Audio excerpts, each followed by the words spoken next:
But she says over here that anytime you do a lachash, you do a whisper like for this drunk person, or we bring the halacha, all the mishaberachs that we say for a chayla are with the mother's name. How do we know this? From this Gemara, from Amrli Aim, you mention the mother's name.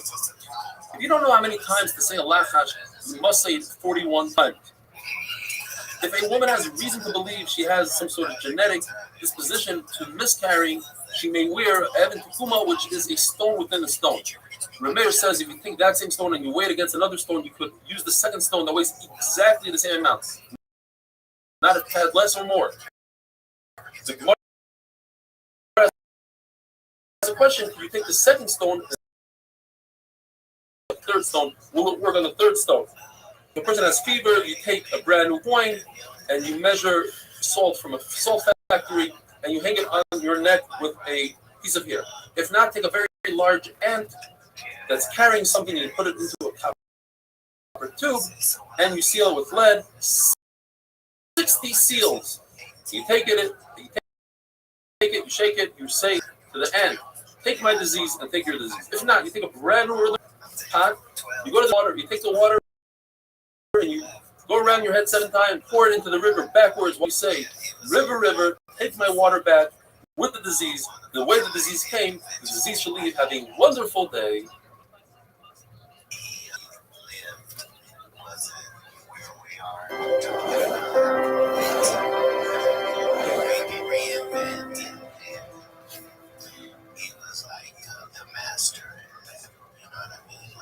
Shabbos Daf Samach Zayin. Happy like Ba'omer. We're back to the sugya of supernatural healing powers. This is a very interesting one. A person has fever every 3 days. He has to do things with the number 7. He takes 7 branches from 7 different date trees, 7 splinters from 7 different beams, 7 pegs from 7 different bridges, 7 ashes from 7 different ovens, 7 dirts from 7 different door sockets, 7 pitch from 7 different ships, and 7 kernels of cumin from cumin. And here's a very interesting one. 7 beard hairs of an old dog. You tie it all together, put it in a strand of hair, you wrap it around your neck. That's a zula for root. This person has really high fever. You take a knife that's completely metal, no handle, and you go over to a thorn bush, a snet, and you tie your hair around it, and you say the pasuk, Vayera Malach Hashem Elav, Vayomer Moshe, the second pasuk. These are psukim referring to that the sneh wasn't eaten up, so the disease shouldn't eat up the body. And on the second day, you go over to, you make another notch in the sneh like you did in the first day, and you say, Vayar Hashem Kisar Lirais, Hashem saw. The word sar means go away. And on the third day, you notch out the sneh again, and you say the pasuk, don't come close to me, go away, disease. And you tell the sneh. We know that the reason why Baruch was mashing the shechina on you is not because you're such a great treat, the opposite. It's because you're so humble. And that will increase a person's humility, which will overcome the disease. And you bend down to it, and you cut down the sneh. And you say, just like the fire ran away from Tanayim Shalom Azariah by Kishan Age, so too my fever, my fire should run away from me. If a person has a shchin, or a very painful blisters, or he has a shade demons, or the shade of the Beis HaKisei, Gemara gives a series of different words that a person will say. Rishon Ba'achai, like Ba'omer, says, Klal Yisrael is royalty, and royalty wears golden bells and go out with it on Shabbos. Unlike a slave, like we say, cannot go out with a bell, so it'll fall. He's royalty. Rabbi says that's provided that it's tied tightly to his clothing.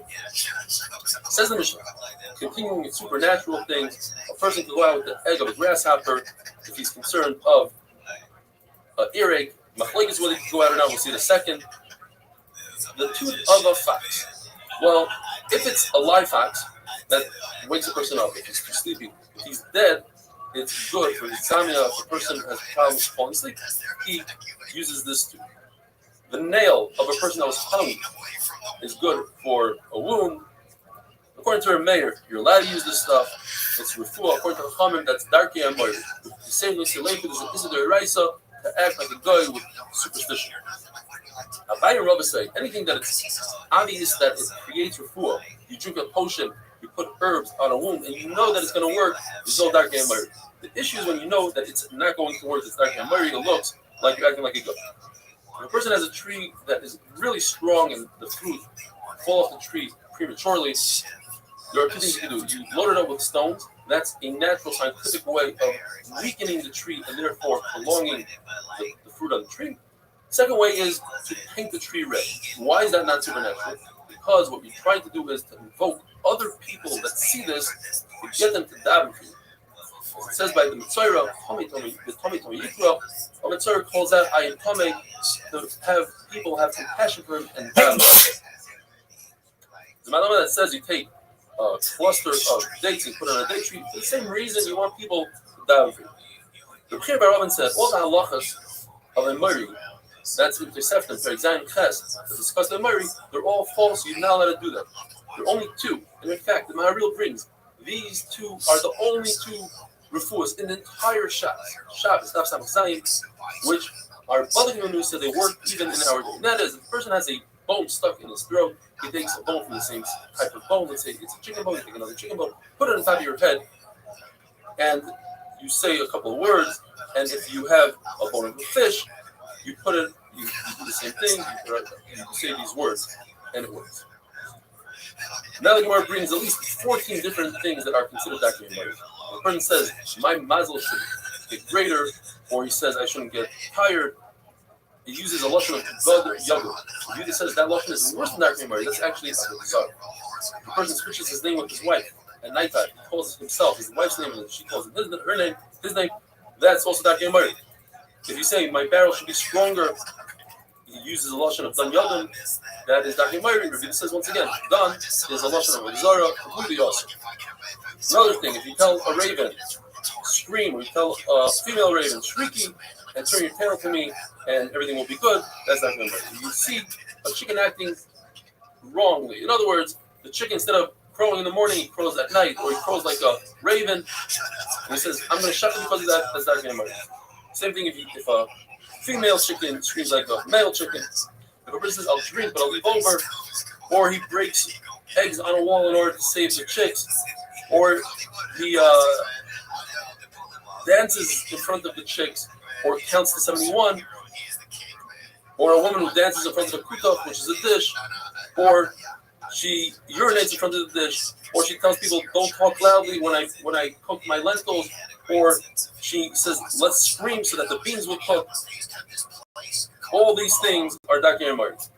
These are things that are more scientific. You take a splinter of mulberry in order to increase the speed of the dish, or you take broken glass, that is scientifically proven to work. For say, if you use glass, you have other issues. The issue is, sakana, you don't want to really eat glass, not a very good idea. To say, l'chaim, the wine, l'chaim, it should be on the mouth of Rabbanim, that's okay. In fact, Rabbi Kiva, by the chassan of his son, he said, l'chaim to the chachamim and to the talmidim, you let it take salt that thins out the oil and creates a brighter flame. That's scientifically proven. You let it take clay, mud, and put it underneath the flame so it should go slower, it chills it out a little bit, and the flame will slow. Rabbi Zutra says, if you were to cause your flame not to increase, but to consume more oil, you're over an Issa Raisa, according to most Rishonim of Baal Tashkas. You're consuming oil when you don't need to. With that, we finish the amazing parak of Bamet Isha. And tomorrow, we are going to start with the Neder. Wow, Godol, have a wonderful day.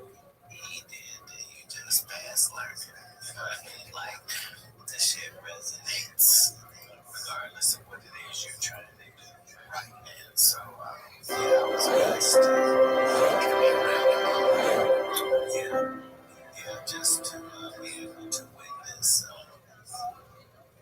a short Shabbos Daf Samaches. We're starting a brand new Perek Klal Gadol, one of the most famous programs in Shas. Klal Gadol, there are three major rules the Mishnah tells us. The first rule, Klal Aleph, let's call it, is a person that doesn't know about Shabbos, and therefore he only brings one chatos on all the Shabbosim and all the Averis he ever committed, because there was only one mistake that he made. He didn't know about Shabbos. The second rule is, if a person knew about Shabbos, but he forgot that today is Shabbos, so he's chayiv on each and every Shabbos. And the third rule in the Mishnah is, if a person forgot about the malacha, he knew today is Shabbos, but he forgot that the malacha he's doing is asur, So he's chayiv for each av malacha, including if he did toldes and one av, he's chayiv only one carbon for the two of them. But for each and every av malacha, he's chayiv one. Says the Gemara, why is it called klal gadol, a major rule? Says Rabbi Yosef bar Oven, because compared to Hilchos Shemitah, which it also says klal gadol, Shabbos is a major rule. Why is it a major rule? Because Hilchos Shabbos applies even when things are not attached to the ground. For instance, cooking, you're not cooking attached to the ground, it's on the oven. So that's a major rule. So then why does it say major rule by Shemitah? Because Shemitah compared to Meiser is a major rule. Meiser doesn't apply to animal food, only to human food. Therefore, Shemitah is a major rule. Shemitah does apply to animal food. But according to Dr. Hari that says Klal Gadol by Meiser as well, how does he explain? He must explain that Meiser compared to Peah, oh, that's a big rule. Why is that? Because Meiser has three conditions. It has to be oichel, has to be food, and not fruit that's designed, let's say, to dye clothing. It also has to be nishmar, guarded, not hefty. It has to be gedulim min haaretz, has to grow from the ground, whereas, let's say, mushrooms don't grow from the ground, hot from mice. When it comes to peah, we add two things.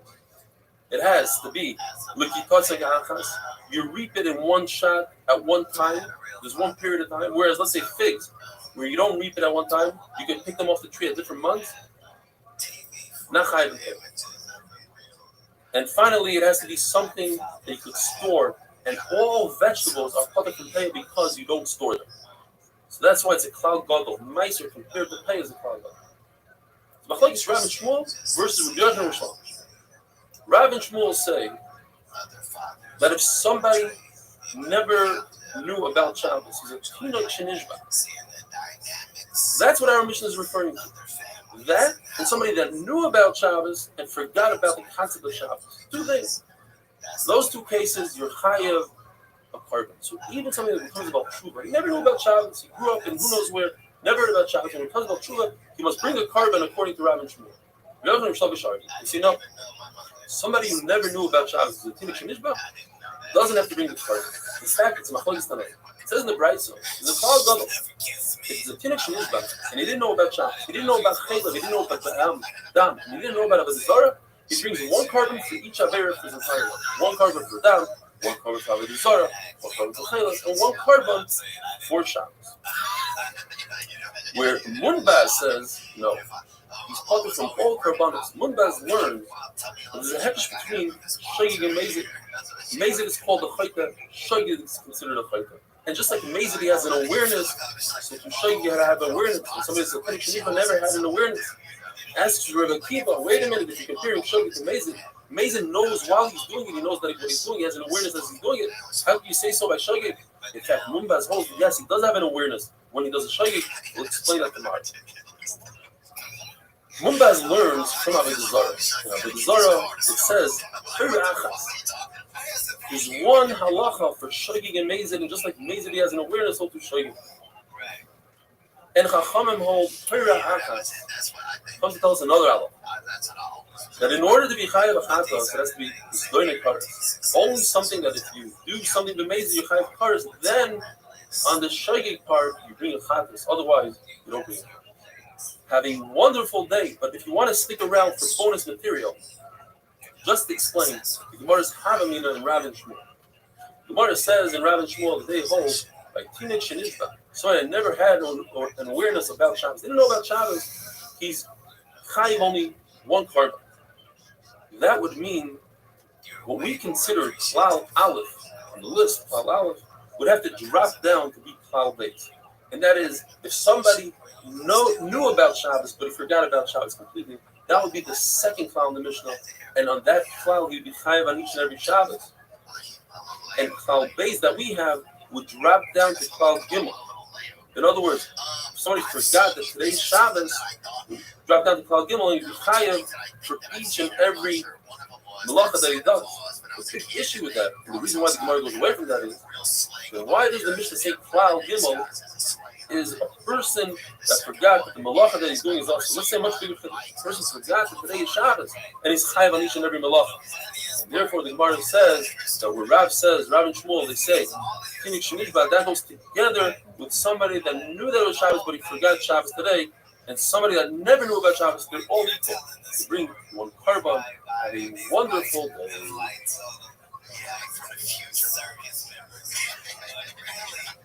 Really, this is $1.5 million worth of Can-Am spiders. 8 of them, 200,000 apiece. Me and Suge going down sunset. Oh, yeah. Shabbos Daf Samach Tes. If someone were to ask you to define the word shogeg, you'd probably say shogeg means a person who doesn't know that this affair is awesome. Well, there's a three-way machlokes. Mumbaz has an incredible shita that shogeg means a person knows that what he's doing is wrong, he just doesn't know he has to bring a carbon. That is considered a shogeg. In fact, there's a brayso that says exactly like Mumbaz. The brayso says, how do you define the perfect shogeg? Someone that doesn't know what Shabbos and doesn't know the malach is awesome. How do you define the perfect mesis? Somebody that knows it's Shabbos and somebody that knows that the malach is awesome. And what if somebody knows one out of the two? He knows it's Shabbos, he doesn't know the malach is awesome. He knows the malach is awesome, he doesn't know Shabbos. Or what if he doesn't know you have to bring a carbon, which is exactly Mumbaz's case. And the Rashi says in all three of these things, you bring a carbon, it's considered a shogeg. Perfect proof for Mumbaz. Chachamim argue, they say no. Somebody that doesn't know that you have to bring a carbon is not considered a shogeg. So what is considered a shogeg according to Chachamim? Machlokes Rabbi Yochanan and Rothschild. According to Rabbi Yochanan, if a person doesn't know about kares, forgets about the kares, that's considered shogeg. According to Rothschild, you have to forget about the lav and the kares, two things. And it brings a pasuk. It says in the pasuk, "Asher lo yiseh asen of shgaga." The Ashem pasuk is referring to lav and kares. He doesn't know both. That's considered a shogeg. So no. That pasuk is talking about a mummer, somebody off the derech that does an avera, the shogeg. He doesn't bring a carbon. Why? Because even if he knew that what he was doing is wrong, he wouldn't refrain from doing the avera. So now that it's a shogeg, he shouldn't bring a carbon. Asher lo yiseh asen of shgaga. There's the Mishnah that says there's 39 malachas, and the famous question: why tell us the number? And Rabbi Yochanan goes on to explain, to tell us that if somebody did 39 malachas, he's chayav 39 karbanos. The big question is, how in the world is it possible for somebody to be over on all 39 malachas? The minute he doesn't know that there's 39 malachas, if he got all 39 malachas, then there's no Shabbos for him. He wouldn't be a shogeg. According to Rabbi Yochanan, understood. As long as a person forgets the Isser Kares, that's considered shogeg. So here's the case that he's chayav all 39. But according to Rothschild, he has to forget the Kares and the lav. So in what is he exactly a shogeg? How does he know the Shabbos? The answer is that according to Rabbi Akiva, there's a 40th avera, the Iraisa, and that's Tchumim, to walk 2,000 amos out of Tchum. The only difference between Tchum and all the other ones is that Tchum doesn't bring a carbon. And he knew about Tchum, but he didn't know about the other 39. Shvuas bitui, when somebody swears falsely about the past or about the future, he says, I ate this and that, or I didn't eat this and that, or he says, I am going to eat, or I'm not going to eat. They have to bring a carbon oil even though it's only a lab, you bring a carbon on a lab. Huge chiddush. According to Abaya, even Rabbi Yochanan, who typically says that to forget kares is considered a shogeg, but here, since there's no kares, to forget that you have to bring a carbon is not considered a shogeg, even though the carbon is a big chiddush. Now, what is the shogeg? Now, it's very easy to find the shogeg in Shus HaBitois when it comes to the future. He swears he's not going to eat, and then he ate by mistake. So that's a shogeg. But what about the past? How is it possible to get a Shus HaBitois in the past? When you swear, you have to be aware. And he wasn't aware that he didn't eat. He wasn't aware that he didn't eat. So what exactly is he swearing falsely by mistake? So one pshat is that goes according to Mumbaz, that he forgot that there's a carbon. But another pshat is that it goes according to Chachamim, that typically Chachamim hold that forgetting a carbon is not considered a shogeg. Because here, by Shvus HaBitui, since that's the only thing you have is a carbon, that is the shogeg. He forgot because the carbon here is a chiddush. And that would be a bomb question on a chaya who says that, according to everybody, you have to be shogeg in the lav and not in the carbon. If somebody eats truma, the mezid, he's chayiv mis b'dei shamayim. The shogeg, he has to pay back the truma plus a fifth. What if he doesn't know that there's mis b'dei shamayim? Is that considered a shogeg? According to Abaya, Rabbi will hold that mis b'dei shamayim is not like kares, and therefore it's not a shogig and doesn't pay the extra fee. According to Rabbi, Rabbi Yochanan will hold Misa B'dei Shemayim equals Karis. It's like the same thing as Karis, and therefore you do pay the Chayyim. What if somebody found himself in the desert, lost track of time, doesn't have a calendar, doesn't know what day it is? When does he keep Shabbos? Can he do Malacha today? Can he not do Malacha? The Ravuna says the moment he realizes that he's lost, he doesn't know what day it is, he counts 6 days of weekdays, and on the 7th day, he rests Shabbos. Rabbi Barav says the opposite. The day that he finds out, he does Shabbos immediately, and he counts 6 days. Machlekes says, do we go by Bria Soilam, do 6 days and then Shabbos? Rabbi Barav says, no, it's like other Rosh Hashanah. He was born, he was immediately to Shabbos, then 6 days of weekday. From the Brisa, there's a question on Rabbi Barav, but the Brisa seems like it says, you keep, for every 6 days that you keep one Shabbos. In fact, as the Brisa says, Mefurish, you count 6 days, and then you keep Shabbos. What do? Says the Gemara, all 7 days. This is amazing. A guy wakes up in the desert. His life is really bad, but it gets even worse. He cannot be Mechal Shabbos every single day of the week, only to sustain himself. He could only take enough food to live b'tzimtzum. And the day that he keeps for Shabbos, he makes Kiddush and Havdalah. If he recalls the day that he left, you could assume that day was definitely not Shabbos because he wouldn't travel on Shabbos. But he cannot assume that that day was also not Friday. In other words, get 2 free days, because it's very possible that he got a good ride and he left on a Friday. We learned in the Mishnah that if a person forgot that today is Shabbos, has to bring a carbon for every Shabbos that he forgot. Whereas if a person forgot the concept of Shabbos, he brings 1 carbon for his entire life. Why? What's it?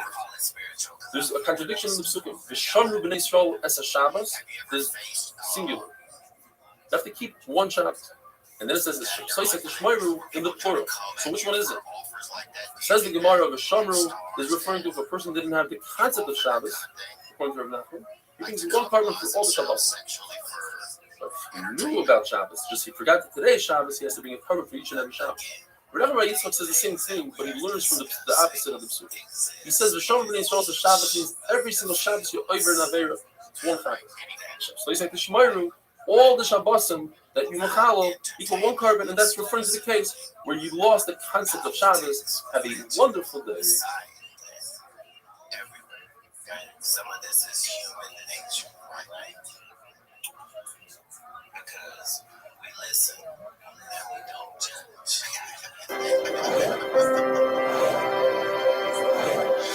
Were there things that you didn't take in your career that you feel like were like earlier? Shabbos Daf Ayin. I think it's incredible. We're already holding 69 daf into Masechta Shabbos. Unbelievable. We learned 3 rules in our Mishnah. Rule number 2 was that if a person knows about the concept of Shabbos, he just lost track of time and he forgot that today is Shabbos, even though he did many malachas that were asur, he only brings 1 carbon chatas. Every Shabbos he brings another carbon chatas. If a person knows that today is Shabbos, he just forgot that the malacha of Chaitzer is asur, that the malacha of Zereya is asur. He forgot that it's asur. So he brings on each and every malacha a carbon. The question is why? It says we're not very simple. If a person forgot that today's Shabbos and he did a few malachas, then he only had 1 forgetfulness. His mistake was 1, that he forgot that today's Shabbos, he brings 1 carbon. But if a person forgets different malachas, he forgot different things. So he has to bring a carbon in each forgetfulness. But how do we know that you're chayiv on each and every malacha? Perhaps all the malachas of Shabbos are included in 1 avera, Chilul Shabbos. How do we know to differentiate between malacha and malacha? It says Shmuel because the Torah says, Kol ha'oisa me'alacha yumas. If you do a malacha b'mezid, you die, you get the death penalty. So then why does the Torah repeat itself and say, Mois yumas? The answer is because the Torah is not talking about mezid. If you can't be talking about mezid, you must be talking about shogeg. And the Torah says you shall die. What does it mean, die? Not literally, but you take out of your pocket. For some people, that's like death. To spend money on a carbon, it says, Mois yumas, you bring many karbanas on 1 Shabbat. There's a very famous machlekes in Shas.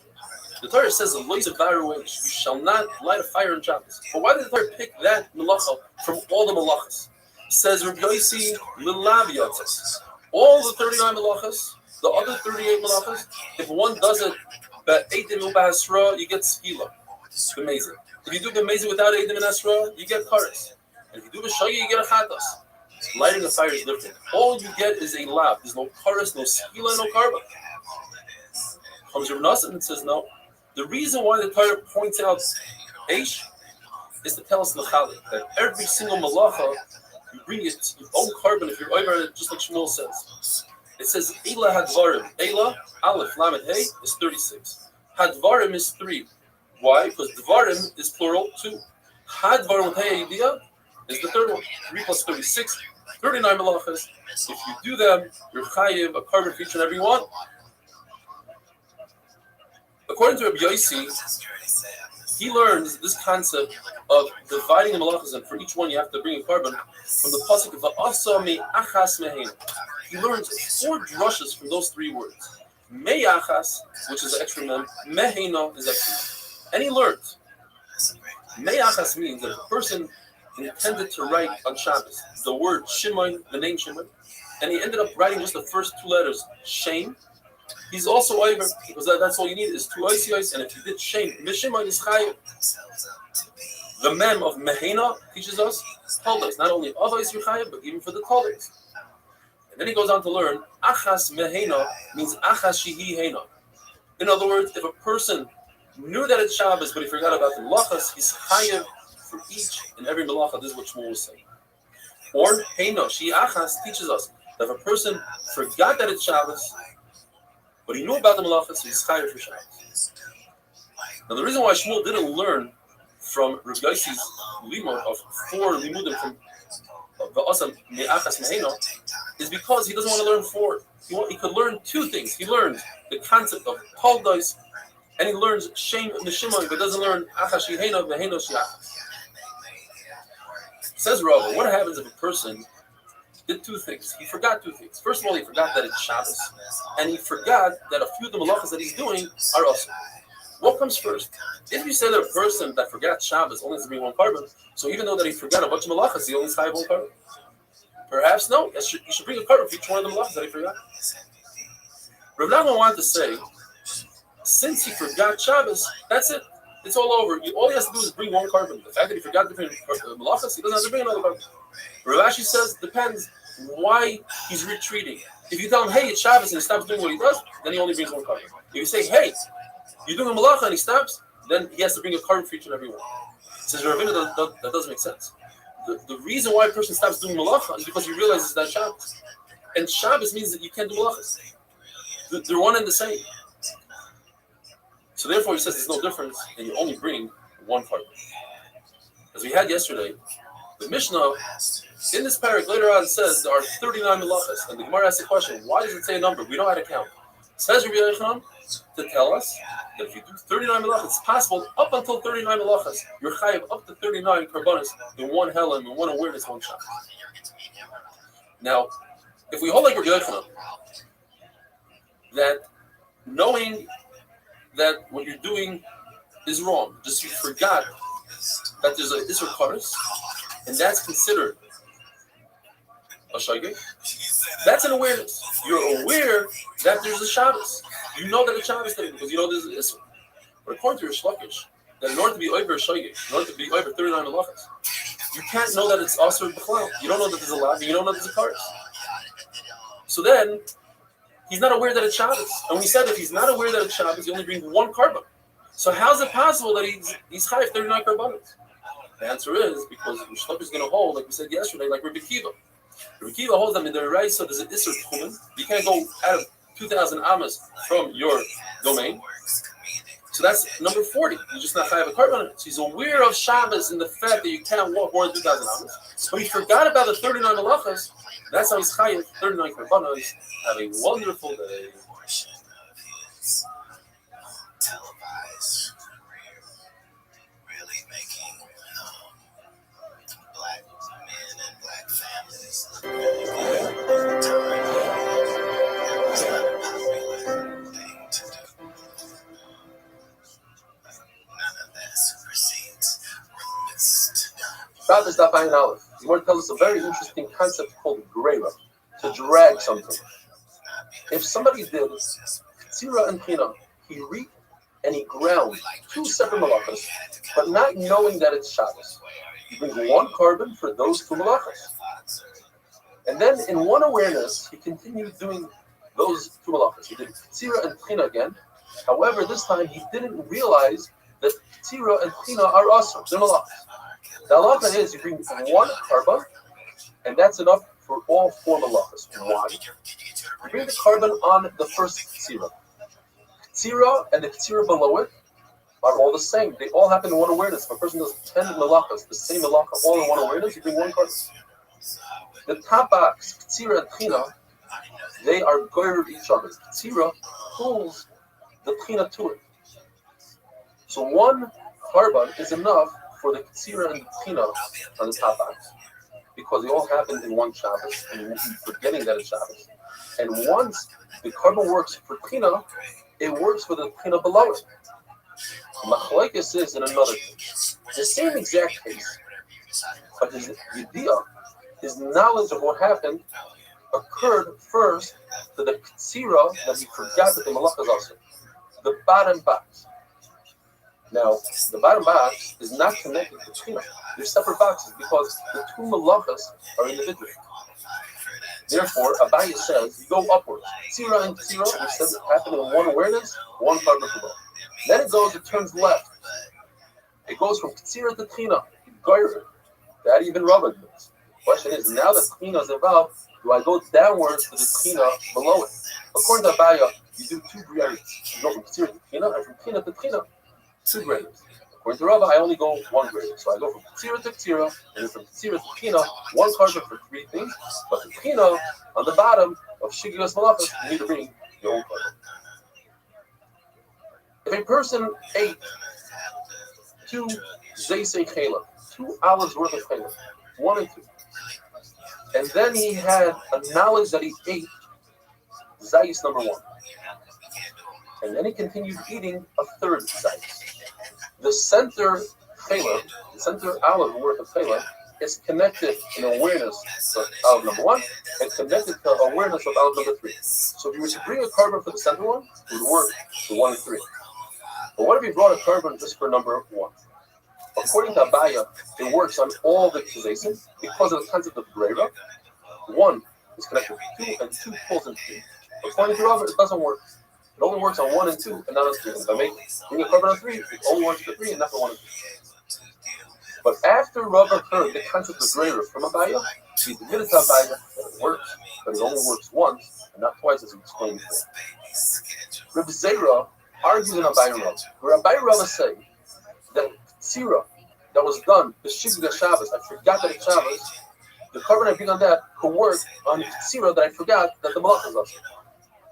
Even though there's 2 types of Averis, one is forgetting that it's Shabbos, one is forgetting the malach, one carbon works for both. So Zera argues and says no. And therefore, if I have a half a kazayis of Shigga Shabbos, it doesn't combine with a half a kazayis of Shigga Malachas to be mechayev me one carbon.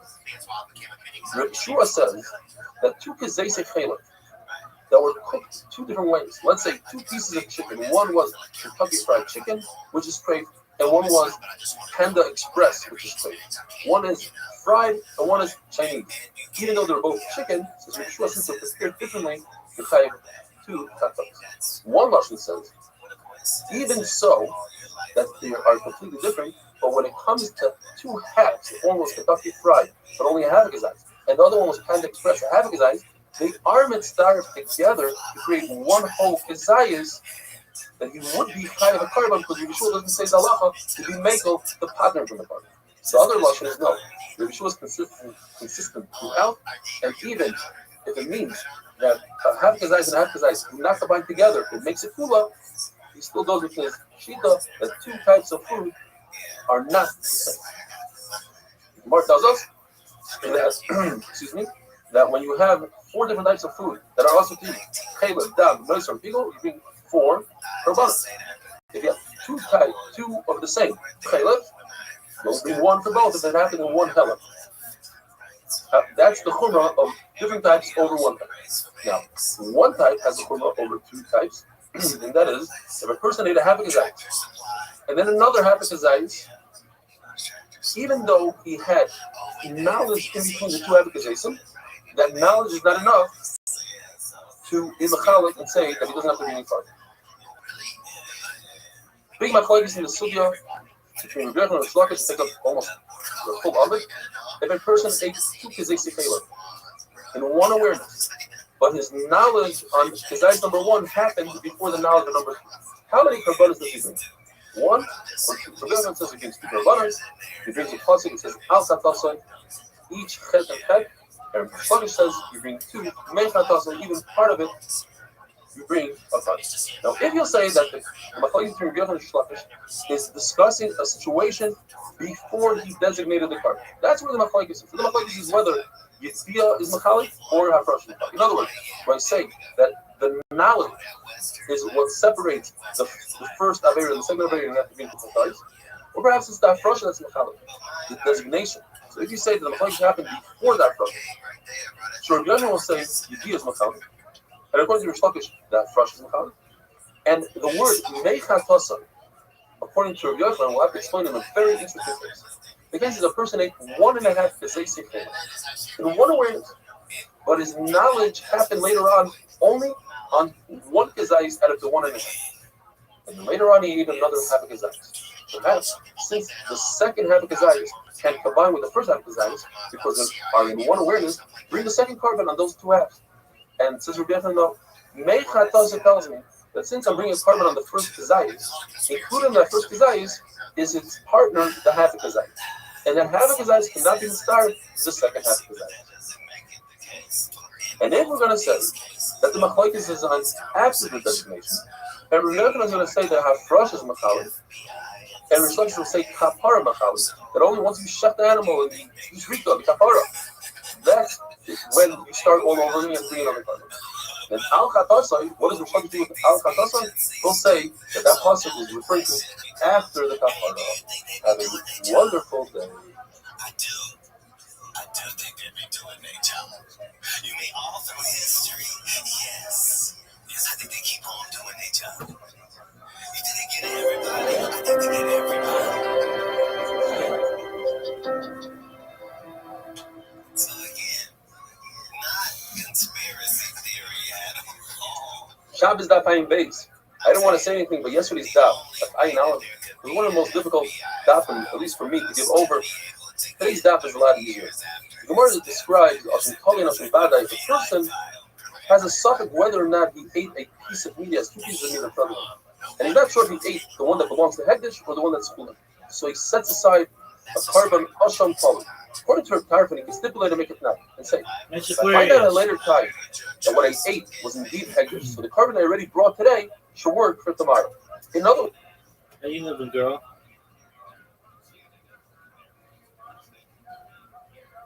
Miss Aquarius. Hello. How are you?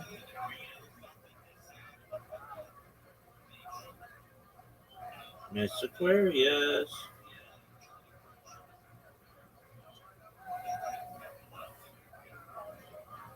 Miss Aquarius.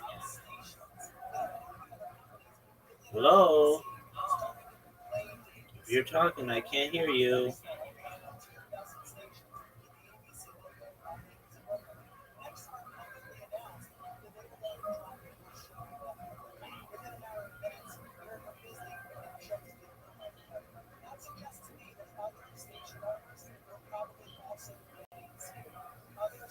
All right, maybe you're not talking, which is fine. We're watching Cat Williams. Listen to him. in other words, it's not necessary to have knowledge when you bring the carbon. If it's not necessary to have knowledge, knowledge doesn't accomplish anything. Says Ula, tremendous chiddush.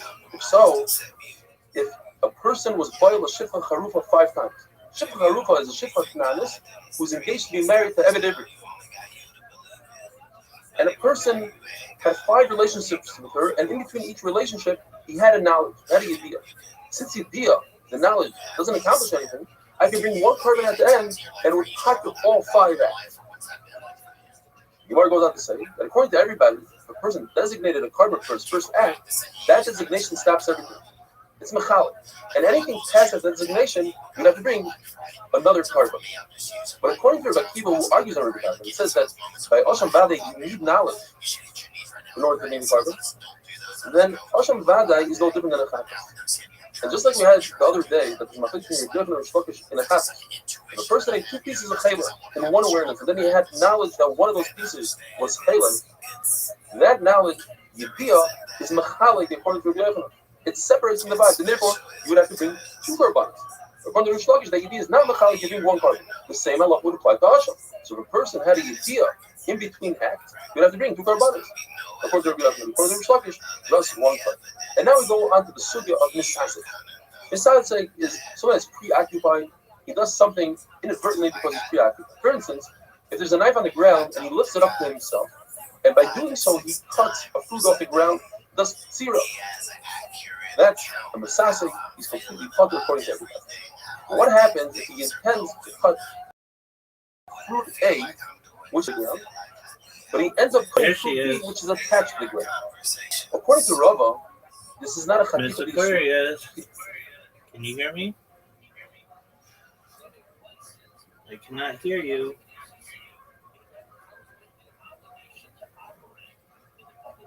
And I could hear people earlier. If you're talking, let me know.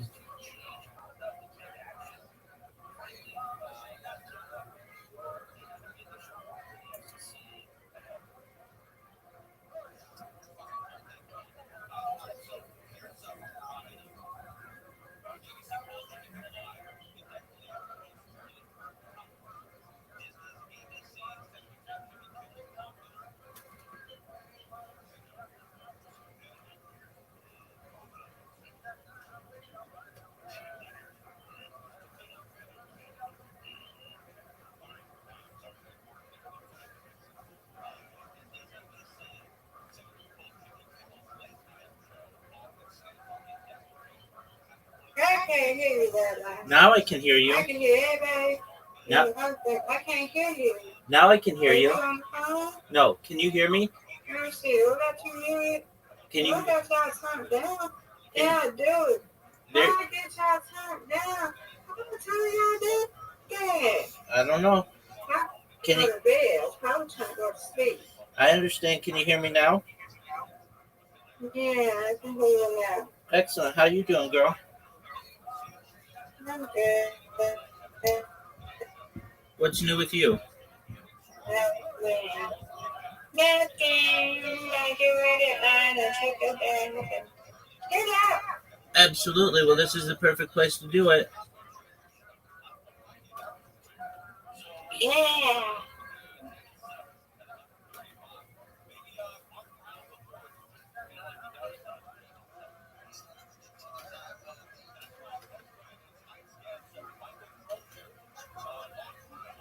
How was your day? Amazing. So far, so good. That's good. That's good. Just chilling like a villain. That's good. Do you know who Cat Williams is? Yeah. I'm What's listening. the meaning? I love Cat Williams. Same here. Pimp Chronicles. He's hilarious. I'm listening to an interview of his, so feel free to enjoy. Okay. Everything on? I don't wonder why stuff gets moved out of my way because I asked for things to be moved out of my way. Like you asked earlier, like, aren't you scared? Like, I'm not allowed to be scared because I'm not counting on me. Like, Is that you? Yeah. you can't fuck me up because you're not allowed to fuck me up. And I've been in enough situations to know that you ain't let me down yet.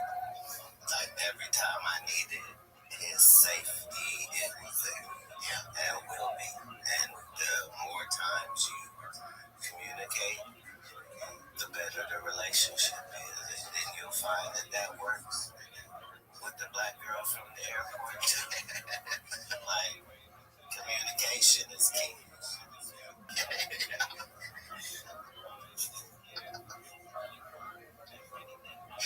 Oh Lord, man. Literally, you're perfect when you don't even try. I've heard you say that you feel like we're about to enter like a golden era. What do you mean kind of by that? Like what feelings do you have about that? And what can we look forward to?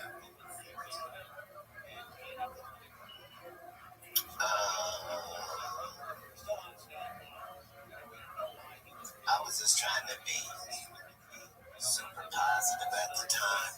I wasn't trying to be actually accurate in the question. Okay. The question was asked, I think, almost on New Year's or something like that. Christmas, something like that. Pretty close to the top of the year, so I didn't want to say anything that would make anybody uncomfortable or awkward. But the Bible has a book called Revelations, right? And it gives you this little metaphorical rundown of how things should go. Bring it up real quick in Revelations. Look at it.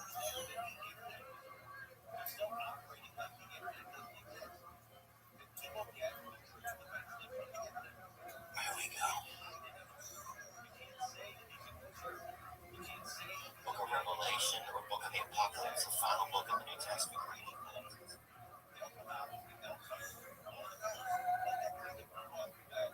Correct. So now, it talks about the things that will happen in what's called the last days, right? Before the second coming of Jesus, right? Because my whole life I was just trying to figure out, like, whatever it would take for Jesus to come back, why aren't all of the people around the world that love Jesus, why aren't they making sure that happens? So he would come back. Yeah, like Santa, they leave milk and cookies out. It was leave out a couple of freaking. We're willing to go buy the presents ourselves. Say you delivered. Put some sacred snacks out for him or something. Right. So, it just tells a story of the little key things that will happen that you can look forward to before things get there, right? And so it just talks about things like all of the nations will have to come together and make a group called the United Nations, and this was written way back then, and we have the United Nations now. It talks about there being wars and reports of wars in multiple places, and gives us a little guideline just to what may be happening in the future. Like whenever Jesus comes back, where do you think it'll be at?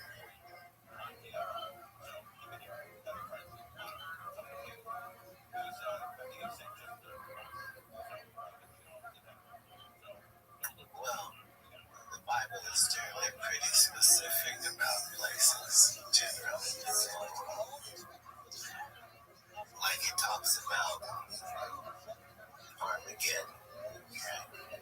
And there's this actual valley of Armageddon. I'm going to mispronounce it, but Armageddon, but the valley of Armageddon that's supposed to take place, there's this valley that is named after, which really exists. But wherever it is, he's going to bring it up. But there's probably a war there now. Right. So Kedah, also known as Jezreel Valley, is a large fertile plain in northern Israel. It's known for its historical, theological, and geographical significance. Oh, wow. And there's a lot of work going on right there, right now. Correct. So TBD, huh? What are some of the other animals that you have there? I have heard that you have horses over there. Is that true? That you have horses over there? The donkeys are the stars over there. But yeah, we got a lot of, we have cows. Many cows. Those are the best kind. Many cows and hot belly pig. Probably about the right. A mini cow? Yeah. But a mini cow, real quick, I want to see one. I'm not beautiful to it. My sister was a picture of a couple of them at her house. Beautiful. Yeah, if we can find a white one. That would be like Cash. That's your name, Cash? Oh, that's cool. Wow. Are those milkable? He's a boy, so I don't know. Oh, damn. Oh, yeah. Not it. All right. Yeah. Oh, look at that. So, the blessing, he has no idea he's many. Oh, I see. Yeah, ours is bigger than that, but, right there. Yeah, they're really fun. And do you name another name Cash, and what other name do you have for these animals? All the animals have names,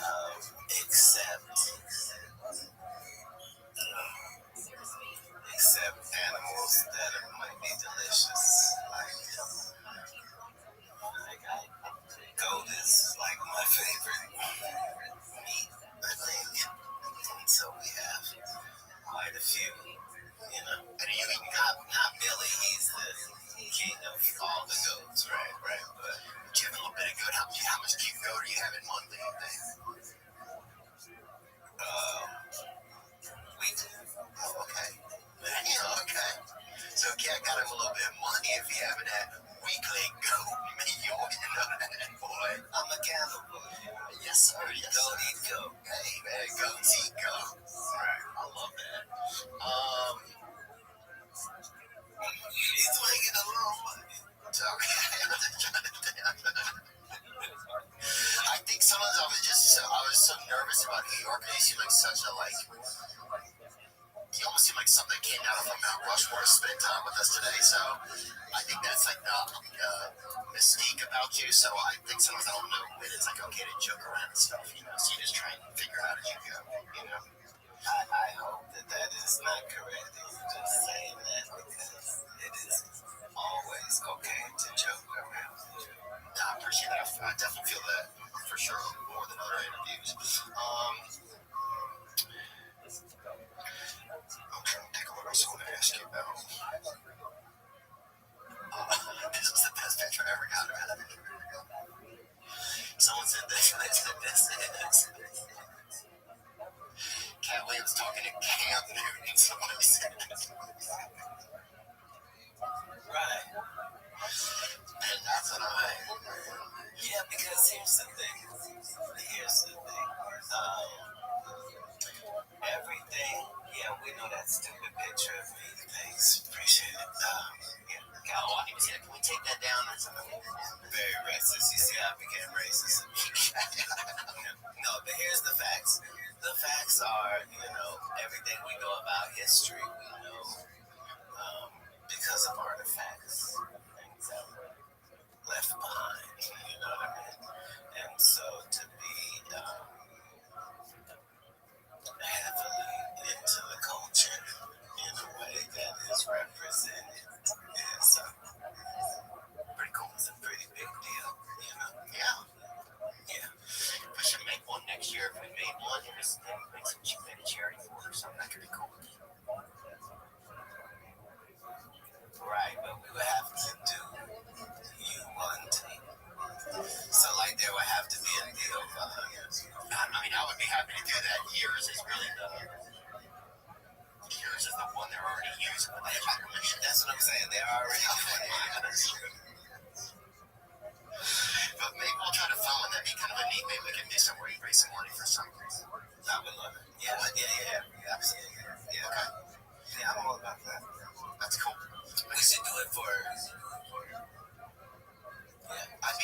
for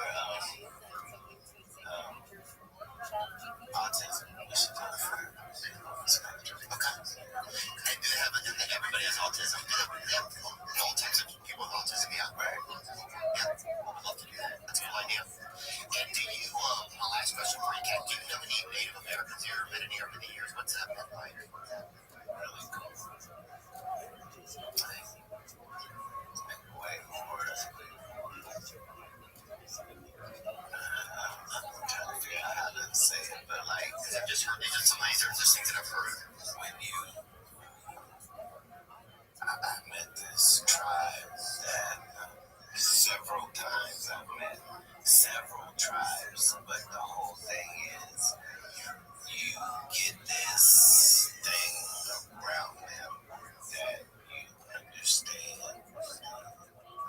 that they've been standing. You know what I mean? Like, it's, you understand how difficult it is to carry legacies and stories, even though your people can get destroyed, and then when it's all that as bad as it can possibly be, and everything is destroyed of your whole legacy, then they give you unlimited money and have to see those. It's a mind-blowing thing to watch a group of people still carry their legacy along, and that's what you get. I mean, know so much about so much, like, you know what I mean? Like and I'm an outdoor guy, like, and they know everything about everything. Like, fishing with them is like a whole different experience. Whistling and bitches and like, you don't make no mistakes. Like, a whole part where you don't catch fish, they don't know shit about that. Yeah, they catch bitches, and that's fucking cool. They catch bitches, they do it right. I want you to come out of the water boneless. Please. With outdoor stuff, have you ever done any like camping or anything like that? You ever done any wall camps? And did you ever do like a plant medicine retreat or anything like that? No, but having 100-acre ranch, you start getting in and trying to make sure you, because first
so many quotable moments from your life that you shared with us, and yeah, it's an honor, bro. I really feel honored to be in your presence today, and just yeah, I can't even believe it. So thank you so much. Likewise.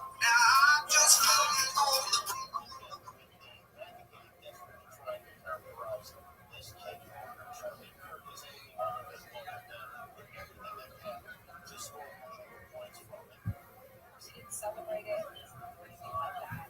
Just talk about it. So just said it's and I get that that's what we're trying to characterize the kid or because anything other than that, that's the direct quote of what people said. So why does that again, I'm thinking a celebration of it, speech or not speech. But here is what the FCC chairman just won. The Jewelry Exchange. One carat natural diamonds, $5.99. I'm testing. Jewelry Exchange Direct.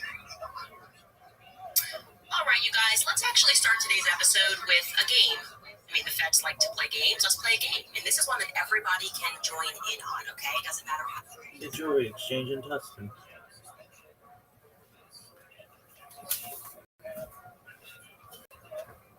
You get your ruby. All right, guys, let's actually start today's episode with a game. I mean, the feds like to play games. Let's play a game. And this is one that everybody can join in on, okay? Doesn't matter how old or young you are. I want you to grab your cell phone and I want you to go to your text messages and search for certain terms, okay, that you just use when you speak to your friends. Terms that were just casually tossed into a conversation, the alleged conversation held between the 22-year-old alleged killer of Charlie Kirk, Tyler Robinson, and his 22-year-old boyfriend, Lance Twiggs, okay? The first term I want you to search is retrieve. Let's look it up. When is the last time that you used the word retrieve between you and a friend? Retrieve. I'm going to retrieve something.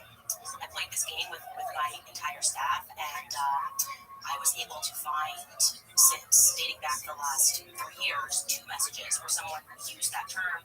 The first person was somebody that was former military, and the second person was a cop. Makes sense. Okay, we're not done playing this game. Second term that I want you to look for in your phone is vehicle. Vehicle. I mean, what pops up for you? Is that something that you say, I'm just going to go outside to my vehicle? I left something in my vehicle. I'll be right back. I just parked. I parked my vehicle outside. I don't remember where I parked my vehicle. What's popping up for you? Probably literally nothing. Maybe something related to the DMV. That didn't come up for me. Things about the DMV. I think for Skylar, something came up for his car wash. Your vehicle is ready. Sounds pretty professional. I don't know what to tell you guys though, because what they're telling us is that is just the way the 22-year-olds are speaking these days. Apparently, they just shoot the breeze with one another, and they say vehicle and retrieve. And if you don't believe me, then good. You shouldn't believe that. You should believe me when I say that. So welcome back to Candace.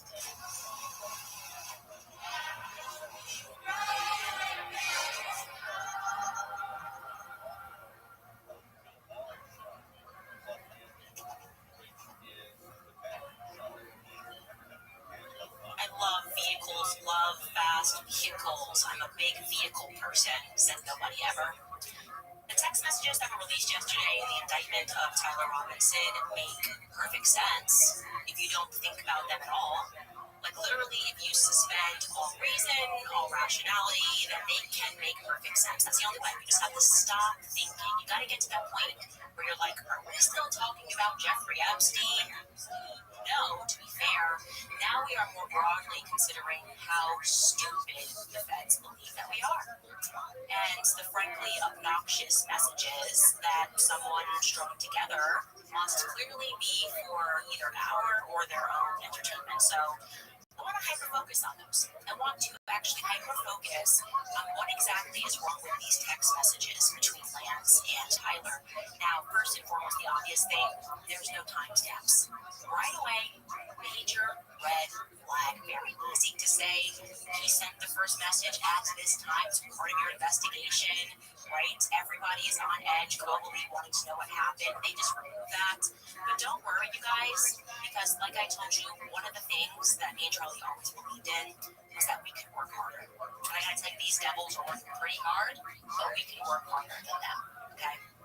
And I decided to go back and on the basis of what Tyler Robinson allegedly writes to his lover, I decided I could work them into the timeline. I could work out an approximate timeline of these for us to look at visually for when they had to have been sent on the basis of what he's saying, right? He says certain things that were not revealed to the public at a certain time, so we're going to do that.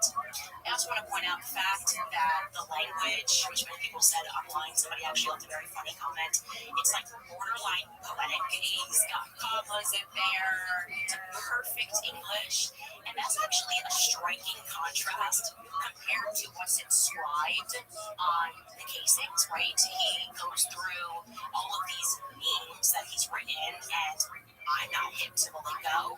Okay, you gotta be real deep internet hip, but for whatever reason, when he's writing these messages, he's very proper, extremely proper, right? But really wants to make sure he gets the punctuation correct.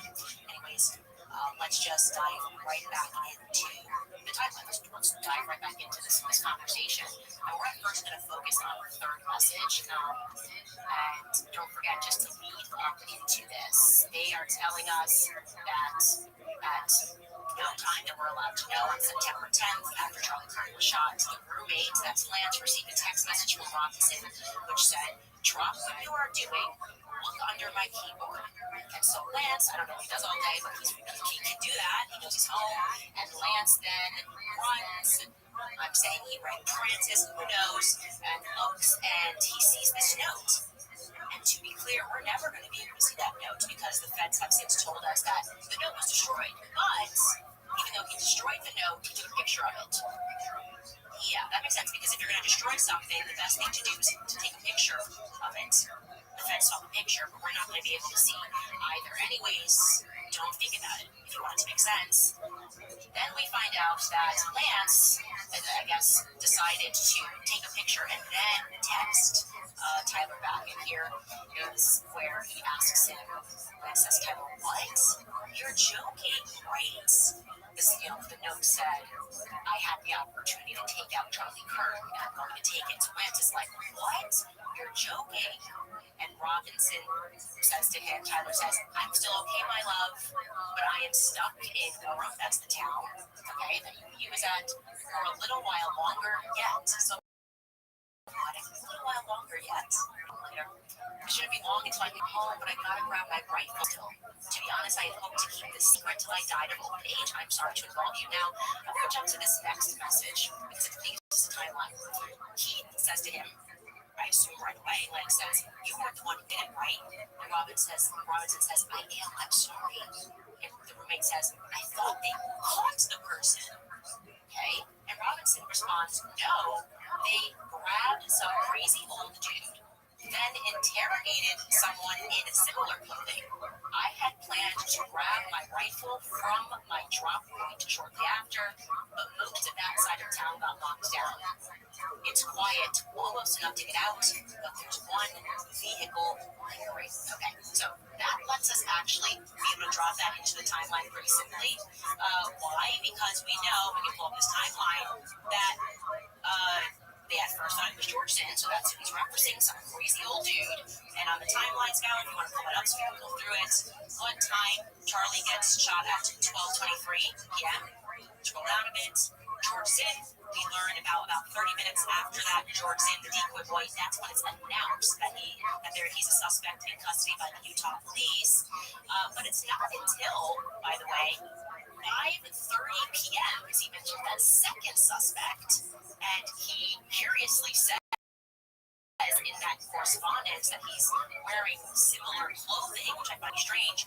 We don't know what that second second suspect wearing until 5:30 p.m. when Governor Cox, 12 minutes into a press conference began at 5:30 p.m., mentions that the second suspect, who is a person of interest, is wearing all dark clothing. So the earliest that message could have been sent out is after 5:30 p.m. I think it's unlikely because I think Gets all made up these messages because he says wearing similar clothing. Okay, he tells us dark clothing. What's similar about that? This guy allegedly, when he did this, was wearing black jeans. He was wearing dark jeans and a black shirt.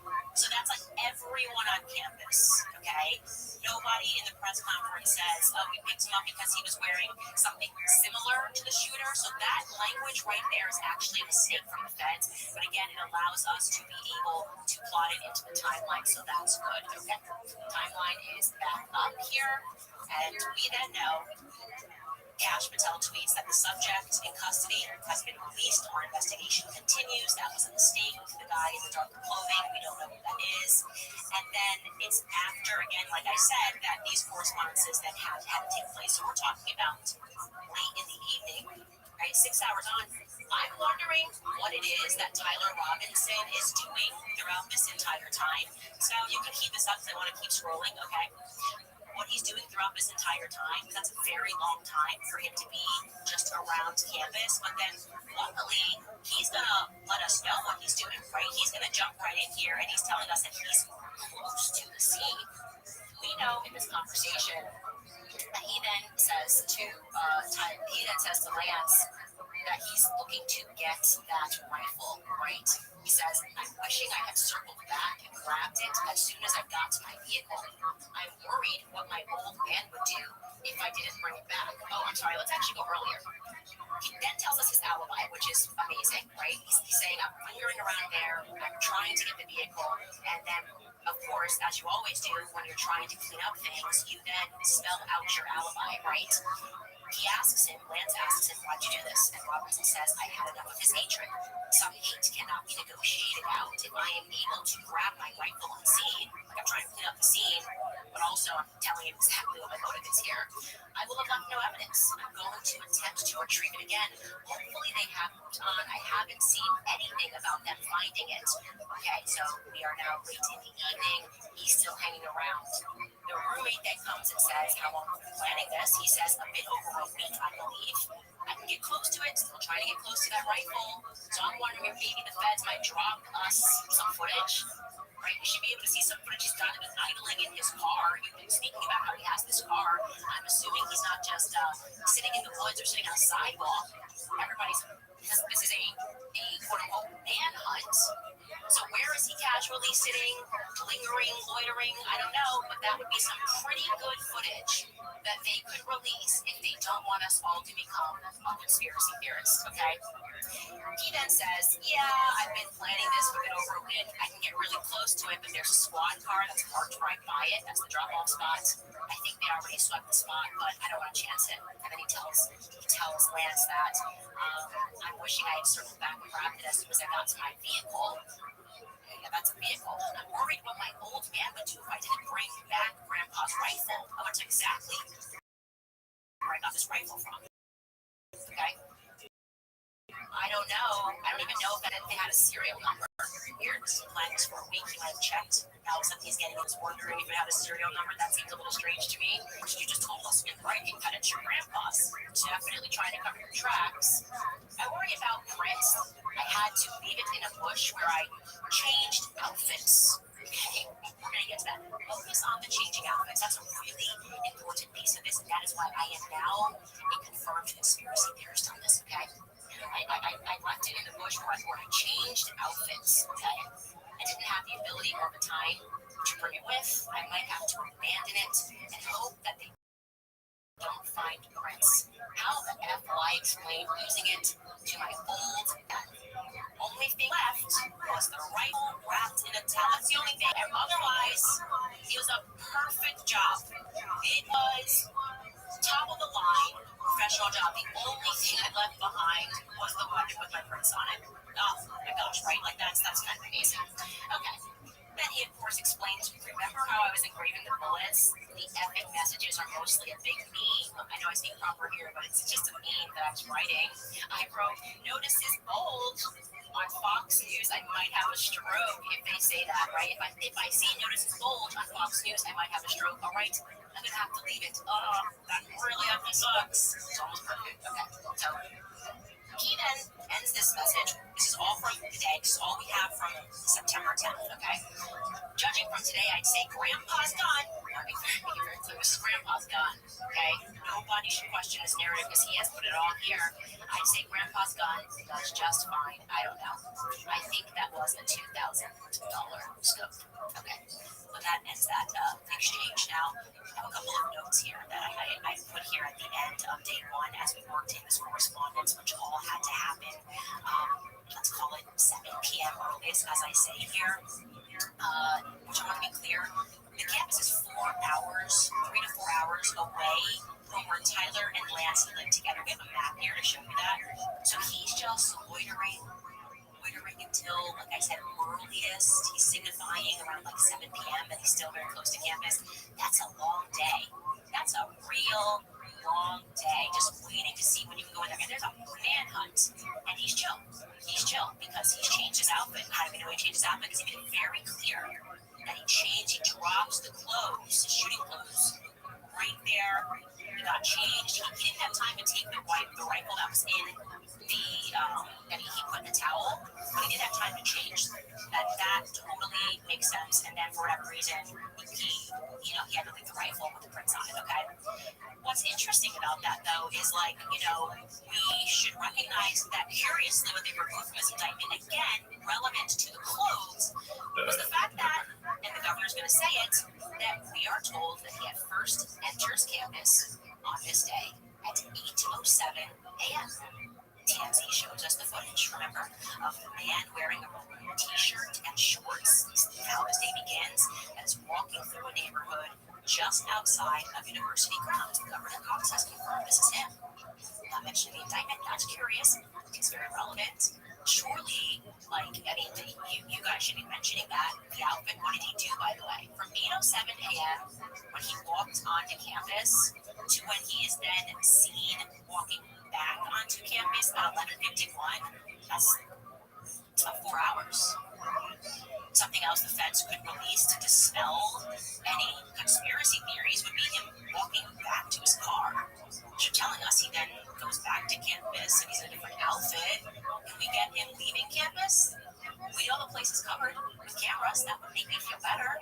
If you showed us him leaving campus and then we see him coming back in a different outfit, again, not clear why he couldn't just wear the outfit he was going to wear, since I would imagine you've got thousands and thousands of students that are wearing something as casual as a black t-shirt and blue jeans. I don't understand a need for a change if you're in a sniper outfit, or if you're wearing a Barney costume. If you showed up and you're wearing a full Halloween costume, then yeah, maybe you should change. But this is just an average college kid outfit. This is just what you expect to see on campus. Just what boys wear. Anyways, like I said, those are my points from day one. The feds can release that. And also, I'm wondering, where did Tyler spend the night? Can they clarify that? Or he certainly couldn't have been out of a wagon back there and back to his home. I'm coming home soon. Would have been the wee hours of the morning. This would have been a good time, by the way, if you're really trying to get away with this, to tell your lover to delete the text messages. He doesn't do that. So I'm going to tell him to delete the text messages on this night. Presumably he saw him. They didn't say they went home to his parents' house. So what happened overnight? When did he get home?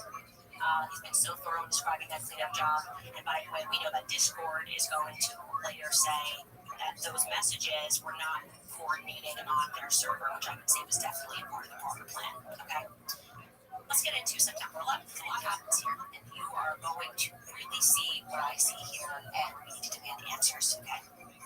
So, on September 11th, we are presented with the first FBI press conference where they confirm that they have found a weapon in the woods. Let's take a listen to a bit of that.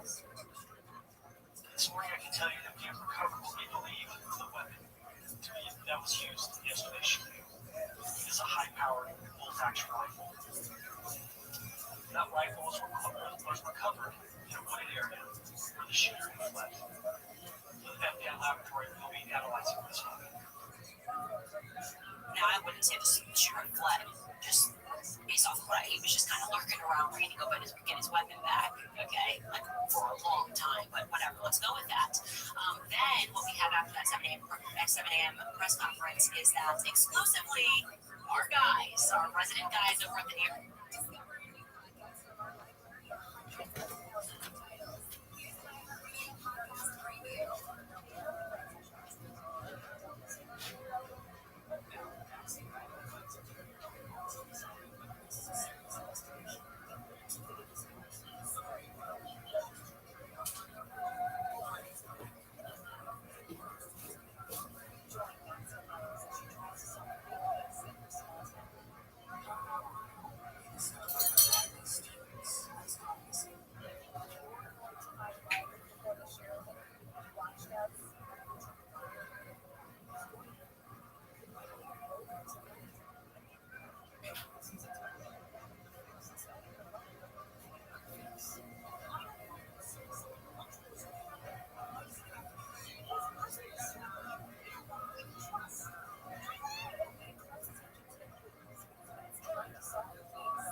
post every exclusive ever. Jeffrey Epstein's death pictures. Ghislaine Maxwell found and in and out. It's always the New York Post, okay? I view them as a feds. If I'm the feds and I'm trying to make this seem like this is organic, I wouldn't give it to the New York Post because we're in Utah, and so cops are probably not looking to a New York-based publication. But whatever, they have the exclusive. They're the ones that reveal the photo. They always have the exclusive, okay? And they show us the gun in the shooting. Their article publishes at, and by the way, my timeline is all based in Mountain Time, so that says 11:21 a.m. Eastern. They published at 9:21 a.m., 2 hours after that first press conference. They say exclusive. They are the ones that drop the trans narrative. They say these things are found on the bullets, okay? And then just 7 minutes later, the FBI, Salt Lake City, drops static images of the alleged shooter walking up the stairs. Okay, so now we can see at our timeline. That's around 10 a.m. in the morning, Salt Lake City time, Mountain Time. So we can then assume that everything else that's about to happen that I'm going to tell you had to have happened, okay, between approximately 10:30 and 7 o'clock p.m. Okay, I have a source, and everything the source has told me that has happened, when we relied to publicly, has proven to be correct. So I'm very inclined to believe this source on a couple of other things. And when I speak also to Lance's family, they are confirming what this source is telling me. So we're going to go through this 10:30 a.m. to 7 p.m., all of the things that took place. So they released the photo, and then we are told, as my source initially told me, that it was the mother who recognized Tyler, and she phones him up. Tyler says, "Mom, I'm sick." She doesn't believe it. She loops in Dad, okay? Dad then texts and he calls Tyler. And at this point, we can jump back into day 2 of our messages because Robinson says to Lance to lead this exchange. My dad wants photos of the rifle. He says, Grandpa wants to know who has what. The feds released a photo of the rifle, and it is very unique. He's calling me right now. I'm not answering. Okay, so he apparently did answer, and according to the indictment, the dad says he didn't answer his text messages. Then the father called him, and Tyler Robinson answered, and he tells us that Tyler was suicidal, and that is when they just told him, like, calm down, let's speak to you. They bring over their neighbor sheriff friend, and they agree that he should go in. Now, if he was in fact suicidal, you don't get that vibe from these messages to his love, right? There's nothing in here that he's like, I can't believe what I've done. He slept, I don't know where. He seems to be perhaps in very little sleep. I would imagine he was, just murdered someone. And he's not indicating in these messages that he's going through any sort of suicidal feelings. Instead, he says this very odd thing about his dad. He says he's not answering. He writes, since Trump got into office, my dad has been pretty die-hard MAGA. There's something here for everyone if you want to take a low hanging fruit and think of this as left versus right, right? So if you're like, on the right, like, I need to blame the left, then it's like, well, the trans thing is here, but if you're on the left, then you need to blame the right. Well, Dad was a diehard MAGA. It's like, it's so fed, it's just so federally written. It's amazing. So chaos right here. Anyways, I guess maybe if you're suicidal, that's what you said. Dad's been pretty diehard MAGA. And then we don't know, again, when these messages took place, but it all had to happen in these 7 or 8 hours. He says, I'm going to turn myself in willingly. One of my neighbors is here. He is deputy for the sheriff. You are all I worry about, love. Yeah, he seems impassioned here. He doesn't seem suicidal. And then Lance comes back and says, I'm much more worried about you. And Robinson says, don't talk to the media, please. Don't take any interviews or make any comments because the feds want to let you know why it is that we're not talking to Lance. Right?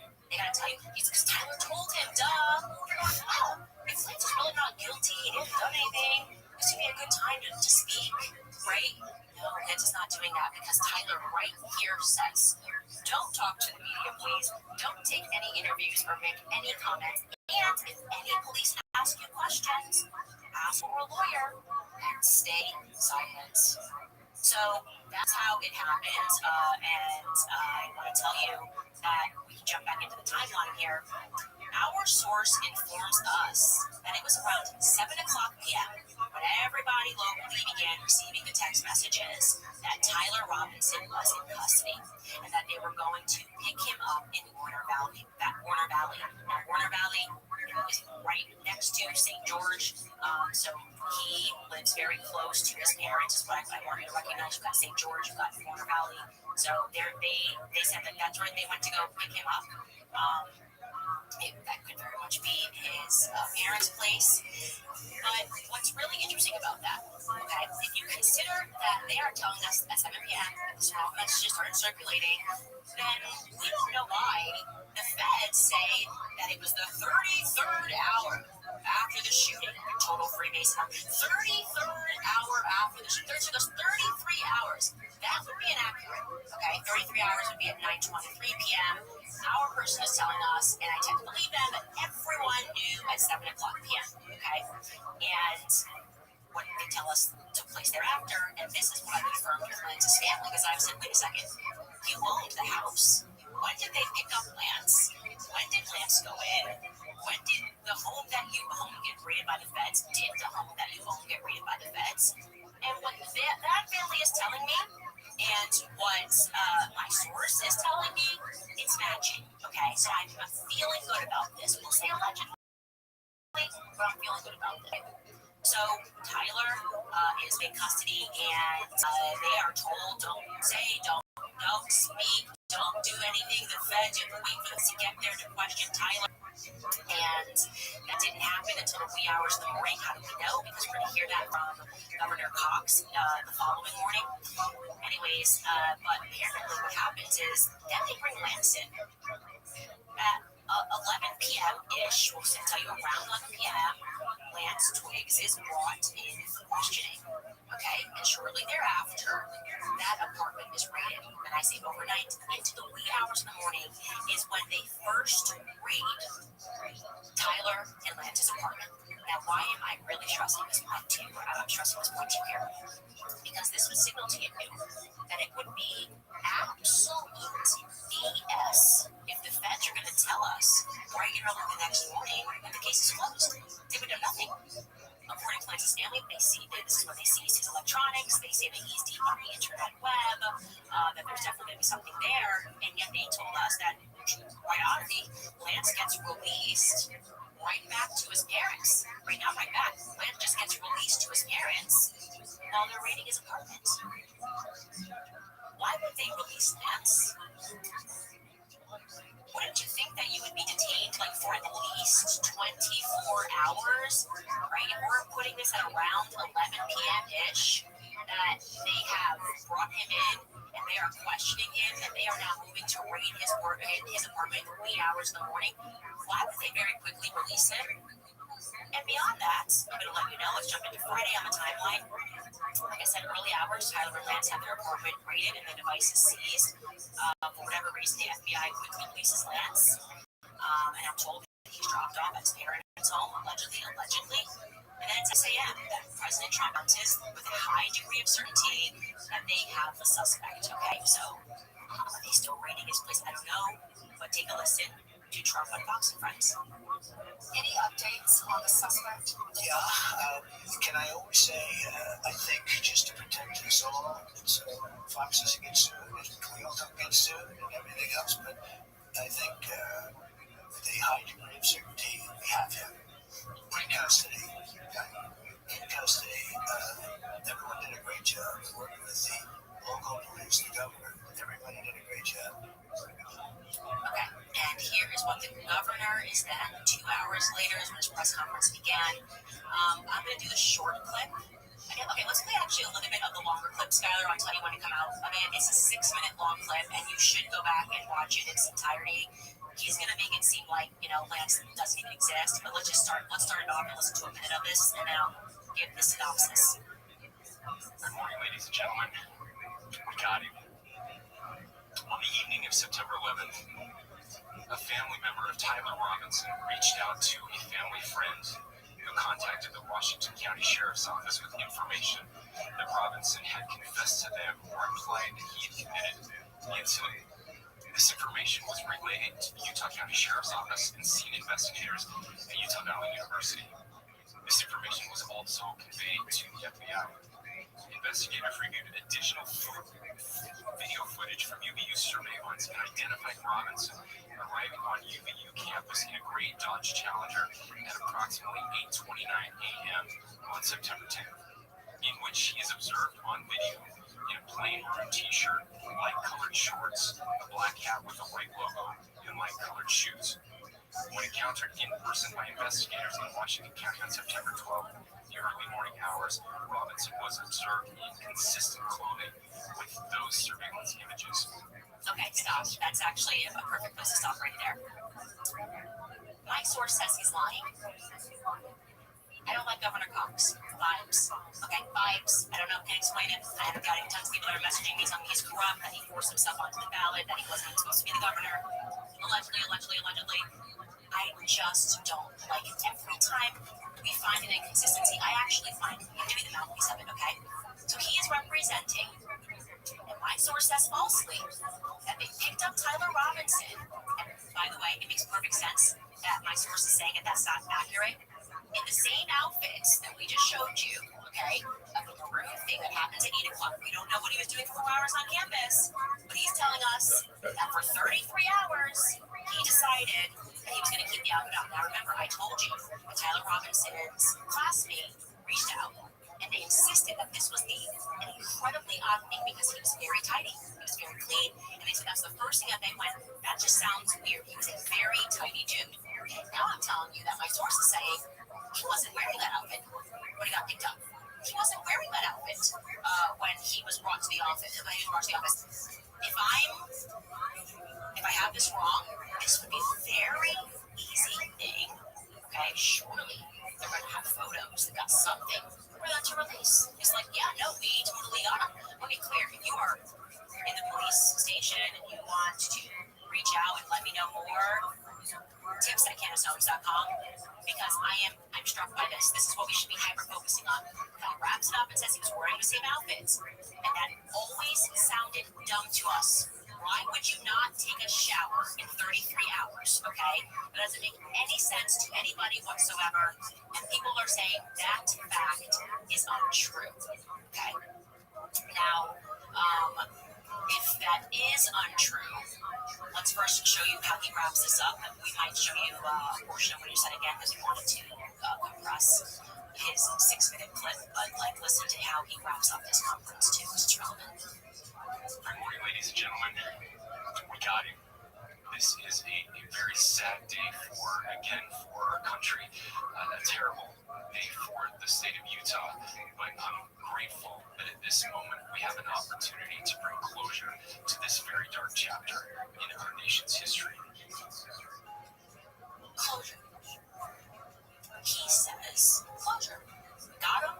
They already started in that. He starts talking about the messages. He starts filling in the blanks. He said he had it. He put it in a towel. We have messages. It's all over. We found it on Discord. Discord is going to say that's not true. So who made up these messages? When were these messages made up? Is the question. If Discord saying they don't exist, this signals to me that these messages were just created, right? And I'm further feeling that way because there's no timestamps. Again, I want to be proven wrong. Okay, I don't like this at all. And we got them, it's over, and we can turn the page with finality. Would you, if you were an honest governor and you knew that only, again, ish, 4 hours earlier, how long does it take to raid a home? I don't know, is it quick? It's like a 10-minute thing. It feels like it'd be a long thing to grab the devices. If you knew that you had not even begun going through those devices, how would you say that we can close this chapter? Why would you say we can close this chapter? I would have said, honestly, and he does not, we raided his home and we are looking for more information. We think that there's going to be a lot more information, but we want to let you know that we at least have one person that we feel is definitely involved. As somebody says, it's over, it's done, wrap it up. We're not going to even tell you about the fact that we just raided this place a couple of hours ago. And the person whose place we raided was the one that the family says is super internet. We just kind of released more interest in that. What are we to discern from all of this? I'll tell you my take on this. I think the person in the maroon that's walking is different than the person that's walking up the stairs.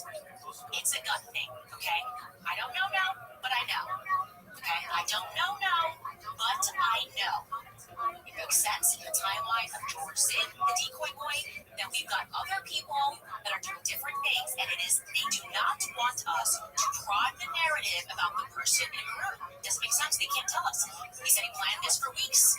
So I'm going to assume he planned it for weeks and he didn't go to campus earlier because he wanted to scope things out. He would have done that. He would have obviously been able to do that already because he's been planning this for a week. He knew where Charlie was speaking, right?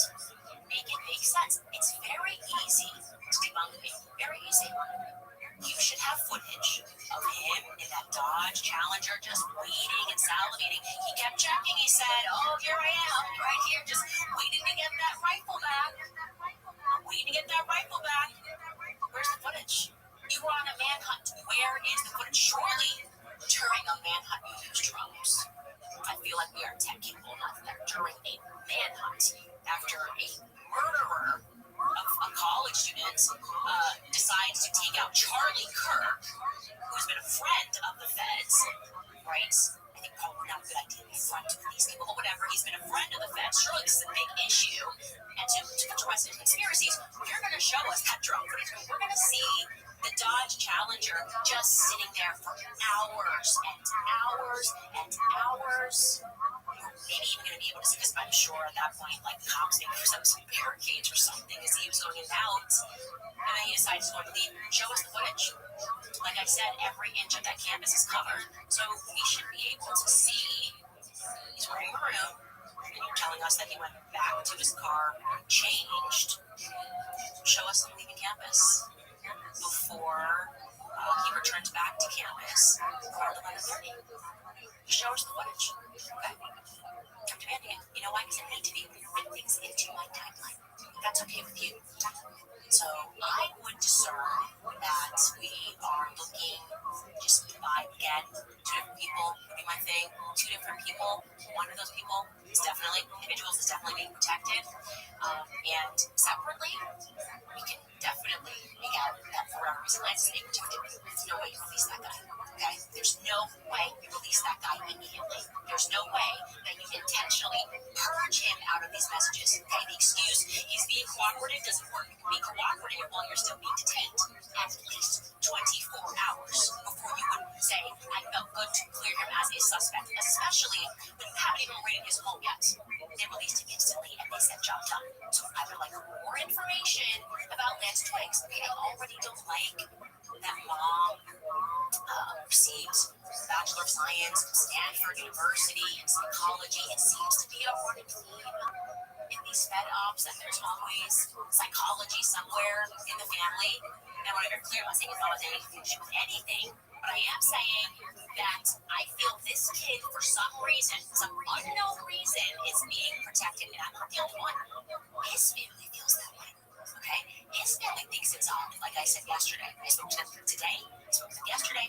They think it's odd that the feds moved on from him so quickly and that the feds were being dishonest. They felt about everything when they first came out with information. So why are we all feeling that way? We absolutely need to get to the bottom of it. Take a break. I'm going to show you some stuff. I mean, Tucker completely destroyed the Bibi Netanyahu narrative. Megyn Kelly, Dave Smith. I mean, everybody yesterday. The truth is coming out inevitably about Charlie's mindset. We're discussing it, obviously, because of Bibi Netanyahu coming out and lying. But some important things that he said, first and foremost, before we do that, I want to remind you guys about Riverbend Ranch, because I absolutely love them as a company, and I know that there were so many people, so many companies that wanted to make sure that they did something to try and heal, and also to try to remember Charlie, and Riverbend Ranch did the exact same thing. They put together the following tribute to honor him. We pay tribute to Charlie Kirk. We celebrate the tremendous good he did in his life. Charlie courageously advocated for the sacred principles of freedom, constructive discourse, truth, family values, and common sense. He talked with humor and wisdom, and backed up his beliefs with data and facts. He set a powerful example of reaching out and talking to those who disagreed with him. We mourn his passing, but what he taught us continues to resonate with even more power. A message from all of us at Riverbend Ranch. Also want to remind you guys that Beekeeper is natural, because as a mom of 4 young kids, life is constantly on the move. There's school job offs, there's work, there's travel, there's play dates, and let's be honest, germs are everywhere. That's why I'm so thankful for Beekeeper's Naturals and their amazing propolis throat spray. If you haven't heard of propolis, it's this natural immune supporting substance that bees need to protect their hives. It's like nature's own shield packed with antioxidants with 300 beneficial compounds. It's used for centuries to help support immunity, to soothe scratchy throats, and to keep you feeling your best. I use Propolis throat spray, especially during travel or school season. It's clean, natural. It is free from all the junk that you cannot pronounce. There's no dyes, no chemicals, and no fake sugars. Beekeepers Naturals recently launched a kid-friendly version of their nasal spray. The mist is super soft and it's gentle, so kids will actually use it. So whether you're a busy parent or just want to support your immune system the natural way, this is a game changer. Today, Beekeepers Naturals is offering you an exclusive offer. So go to beekeepersnaturals.com/Candace or enter code Candace to get 20% off your order. Beekeepers Naturals products are also available at Target, Whole Foods, Amazon, CVS, and Walgreens. That's BEEKEEPERS naturals.com/Candace. Enter code Candace at checkout. And also tell you guys about Just Thrive, because as we know, the biggest health secrets that they don't tell you about is that everything starts in your gut. Every day your gut is fighting the silent war against processed foods, work stress, toxins in the air that you're breathing. When your gut is in trouble, your whole body feels it. Most probiotics do not work. 99% of the traditional brands die in your stomach acid before they even reach your gut. That's what makes Just Thrive's spore-based probiotic really different. Just Thrive is the only probiotic that's clinically proven to arrive 100% alive in your gut. It does something that no other probiotic can. It turns your gut into an antioxidant factory, creating protected compounds exactly where you need them most. That means better digestion, healthy immunity, more energy, and easy weight management. You can take Just Thrive probiotic in the form of a capsule. Just incredible. From their award-winning probiotic to their full line of gut immunity and brain health supplements, Just Thrive has been fighting to make Americans healthy again with science-backed solutions that you can trust. To join the gut health revolution and take control of your health today, visit justthrivehealth.com and save 20% with promo code Candace. See the difference for yourself. You'll get a full product refund, no questions asked. Take control today with Just Thrive. Canada.com, promo code Candace. On that, what I just said to you, I think these are treated people, and I'm further believing that because I think it's weird that they won't even release the footage, this grainy footage of the guy walking up the stairs. Why do we have one static image of that? Does that make any sense to you? Why? Why are they all static images? Release the video. When I first looked at this video and then they said it was, I was like, that doesn't look like the same person, ish. But, no. And that feels intentionally grainy. You can release clearer footage. You know you can't release clearer footage. So do it. Because we're not going to let it go. I now believe there is a federal level of corruption and conspiracy involved in this murder, okay? George Zinn, to Lance Twiggs, the unanswered questions. What was he doing at home? What does he do for a living? What was... Did they see each other that night? Why are we doctoring their messages? Why can't I read Lance's messages? He's being so forthcoming. Why can't I read how he replied and what time these messages were sent? Okay? There are too many things that the feds can easily do to dissuade us, okay? And they're not doing any of it. They're just doing the thing, which is like, are we still talking about it? No. Now they're actually doing like, this is inappropriate. Charlie's funeral is coming up. Stop yourselves right now. Okay? Stop. This is exactly. No, you're inappropriate. You know what's inappropriate? Charlie Kirk getting shot. While we all had to watch that, we are all suffering PTSD and the lack of answers that we are getting from the feds. And that is the only thing here that is happening that's inappropriate. I want to be very clear. Actually, not the only thing. Maybe Netanyahu trying to spin this into he's my good friend, just fighting him. Well, Tucker Carlson completely shredded that narrative. I don't like the baby lied so quickly. It doesn't make me comfortable. I don't like it. Okay? And he just went live yesterday. He also brought in Megyn Kelly and other people. And he spoke about what Charlie was going through because he saw him very shortly before his assassination. And he intimates to everybody what it was exactly that was on Charlie Kirk's mind and what he was living with in that moment. Take a listen. I was shocked and sickened by the reaction of the foolish and repulsive reaction of the Prime Minister of Israel, Benjamin Netanyahu, to Charlie's death. Basically made it all about him and all about his country. Immediately trying to take the energy, the sadness, the grief that people felt over Charlie's murder and redirect it towards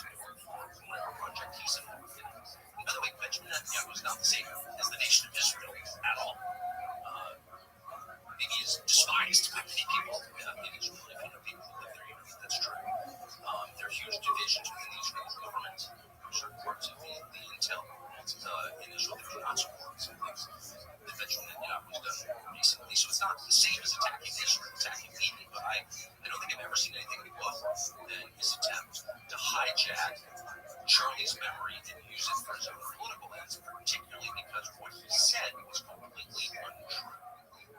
Charlie didn't hate Jews, he loved Jews. He had tons of friends who were Jews, he loved the state of Israel, loved going. He did not like Bibi Netanyahu. He said that to me many times. He said to people around him many times. He felt that Bibi Netanyahu was a very destructive force.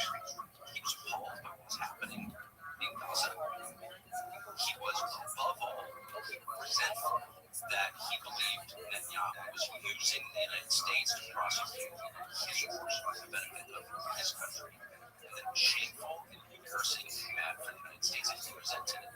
Didn't hate Netanyahu. He wasn't out there with a placard saying that, but he certainly expressed that to me and a lot of other people. There's no question that Bibi's defenders on the internet call me a liar. But that's a fact, and enough text messages exist that I think it can probably be verified and pretty sure not that it needs to be, because that is true. Shortly after that speech, there was a very intense attack on Charlie, so I don't really notice. But on him, I have donors. He $1 million worth of donors, and so because he was involved in different projects, just yapping on the internet, which is what I do. He was dependent to a great extent on Jewish force. It's a nonprofit. And they after him and tormented all. Of course, many were supportive, but the ones who were offended by my speech, and there was a very intense tormented Charlie until the day he died. He didn't intend to do a wrongful cutting, and therefore he's potter.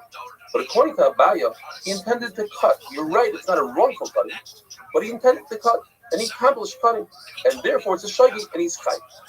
Gemara goes on to bring a raya to Rava from a brisa that has a reisha and a seifa. The reisha, the Gemara says, is referring to why Shabbos is more stringent than other averos, meaning avodah zarah. Avodah zarah. In other words, if a person does 2 malachas on Shabbos, he's chayiv 2 korbanos. That's very stringent. Versus avodah zarah, if he does 3 avodah zarahs in one awareness, he shuts an animal to avodah zarah, he brings the animal on the mizbeach for avodah zarah, he pours wine for avodah zarah. All 3, you only bring 1 carbon, which is less stringent than Shabbos. The brisa, the seifa of the brisa, and that's the right to Rava, says the opposite. And there's something in other ways, other mitzvahs are more stringent than Shabbos. For instance, the person is shaygay without kavana. By other mitzvahs, he's chayiv, and Shabbos he's potter. What's the example? If he thinks that he's eating fat, but it turns out that he's eating challah. In other averos mitzvahs, he's chayiv pardon, and in Shabbos he's potter.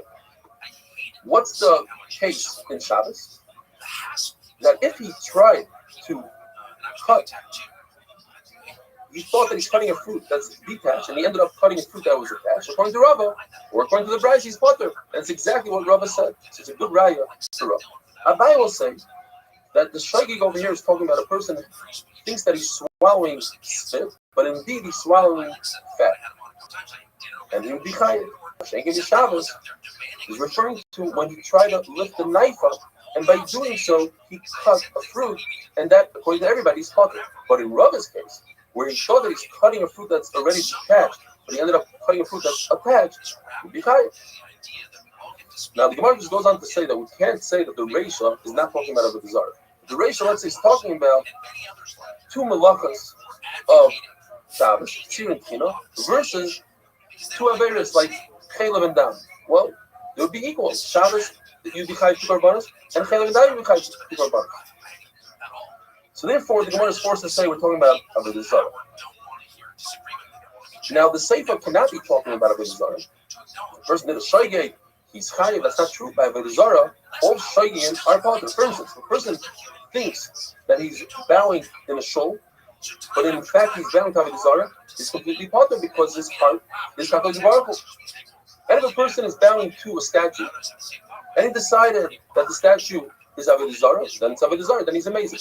And if he doesn't decide that the statue is avodah zarah, then he didn't do anything. What if he bows to avodah zarah out of fear for his life or out of love? Now, of course, he shouldn't do it. He should give his soul, should be moiser nefesh. But what if he did do it? He's also potter, according to Rabbi. So therefore, the Gemara is forced to say that the Sefer is talking about other mitzvahs and the Reish is talking about Avodah Zarah. Have a wonderful, wonderful day. By the way, I'm not accusing anyone of being involved in that murder. I'm not trying to mutter darkly or imply anything. I'm not murder Charlie. I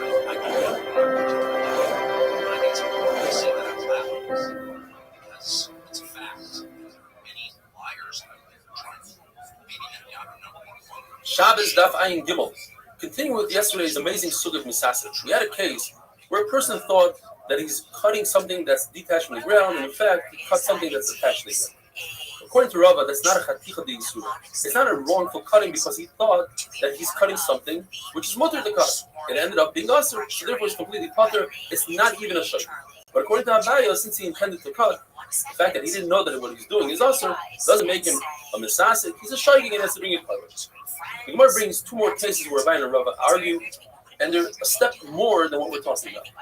The second case is where a person takes, let's say, a ball, and he tries to throw it 2 amas around, which is half of the shear that you have to throw in order to be high.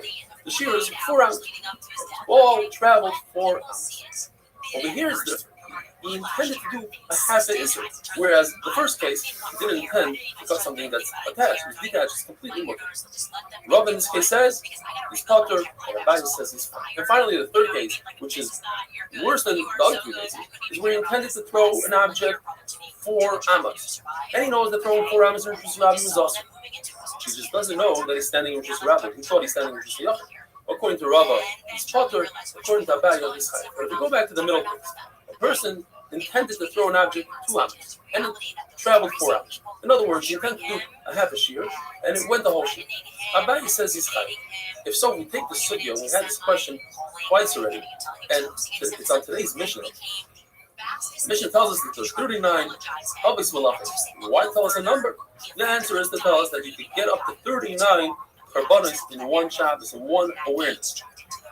But if a person is a shaygig and know all 39 Malachas, the Gemara asks, then he doesn't know what Shabbos is. If there's no Yisurim that it's not Shabbos, then today Shabbos is no different than Sunday, Monday.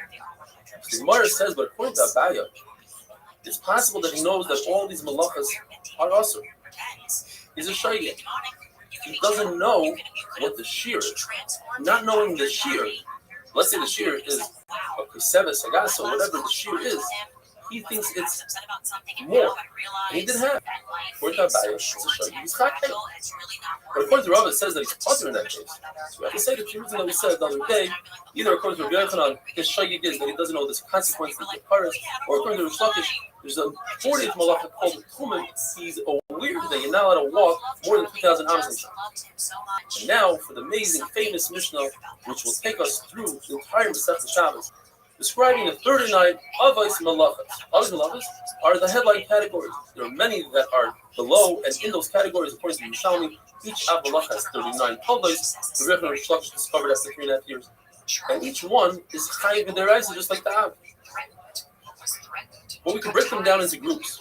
11 of them have to do with baking bread or the cooking of the samamanim, the dyes, and all these 39 malachas have to do with the melechas hamishpah. These are 39 steps that they took in the midbar to build the mishpah, and 11 of them were steps needed to cook the dyes.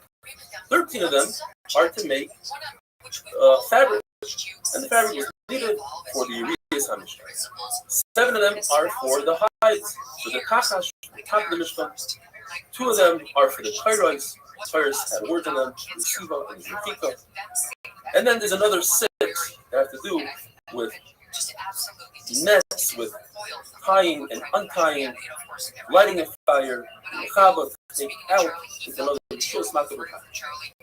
And let's start with lechem, with the bread. The first step is you have to sow the field, you have to plant, and then you plow the field. We're talking about in there. Just throw first to soften up the ground, then they sow the seeds, and they plow again. And the chiddush is that even the second Kari plowing is considered Av Malach. The next one is what we discussed is Urea, sowing, and the Gemara tells us that includes also Zoymer, which is pruning trees. When you cut down a branch, the branch grows even more, so that's like planting. Noitea is when a sapling of a tree. Maverick is when you take a vine and you put it in the ground. Market is to graft. All these are all under one umbrella of Malacha. If you do all of them, you're only chayav one karban. Chayrish, as we discussed, is the plow. That includes also chayfer to dig and chayret to make a furrow. And they're all considered one malachi. You do all three of them, you chayav one karban. Chaytzer, to harvest the wheat, and that includes boitzer, anovim, grapes, boitzer tmarim, dates, masik zaysim, olive, and figs. They're all considered one malachi. Do all of them on one Shabbos and one awareness. You chayav one karban. Ma'amer means to gather and to make a pile. Rabbi says that it includes things that are not gedulei karka, like gathering salt in a factory, piling it up in a pile. Rabbi says it's only gedulei karka, something that grows in the ground. Dash, to thresh, to separate the kernel from the shaft. That includes menafet, and menafet, that's to beat flax and cotton. It's considered one malacha. If you do all three of those, you have one karka. If somebody is zomer, he prunes a tree, cuts a branch, and he has two intents. One is he wants the wood. And the other intent is he wants to grow two malachas. And the same would apply to aspasta. If you have straw for an animal, you cut it and it grows more. You want it for your animal, you want it to grow more. And the same thing with beets. You tie it for placer and noitaya. You're planting. In other words, you want it to grow more and you want the actual life. If you have a small pile of dirt, it's where you are. So it's all in the. If it's in your house, you want your floor to be flat and straight, that's boina. If you are in the field, that's rich because you're softening up the dirt for seed. If you have a small hole in the ground and you fill it up, if it's your house, that's fine. You're fixing the floor. And if it's in the field, it's fire. An amazing shiloh. You dig a hole in the ground, but not because you want a hole, but because you want the dirt. You are even according to Rabbi Yehuda that says, "Melacha shein tzricha legufo." You are high. Meaning, if you do a malacha, but you don't want that, the malacha is the solution. For instance, you have a dead body in your house and it's making a terrible odor. You take the body out. You don't want to take it out. What you want is you don't want to smell. You don't care about the outcome. You don't care about carrying. You care about not having a smell. Over here, you don't care about having a hole. You care about having dirt. But in this case, when you do agree that since you are in the council, you're ruining something. You are. But Papa says that if you take dirt and you throw it at a country in order to get the dates, you're chayiv on two things. First of all, you are chayiv, which is chaytzer. You're taking fruit off the tree. Second of all, you're mefarim, which is a malach of dash. You are breaking things up. You're separating. You're separating the date from the wood around it. Rashi says no. Since that's not the way to do it, you are puppet. And tomorrow we'll be talking about the three types of separation. Boyer, Zoyra, and Merake. Have a wonderful day. That's gotta stop. Here's what he wrote. Okay, his name is Rothschild. He wrote, Charlie Kirk was my friend and I was his pastor. I want to simply say this regarding Candace Owens.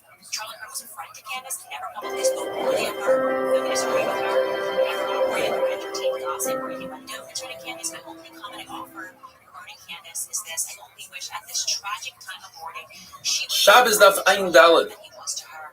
Within the 39 malachas, 3 of them are one and the same.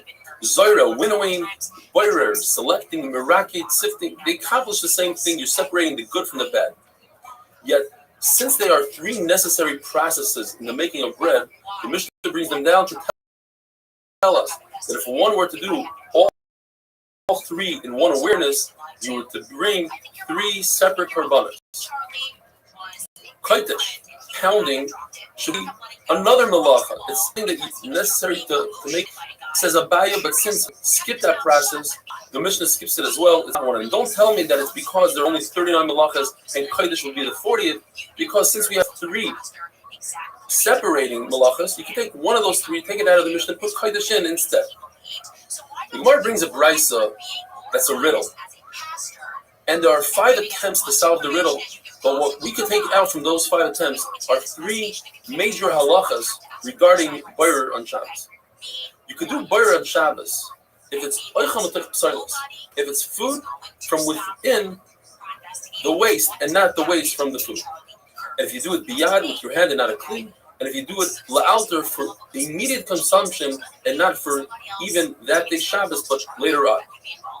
What are the 5 attempts? The first attempt was, the Brisa says that if you have food in front of you and you could do butter and eat it, you could do butter and give it to your friend.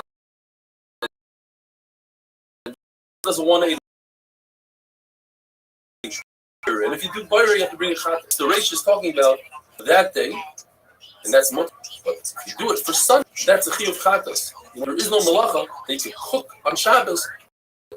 Perhaps the Bryce is talking about here. If you do a half a butter, half the amount, that's okay. But if you do the full amount, that's a chiyuv chatas. Chadishir also, the Gemara says it's impossible. There is no malacha that you can do a half of it. Even a half would be awesome that you just don't get a punishment. Perhaps the Bryce is saying that you're allowed to do something that's only done with a funnel or with a plate. Yeah, that's not the real way of doing butter. But if you do it the real way with the real sifter of kalim in that Bryce, perhaps it's talking about oichal meter psoilos, and that's mutter. But psoilos meter oichal is also again. The Bryce doesn't mention anything about oichal meter psoilos. Says Rabbi, therefore I say the pshat is la'alter. It says in the Bryce, eat it, meaning immediately. Eat it immediately, that's okay. But if you do it for later on during the day, that's Isser Boyer D'Oraisa. The Rishonim explain, so Rabbi agrees to the concept of biyad and oichal meter psoilos. He just adds that you need also miyad right away.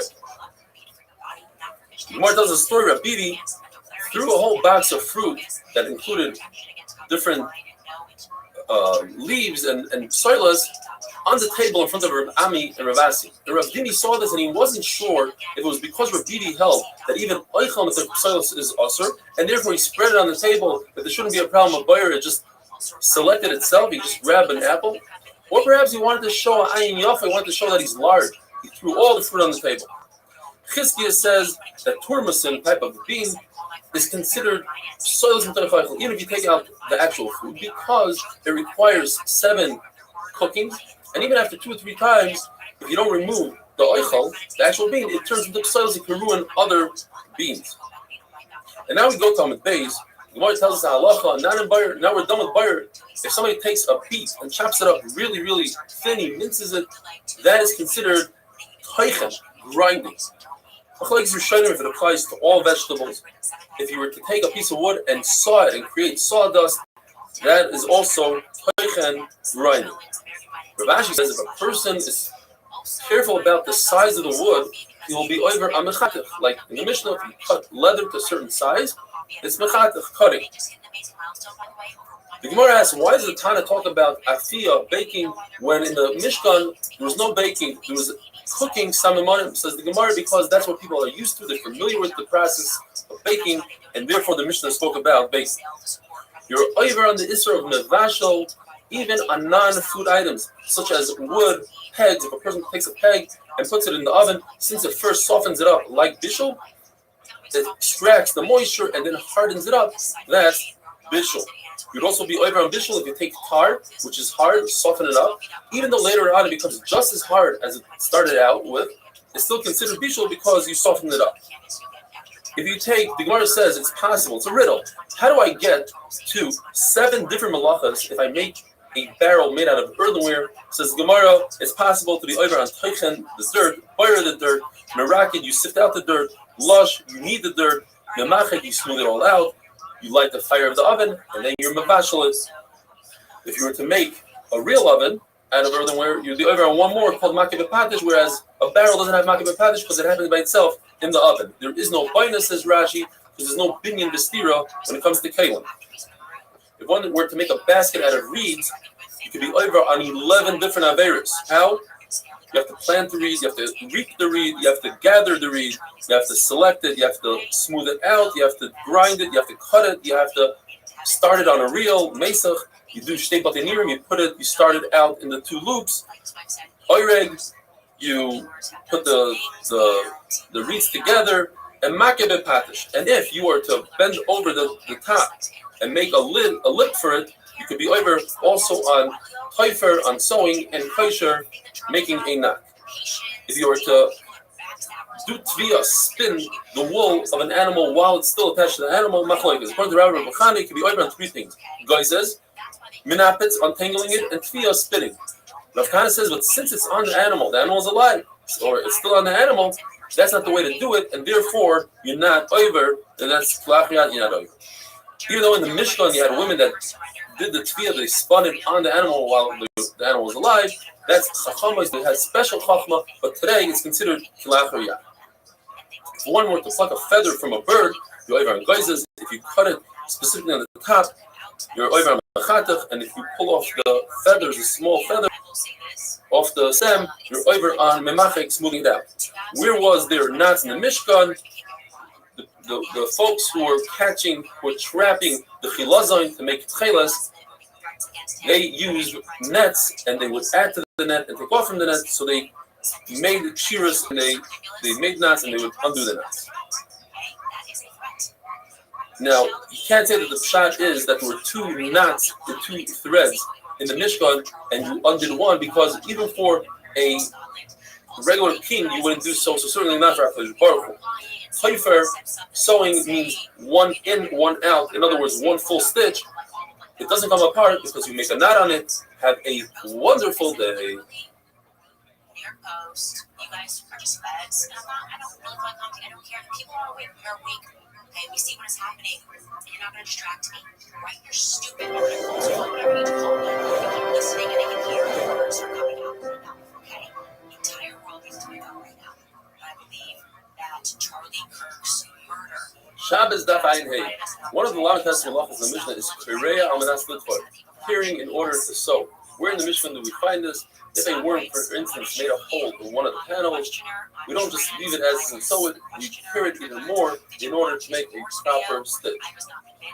Rav Sutra heard three things from Rav at the same exact time, and they are seemingly connected. If a person takes a thread and tightens the thread in order to pull two pieces of garment together, that is considered sewing. If a person learns Torah from a magoj, what is a magoj? Machlokes, he's chayev misa. Rav says a magoj is a megadev, somebody that constantly talks about avodah zarah, and the concern is to influence you avodah zarah. We see that Rav said that if a person learns from a magoj even one thing, he's chayev misa. Obviously, he's not talking about a machashev, a sorcerer, because it's not also to learn from a sorcerer in order to understand what they do and how to prevent it.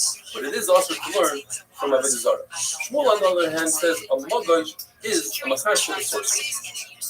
And the third thing he said is that if a person knows how to calculate mazalos and kufas, the constellations and those sort of things, and he doesn't do so, he's over on the pasuk, the beautiful creations of HaKadosh Baruch Hu. They don't see when they don't see his handiwork, and therefore it's also to talk to such a person. The Rebbe says, in fact, it's a mitzvah to calculate kufas and mazalos, as it says in the pasuk, this is your chachma. Le'inei oamim, towards the nation, explains Rashi that you will know through the mazalas when it will start raining, when it will be hot, etc. One of the malachas in the Mishnah is hatzot tzvi, capturing an animal, a deer. Included in that is trapping a fish, a chilazon, the snail that you make the chelas from. If you squeeze the dye out of the chilazon, you're not over on dash, according to Tanakama, which is threshing. Dash is only in Gizule carrots, something that grows from the ground. The argument says you can do dash even on an animal. You're not over on the tilas neshama, although you killed this snail, you're not over on the tilas neshama. Even though, even Reb Shimon admits, like ratio, that if you were to chop an animal's head off and said, I didn't mean to kill it, you know that obviously he's going to die. In this case, since he wants the snail to stay alive, it's in his benefit that the snail should continue living, since the dye will be clear, therefore it's considered a mesasek, and he's potter. What is the issur to chef an animal? According to Shmuel, it's an tilas neshama. According to Rav, there's also an tilas neshama, but in addition to that, is the issur of tzeveya of a dye. Says Rav, I don't want people in future generations to make fun of me and laugh. Let me explain myself. A person would prefer to have blood on the neck of the animal by the Makam Shita so that other people will see that it's fresh meat and they'll come and they'll buy it. It says in the Mishnah, two malachas. If you salt the hide and you tan the hide. Rabbi and Rothschild both say that those are one and the same, and therefore let's take one of those away and instead insert the malacha of misarte, of creating lines like we have in a Sefer Torah. Putting lines into the hide is asur d'oraisa. Rabbi Ravuna says, and this is explained by Ravashi, if you salt meat because you want to keep it for long term, you want to go on the way with it, that is ma'abed, that's tanning. Rava says there's no such thing as tanning food, and it's not asur. The Mishnah says, smoothing out and cutting. Says Rabbi Bar Chanina, you could be over a memachik of smoothing out if you smooth out dirt between the pillars of a building. Yishum Levi says 3 halachas.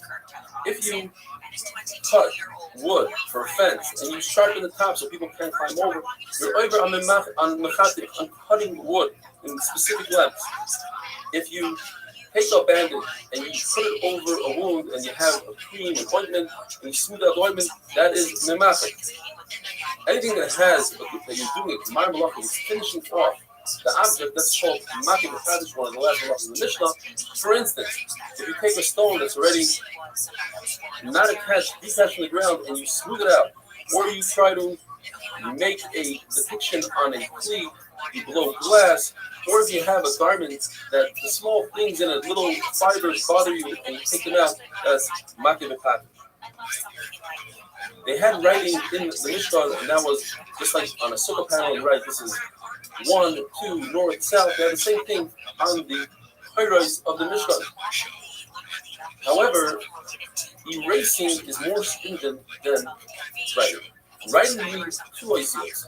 Doesn't matter how big the ice is. But erasing, even erasing one very large ice, where you can write 2 ICs, you would also be over. The Rosh points out, it doesn't have to be erasing a letter, it can be erasing a glob of ink, as long as you're making room to write 2 letters.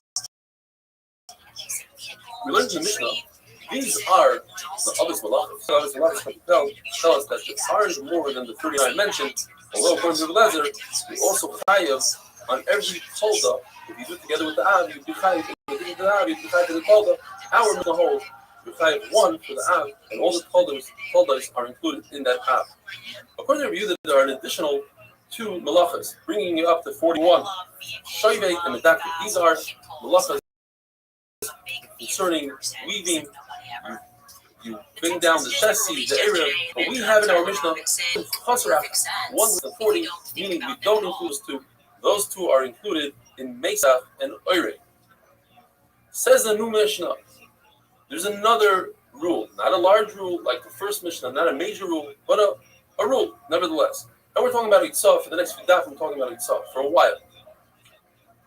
In order to be over on Itzah from one rishus to another rishus, it has to be an item that you typically store, and it has the right shear that you would store. If typical people don't store this, but you stored it, you yourself will be over and no one else. In the Chazon Gemara, what's an item that people don't store? One man always says Dam Nida, the other man always says Asherah tree.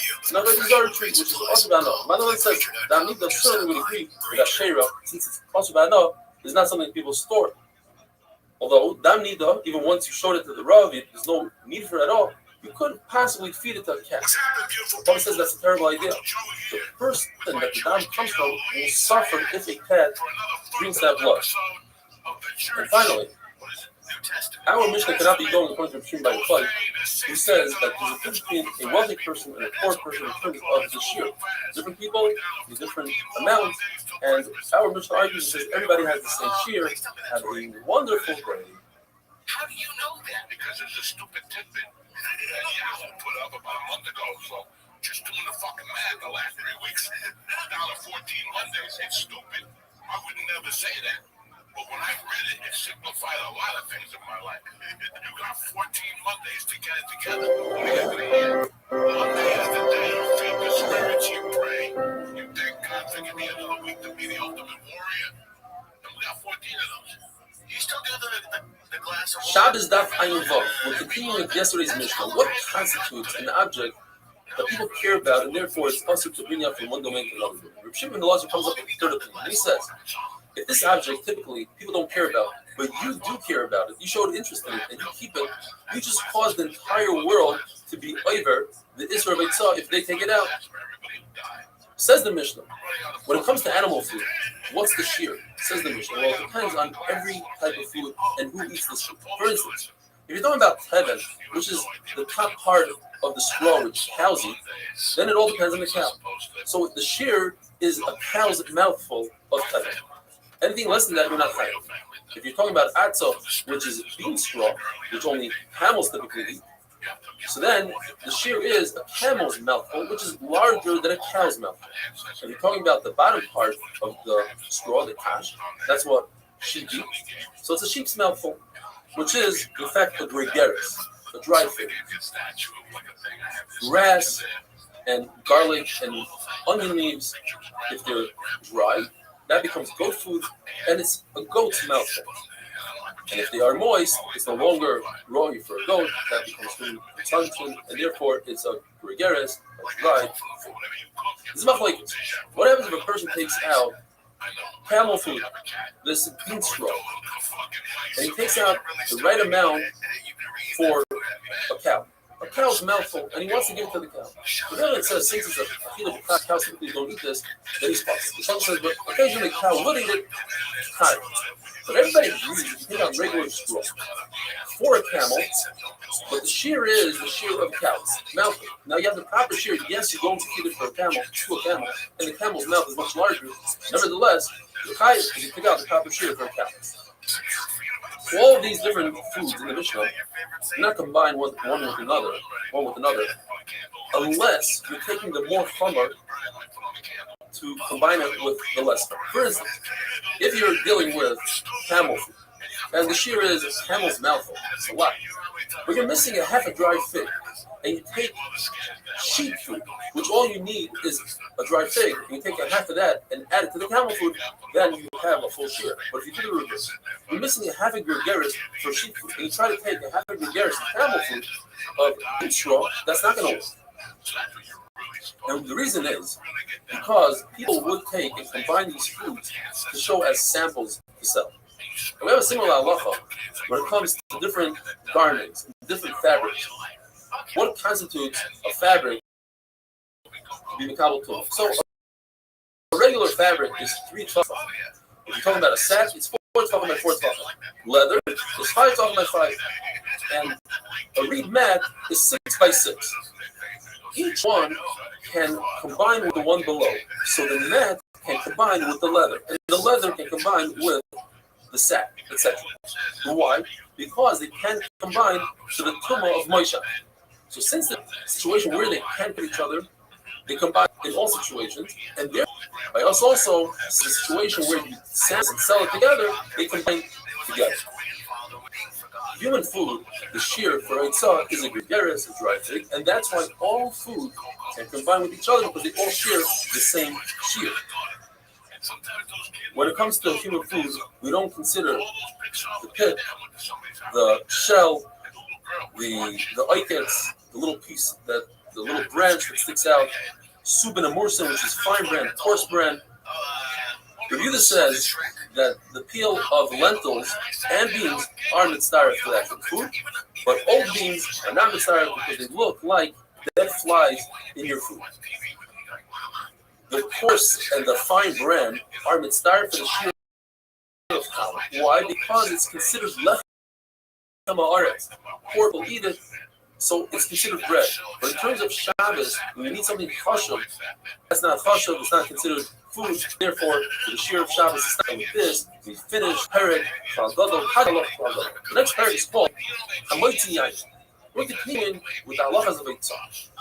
When it comes to liquids, what is the shear? So wine, the shear is enough to make kiddush, which is a quarter of a revius of wine, which you would add 3/4 of a revius of water to. When it comes to milk, as much as you can swallow. Honey, as much as you put on a wound. And oil enough to anoint a small limb. Water, in order to make anointment for an eye, and other liquids is revius, and other waste liquids is the revius. Rabbi Shimon says all The shiurim in the Mishnah are one, and that is a revius. Now, if you decided to keep and hide, put aside the smaller shiurim, then you just created the smaller shiurim of chiyuv. However, the Tanakh holds that once you decide that something is valuable to you, then you don't need to know the Mishnah, even let those shiurim also are chayiv and mitzvah, a wonderful day. And everything, Mercy was on that shit. We went down, and the movie was sensational. Then the guy gave me some loot, and then the guy came over and like, listen, I gotta get to Disneyland. I want that package. But you get the tour. I'm not waiting on lines. You gotta do the fucking. I'm gonna get that's not right, Gary and James Bond and those people. I just don't want to wait on line. Right, that's it. The guy goes done. So Shabbos daf ayin zayin. Rabbi proves from our Mishnah that since most liquids, the shear of a tzah, take out liquids, if it was just rather reduced. Therefore, wine, the shear is a quarter of it. Because in order to drink wine, you need to dilute it with 3 parts water. Asks Abaya, but in Masechus it says, Zayin HaShironi is 2 parts water, not 3. In addition to that, asks Abaya, but you didn't add the water yet. So why are you chayav on just taking out a quarter of a revius? Says Rabbi, because a quarter of a revius is chashuv, and in order to be over on a tzad has to be something that's chashuv. Since you put that in water, even though you didn't, it's chashuv. The fact that you asked me if you accept the sweet Shirani is very weak wine. It's 2 parts water to 1 part wine. Or we're discussing the coloration in red. It's 2 parts water, 1 part. Nothing says you say where wine needs a revius or a quarter of a revius. When it comes to congealed wine, you need a full kezayis, which equals to a full revius, not a quarter revius. We have a similar halacha, says Rabbi Yosef, when it comes to tumah of the blood of an aveda, where Bishamai says it's hard, it's one of the places that Bishamai is named for.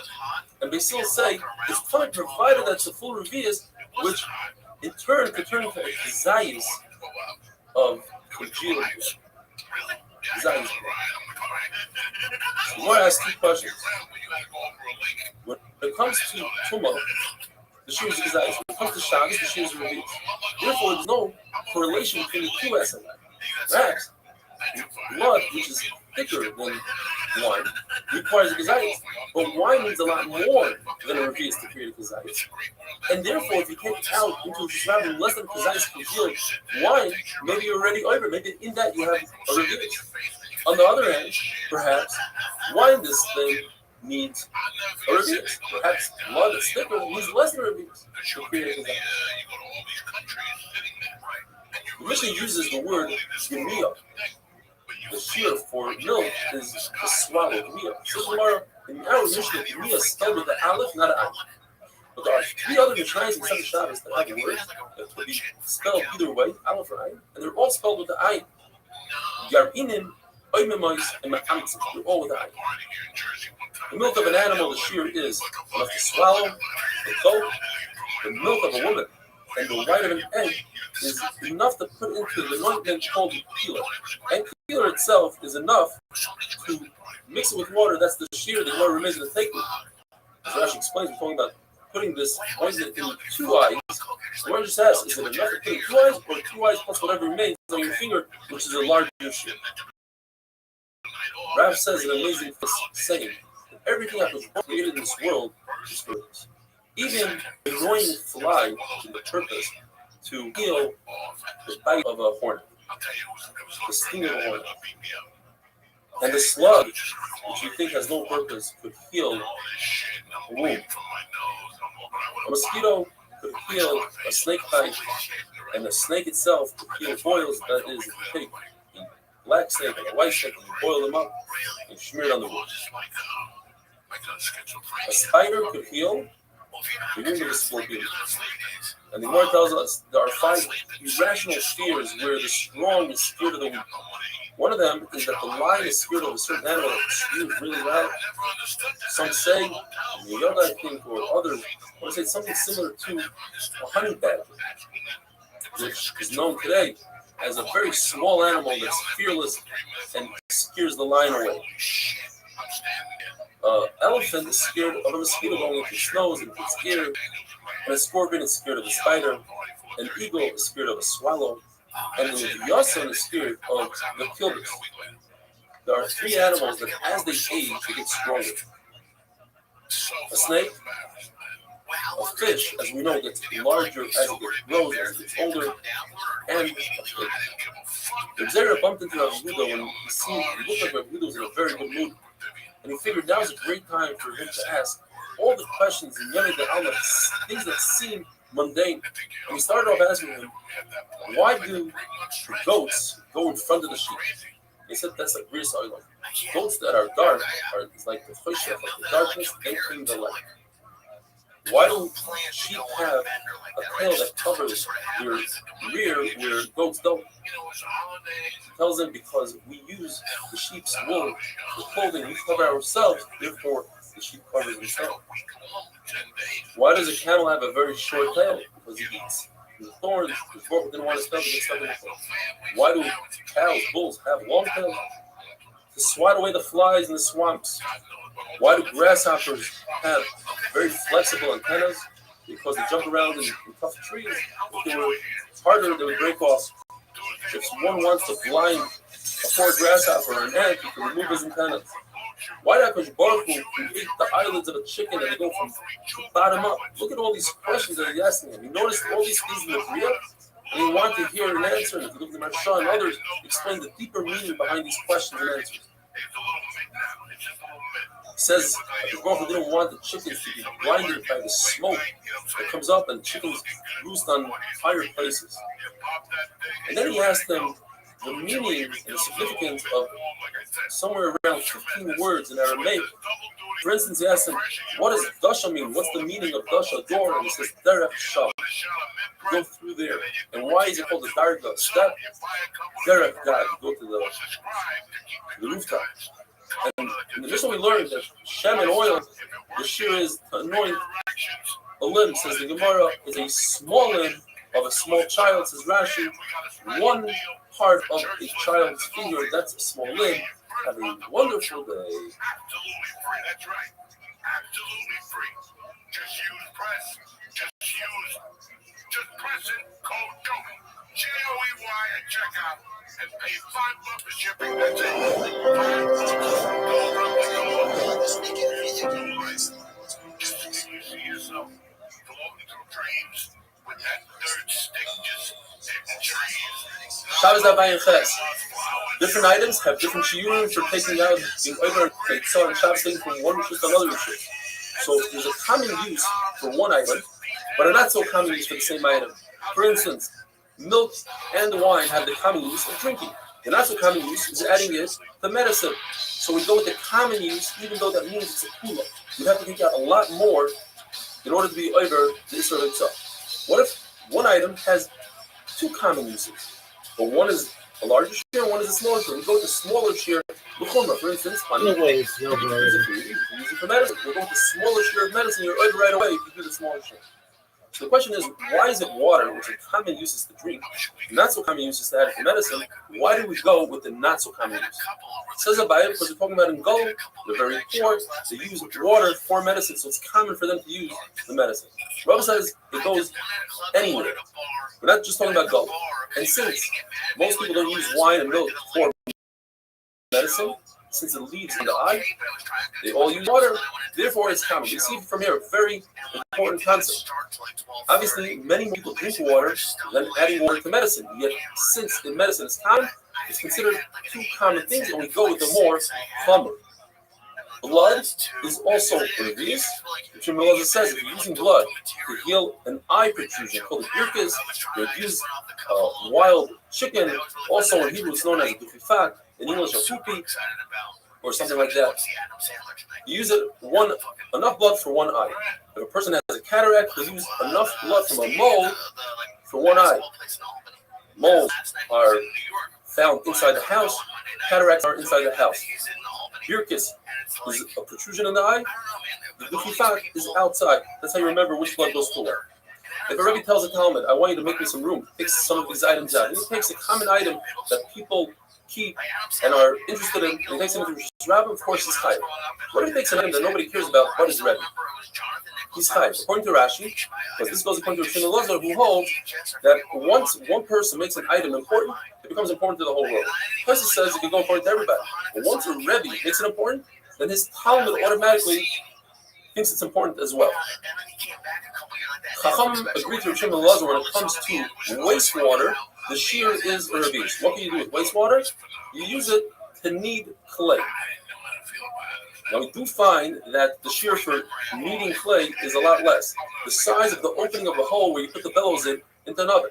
That's if you already have ready-made clay. Then the shear is much smaller. But no one is going to go through the tircha and the burden to start making clay from scratch unless it's a much larger shear of a revius. And we find that concept later on tomorrow's daf as well. Says the Mishnah, when it comes to rope, the shear is enough rope that you can make a handle for a basket. When it comes to gemi reed, it's enough to make a loop on a sifter to hang up. Now, nobody uses rope on a sifter because that could scratch the sifter. You take a measurement of the kid's foot so you can go to the shoemaker to make him a shoe. Paper, enough for a receipt that you paid your taxes. Once you show the tax collector that you paid your taxes, the receipt has no value. According to Rabbi, it does have a value. Why? A number of pshatim. According to Rava, we're dealing with the main tax guy and a smaller tax guy. The main tax guy gives you a code, so you can use that code. You don't really need a receipt. According to Abaya, the tax guy, the main guy, has runners. And if the runners catch you, you want to produce a receipt. According to Rabbi, according to Danakama, you don't really need to produce a receipt. You just go back to the main tax guy, he'll recognize it. And Rashi says people want to keep tax receipts according to Rabbi Yehuda, so you can show them to other tax collectors, and they'll see that you're a trustworthy person who pays taxes. Once you erase a paper, it has no purpose. You can't write on it again. What can you do? You can cover a small flask, so the shear is the size of a small flask. When it comes to leather, if it's semi-tanned, you can write a kameh on it, so it's the size of a kameh. Cloth, which you write tefillin and stickers on, enough to write the smallest part of tefillin, Shema Yisrael Shem Elokeinu Shem Echad. Ink, enough to write 2 large letters. Choil, which is makeup to the eye, enough to do one eye. Glue, enough to catch birds. Sulfur and tar is enough to make a hole in a jar so the sulfur can come out, and then you plug it up with that sulfur and tar. Wax, enough to plug up a hole. A small hole, crushed brick, enough to put on the opening of the oven that makes gold. And Rita says, in order to make the feet, the tripod on the pur, which is also called in Aramaic, sid, lime, which girls use to remove hair, enough to put on one small joint of a girl. Rita says, enough to put on the hair to make the hair lay flat. And according to Nehemiah, enough to remove the hair in this area. The hutzim, which are lulav leaves, and you make, let's say, pashalat, is enough to make a handle for a basket. Suvim or siv are the strings that go around the people will put them in a funnel, and that would catch the sediments of the wine. Oil and grease, enough to put on the back of bread when you put it in the oven so it doesn't stick to the side of the oven. The size of a cellar, which is a gregaric. Cotton, enough to fill a ball, which is the size of a walnut. If you take out a star fight, a star that says, I owe somebody owes me money, it has value. But once it's already paid off, according to Rabbi Yehuda, you're still chayiv. According to Tanakam, you're part of similar to the machlokes we had before. Rabbi Yehuda says, you're allowed to keep a star fight. There's no issue. So it has value for you. According to the Tanakam, you're not allowed to keep a star fight around. It could bring problems later on, so it has zero value. According to Abaya, everybody admits if the star was paid off, you're not allowed to keep it in your possession. The machlokes is, what happens in a case where the loiva admits that he wrote a star? Does he have to be mekayim that star? Does he have to make a new document stating that the original star is a good star? According to Rabbi Yehuda, since he does not have to produce such a document, so the original star has value. And that's why if you take out the original star, you're chayav. Rabbi says everybody admits you have to be mekayim. The machlokes says, what happens if the loiva doesn't want to pay? And meanwhile, the malva produces the star. And he takes it out into Rabbi. Since that star has value now, because he could use it to collect, and without he cannot. Therefore, he's chayiv. Rashi is talking about the loiva, not the malva. We're talking about a special document that the loiva has in his possession that says he paid off already. And he uses that document to show other lenders that he's a trustworthy borrower, and he pays off his debt.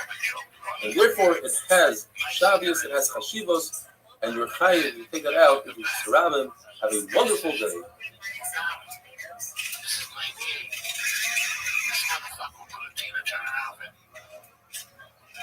The whole thing. And sing like a couple Tina Turner songs. Was it? Were they laughing after they just going fucking nuts? A fucking standing ovation.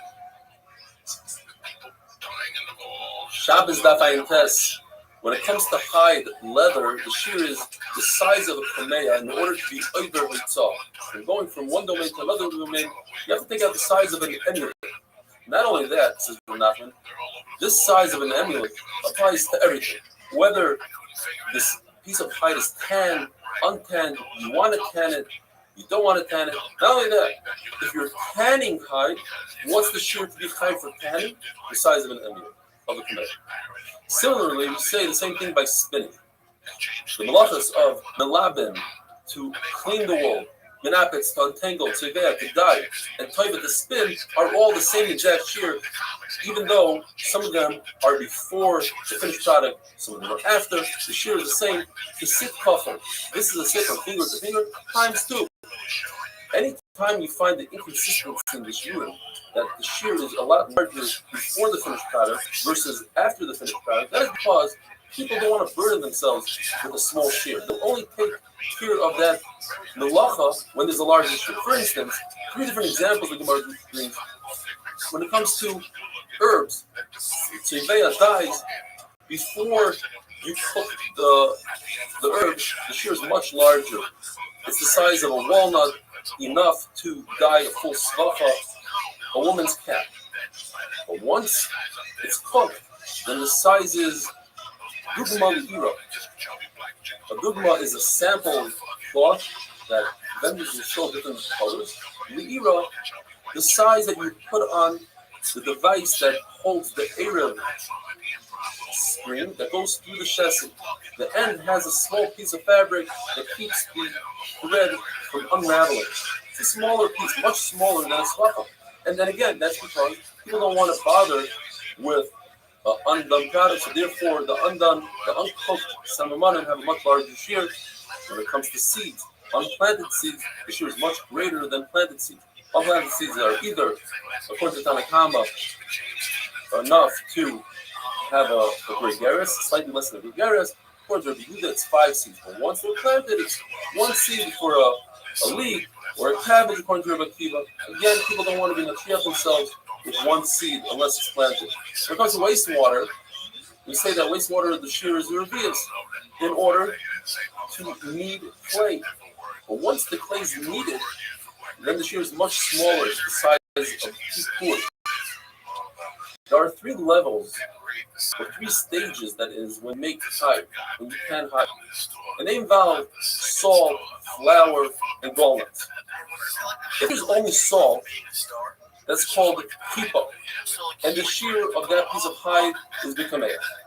If there's salt and flour added, but no walnuts, that's called diphthera. The shear of that is to write the main essential parts of the get, and the name of the person. If there's no salt or flour or walnuts, that's called matzah. It's plain, like matzah. And that the size is in order to protect a weight. That's a much larger shear than a kameya, and that's because it's moist and you cannot pan it. The tumah of medrash, when a zav nida sit or stand on a piece of fabric, leather, as we had the other day, maybe a week ago or so, is 3 by 3 tefachim for a piece of cloth, 4 by 4 tefachim for a sack, 5 by 5 for a piece of leather. All of a sudden now it's 5 by 5 tefachim for leather, and not the size of man. And the answer is because we're dealing with something that's cooking really hard. The only thing you can produce from this leather are tables and things like that. We said in the Mishnah that is enough, the shear for cloth is enough to write the smallest part from the film, which is Shema. And the Brisa says, the Chsustos is enough to write a mezuzah. What's the Chsustos? Well, the parchment comes in something called vil. If you separate the two, you have the part closer to the flesh of the animal is called the Chsustos, and the part closer to the hair of the animal is called flat, according to Taisvas. And according to Taisvas, you write on the part that's further away, on the opposite side of the hair and the opposite side of the flesh. Tefillin are only written on cloth. Mezuzah, Maskan of the Gemara, is you can write it on cloth, but also on the Chsustos. And a Sefer Torah, you can write it on cloth, the Chsustos, and on vil when they're still connected. The Chsustos, which is not Rahui for Tefillin, therefore it means a larger shear, the size of a mezuzah. Sometimes you could call the parsha of Tefillin by the name of mezuzah.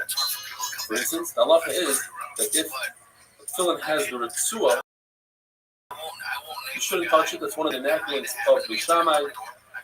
It's the common yadayim, the common their hands for truma. Ritzua by itself. Not. The sin says you have to touch the actual parsha of the Tefillin. Exactly says you have to touch the actual mezuzah of the Tefillin, meaning the parsha of the Tefillin. Rav says a statement. The Chsustos is like cloth. As part of the Gemara, what he meant to say is opposite of what we would think. That cloth is like the Chsustos. In other words, just like the mezuzah can be written on the Chsustos, it can also be written on cloth.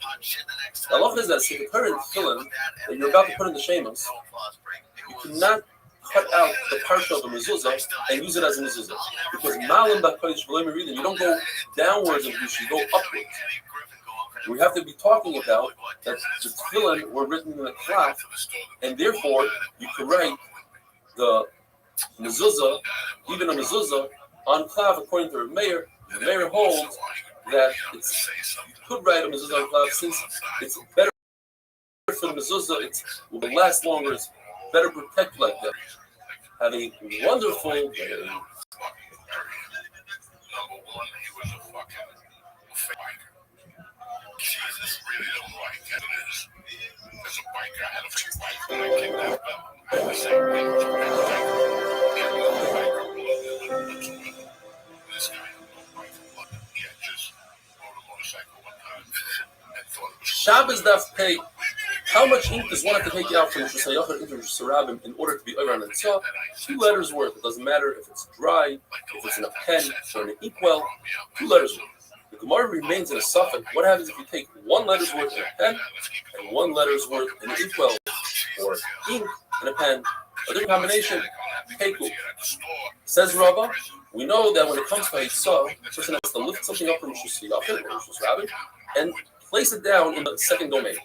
Writing consists of putting down. So if you're walking in Rosh Hashanah, and while you're walking, you write, it's as if you put it in its resting place in Rosh Hashanah. If you wrote 1 letter, and in one awareness you wrote the second letter, however, by the time you wrote the second letter, the first letter dried up.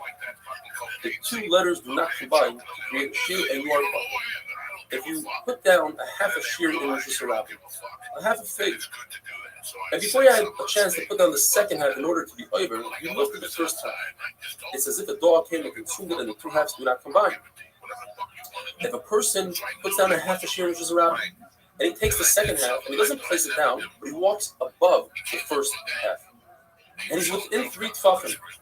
You have the concept of lava within 3 tefachim is as if it was touching the other piece, and they combine for 1 shear in sky. If a person takes out an object, a half a shear into a surrounding, and another half a shear into a second surrounding, they are mitzaref as 1. Yossi says if there's a rishus between them, it separates the 2 surrounding and he's pocket. What about a carmelist? A carmelist divides the 2. That's considered another rishus, and therefore he's potter. Rabbi says a carmelist is the Rabbanon is not matzah, it's not considered another rishus. Rabbi says even a beam between the two Rishus Rabbis is enough to create a separation, and they don't combine because it's seen in Gittin. That if a husband gives his wife his domain just to be kind of the get, and the get lands on a beam, it's not considered the wife because the beam is a different ritual. How much makeup, eyeliner, is one chayiv? Well, it depends. In the cities where women dressed more tznius and they only showed one eye, so they would use eyeliner for one eye, so the shear is one eye. In the villages where they didn't have so much creases, so they didn't have to cover both eyes, so both of their eyes were uncovered, and they would put eyeliner on both of their eyes. Therefore, the shot. Mishnah tells us wax, the shear is a very small amount to plug a small hole that wine, which is very thin, come out of, not oil or honey. Glue, another put on top of a post, which is a lot of glue. Sulfur and tar. What they do is they have a flask of mercury, and they would cover the flask with tar. Then they would punch a hole in the tar to let out the mercury, and they would plug that hole with tar. So that plug is the amount of tar, which is a very small amount. Rabbi Yehuda is consistent throughout all the Mishnayos here, and he always takes smaller measurements. We saw that by, like he said, Gemi, a reed. The measurement according to Rabbi Yehuda was a child's foot, and according to Chachamim, a loop on a sifter. When it comes to our Mishnah, this Krush says to create the hole on a, and according to Rabbi Yehuda, it's no issue. Brings us from the base. How much are you trying to take here outside? Enough to make enough to make the core, the core that creates gold, which is a smaller measurement. Line enough to cover a girl's finger. The Gemara tells us a girl that isn't 12 years old and she's embarrassed from her hair, if she's young, if she's poor, if she comes from the kingdom, from the king, she's a princess, should use Shem and Mar, like in the Megillah said, Shisha Chadash and Shem and Mar. What Shem and Mar? Rav Huna Bar Chia says it's perfumed oil. Rav Yirmiyah says it's olive oil that didn't come to a third yet, didn't grow a third. What does this lime do? It removes the hair and causes a glow in the skin. And the Gemara tells us that Rabbi, he did so for his daughter. He took limb by limb, one at a time, covered it in lime, and he was able to get a great guy for his daughter who actually gave him 400 zuz. He was a guy that noticed this, and he said, let me do this for my daughter. And he covered her in one shot with lime, and his daughter passed on. And he went around screaming, Bibi killed my daughter, Bibi killed my daughter. Says Rav Nachman, it's only Rabbi that had to do so because he had a lot of beer, and beer causes the hair to become dark. We had in the Mishnah review that says how much lime, enough for people. And Rav Nachman says, I'm Bibi. What does this mean? According to Rabbi, Rabbi is talking about to smooth the side of the hair down. And according to Rabbi Nechemiah, it means Dave, right over here. Rabbi Yitzchak said barrel. We're not talking about a head of a baby. And the barrel has two spigots. And in order to plug the spigot to fill up the barrel, he would put some lime in there, says the Gemara. But that's not going to hold. The wine will corrode the lime, and the wine will come out. Says Rav Kahana, we're talking about measuring cup. In order to make indications in the measuring cup, for instance, if we had a measuring cup called the hin halfway was for the tar, a third ayil, a quarter was for the kevin, or the pshat is the forehead. You put on the forehead. It says the Gemara story about the forehead. In Golu, they asked the Golu, somebody that came to Golu, who came to the Bible, they asked him to darshan and meisim merkava, like we're going to have the Chanel. And he said, no, I can't. Because one shot is, he said, Nehemiah, darshan and meisim merkava, and called him a hornet and bit him. According to others, the shot is he himself darshan and a came and bit him. Before, what's very interesting, the Ben Yoda says, in a time of a Magefa, You're supposed to, or rather on the forehead, and bruises Mara to explain that the forehead is where the Malchamava sees a beat, so you cover the forehead, glue. Says in the Mishnah, how about red clay? Rabbi Akiva says enough to seal a cargo sack on a ship. I can't say enough to seal a letter, which is much less. Fertilizer and very thin sand for the Rabbi Akiva, enough to fertilize one cabbage or another sheet, enough to fertilize.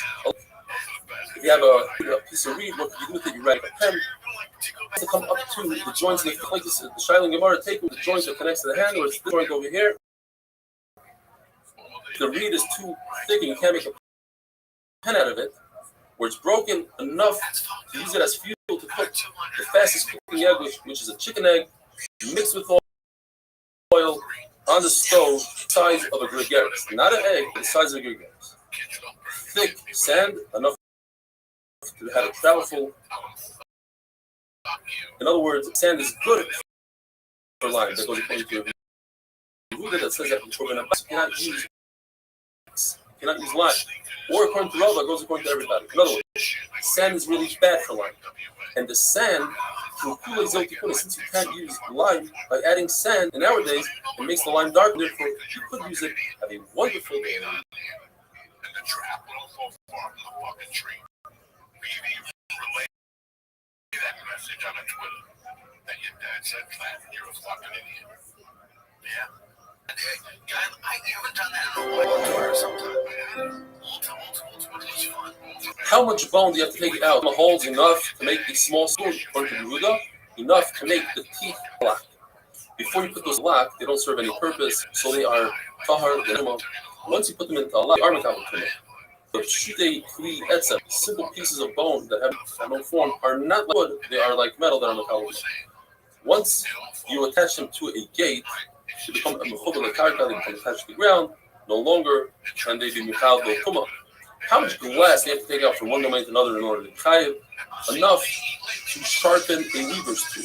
Some say enough to cut 2 woven threads from the spool from the loom. A stone. How large of a stone you chayiv on?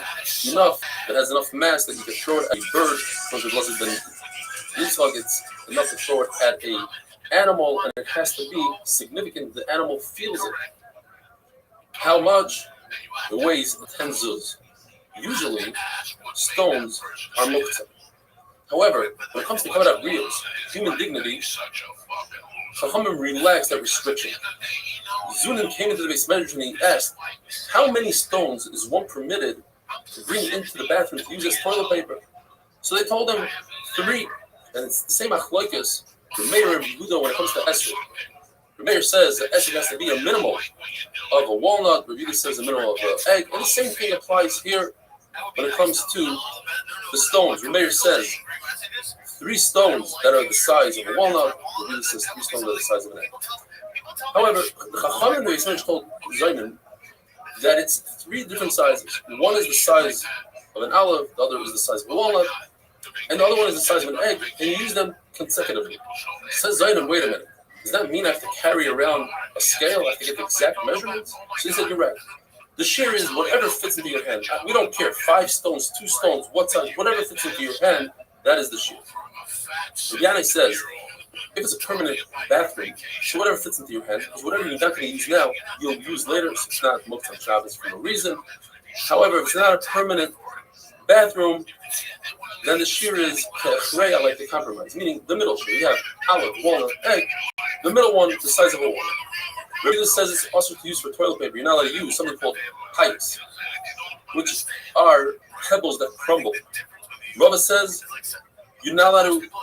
They would, in order if somebody was constipated, they would massage with some sort of stone.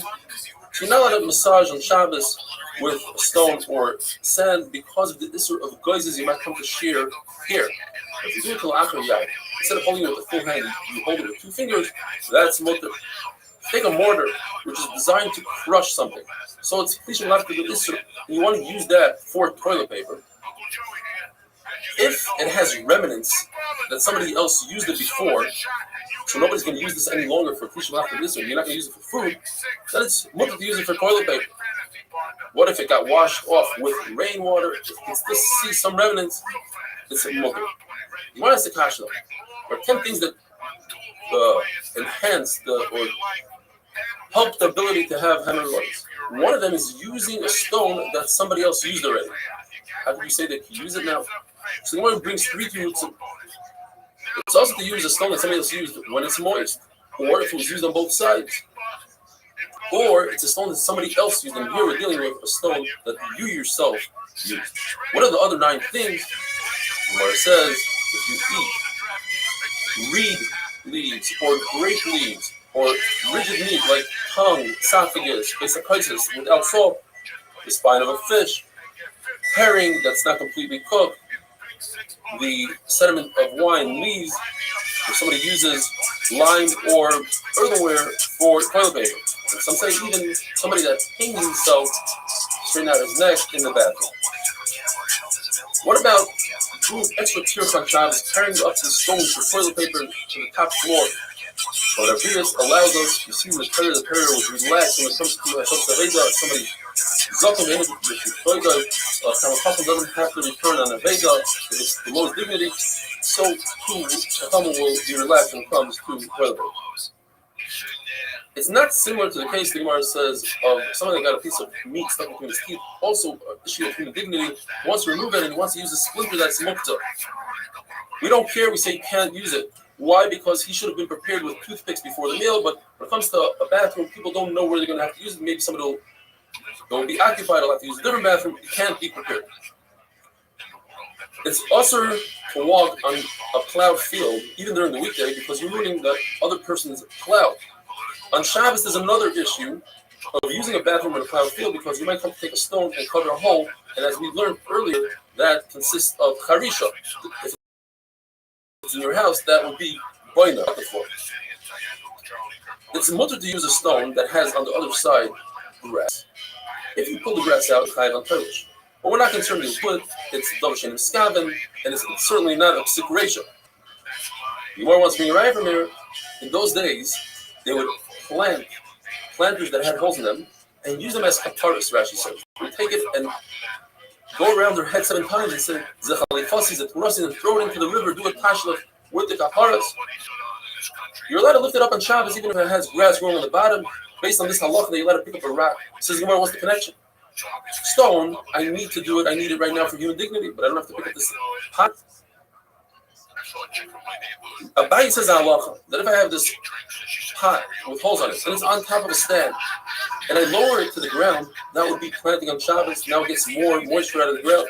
And if the reverse was on the ground and I put it on a stand on Shabbos, that would be koilish. Both these surah would be only midrabara. The Rebbe says not only is it usher to use earthenware during the weekday because of kishuf, even on Shabbos it's usher to use. You'd rather use a stone than earthenware, even though the earthenware is less muktzah than a stone because of kishuf.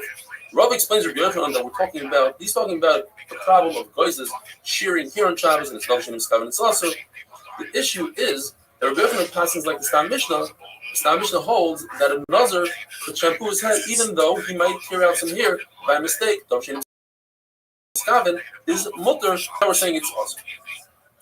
Rav Kizda and Rabbi Ravuna were on a boat. Goya wanted to go onto the boat and they said no. So she said, if you don't let me go on, I'm going to stop the boat. And she did. She didn't let the boat go and they said something and it started moving.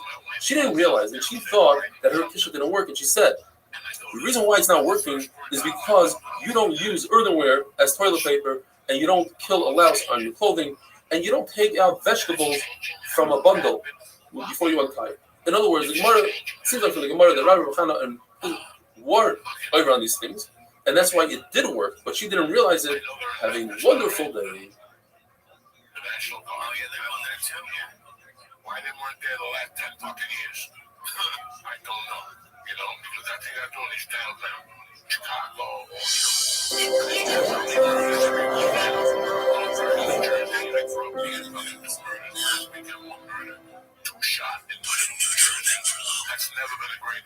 Shabbos Daf Beis, the famous Rav Huna asks Rabbi, his son, I don't understand, why don't you take advantage of the Rav Kizda, who's extremely smart and sharp?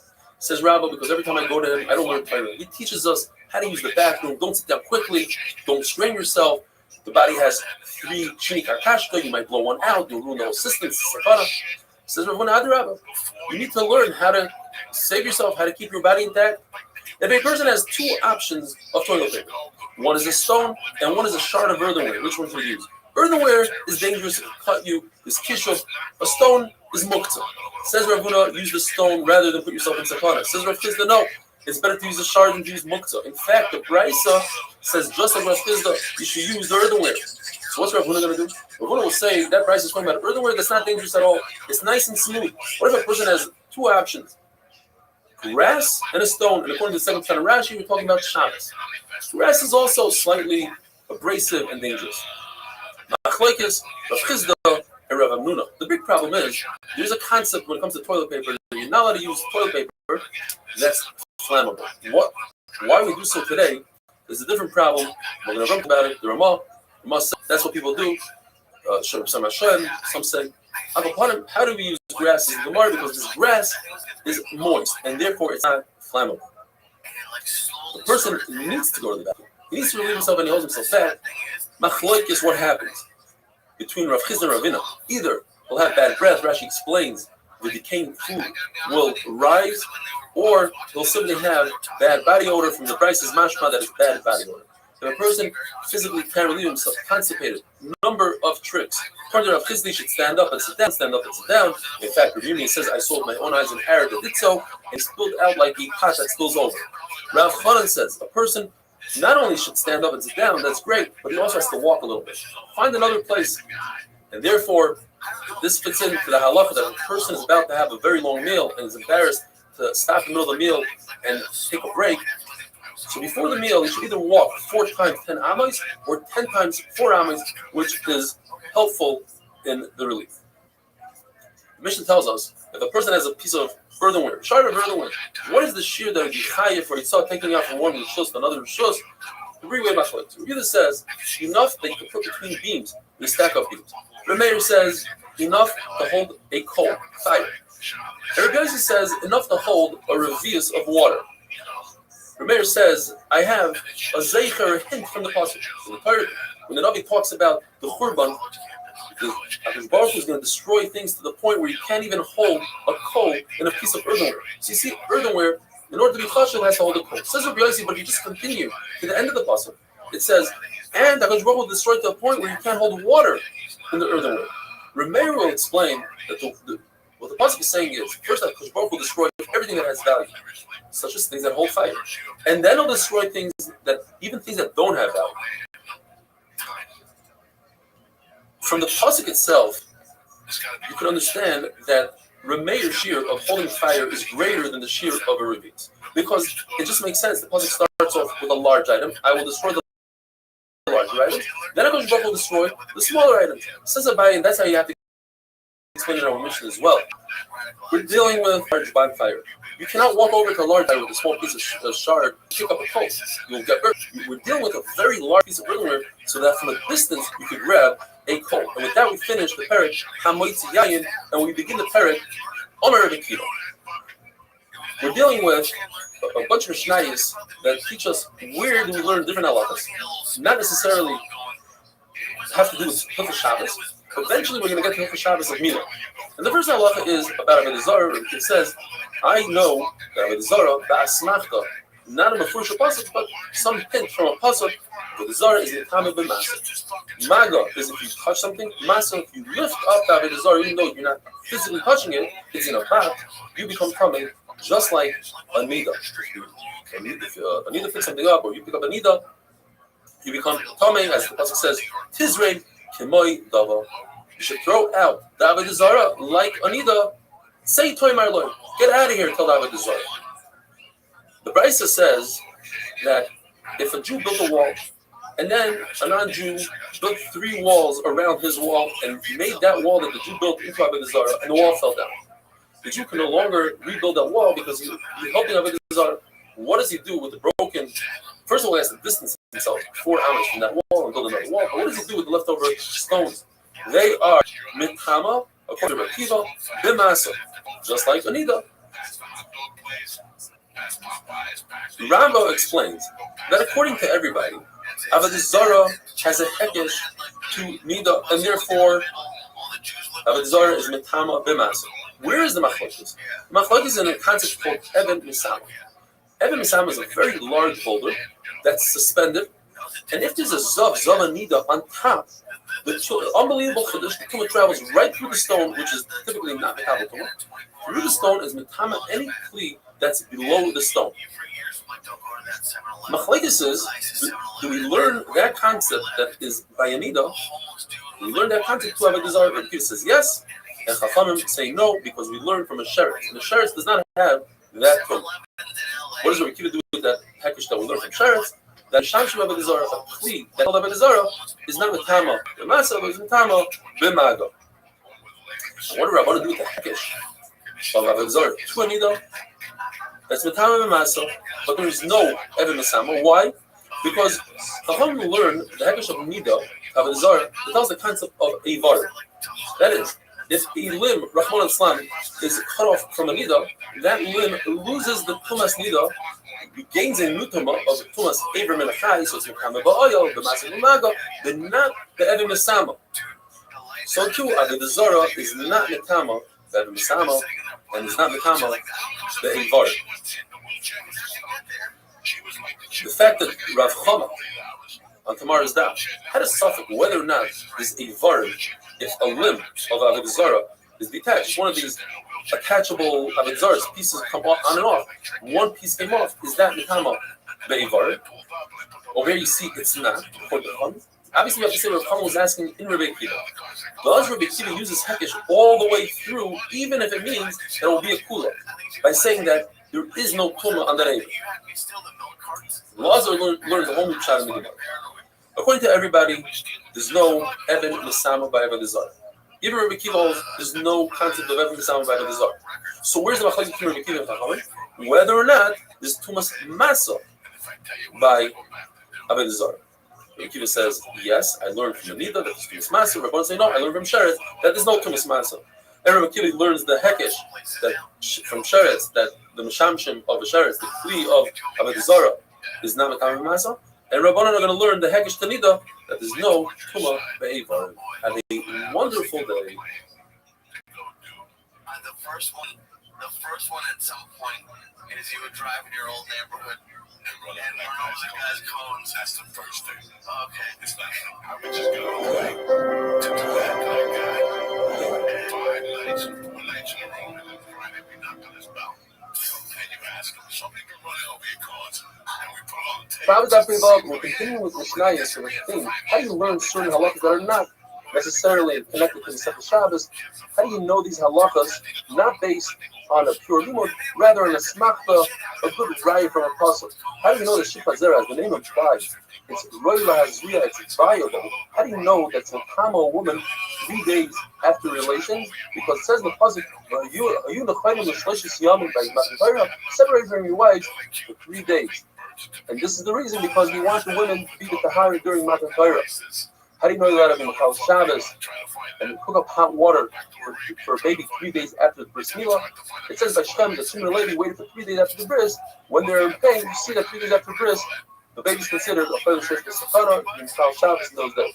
How do you know that the Sawyer HaMishtaleh, the Razazel, the one that goes you throw over cliff on Yom Kippur, you grab a band around a red band, and another band you tie to the cliff, and you watch the band change colors from red to white. These are puzzling that says, if your sins are red, they'll turn white like snow.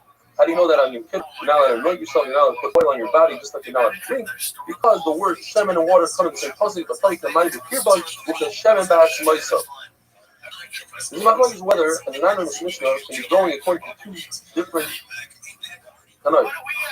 If you hold that a Stam Mishnah could go according to 2 different Tanoim, so the ratio does not go according to the Muslim and Israeli, you assume who holds that a woman is only coming for 2 days, how does she say 2 days? But the same if you go according to the Muslim and Israeli by Nila. Say the Mishnah has to go according to 1 Tana, so we have to switch the word in the ratio. Instead of saying the 3 days you're coming, you have to say 3 days you are coming. The husband Isaiah says that a woman who let the Shema Zera is made up for 2 days. In other words, minimum 2 items, maximum 4 items. So Ina is night and day, 12 hours. If the relations were at the tail end of the first day, that leaves this person with 2 items only from the second day. If it was all the way in the beginning of the day, the relation, then she has 4 items, 2 from the first day, and 2 12-hour periods from the second day. The Rothschild says that it's 3 days that she's coming. 3 days could maximum have 3 24-hour periods of 3 times 12, which is 6 items, and 5 items if the relation was midday on the first day, or 4 items if the relation was all the way at the tail end of the first day. Now you're left with only 2 24-hour periods of 4 times 12. The Rabbi says there's always 5 items, regardless. It's exactly 60 hours from the time of the relationship until the time she's no longer coming. So even if she had a relationship a few hours into the first item, we go a few hours into the last item. It's always exactly 60 hours. According to the Chachamim, it's exactly 72 hours, 3 full days. According to Rabbi Akiva, where do you get this 5 items from? 5 times 12. Rabbi Akiva holds that Moshe Rabbeinu always ascended, went up to Shemayim at daybreak, and always came down at daybreak. Therefore, if Moshe Rabbeinu came down on the 4th day of daybreak, that's 12 hours into the 4th day, into Wednesday, because Wednesday starts at Shkia. Therefore, he's only left with 12 hours for Wednesday, plus another 48 hours for Thursday and Friday, a total of 60 hours. If these women went to the mikvah on Friday night, they are not completely tired. They're considered fully young. A woman has to wait until the sun goes down, but she went to the mikvah after sun goes down, and therefore she has to wait until the following night, sundown. The problem is that Kabbalah Satira was Shabbos morning. They were in a state of Tumah. Says the Gemara, that's not a problem. You could be Kabbalah Satira in a state of Tuliyah. However, that never happened. There was not a single woman in Klal Yisrael that was in a state of Tuliyah. They all went to the mikvah. They all go before sundown on Friday, and therefore once sundown on Friday came, they were no longer Tuliyah. They were completely tired. According to Rabbi Akiva, why couldn't Rabbi Baruch give the Torah on Friday night? There's already a 60-hour period from Wednesday morning until Friday night. It's 60 hours. The answer is because the Torah cannot be given tonight, as it says in the Pasuk, "Lo yimerosh b'seisa dibarki." The Baruch didn't talk in secrecy. Didn't give all the Torah in secrecy. He wanted all the nations to see Matan Torah in broad daylight. So why couldn't Klal Yisrael go to the mikvah on Shabbos morning? Why do they have to go Friday night? The answer is, it doesn't make sense for some people to be going to the mikvah while others are going to Matan Torah. Explains Tosfos that if we would wait for these women to go to the mikvah, let's say it only took 5 minutes for them to go to the mikvah, that's 5 minutes Torah for all of Klal Yisrael to ever be replaced. The machlokes of how long Tumah lasts by a woman, that's only by a woman. But by a man, everybody agrees that if the zera on clothing that's moist, it's mechama forever as long as it's moist. The heart remains in a socket. Is this halacha that zera only remains for 3 days in the state of Tumah? Is that only because this woman is Jewish and she has mitzvahs that she is stressed out about, and therefore her body destroys the zera within 3 days? But let's say a Gaya who doesn't have these mitzvahs, maybe it lasts 1 year, or perhaps a Gaya who eats shkatzim or masim, her body is also able to destroy the zera in 3 days. Another question we asks, what about an animal? The zera is an animal, perhaps it's only a human being that traps the zera and doesn't introduce oxygen to it, and therefore it's destroyed. But an animal that doesn't have a place, it doesn't have a canal, perhaps the zera lasts longer. According to everybody, Klal Yisrael arrived in Sinai on Rosh Chodesh. And everybody holds that Matan Torah was given on Shabbos. Machlokes says Rabbi holds that Rosh Chodesh happened on Sunday, and Rabban hold that Rosh Chodesh was on Monday. According to everybody, the day they arrived in Sinai, Moshe Rabbeinu didn't say anything to Klal Yisrael. All he said perhaps was Schar Noinish, but he didn't relay anything that was Baruch told him to relate to Klal Yisrael because of the strenuous situation that Klal Yisrael was from the way. They were too tired. The following day, he told them, according to the Yossi, that happened on a Monday. According to Rabbanan, that happened on Tuesday.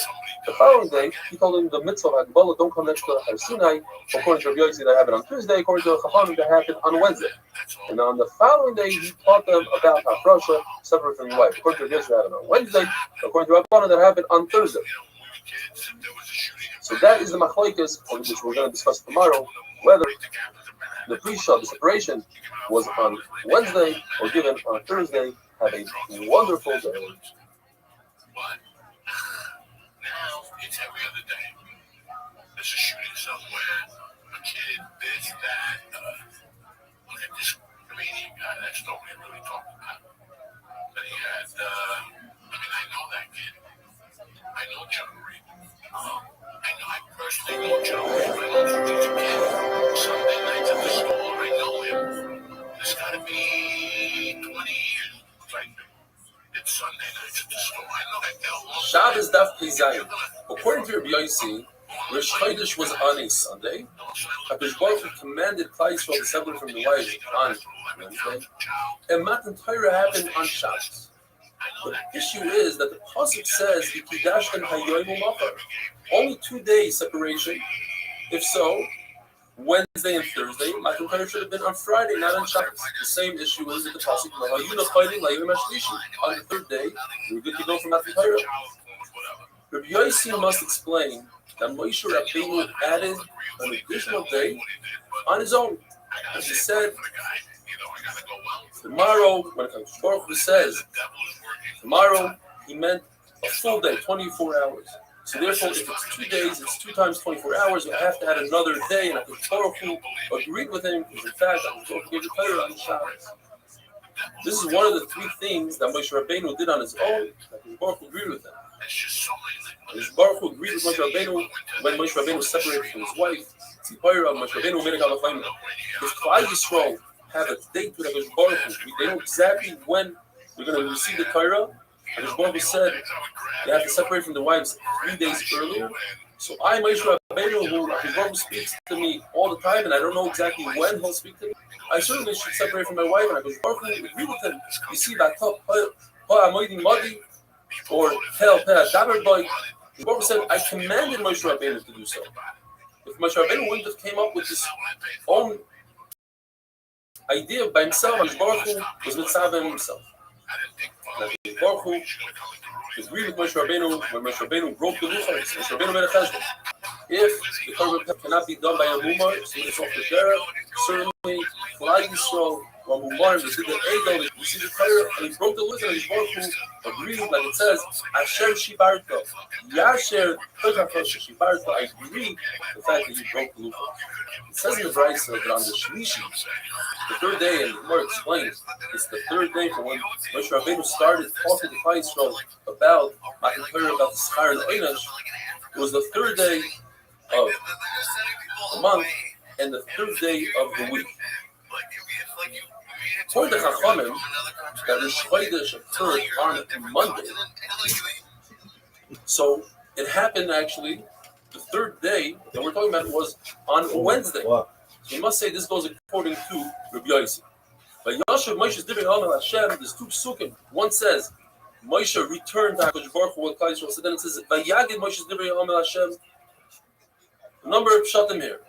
Rabbi Yossi Rayuda says that on the third day, HaKadosh Baruch Hu commanded Klal Yisrael on Hagbolah, don't touch the mountain. Rabbi says that first Moshe Rabbeinu told Klal Yisrael about the Einish. Shibuv. Vayoshev is lashon shibuv, shoivavim, distance. Keep away. And afterwards, Moshe Rabbeinu told him about the schar, about the award, like Vayagid is a lashon about Gadol, things that people, when you teach them about Gadol, people come close. And some say the opposite. Moshe Rabbeinu told them about the schar, about the award. Vayoshev is lashon of Mashivim. And then afterwards he taught them about the Einash, about a punishment.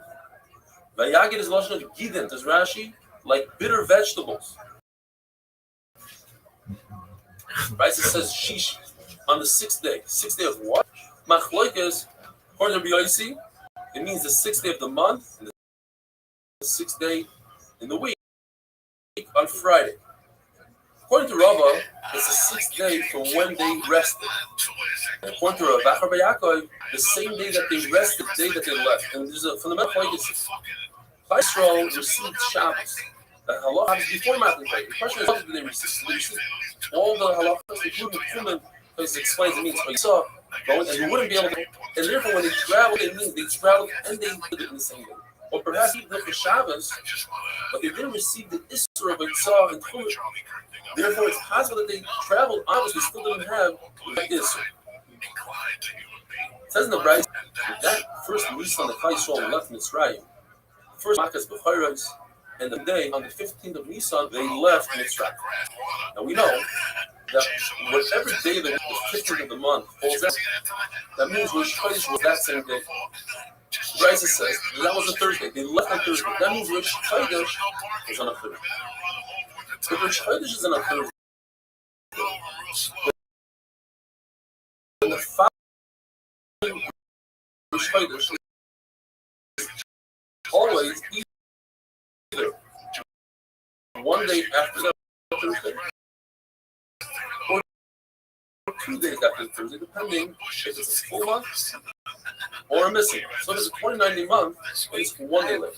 Nisan is always a full month. That means that if Rosh Chodesh is on a Thursday, following month Rosh Chodesh was 2 days later on Shabbos. Says the Gemara, Iyar. So the following month, Rosh Chodesh is on a Sunday, because Iyar is a Chassid. Shabbos means the following Rosh Chodesh is on a Sunday. Rabbanon, that Rosh Chodesh on Monday, we have to say that they made us a Iyar, and therefore Rosh Chodesh was on a Sunday. And Rosh Chodesh Sivan on. The Torah says, "Vayi b'chodesh harishon, b'shana hashenish, b'echad ha'chodesh." The second year, first of the month, Hukam HaMishkan. That's when the Mishkan was permanent. So not only did they put the Mishkan up, but there's 10 things that happened. Number one, it happened on a Sunday, the day that the world was created.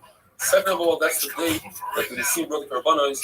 Third of all, that's when the Kohanim started doing Avodah. Fourth of all, that's when they started bringing Karbanos of the Tzibur, like the Chamin.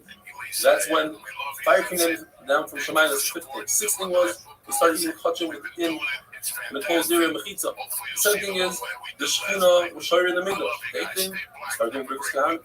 The ninth thing is there was the Isra Bamas. And the 10th, that was the first of the production.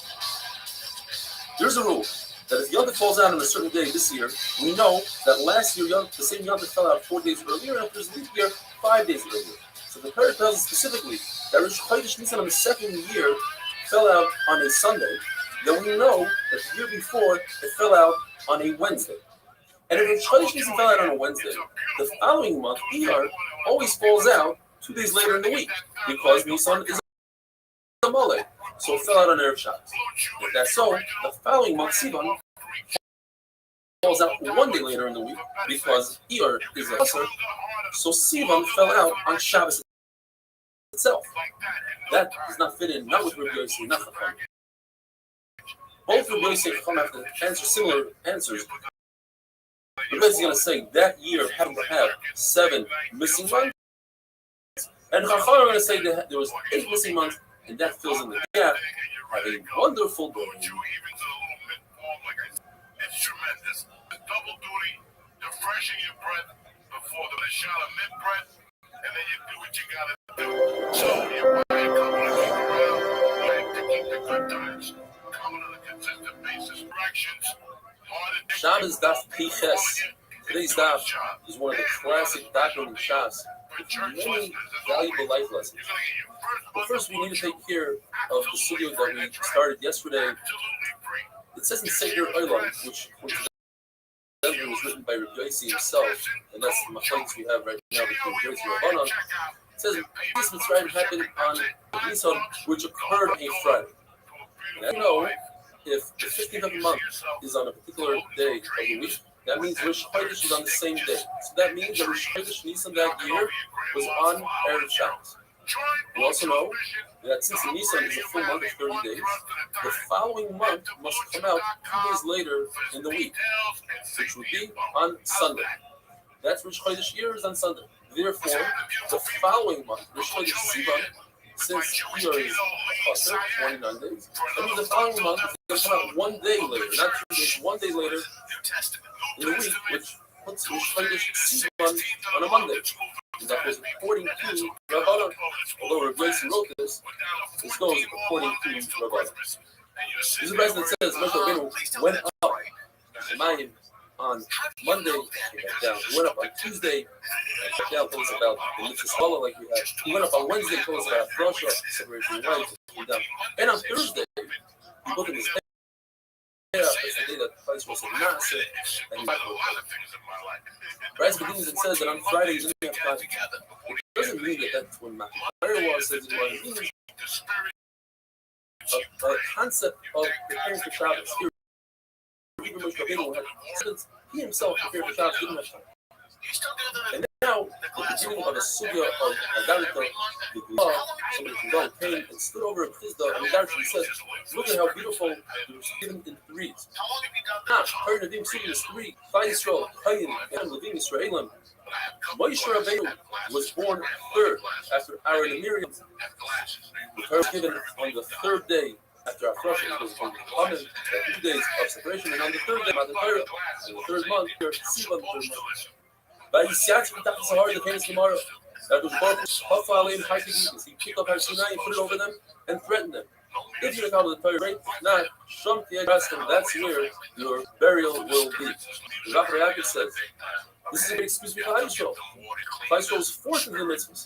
Therefore, you can't come to them with any complaints. Yet, later on, 950 years later, approximately, in the time of Purim, Klal Yisrael re-accepted the Torah out of love and not out of fear. It says, we say in Kiddush Hashishi, what's the hay? That the sixth day of creation corresponds to the sixth day of Siva when the Torah was given. Meaning, we both made a deal with nature, with earth, and said, if Klal Yisrael accepts the Torah, which that is the reason why I created this world, then I'll keep you in place. But if they don't accept the Torah, I'll put you right back to tell you about it. When Klal Yisrael said, said the 600,000 halachim, corresponding to the 60,000 men of Klal Yisrael, came down and put on each Jew 2 crowns, one for Nasa and one for Ishma, and then when 1.3 million halachim came down and took away those crowns. Har Sinai is where they got the crowns, and Sinai is where they cooked. The Rabbeinu was going to take all the crowns of us Rabbi, the Baruch Hu, and return the crowns to Klal Yisrael. The Baruch Hu come Yisrael, he gave you the secret, and he said, Nasa, we will do, and then understand what you have to do. You learn between the Malach and the Malach also, they do before they understand what they need to do. Like, also says, like an apple, it explains referring to an esrog. An esrog can live on a tree from year to year, you have to pick it off. So the fruit comes before the leaves. Like Yisrael said, Nasa, before Mishma. It was a min, a Pfeiffer who saw Rabbi sitting on his finger and crushing his finger while his finger was bleeding because he was speaking and learning, and he didn't realize that he was bleeding. And the min tells Rabbi, I'm a Ziza, you're impulsive nation. You say you do before you know, and here also, you sit down and think before you think. And Rabbi said, we're a nation that goes after the Baruch Hu with out of love. We know that the Baruch Hu is going to steer us wrong. He wants our best interest, and therefore we need to know what it says in prayer. We know that it's a gift for us. You, on the other hand, you will go to mine. The Baruch says, I fell in love with because of one of your eyes, but after you did Torah, after you checked the Torah, it's Mishneh in both of your eyes.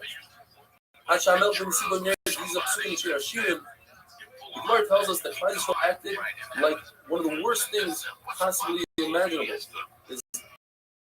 a kala to be mizah under a chuppah. Another Klal Yisrael, as they received the Torah, they were getting married to the Torah, they went and had an affair with Avodah Zarah, with the Egel Azal.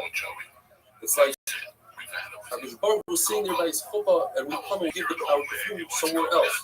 Yet, Rabbi Baruch didn't write in the pasuk. He gave us a nice lesson from Nasa. In one of the most famous, amazing Gemara, the Jew had somebody insults him. Well, there's two levels. There's people that are insulted and they don't respond. That's a tremendous level. There's people that hear their shame, which is even worse, and they don't respond. And the third level is even greater than the first two. And that's you hear your shame and you take it with love. You take that shame and you say, I want it. And on that, the Torah says, well, it says Rothschild, The first creation that was insulted was the sun, insulted by the moon, and the sun didn't respond. And what happened? The moon was reduced and only gets its light from the sun that didn't respond. The Rothschild says every word, every one of that sentence that came out of his mouth split into 70 languages for the nations.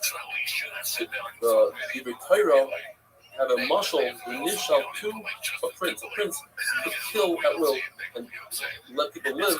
And so too, if a person learns Torah, meaning which is right, in other words, with all his might, he tries to understand Pshat and Torah and to understand the secrets, then it's the gift of life. On the other hand, if people learn with the left, they learn in order to outdo somebody else and to show them up, that is the cause of death. So even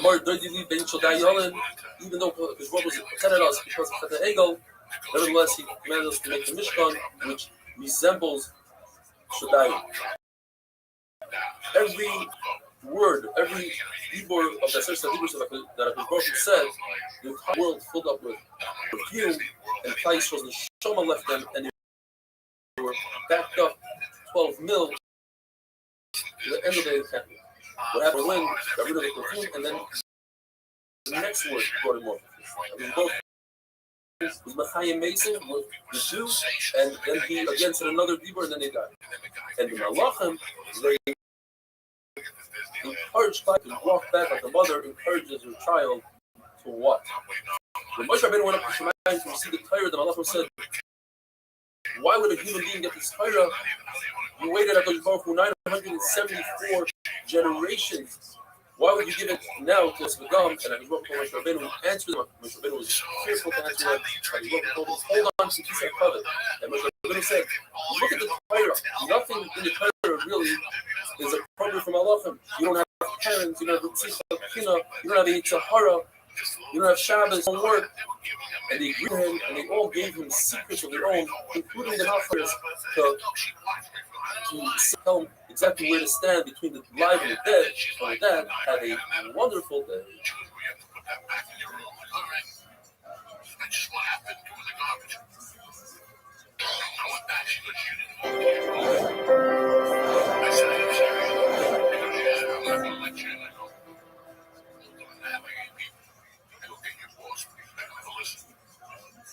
Shabbos Daf Pei Tes, we're continuing with the beautiful Akasha Gemara. Shimon Levi said a number of statements.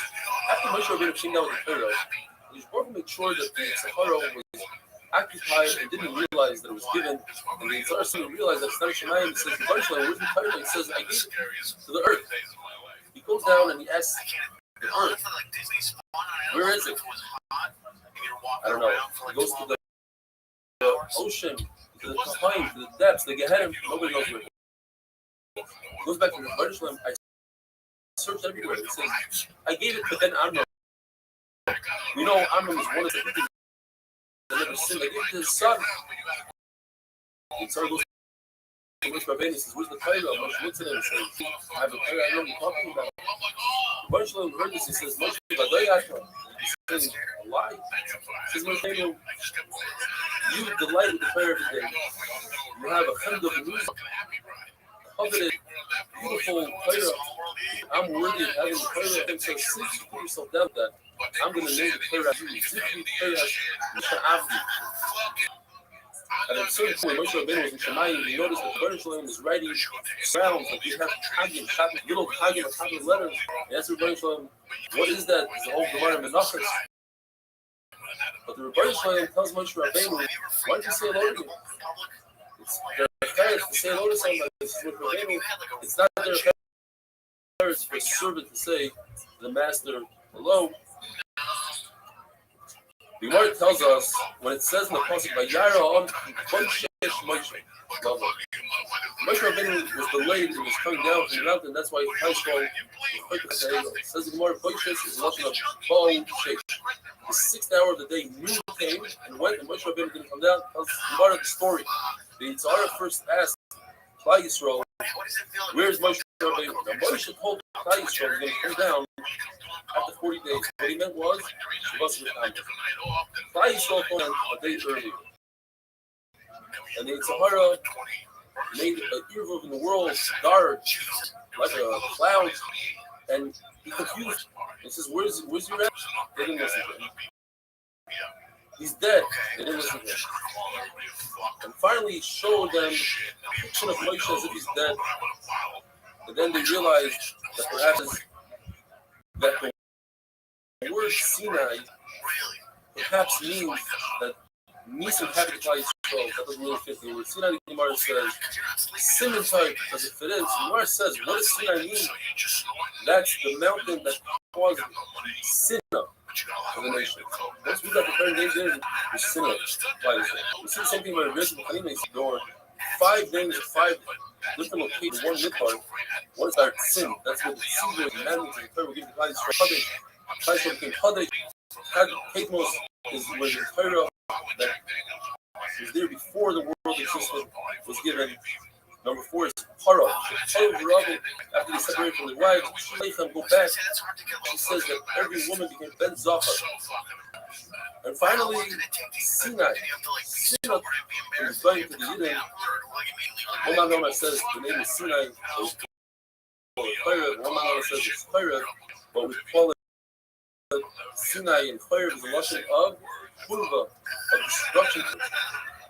What says, L'chuna v'nivachach v'yom Hashem, v'yitach v'shel yavinu, l'lashon l'chuna v'chach.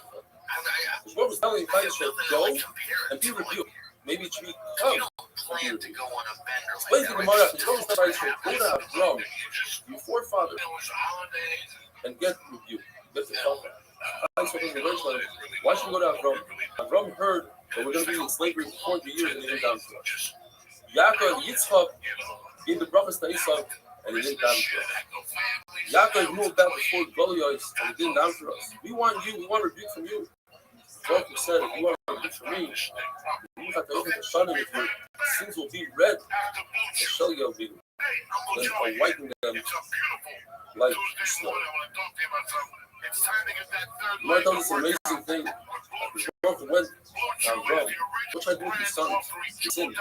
And Avram said something incredible. I can understand. You mock about this from wipe them off the face of her. They deserve to die. People should know that if you're doing a Avera, that's what happens. His Prophet didn't like that. So maybe I'll get a better answer from Yaakov that he'll get repeated the same thing. Yitzchak was our best defense lawyer, and he told him, the person lives for 70 years. The first 20 years, you can't give him an Einish, as it's brought down. This is the side of 20 years of Einish. You see it in different places in the Torah. 25 years out of the 50 people are sleeping. So now we're up to 25 years. Out of the 25 years, 12 and a half, you have to do these personal things like davening and eating and going to the bathroom. So you have 12 and a half years. Either you can take on the responsibility of 12 and a half years, or split it 50-50. But even if you split it 50-50, I was knocking myself by that Kedah. I deserve a little bit of credit. And that credit should go towards Klal Yisrael. Says Gemara, Klal Yisrael started calling Yitzchak Avinu out there. You're our father. He says, no. I want to show you, point out, that through Rebbeinu Shalom, Yaakov Avinu, Ato Hashem Avinu, Be'aleinu Mo'elim Shemel. You are supposed to go for your Hashem. Says Rebbeinu, Yaakov Avinu, when he went down to the sky, he should have gone down like a prisoner, metal chains, because of his schos saved him, he didn't have to. And now we are back to Sefer Shabbos. It says the Mishnah, what is the amount of wood that one takes out if you should surround him with another domain and he's tired? When it comes to wood, we had it already when it comes to wheat. When it comes to wood, it's the amount of wood that it takes to cook up the easiest egg to cook, which is chicken egg, and the amount will be a great dairy. Size of the dry food. This fact that we learned the same halacha by reed, and that is because by reed you can't do anything with reed. But with wood, you still can do. You can make a key for a lock, and even so that you can make a key for a lock, the shear is the shear of each of food of the graveyard. Once the shear of spices enough to spice this eat egg, this chicken egg, different spices combine with each other as long as they are all from the same category. They're all there for the sweetening, the salt, the food. and have a wonderful, I wonderful think I day. had like an 8-minute set, and for like 6, I had them. And like the last 2, you just were like, you didn't get mad at me, but like, don't do material for midnight shows. I just went off the cuff a little bit. But that was really fun. And actually tonight, what I'm super excited about is I'm actually going to see Adam Sandler tonight. And I'm fucking, where at? Shabbos Daf Tzadik will continue with the different amounts necessary in order to be chayav on itself and taking something from one domain to another. The Mishnah talks about things that you eat direct, the peel of a pomegranate, the peel of a nut, something is pua, and the shear is pisvacha. Svacha is a head covering that women wear under the head. Pisvacha is the opening of that covering. That's a larger shear than if the dye is already made. If the dye is already made, then it's Tugmali Ira, which is the sample that merchants have of their garments. Ira is a weaver's bottom, which is the device that holds the thread when they throw the thread through the loom from side to side. It's a smaller piece of fabric. Nerek lion, these are stain removers, and the shear is also pisvacha. According to Rashi in the Gemara, it's when the Nerek lion is at least 40 days old, according to Chesed, it's 23 to 40 days old. Rashi's in another place. Nesser. So the Gemara is also saying it has to be from Alexandria. Virus. The Gemara translates as aloe vera. There's 2 types of aloe vera. In order to be chayav in Shemitah, it has to be a vegetable, something that grows in the ground that has roots. Therefore, when the Gemara says that they added virus to Shemitah, it cannot be that it means it is sulfur that doesn't have roots.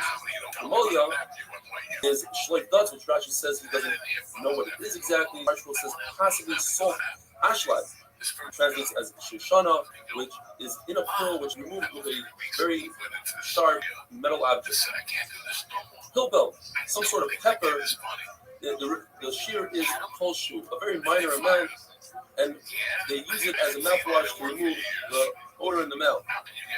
Itra, which is zephet hard, that is kolshu, it's used for migraines. Certain besamim, kolshu, anything that has a bad smell, which is used to chase away mazikim from sick people and young people. Great smelling oils, fragrance, argamon, which is purple dye, which also has a nice fragrance.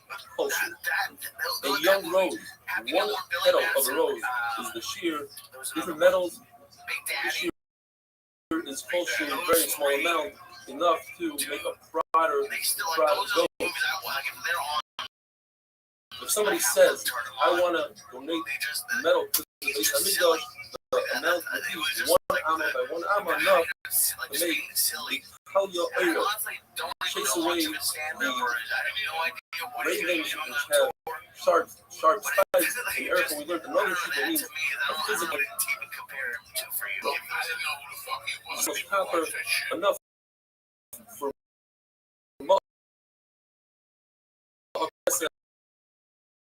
Leslie says not less than a small copper fork. But you would think you could clean out a murder of the wick, etc. Abin is back. This stones in his back. Is that this culture? If you have pain, secret Torah, and the mantle, the covering of the secret Torah, they decay because of a worm called mekek. It's because you have to.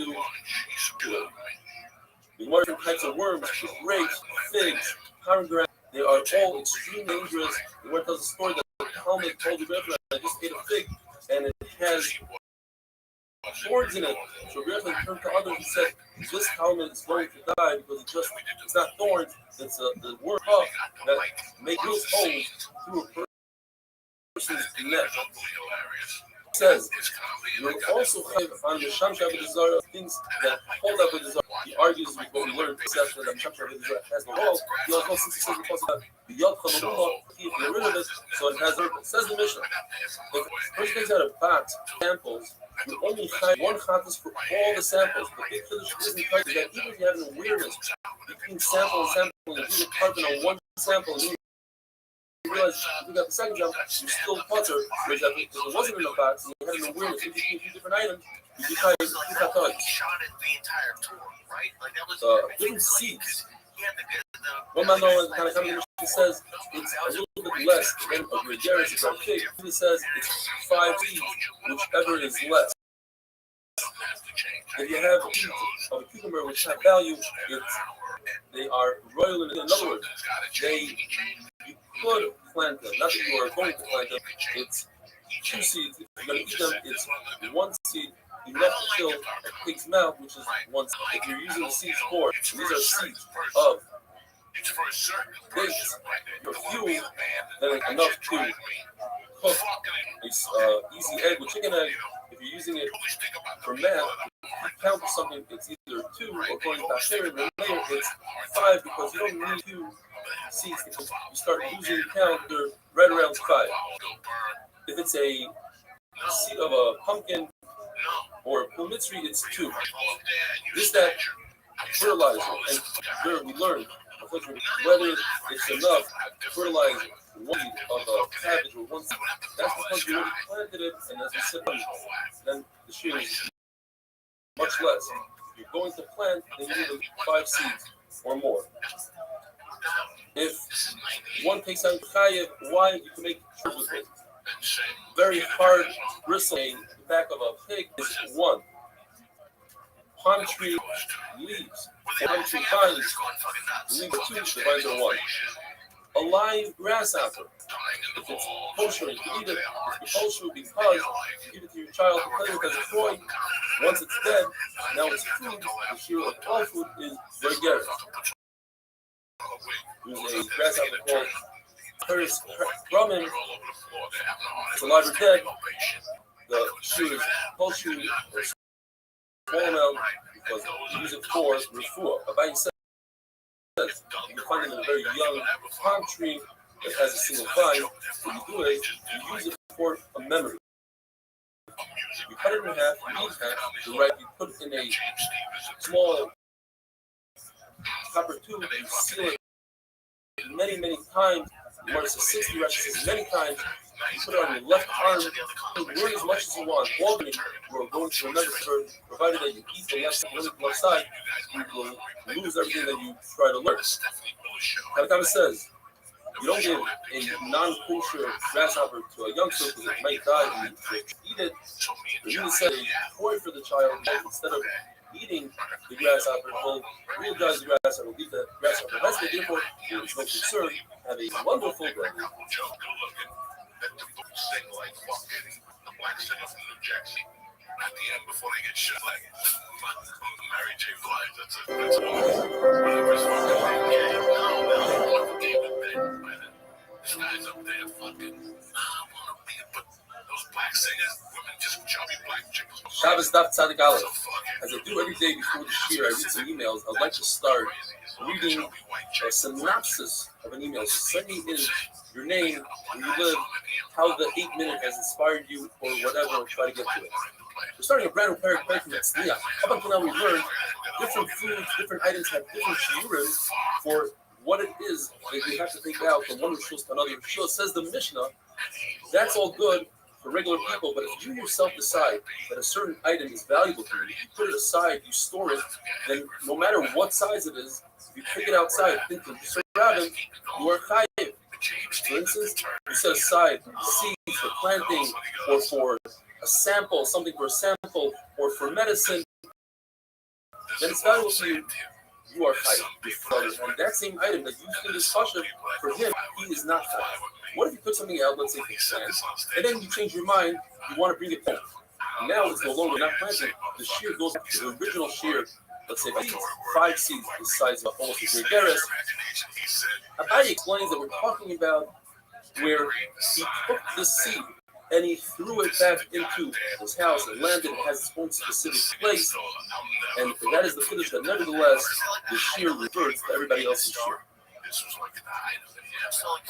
Abaye explains the Mishnah that we are talking about a case, the beginning of the Mishnah, that is, where a person set aside, let's say, a seed to plant, before Shabbos. And on Shabbos, he forgot why he set aside, and he brought it aside. Nevertheless, his original machshava remains. And a person always does based on his original machshava unless he has an opposing machshava. He undoes his machshava with another machshava. Let's say a person, since his intent is so important, and he can create an object just by thinking that this object is important. What if the person does the reverse? He says, for me, the entire piece of my house is important. Anything less is not important. We're talking about somebody with good gates, a billionaire. More about the it's very weird to find somebody that said an enormous amount of things to take out, and only then it's kosher. That's both of that. But to see that one seed is kosher versus 5 seeds, that we can find plenty of people. Rabbi says, and Rabbi is the author of our Mishnah, he says even one kernel of wheat you are hiding, taking it out, the plan, in order to tell us a chiddush, that it's not anything less than a gregaris, meaning you need at least an olive's worth, but even a kernel's worth is what you can hide. The husband Azariah says, we had this earlier in the Sefta, if a person decides that this kernel is kosher to him, he wants to take it out and plant it, then this kernel becomes also for the entire world to take out and plant. As we learned in the first daf of the Sefta Shabbos, in order to be over mitzvah, whether it's taking out from one domain to another domain, or even walking down the street, you have to do 2 things. I lift it up, walk down into the next source and put it down, or walk into the next source and put it down. Rothschild tells us that even if you have 2 different intents, one by that pira and one by that another, when you got pira, you would think to yourself that you want to eat this item, and it was the proper size of your garris and has the right shape. You took it aside, and then before you put it down, you switched your intent to plant it. That doesn't ruin anything. You are chayv. Where has the shayla? What happens if he takes out a half a shear, a half a good garris, with the intent to plant? So far, he would be chayv. This half a good garris grew up from full garris, and then he switched his intent to eat it. The worst suffix is, when he took it out, he didn't have enough of a shear. It was only half a shear. Later on, he grew. So perhaps in that case, we're not going to see that the 2 machshavas, the 2 intents are not starters. Perhaps they're going to be true. And if you say that you are kind, what about if the reverse case happened? In other words, he started out thinking that this full sheer gregaris food, he wants to eat it outside. Then it shrunk.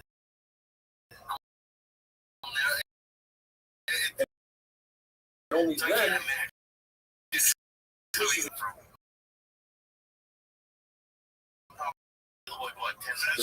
first initial machshava is no longer here. He wants to eat it, and he can't eat it. If he left it as is, he would be chayav because there is no sheer of regret.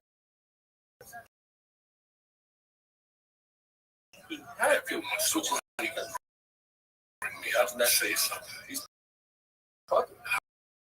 And if you say he's high, what happens if he started out with full shear? As he was walking, he shrunk that half a shear, and then afterwards he moved back to the full shear. You say, Yesh to the Shabbos. The Shabbos is pushed off for the time being. When it shrunk, the shear is pushed off, like we say in Shikoi, like Rabbanas and Mitzvah. More remains in the another Shiloh in the Gemara, what happens if he has less than an egg's worth of food in the house where there's a dead body? That less than an egg's worth cannot be recovered. So he goes ahead and he throws a piece of olive size, onto that egg. And now together we have fish here become Shabbos. We say that olive's worth since it has the ability to make an egg's worth from Tumah, so now it's a piece that has worth. And therefore, the Oiram Shabbos will typically need a larger shear than an olive, maybe the garris we grow on land. Over here, since it did something, that's enough to be high. Guys, in the Gemara from Lechem Aponim, if you want to be over, like Son Shabbos, you have to take out this. The question is, when you take out Lechem Aponim, you need to be on a Zayis. But Yotze, Lechem Shabbos, Now that is the fire. What do you say? Should also be over on Shabbos, but that's not you're only over on the day. So the reason why that's so because when you go out just like the Lara into this discussion, you're kind of yotze. In order to get to the surrounding much further, so they happen in different states. When takes up food from a Rishayah on a stoop. This stoop says it more caramel. Can't be a Rishayah. You're over from taking it from the Rishayah to and it can't be a Rishayah because you'd be over right away if you pick it out from your house and drop it on the stoop. So the stoop is a caramel. What I want is to take it from the house, put it on the camelus, and then you kind of stop. From that point, you are putter, and even somebody else took it from the stoop. You're trying to putter because it's stopped in the middle. That's your one continuous traveling. What happens if he took food and he took it out of his house where it's on the scoop of it? The scoop is already just around the scoop. Says the Mishnah, since there's part of the flea is still inside that house. The night holds, by the way, that if you are going from, or it's just a yachid around and you walk in the scoop of it, because walking is, you have your 2 feet on the ground, is a excuse like. Since he explains our Mishnah, the flea is ma'agid food. What happens in the flea? He says that our Mishnah only talks when there are long keeping food. So some of it is, when some of the foods are in the shroud, so since you can be tired because that is already outside. So the flea is not the food. The flea all food one. So even though yes, you have one, nevertheless, you don't look at the seed, you look at the whole flea, and the whole food part is inside, and therefore your partner seems not to say like not to be each one will explain the Mishnah, add a word or two to make it fit his way. And with that, we'll finish today. Have a wonderful day. Birthdays on Facebook. How you doing? Happy birthday. You still and some motherfucker. But ain't no way.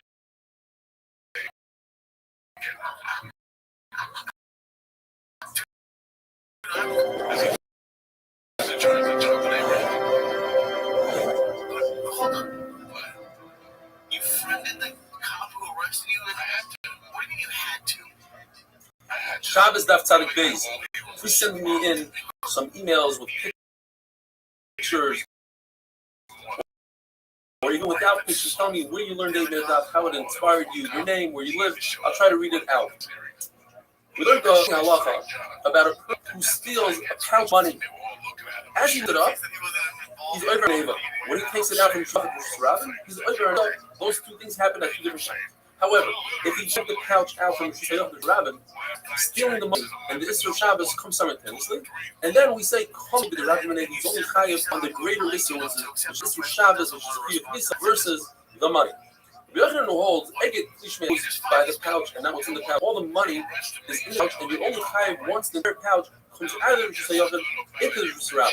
However, if the opening of the pouch faces the Rishus Rabbi and he's access to the money, he's chayav on Neva before the pouch comes out completely because he could access the money. So they don't have inside the the pouch is flipped over.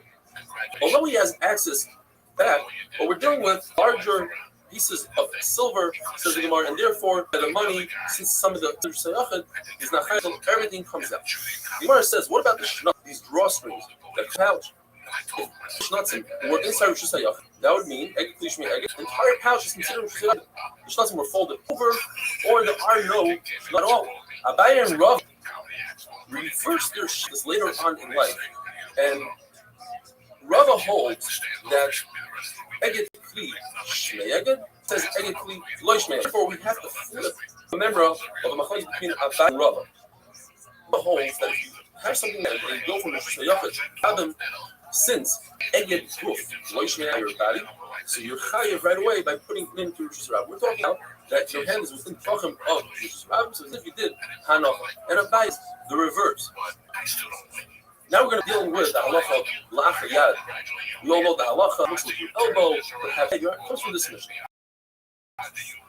You are chayiv on a yitzah when you do it in the typical manner. You carry it with your right hand, you carry it in your chest, you carry a baby, you carry it on your shoulders, like the naked husband in the midbar. But what if you carried something in your feet, in your mouth? It's not food. In your marpeg, according to Isis, armpit, or in your elbow, carry something in your ear, or in your ear, or you have an upside down money belt. You carry between your belt and your garment, and in your derech, and you are kosher. Leza says, although Rosh Hashanah is up to 10 tefachim, if you carry something above 10 tefachim, and that's your height, it says Moshe Rabbeinu must be at least 10 amas high, which is about 20 feet tall. And that is because Moshe Rabbeinu himself put the Yehudis Hamishkan of the Mishkan, that was 10 amas high. Therefore, because all of them were approximately 10 amas, and they carry the on their shoulders. And we know it's 10 amas. And you typically carry something 2/3 and 1/3 above. That would leave 3.3 amas, which is 20 tefachim between the bottom of his back and the ground. And we're looking for a rider above 10 tefachim. Here's a rider almost 20 tefachim. Now we tell me that Moshe Rabbeinu was really tall, because the king was Shayran, and somebody who's the Shayran has to be taller and wealthier and smarter and stronger. So I'll say, okay, let's say that all the Levim were average heights. Approximately 6 feet tall. Don't forget, they also carried the Aron. The Aron was 9 tefachim. Another time, but it was 9 tefachim. And if you do 2/3 below the shoulder and 1/3 above the shoulder, it comes out that there was 11 tefachim at the bottom of the Aron, and because the shoulder was approximately 18 tefachim tall. Rabbi says that even Anshe Hutzel, people of Hutzel used to carry things on their heads like barrels of wine and oil. If someone like that went on Shabbos with something on his head, he would be sure, because they are a minority and we don't go by them. If someone wanted to take out a fat wallet, put it in the back of him, and it came out to go to the front of him, it's higher because he only wanted to do a shmira to watch it. Not the best way. In front is a much better reverse. Try to put it on the front, and it flipped his putter because it went from shua to a shmira. And according to the laws, it's two different mandarim saying this. The Mishnah says it's an interesting notion. The MS Amru, the Lord tells us that means this is an halacha. A woman who wears some sort of undergarment, Rashi says it's like pants, and she puts like a spoon or something between her pants and herself. The typical derech is that it's going to reverse it, go from the front to the back. And therefore, she is chayav, because that is the derech. Rabbi says even the male couriers who run and bring letters for the king, they have a two, they put the letter in, and that's a flip from the front to the back, to the front, and therefore they're chayav. According to everybody, if somebody put something, a fat on his back, and it remained on his back to everybody, his chayav because the intention was done as he intended. For anybody who do something to lachar yad, carry something on your ear, you are potter. The machlekes is if your belt is flipped over, your money belt is flipped over. According to Yehuda, that's similar to somebody who went out with a money belt on his back and he's standing on his side. According to the Chacham, that's considered lachar yad. That's not the normal way to wear a money belt, because the money can fall out if it's upside down, or you are potter. The Mishnah tells us two people who've done a malacha, who carried out a loaf of bread, for instance, and they both get carried by themselves. It's very strange for two people to carry something really light. Therefore, according to the Tana of our Mishnah, Yehuda, they are potter. As well, because it's very unusual to carry like that. However, if it's extremely heavy item, like a beam, like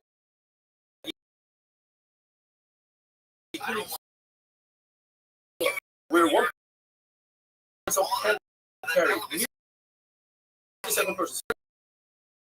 That's the normal way to carry with two people. So according to Reb Shimon, he has a special tomorrow. According to Rabbi Yehuda and Rabbi Meir, you're chayav. The other person, he's with one finger, he's not that strong. According to everybody, the person who played and the second person is having wonderful fat 62-year-old 12 vacation. And who earns a vacation? You're not thinking about what I'm saying. And if you read the comments, and if you saw the The nefesh achas tachto ba'asois. There are three words here in the singular. According to Rothschild, they come to exclude anytime a person does a malacha with someone else. On Shabbos, he says, in singular, do it by yourself, and then you're chayav. They come to exclude for the biggest case where one person does a kira and the other person does a hanacha. Both parts are. Second case, if both of them are capable of carrying this item by themselves, individually, and you do together, that's different. No one really carries like that. Biggest Kiddush is, even if it's a very heavy item, where you typically need two people, and that's how people carry it, a heavy refrigerator, two people, nevertheless, on Shabbos, both of them are. Rabbi says, I agree to you that we miyutim in this possible, all in red. However, two of them are referring to the case of Shnaim Shasu, and one of them is talking about something else. So therefore, according to Rabbi, the easiest cases are excluded, and therefore, a person does that pure, one person does that. Now, according to the case where both of them can carry the item by themselves, both of them.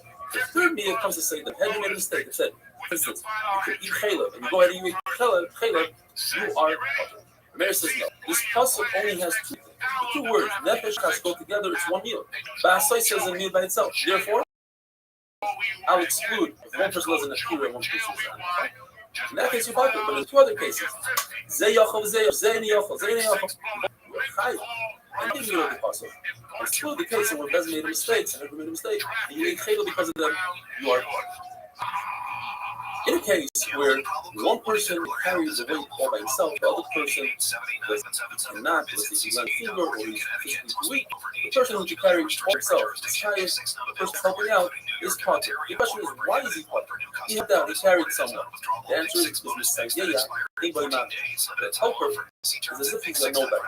Doesn't carry anything. And the Gemara goes on to prove it from three different places. The law is that by a zav who sits down on something, or lays down on a beggar, he's mekama that beggar b'meged, provided that he puts his weight on the bed. So let's say laying on a bed and you put a beggar on each one of the legs. He's not putting all his weight on each one of his legs, but 35% of his weight. However, if you were to remove it from one of the legs, therefore you each leg as if it's carrying all of the weight, and all four of the dozen are tummy. However, when it comes to an animal, since an animal can balance himself on three legs, all four begotten, our question is why? Why don't we view each? The answer is because we say, yeah, therefore, the old. Perhaps you'll say, I'll tell you why the old. Look it up. The answer, when it comes to a zav lays lengthwise on a table, like me. Because all his weight he lays on the width of the tables, all five tables. They're all covered because each one is only carrying a fifth of his weight, and that's covered. But let's say he fell asleep and you don't know which direction he went. He started out lengthwise, but perhaps, or he started out to the width, and perhaps he went to the length. We don't know which way he went, and therefore all the tables are coming. So we should say the same thing about an animal. The answer is because we say, even if the animal puts the weight down, it's Messiah or Mamish, it's just the helper, and that doesn't.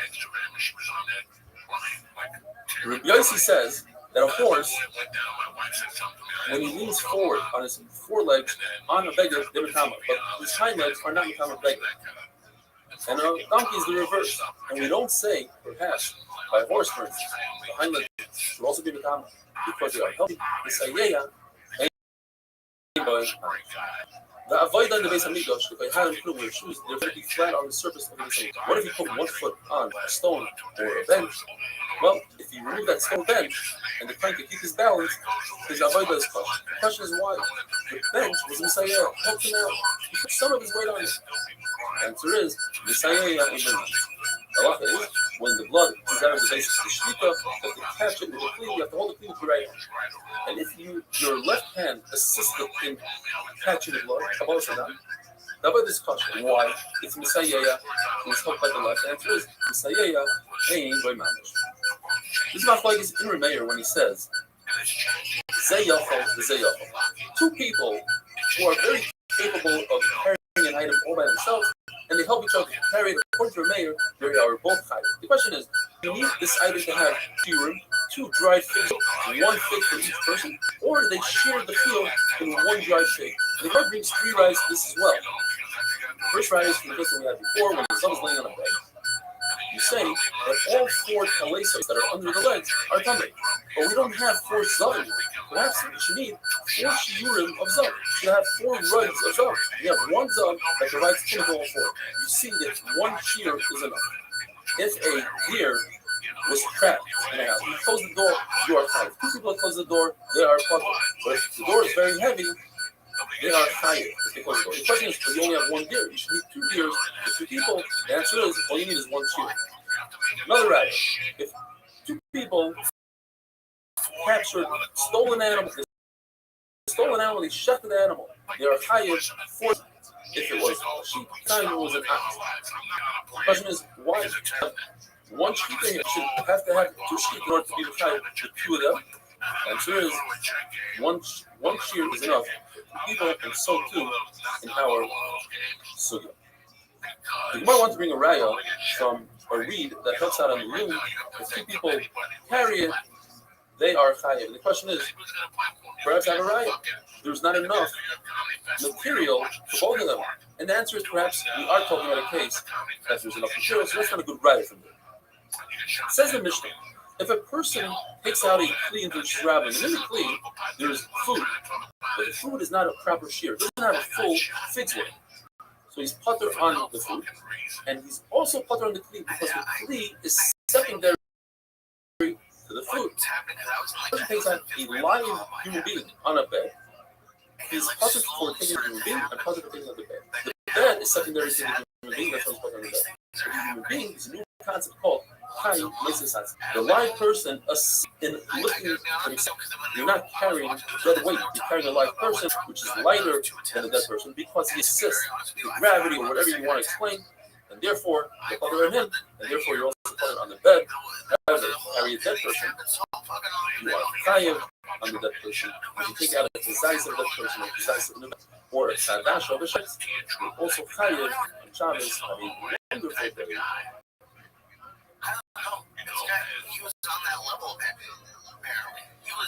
He was like the next, like a star. Like that's why they put him. I want to mention Trump. I want to mention Trump.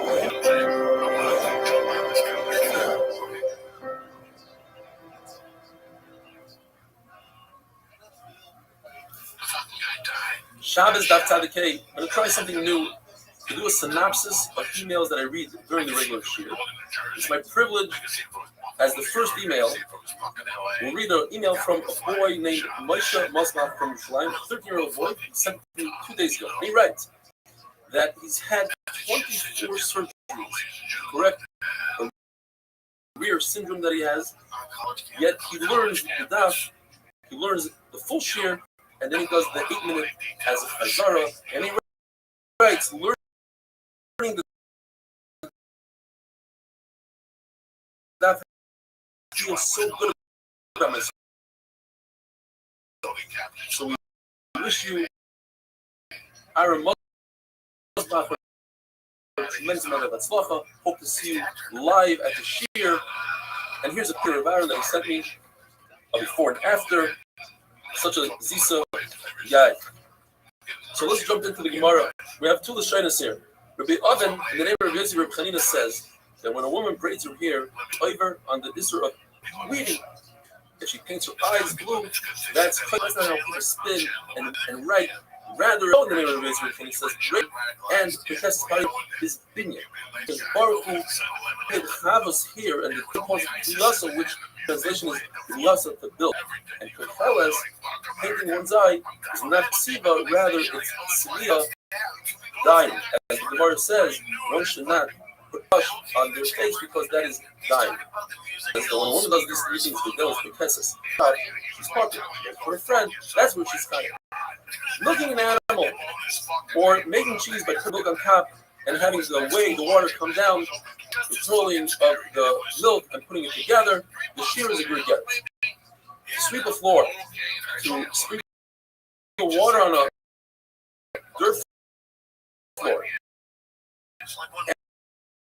to break apart a honeycomb and eat it, according to the that's a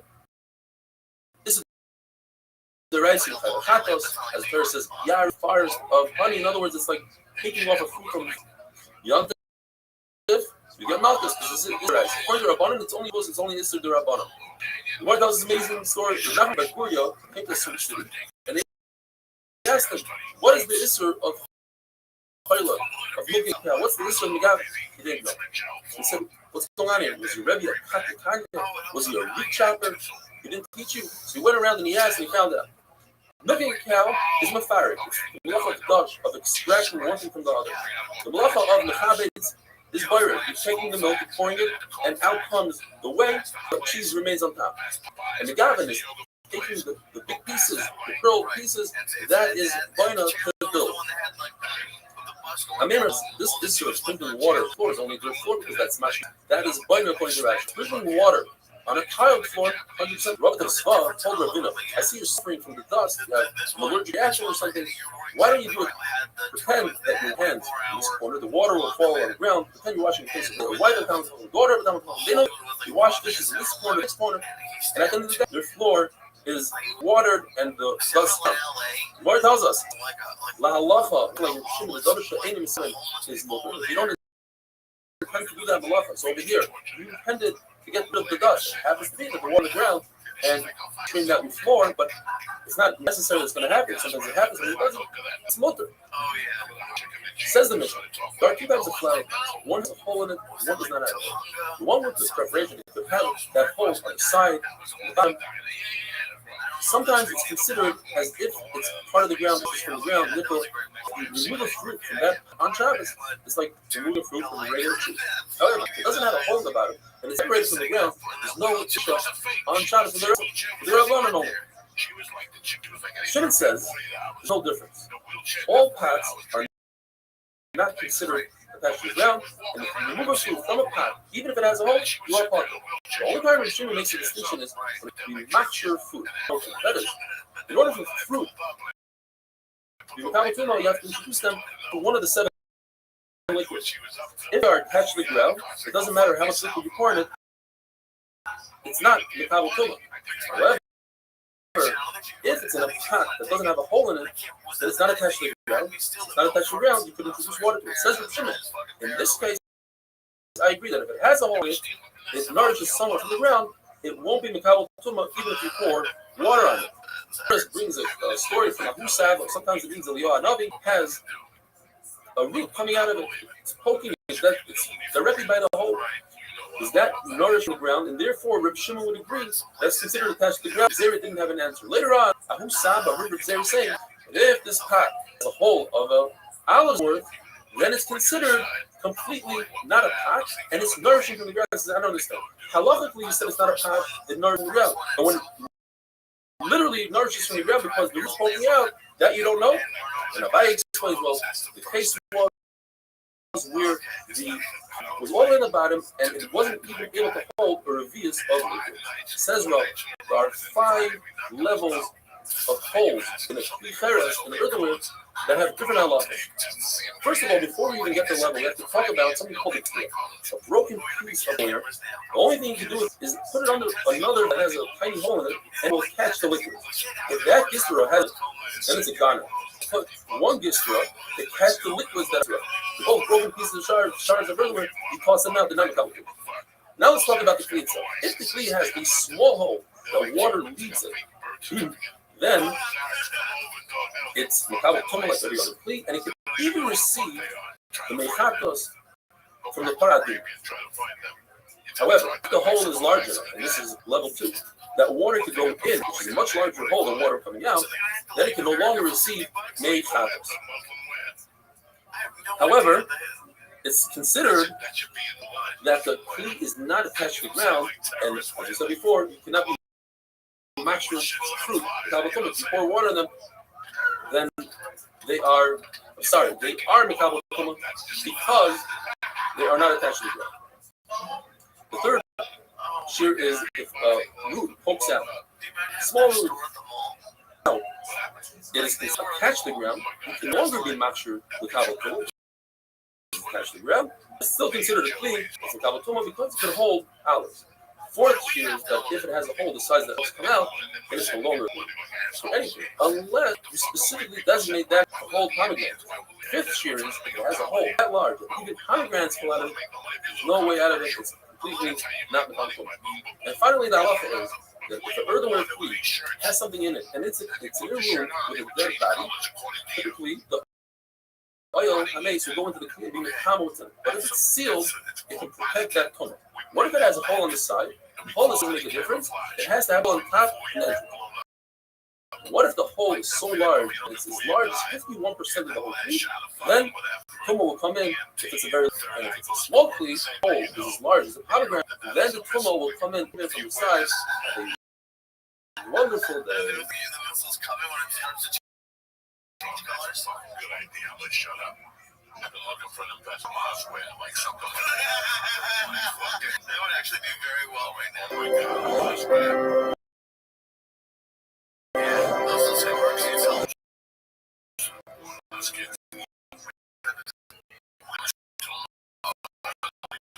Stop.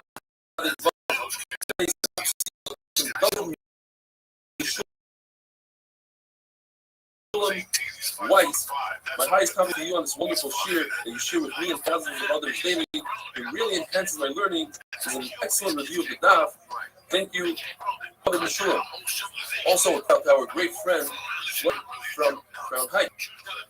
The Gemara tells us that in order for a flower pot to be considered attached to the ground, it must nourish from the ground. What size hole that this flower pot must have in order to be considered attached to the ground? Machlokes Rabbi Yosef bar Avin and Rabbi Yosef bar Zavda. The Gemara is not sure exactly who says what. It's either one says the size of a pomegranate, which is very large, and the other one says the size of a small roof. It's side to side with two very different shiurim. And the way to remember these two very interesting shiurim is the famous line, Tamar B'Lechad Amamit, actually have an English line. It doesn't appear whether you buy expensive carbon or a cheap bowl of flour, you have the right thing. That holds, but when it comes to early, once the kli has a hole the size of an olive, it's no longer metabolic food. It's not considered a kli, even if you designate it and say, I want it to remain a kli and I want it to hold pomegranate. Unlike Rabbi yesterday, who says that typically the kli is buckled, but if you have the right designation for pomegranates, it will remain a kli. And with that, we finish Perek Hamatzliya, unbelievable, one more Perek down, and many more to go. Perek Hazorik, dealing with throwing items, continuing with the theme of the taking items out from one rishus to another. Throw from rishus hayachid to rishus harabim, or rishus harabim to rishus hayachid. If you go from rishus hayachid to rishus hayachid, and there's a rishus harabim between, pretend you're throwing from one side of the street, from your house to across the street, you are potter according to everybody. Why? Because in the Mishnah they never threw or passed from one side of the ship to the other. The way it worked is they pull up with 4 wagons. 2 wagons were each other and the other 2 would touch each other. And they would pull up to the Mishnah. Let's call set number 1 northbound and set number 2 on another lane going southbound. They would pass the beams onto the first wagon and to the back of the wagon. It would go from the front to the back. From the wagon on the northbound to the wagon to the southbound. Therefore, if you're going to pass from a porch to another porch on the same side of the street, you are higher, because that's how they did it in the Mishnah. But if you're going to pass from one side of the street across to the other side of the street, according to Chachamim, they never threw in the Mishnah. It would be very difficult to throw these beams, which might weigh anywhere between a ton according to Rebbe with the extremely heavy, and it wasn't coveted, according to another Pshat Rashi. And on Davdalim and Beis Rashi says they didn't throw because they were concerned to ruin the work. Covered in gold. So no throwing gold.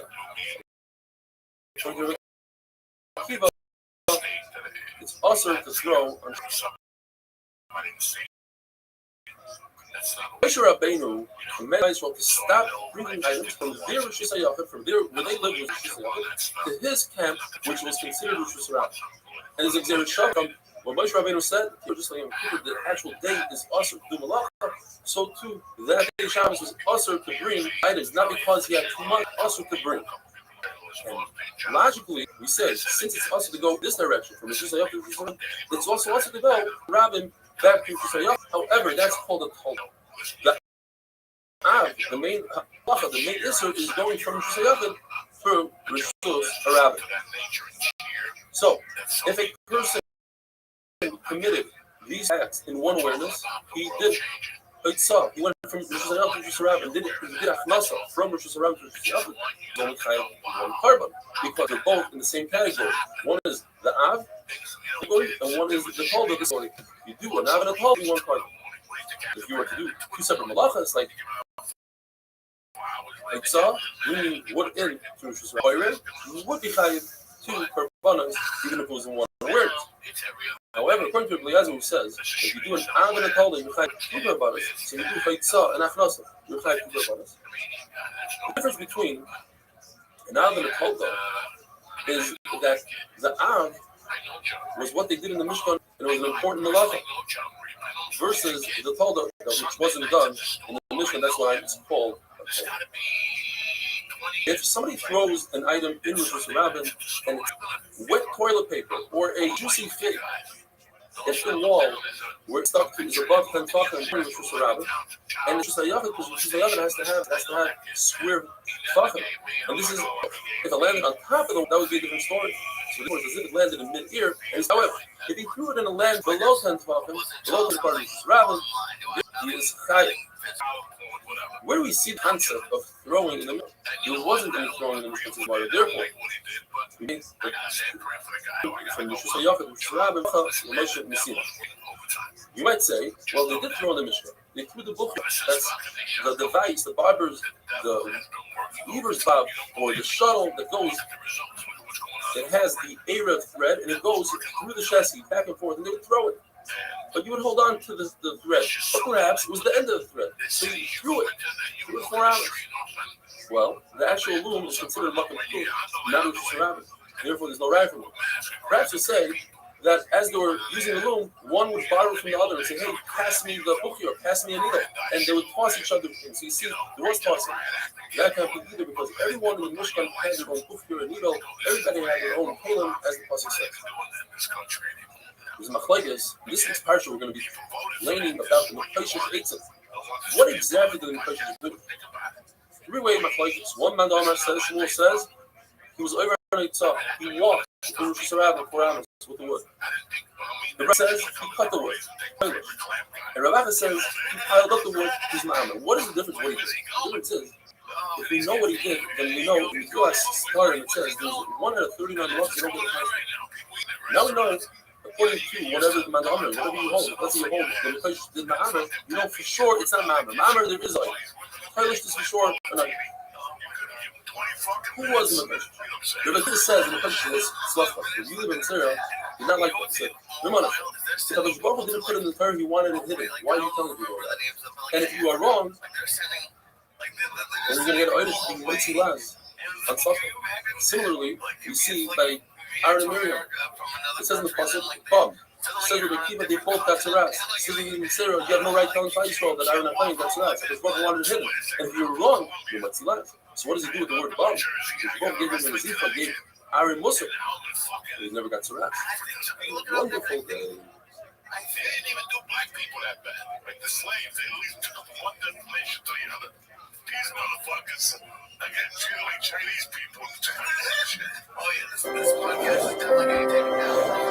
This is amazing. Anyway, I just want to, I really wanted to bring the Charlie Kirk thing up. Even though I'm not political. Shabbos Daf Tzadik Ches. Today's email comes from David Glassman from Cedarhurst.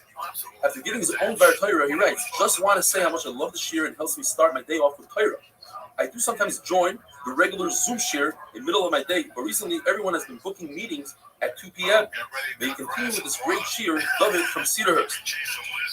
If somebody takes an object, throws it from one Rosh Hashanah through Rosh Hashanah into the second Rosh Hashanah, The trick here in this brayso is that in the first Rosh Hashanah, they only traveled 2 amas, traveled 3 Rosh Hashanah, and finally in the second Rosh Hashanah, travels an additional 2 amas. According to this brayso, the 2 amas plus 2 amas and the 2 Rosh Hashanah combined together to make a shear of Isser. But we don't say that since it went from Rosh Hashanah into Rosh Hashanah, it's chayav right away on Achnasa, because this brayso does not hold of the concept called Pluta. We don't say that halachically it rested in the Rosh Hashanah. We started now with beautiful sugya of the Mishkan and how the crushing worked. The Gemara tells us the concept. There is no Isser to carry in a surrounding that has a rooftop, because in the Mishkan there's no rooftop. And the Gemara analyzes this to see whether or not there was a rooftop in the Mishkan. We're talking about the beams, the crushing that built the Mishkan. When they transported these beams, they transported them on 4 wagons. The wagons were 2.5 amas wide, 5 amas long. And they transport the length of the beams on the width of these wagons. Says the Gemara, if we can find ear gaps between the crushing, then you're right. There's no ceilings in the Mishkan. But if the wood was together, stacked together on these wagons, perhaps that would create a rooftop. So how were these crushing stacked? The simplest way, and that's the first step, perhaps they were stacked on their long side, 1.5 amma by 1 amma, so they put it on the 1.5 amma, so they should be more stable. There were 48 crushing, 12 crushing per wagon. That would give us 3 stacks. 1.5 amma times 3 is 4.5 amma. That leaves us a half an amma for the 2 gaps in the 3 stacks. 3 stacks of 4 high. A half an amma is 1.5 tefachim per gap. That's less than 3 tefachim, which we typically say rubber, and that closes the gap, and now we have a roof. We have a ceiling. So let's say that they didn't stack them on the wide side, on the 1.5 amma. Perhaps they stacked them on the amma side. An amma will give us the potential to put down 4 stacks. We have a 5 amma wagon. We can put 4 stacks. You can put 5 stacks because if you have rings, it's too much. We'll put 4 stacks, 3 high. That gives us 3 gaps. The extra amma, from 4 ammas to 5 ammas, the extra amma for the 3 gaps. That's all per gap. In love it. Once again, have a ceiling. Why does the Gemara say there's no ceilings in the Mishnah? According to the Madonna, that the crushing started out as an amma on the bottom, tapered off all the way to nothing, to a finger on the top. If you stack them on the wagons like that, you will indeed have large gaps of air, no problem. But what do we do about the other Madonna? Says the Gemara, they stacked them like clothespins. They took 2 stacks and put them together, creating 1 stack, and then they took 2 stacks, putting them together, creating another stack, second stack. The reason they go is to give it more stability. When 2 stacks put together like clothespin, they won't crumble. Therefore, the gap between the 2 major stacks is a full amma, and that ruins the roof of this surrounding. And we're dealing with a wagon that doesn't have a bottom. It's just a frame. Because if it had a bottom, once again, we have a roof in Rosh Hashanah. What is machlokes whether or not the crushing were even on the bottom and top, or perhaps we went on a tapered angle? One Omar says, it says in the passage, you samim al roshe. Samim means to finish. Some will say no. Hamim means that should be made out of 1 solid piece of wood. You can't connect 2 pieces of wood. Rabbi, on the other hand, says yachtav. That will look similar from top to bottom. Rabbi says no. Yachtav means that the wall should be nice and straight without any wood going in and out. Gemara says, since one of the walls had 6 crushings, we had to find 2 more crushing to put in the corner. But if you are going to have crushing that are on an angle, it doesn't work out very well. You're going to have a little bit of exposure on one of the crushing. Says the Gemara, therefore, you have to cut this carriage on an angle, a very specific angle for the corner. The Gemara tells us there's a big nace. The way these crushing were held up was with metal looping around the outside of the Mishkan. But there was one according to Rashi that went in the center. The Beriach went in the center. And it was a big nace. It was over 70 amas long. And it was snaked its way through the walls and made the turn on the corners. Even though it was metal, it was able to turn the corner. That was a big nace. The glass of water. The Mishkan was covered with three coverings called urias. We're going to be discussing the first uria called the Mishkan and the second one, the Izir. The first one consisted of 10 sections. Each section was 4 amos by 28 amos. In other words, we have 40 amos long by 28 amos wide. Now, the Mishkan was 10 amos long and a 10 amos roof. That gives us at least amos. So to start off, we're missing 2 amos. According to Rabbi Yehuda, that the walls did not take up any room because it came to a finger breadth on top. So we have a 10 amos ceiling and 10 amos walls. It's exactly 30 amos. So the fabric came all the way down and exposed the adonim, the sockets on the bottom. According to Rabbi Nehemiah, that the actual wall takes up a full amma on each side. Now we're missing an additional 2 ammas. So the fabric came down and it was hanging 2 ammas above the ground, exposing the adonim, plus 1 more amma of the wood. Now if we take it from the other side, the fabric was 40 ammas long. According to Rabbi Yehuda, the fabric went all the way down to the floor on the other side. 30 amma roof plus 10 amma wall, that's 40 ammas exactly. But according to Rabbi Nehemiah, the wall itself took up an amma. So now the fabric went all the way to the adonim, leaving 1 amma of adonim exposed. Second, you realize the real season. That consisted of 11 sections times 4 ammas, which is 44 ammas. But the width was 30 ammas. So according to Rabbi Yehuda, it went all the way down to the floor. According to Rabbi Nehemiah, it exposed the adonim by 1 amma. Now, if we take it to the length side, since you have 44 ammas, according to Rabbi Yehuda, it went all the way down to the floor, plus 2 ammas on the backside, dragging like a towel's gown. So for Nehemiah, it was only 1 amma on the floor, and it was 2 ammas longer than the Urias HaMishkan.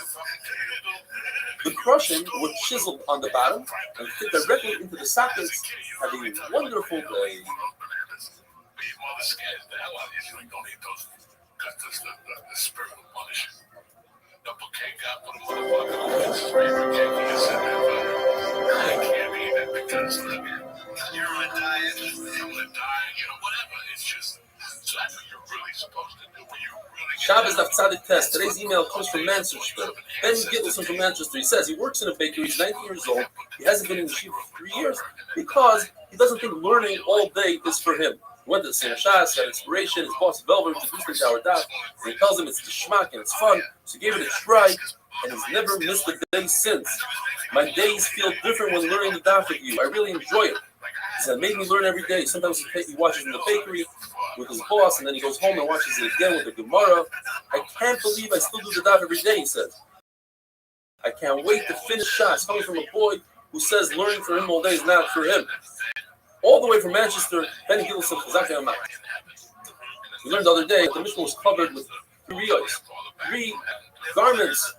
The lower one was made out of purple wool, blue wool, and red wool, and sheish, which is linen.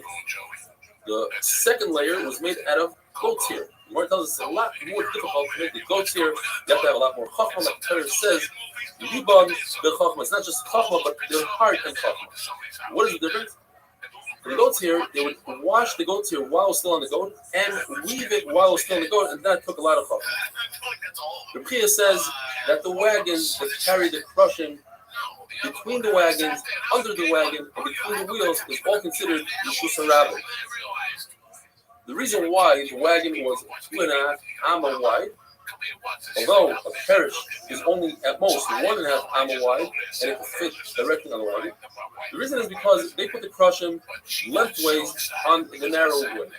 And we're concerned that if it was only an amma and a half wide, the crushing, which are 10 ammas long, would tip over. If the wagon is 5 ammas, and the way we set up these crushing is either 3 stacks of 4 or 4 stacks of 3, but either way, the most it is 3 stacks of 4, and each stack is 1.5 amma wide. 1.5 amma times 3 is 4.5 amma. Why was the wagon 5 ammas? They have an extra amma. Says the Gemara was necessary because first of all the person had boys, they had to use. Second of all, you can't squeeze them that tight. If the wagon was only 4.5 amma, for instance, it would be impossible to squeeze something that's 4.5 amma into 4.5 amma. You give it a few extra inches. If you take an agola is 2.5 amma plus the wheels is 5 amma. 2 agolas side by side is 10 amma. But between agola and agola, there was 5 amma space. Together, you have 15 ammas. Why is it that we say Rosh Rabbin has to be 16 ammas? Where do we get that extra amma? Says the Gemara something very interesting.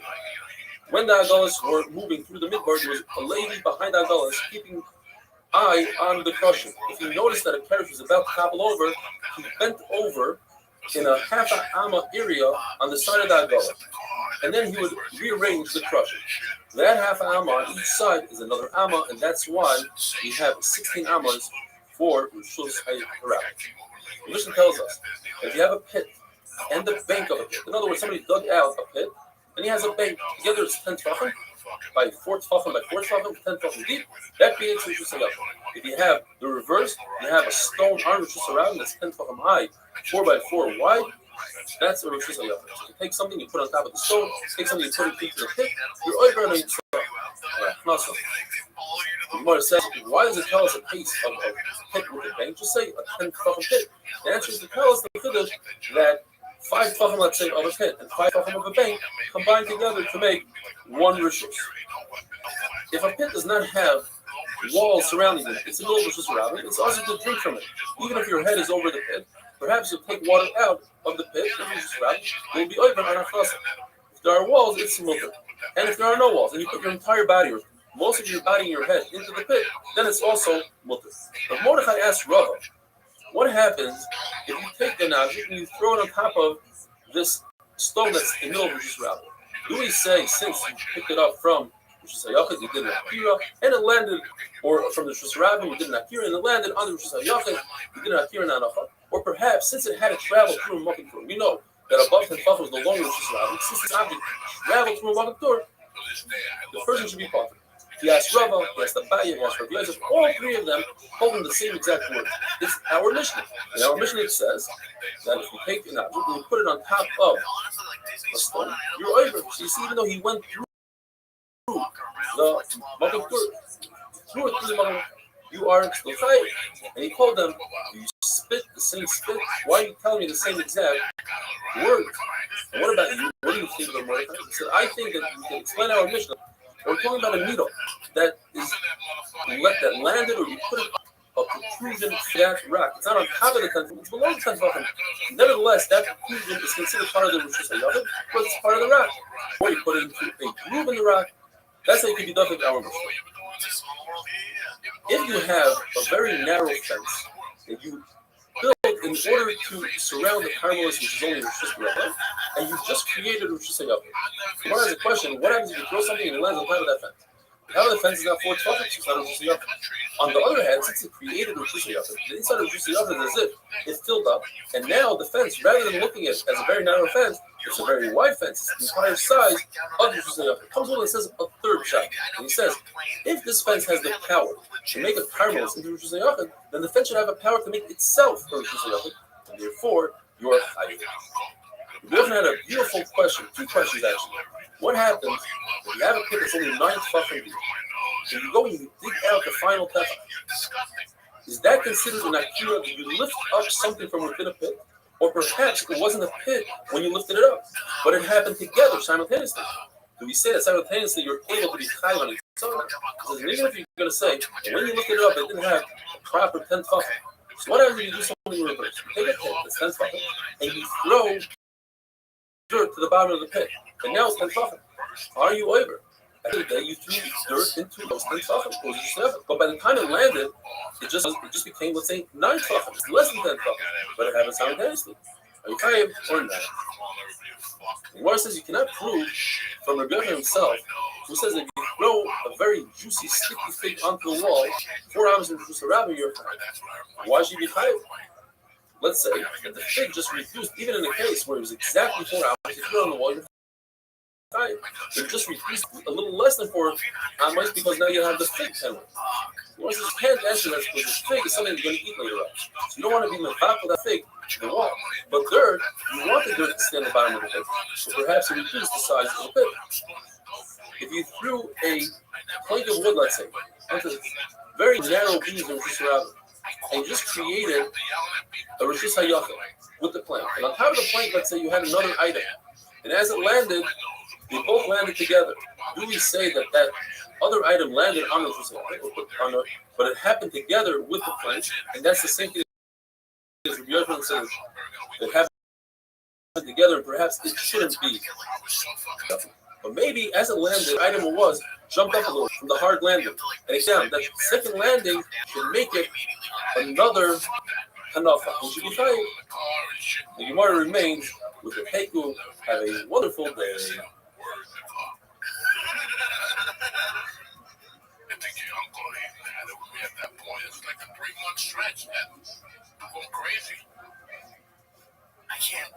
I have nothing to like compare it to. Like, because you don't plan to go on a bender like that, right? Just sort of happens.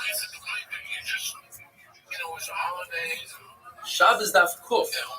Today's email comes from one of the guys of the Shir, Eitan Ugarik.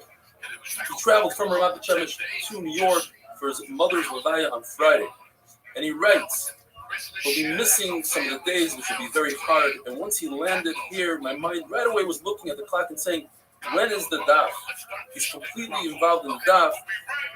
So, the mother's Neshama Miriam Bashmul Shmelka should have an aliyah. Our thoughts and our davening are with you. Water, since it moves, you would think that there's no hanacha. You're not really putting it down, you're putting it down on a moving surface. Yet the Gemara says, water belongs on water, and that's why that is its hanacha. If you take a nut, floating nut, and put it on water, that's not a hanacha. The Gemara has a suffix and remains in the page. What if you take a nut and put it in some sort of other vessel? You view the nut relative to the vessel, and it's not moving, or relative to the water, it is moving.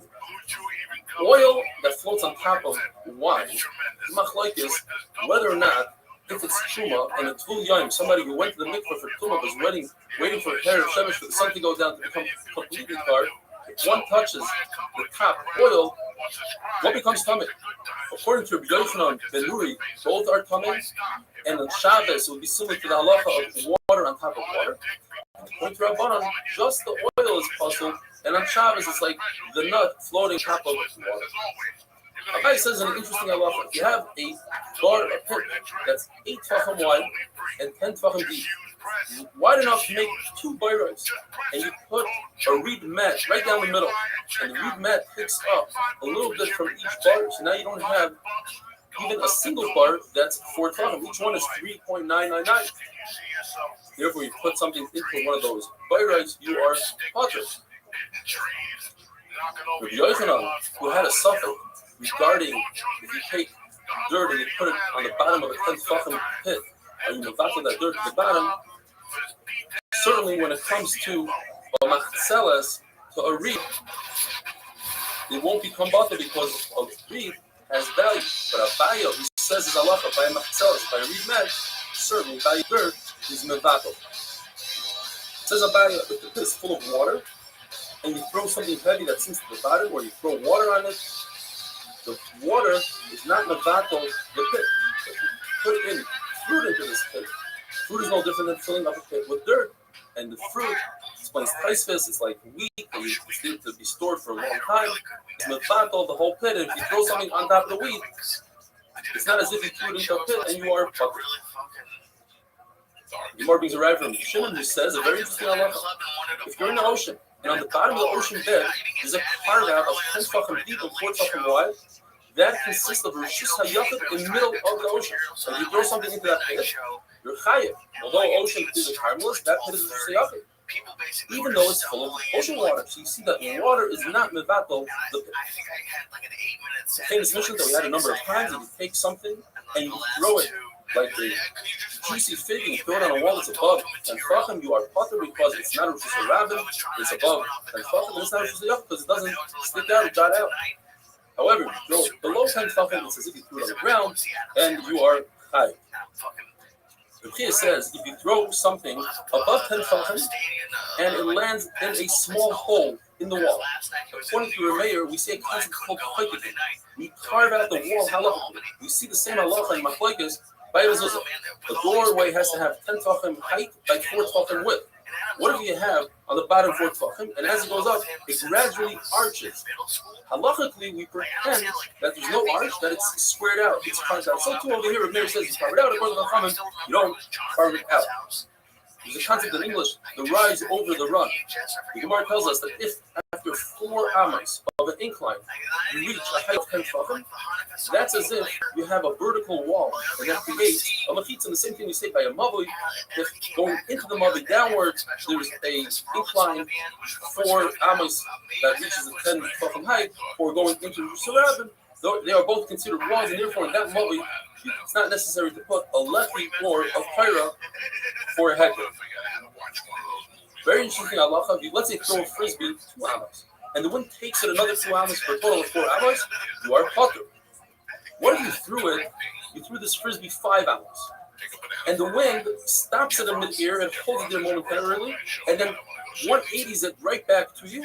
You are chayav, because the judgment says it rested in mid-air.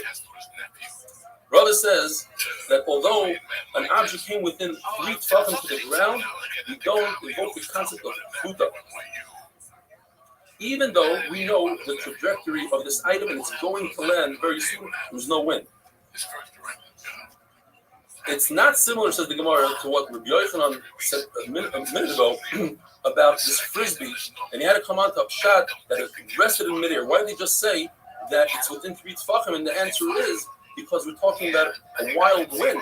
But Rabbi is talking about no wind at all. It says the Mishnah, if somebody throws in an ocean, which the ocean is a caramelist, if he throws it down Amas, he's potter. There's something called a rekat mayim, like a giant puddle in the middle of Yerushalayim that people walk through it. It still has the halacha of a rishus harabim, as long as it doesn't have 10 tefachim. If it's 10 tefachim deep, then it turns into a caramelist, says Rashi. And the Mishnah repeats the same words twice, and the Gemara tells us to tell us the halacha, that when people are inconvenienced by walking there, it's still considered Rabbi, but if you're inconvenienced using a pit, let's say 9 tefachim, it's not considered Rabbi. And the reason why it says the word rekat twice to tell us. Read Shad in the Gemara, according to Rabbi. One is talking about in the summer that typically people would cool off. But in the winter, I think people won't go through the water, Kamash Malan, they do. And if it just says the winter, I'd say, well, people have dirty shoes anyway, so that's where they go through, but not in the summer, Kamash Malan. Abaye says that this rekat is Dalet Amos. And I would think that people, if it's Dalet Amos, they would walk around it. And if they walk around it, it shouldn't be part of Yerushalayim. Kamash Malan, it is part of Yerushalayim. Rashi says it's only 4 tefachim, and I would think because people could jump right over it, but if it's larger, people can jump over it. Kamash Malan, yes, and similarly, Rashi says when you have a bridge, and you have one step in the bridge that people don't like to use, it looks a little bit. Hello, madam. How are you? And it's by itself. Nevertheless, if you throw something onto that piece, onto that board of the bridge, it's considered throwing it. All right, girl. Are you ready? Ready, money. You're 100% ready? I'm 100% ready. Excellent. How was your day? You was good. How was yours? Lovely. Thank you. All right, girl. Get it. Let's go. Did you see Cardi B is pregnant? Yeah, I heard that he's pregnant. That girl stay pregnant. Yeah. That girl stay pregnant. Popping baby down. There you go. Let's go, That's good, yeah. I've got to get this one. Give it to got me. Stephen Curry, I bet you. What'd you say, girl? He got Stephen Curry, I bet whatever his name is. I Stephen don't think it's by Offset. Stephen Curry? Yeah. Isn't he married? I thought, she with somebody. Who she with? She with him, but she not with Offset no more. She got her new boo. Whoever her boo Oh, is. Stephen Curry, That's who she said. Oh, I think I know who you're talking about. He has a podcast. NBA player. I guess I don't know. Oh, this is going to be big. There you go. That's a big score. Get these 3. Oh, and you did. Did not look like it was going to go, but then it did. All right, I've got 4 in a row here that I'm going to get nice. Oh, are you serious? Are you sticking serious? Get it, Miss Aquarius. Get a strike. Ooh.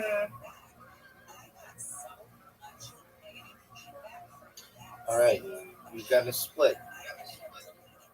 Yeah, whatever. There we go. Come on. Rabbi, you got this. Give it to me.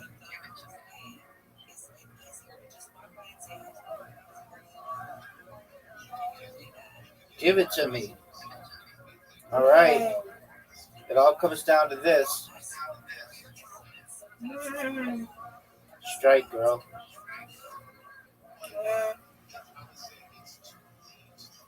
You take the lead.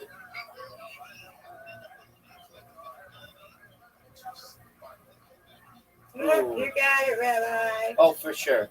No doubt. Got it. Let's go. Right. I'll take it. A win's a win. You win, I win.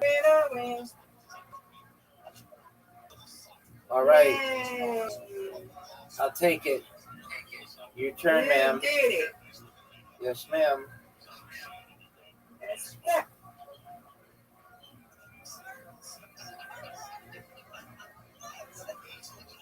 Rabbi.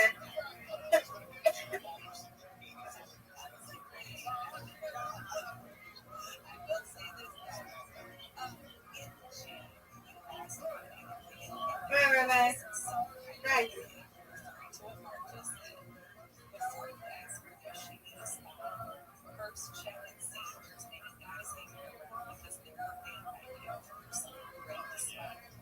Give it to me. Good. Good job.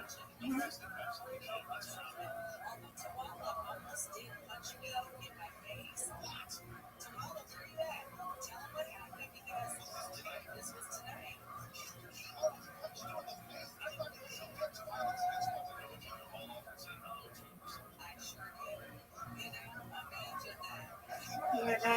got this. No doubt, Miss Aquarius. Give it to me. All right, I'm going to get these 4, and then that pesky one in the corner. Got it. Oh, boo. Boo. It's okay. It's all right.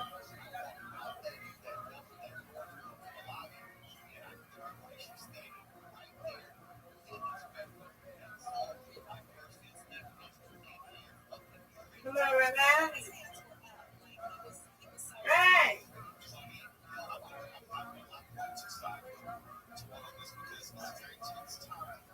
You got this one.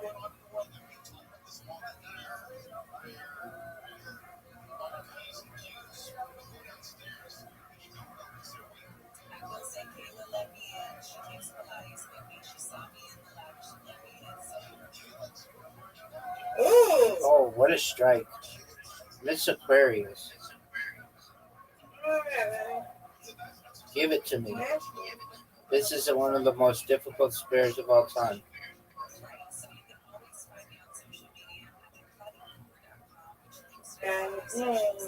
All right, you've got a really great opportunity here.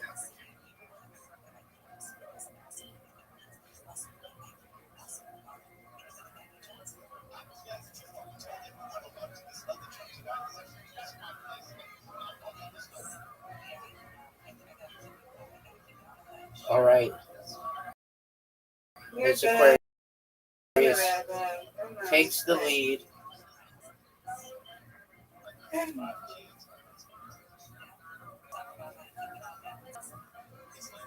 Give it to me. That's what I'm talking about.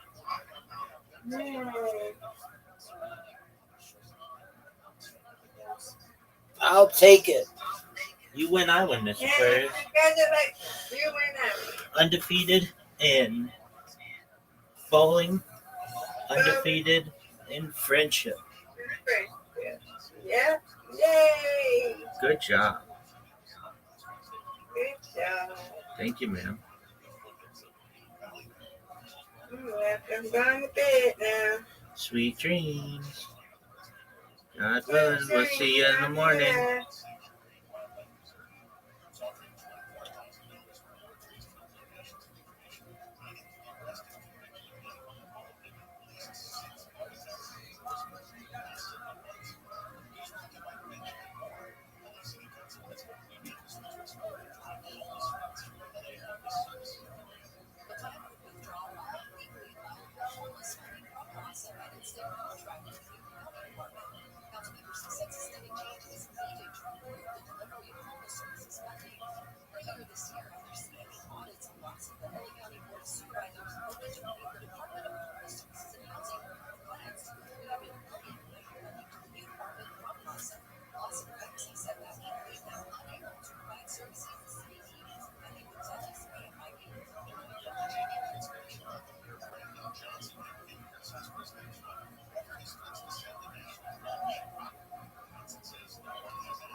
So,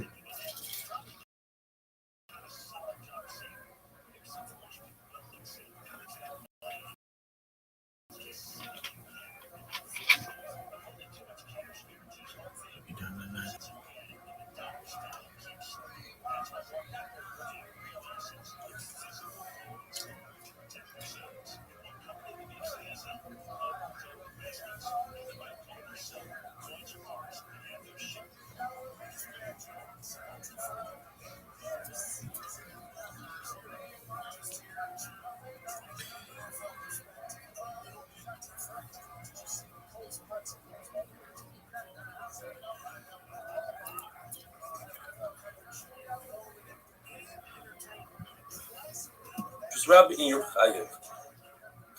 If you throw something and you are in the water, which is a caramelist, and you throw it to the land, which is Rishus HaYachid or Rishus HaRabim, or the opposite, where you go from the boat, which is Rishus HaYachid, into the water, which is a caramelist, or the opposite. Or what if you go from one boat to the other, Rishus HaYachid, you're all potter. The way to allow you to go from one boat to the other is to tie them together. If they're not owned by one person, you make an Eruv Chatzeros. In order to draw water from the ocean, you have to either make, according to Rav Huna, a little pipe, and you say, this is where I'm drawing water for as a hecker, that typically you're not allowed to.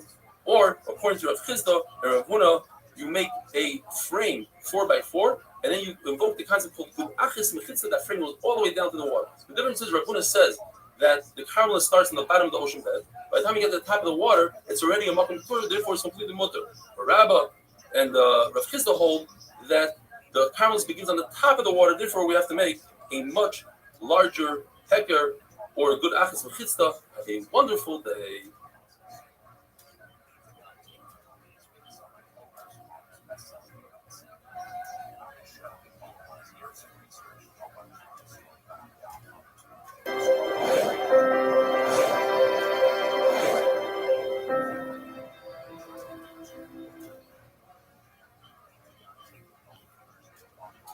Shabbos Daf Kuf Aleph. Today's email comes to us from Yossi Klein from Superior Plumbing in Muncie. And he says he's a 34-year-old Hasidic young man with a beard and payas, and he's never really enjoyed learning up until this point. He started to have true Ahavas HaTorah, he says. He realized that he's a visual person, and because the shir involves so many visuals, he's enjoying learning.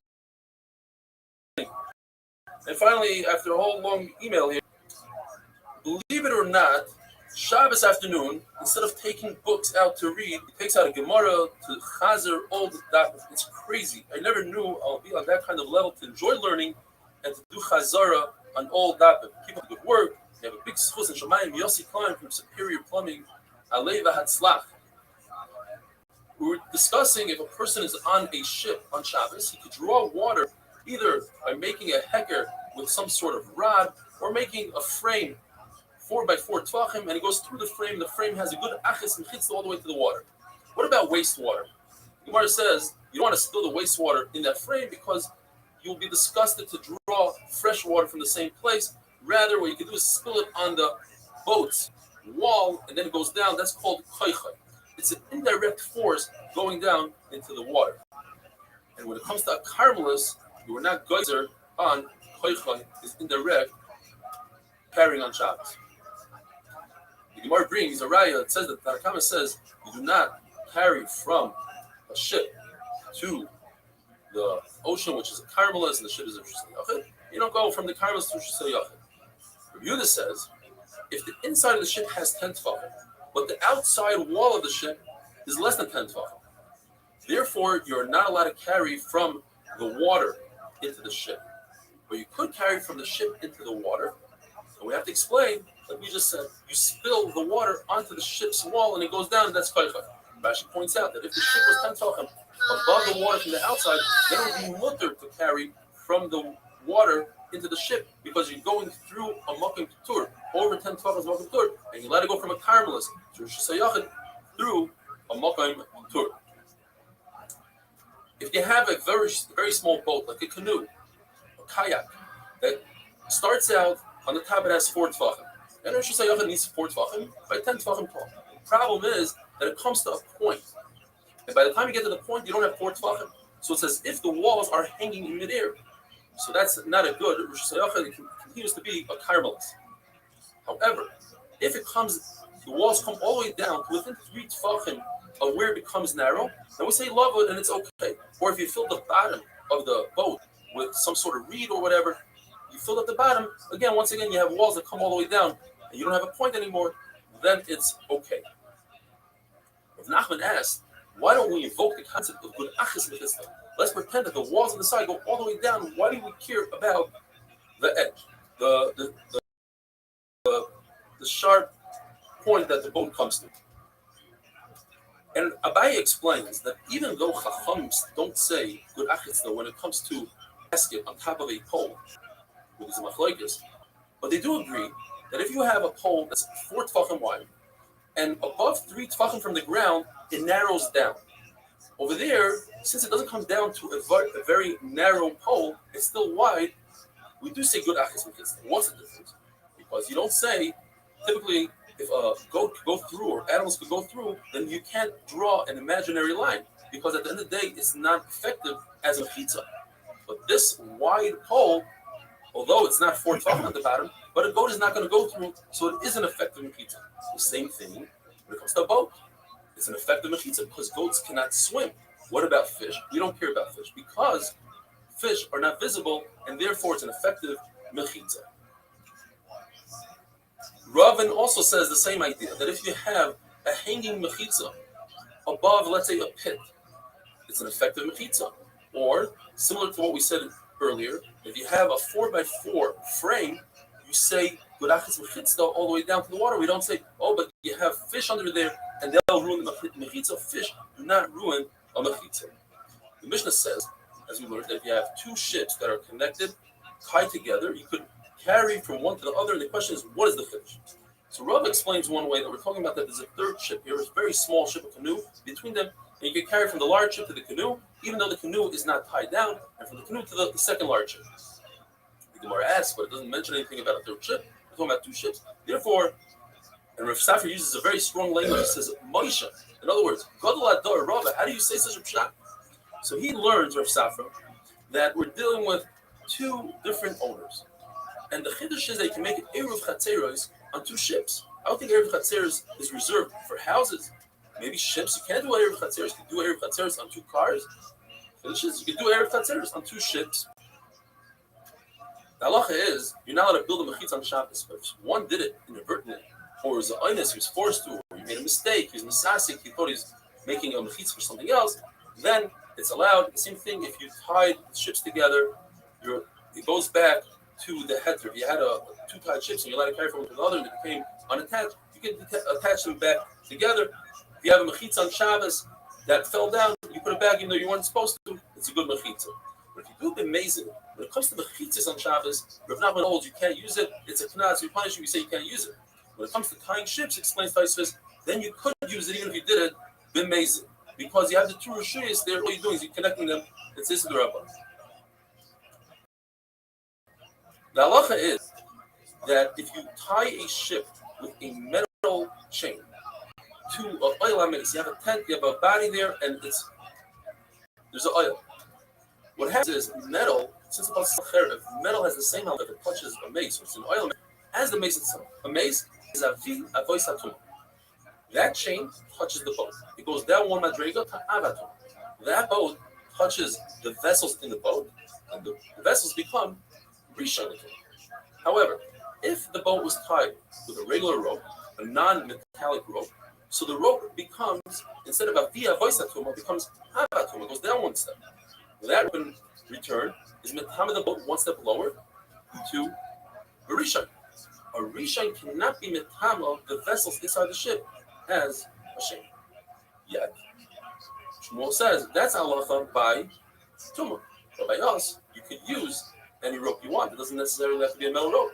It could be a cloth rope as well. Have a wonderful day.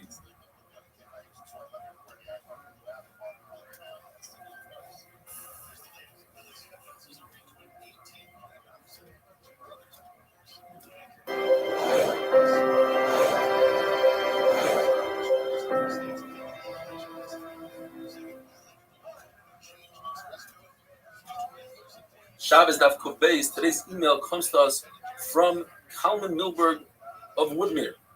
He says he watches the shir every day on Zoom. If he can't, he watches it on YouTube. He loves the shir so much that because of all the corona and the riots in New York, he says he wants to move to Ramat Beit Shemesh to be closer to the shir. So we wish him a lot of luck. Thank you, Kalman. And now to the Mishnah on Daf Kuf Beis. The Maskonas Hasugya. The Mishnah is talking about a very big chiddush. The guy takes an object and he throws it. When he threw it, he was a shogeg. He didn't realize it's Shabbos. All of a sudden, in mid-air, he realizes that it's Shabbos. Although he doesn't have any control over the object, he's no longer considered a shogeg, and he does not bring a carbon on that action. What if he threw the object and there was no hana? Another individual came to him and caught it. Or he threw it into a dog that wasn't moving, but the dog's mouth is not 4 amos, 4 tvachim. Or is consumed by a fire. There's no hanacha. So Rav Ashi takes all these cases into one. He says if a person threw an item, he realizes it's Shabbos, and on the way, in midair, he realizes that it's Shabbos, and then it landed in a dog's mouth or another person came towards it, then he's potter. But if he forgot again that it's Shabbos, and it landed without a dog, without another person, then he's chayiv in a carbon. Because it goes back to a shogeg. As long as you start out b'shogeg and you end b'shogeg, you're chayiv in a carbon. The Gemara tells us we can't say that our Mishnah is talking about a case of lechta u'misna. Lechta is the device that holds the saddlebags on the animal. It's a piece of wood, and it's tied to a string, and he tosses the piece of wood but holds onto the string. So I think perhaps if he realizes in mid-ear that it's Shabbos, he has the ability to stop the action, and therefore only in that case he's potter from a carbon because it's considered amazing.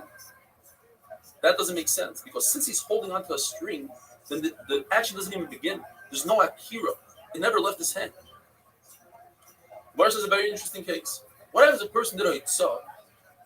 2 amos b'shoigeg, 2 amos b'mezid, and 2 amos b'shoigeg. Can we combine the two amas in the beginning and the two amas at the end and make it one shaggy that is chayv karban? Says the Gemara, if we're talking about that he was carrying something, so he carried two amas and then he carried two amas b'mezid. Then he's potter from a karban because it's considered amazing. He finished off his action b'mezid. Even according to the Manda Omer that says, Ein yidia lachatzi shir. In other words, if halfway through an action I write two letters, and after the first letter I realize that it's Shabbos, that realization, that awareness does not break up my action, and I am chayv karban. Over here it's different, because as he's finishing off the walking and carrying the item, it's in a situation of amazing. Whereas when he was writing the two letters, as he was finishing off the second letter, he was in a matzah of shaggy. What if he threw the item? It traveled 2 amas b'shagig, and then he realized that it's Shabbos 2 amas b'mezid, and then the final 2 amas b'shagig. Then he would be chayiv in a karban. Why? Because he couldn't stop at a mid-ear. And even according to the Omer that says yesh yidiyah l'chatzi shir, that the awareness in between breaks up the action. That's only when he could stop it. Like when he's writing, he could stop writing the second letter. But over here, that it's in mid-ear, he has no power over it. Says Rabbi, if a person has intent that the item should land inside the dog's mouth, then although the dog's mouth is not for tachim, he just created a place for landing, and he's chayiv. Gemara tells us that if a person who's tamei and he can't eat kachim, and he eats a piece of kachim, and that piece of kachim is also noisan, and it's on Yom Kippur, he's chayiv 4 karbanos chatas and 1 asham because he ate kachim. Machlokes is whether you could add. Rabbi says, I have a case. You want to ask me a riddle how a person's chayiv a lot of karbanos? He also on Shabbos, Yom Kippur Shabbos, and he took it out with his mouth. Say Chachamim, well, that's not part of the riddle. We're talking about an Isra Achila, and now you're adding an Isra Yitzah. But nevertheless, everybody agrees that he would be chayiv on Yitzah even though it was in his mouth. The issue is, who carries items, if they're not food, with their mouth? The answer is, if a person decides that his mouth is a makam chashuv, then it creates a makam chashuv, and it's as if it's in a place of 4 tefachim. And with that, we finished Perik HaZorek, and the many dapim that we learned of Luchas Yitzah pretty much come to an end. And from here on out, we're going to be discussing the rest of the Lamites Malachas, starting with one of the last Malachas in the Mishnah in Klal Gadol, which is Baina and Makabeh Patish, the second to last. Building, says the Mishnah, is B'kol Shivu, meaning, according to Rabbi Yirmiyah, since a poor person will create a hole in his house, and creating holes in the ground outdoors is chayrish, but indoors is baina, he would hide his few pennies that he has in those holes, so that's baina. And in the Mishnah, they would hide their needles. Says Abai, in the Mishnah, they didn't hide needles on the ground because it would rust. Therefore, says Abai, they would build a small tripod to hold their small stovetop. That's the shear. And the Beis Hamikdash, they would build a small tripod to cook up the few spices that they needed that they didn't have for the dyes. Ravaka argues, he says there's no anios, there was such wealth in the Beis Hamikdash, it doesn't make sense that they didn't make enough of this dye. They would overdo it, not underdo it. Therefore, he says, even wealthy people, they would plug up holes in their mansions, just like in the Mikdash, they would plug up a hole in a piece of wood caused by. The Gemara tells us when you build a stone wall, there's 3 parts to the wall. The first row, you take the stones and you wedge them into the ground, into the dirt. Everything else is with cement. The final top layer, you just put a stone on top of a stone without any cement. And that's the malacha. Misates means to chisel a stone. That's really part of building. When you make a hole in a chicken coop, that's not really building, because building is you make a window and a door, but it's similar to making something that you do in a house to get the heat out. So there's a big chiddush in that. Then there's shufta b'kufina demara. That is, you want to wedge a piece of wood into a shovel's handle, so it sticks to the shovel or to the axe or whatever the kli is. That's not similar to boina at all. Nevertheless, Rav says in all 3 of these things it's boina, And Shmuel says in all three of these things, it's Makav and Patish. You think maybe Makav and Patish is in the last one in the act, and everything else Shmuel might admit to Rav that is by the Mashmalan. Not have a wonderful day.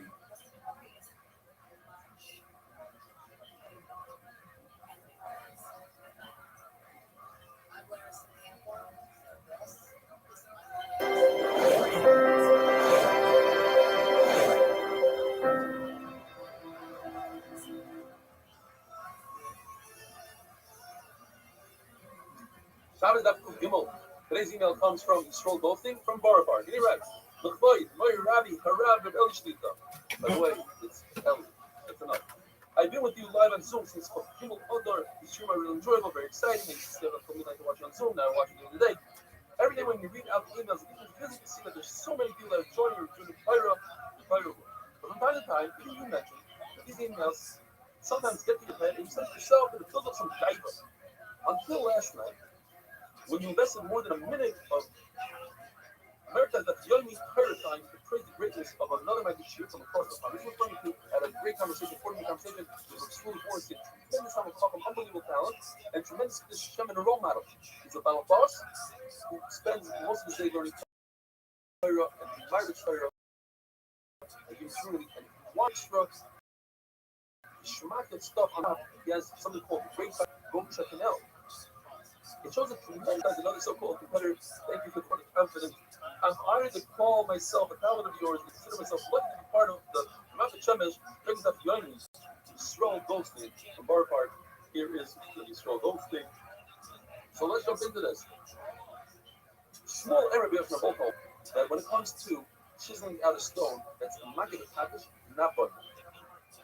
So we have to readjust the Mishnah slightly. The Mishnah says Hamasatis, chiseling.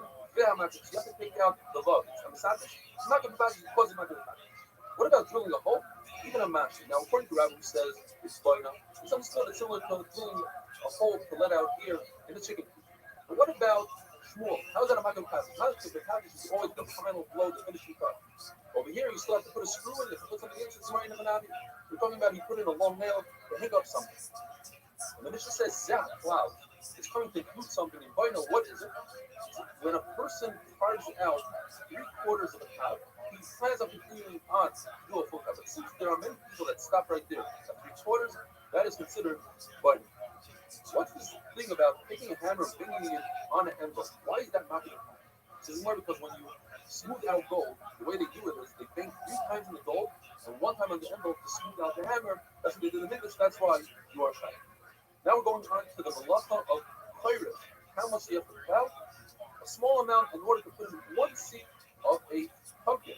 That's what they did in Mishkan. They planted 1 herb in order to make dye for the clothing, for the Mishkan.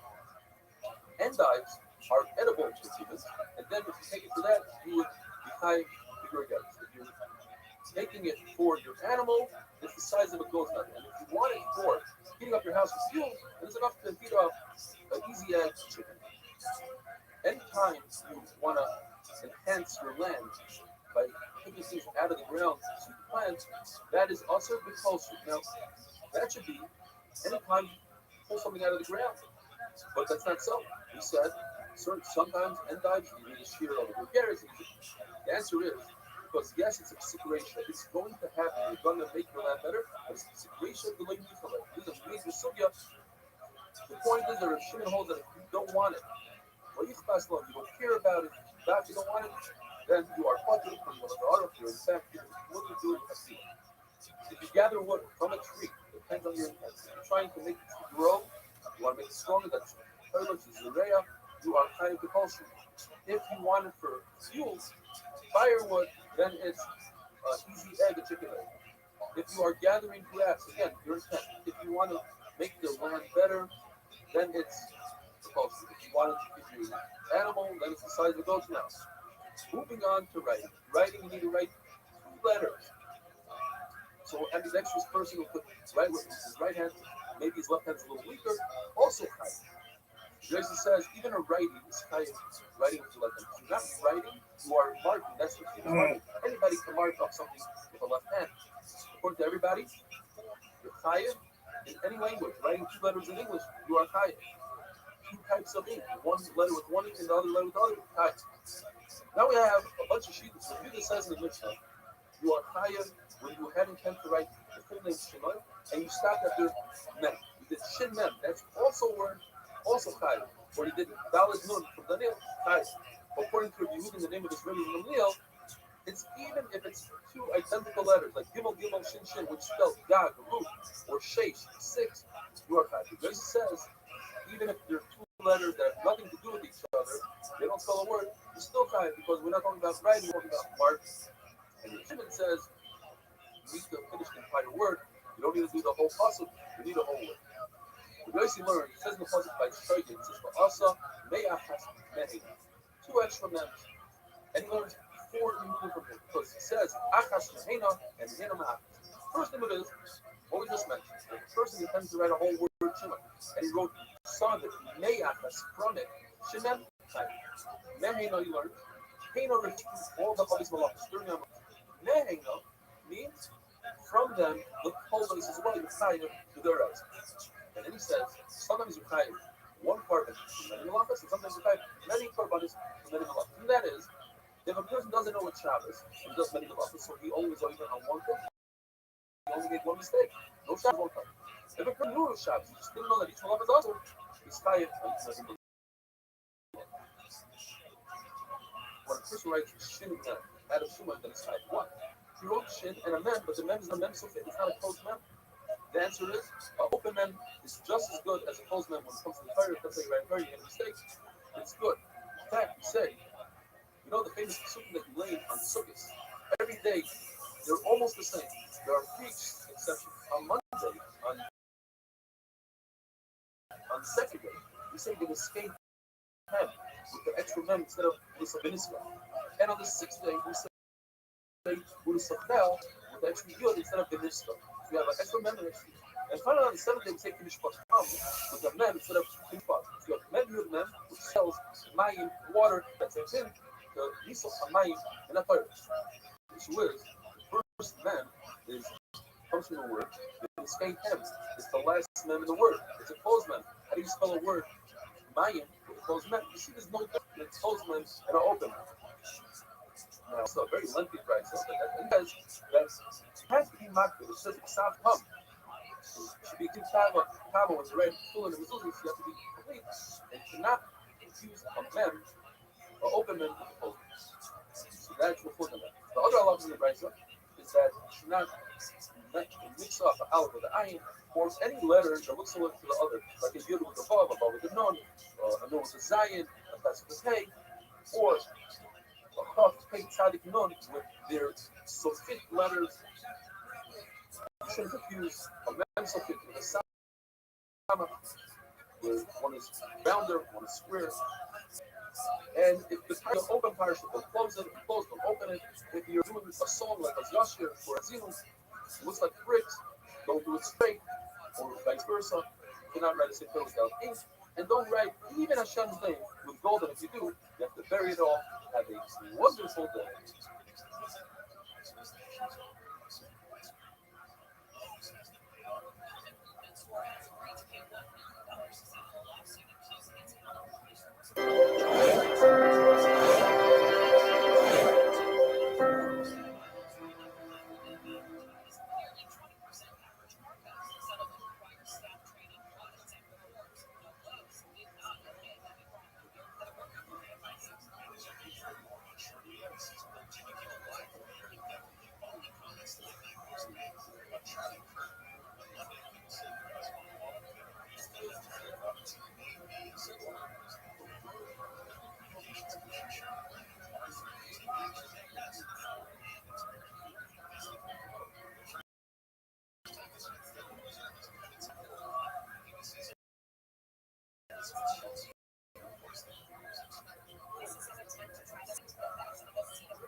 Shabbos Daf Kufay. 2 emails today from Los Angeles. First one comes from Harry Shalom, who says to Arav Hagoy Nadmar, Rav Eliyahu Stefansky Shlitin explains why he says that a Rebbe teaches you Torah is more important than a father in some ways. Doesn't care about the title and the smicha, but you are my Rebbe. Thanks to you, I've learned more Torah in the last 3 months than I've learned in my entire life from a faithful Stefansky Chassid, Harry Shalom, Los Angeles. Second one from Ari Ben Shushan from Los Angeles. Chazak Baruch, such an incredible responsibility, etc., day in, day out. You must be living the daf Ashrecha. He says a beautiful Dvar Torah on Nevuv Bahar Saru. And then he says, thank you, I'm an avid listener and a huge fan. May Hashem give you koyach and continue to teach. Ruchni's Gashmias, many years to come. Ari Ben Shushan, Los Angeles. Back to our sugya. If a person writes a single letter with an apostrophe, let's say an R with an apostrophe, Reb, you know what that means? According to Reb Yehoshua ben Beseir, you are chayev, that's writing a word. According to Chacham, you are potter. As this points out, even 3 letters, an abbreviation, you'll be potter. Where do you see the concept of abbreviation in the Torah and the Freikoin? Also, ki av hamoin goyim nesaticha. Hamoin is extra, so the Gemara directions av hamoin. Aleph, I made you a father to all the nations. But umais, I made you the chosen nation. Chaviv, the hey is interchangeable with the ches. You're beloved from all the nations. Melech, you're the king of all the nations. Vasik, distinguished. Memon, you're reliable from all the nations. Anoichi Hashem Elokecha. Anoichi stands for Ono Nafshi Kosovs Yehavis. I myself wrote the Torah, and I'm giving it to you, Klai Yisrael. Or I'm your name of Ksiva Yehiva, or some people read it backwards. Yehiva Ksiva, Ne'amonim Amareah. These words are reliable. Bilam's mule, Yorat Haderech Lenegdi. What is this word Yorat? It's an abbreviation. Yora Ras Natsa. She saw, she feared, and she veered off the way. When Klai Yisrael brings the carbon oimer, so we can eat chadash, it says in the pasuk Carmel. Carmel is an abbreviation of Carmele, a full pillow. The barley is bursting; it's moist.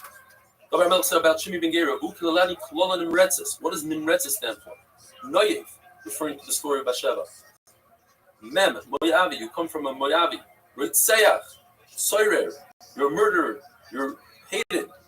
Eva, you are disgusting and abomination. Yehuda says, I don't know what to say. You found the Gavia Kesef in our sack. I don't know what to say. The Tzadok stands for L'chayim, we're upright. Tzadikim, Tohirim, Dakim, we're clean. Says the Mishnah, if a person writes 2 letters, he's chayav. What if he has an awareness that it's Shabbos or that it's Asr in between the 2 letters? Machlokes. Rabbi says he's chayav because that awareness doesn't separate the 2 letters. And Yediyah l'chatzi shir. According to Chacham, he's potter because the Yediyah Yesh Yediyah l'chatzi shir, and it does separate. And with that, we finish the parak Haboina. The new parak called Ereg discusses weaving and a loom. According to Eliezer, you're chayav for 3 threads in the beginning and 1 thread later on. According to Chachamim, whether it's in the beginning, whether it's at the end or in the middle, it's 2 threads. At the end, it's only 1 thread. There's a stira contradiction in the Brises. The Brises says, according to Rabbi Lezer, we're chayav after 2 threads. We said in the Mishnah 3. We have to say that one is talking about thick threads, one is talking about thin threads. The Gemara is not sure which one is what. On the one hand, 3 threads, if they're thick, that's the only way they won't unravel, but it will unravel if it's only 2 threads. On the other hand, thin threads are not noticeable, and therefore you need 3, and only then you're chayav. At the edge of the garment, there's a different shear. Usually it's kisit. It's the spread between the fingers. Here it's much less. It's only 3 threads of shasi and 2 of air because it's chashav when it comes to a belt, a tziltzil. Gemara brings a price that says exactly like Rabbi Eliezer, and then the price that says exactly like Rabbanon, so it's 1 up, and there's no bigger rider, one over the other. Says the Mishnah, in a loom that goes up and down, the heddles go up and down. In the center, you have these loops. You put the threads through these loops, and these loops bring the threads up and down. You can pass a shuttle through them. Putting 2 threads through 2 of those loops, you are chayiv. Rabbi explains, and if you have to put a 3rd one on another device. Kirus is a type of a loom for curtains. Also, same idea. If you are weaving a basket or an apple kfara, meaning you take reeds or like a lulav leaf, this shesin area, the horizontal leaves are held by 2 vertical. The verticals are held by 2 horizontal. That's all you need to be chayav, like it's in the picture of blue and red. The Mishnah tells us that if you sew 2 stitches, you're chayiv, but we already had it in the Mishnah in Klal Gadol. It's coming to tell us the next halacha, that if you rip in order to sew, then you're chayiv, which we also had in the Mishnah in Klal Gadol. What does it mean to tear in order to sew? It means if you have some sort of bump in your beged, you want to smooth it out, you tear it and you sew it down.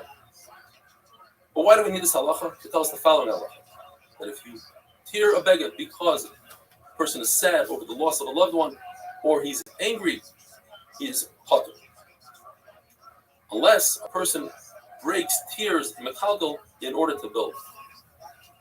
Says the Gemara, we must be talking about a dead person that he doesn't have a chiyuv to rip kriya, because if he did, then he did something positive and he would be chayiv on Shabbos.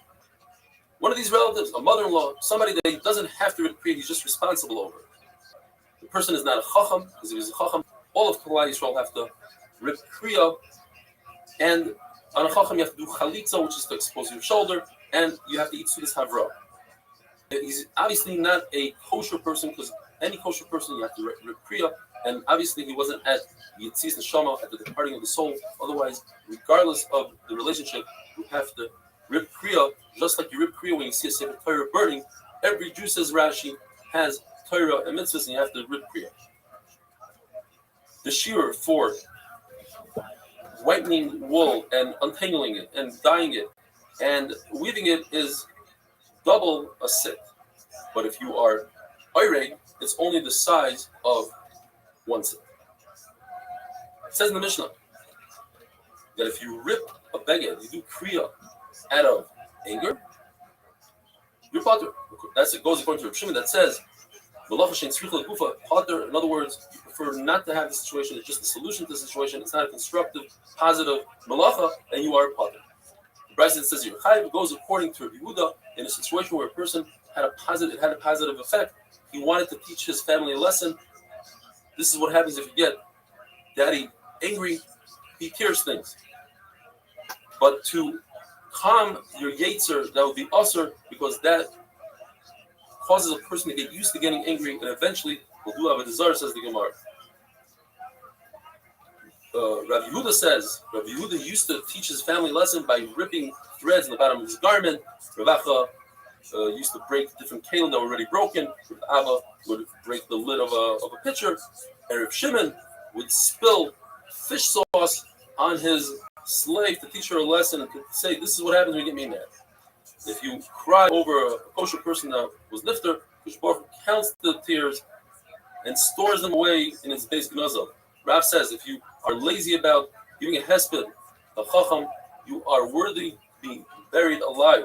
Rabbi says you won't have longevity, mida connected mida. Even though by Yeshua's hesped, they weren't masculine for 30 days, those people actually didn't have a long life, but they had a good life for the short years that they lived. When it says Laman Yubi Meichem, bracha, since it's a bracha, that refers to long life and a good life. Have a wonderful, wonderful day.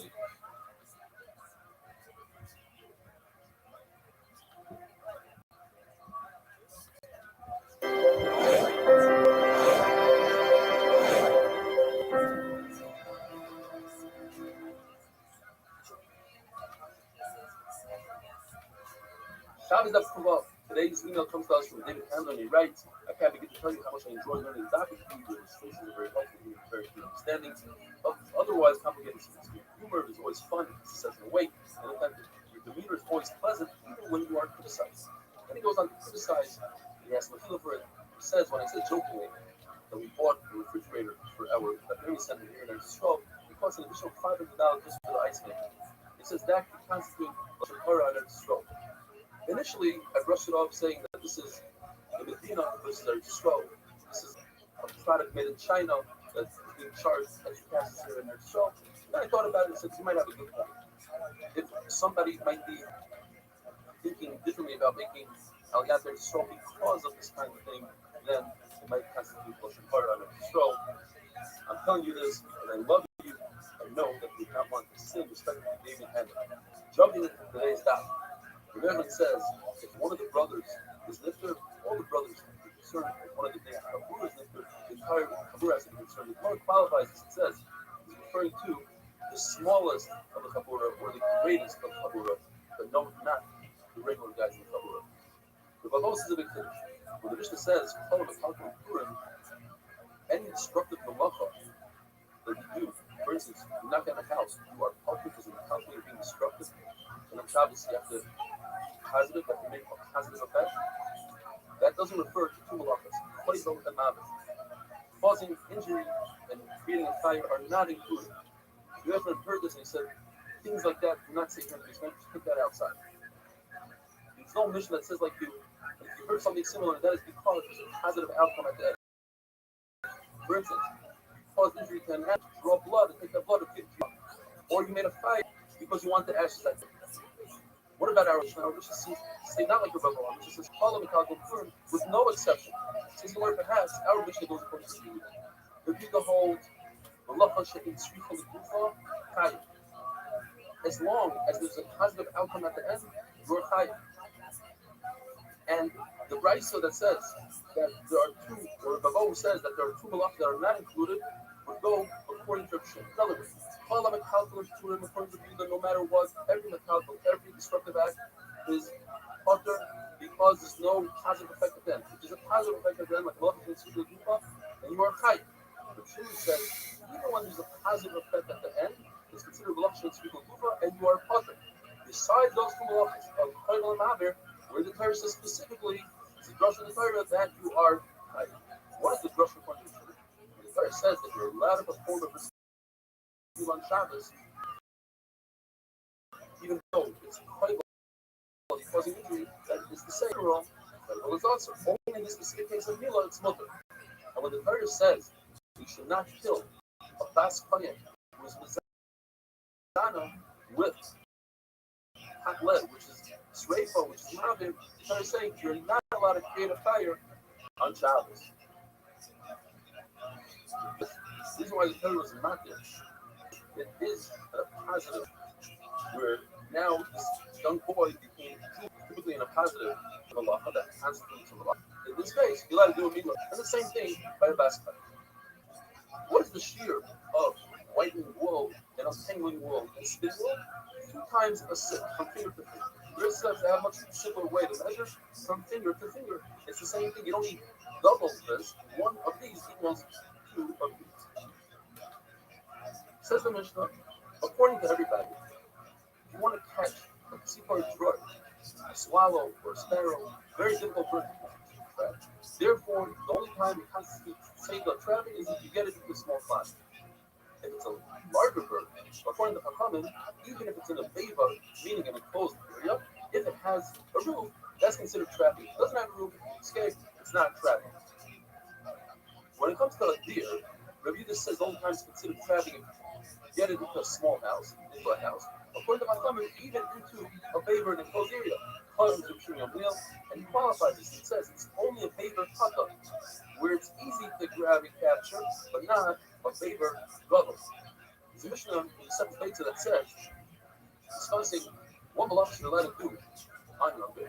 And that malacha is you're not allowed to do a malacha that you can do before Yom Tov. Therefore, you can capture a fish before Yom Tov and keep it in water over Yom Tov and kill it on Yom Tov. There's no reason for you to do so on Yom Tov itself. Therefore, it's usher to trap a fish. And it doesn't trap a fish on Yom Tov. The fish is muktzah, and therefore you're not allowed to feed animals that are muktzah. When it comes to a deer, it's already trapped inside a beva, inside an enclosure. It's not muktzah, and therefore you're allowed to keep it.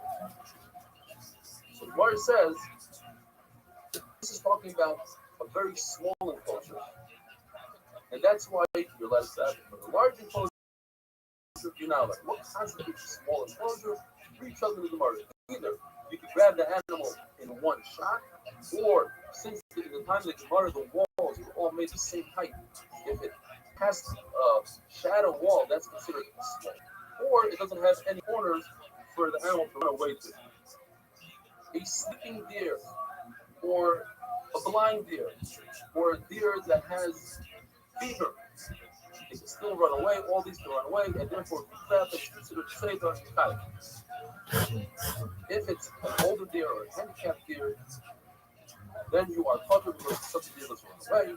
And if it's sick because of fatigue, it's also considered already trapped, and you're not covered. Grasshoppers, hornets, and Mosquitoes, according to the mayor, trapping them to a fire, according to Haman, it depends. If it's typically something that you trap for a positive benefit, then it's also, if you're trapping it, let's say just to get it away from you, then anybody in the and you are fucked.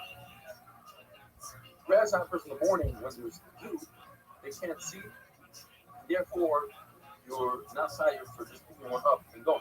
If it's very hot and they're slightly lethargic, you are still tired. Now, if they come in great swarms of grasshoppers, says the Lord of Mahavai, then you are putter if it's hot and they're in swarms. Says the Mishnah, if a deer goes into a house and a single person closes the door, that person is tired for Teda. If two people close the door simultaneously, they are both putters, nine stars soup. If the door is so heavy that it requires two people, then they are both tired, and the Chiluk says they are putters. Capture a lion just by grabbing onto it is nothing. Obviously, it will run away. You have to put it into a special designed box that captures lion. It says the Mishnah. If Reuben sits by the door, but the door is wide enough that the deer can run away, Reuben is not tired. Shimon comes along, sits in the other part of the door. Shimon is tired. Reuben is not tired. What happens if Reuben sits down and then the entire door? The deer cannot get away. Comes Shimon and keeps him company. He gives a second layer of protection.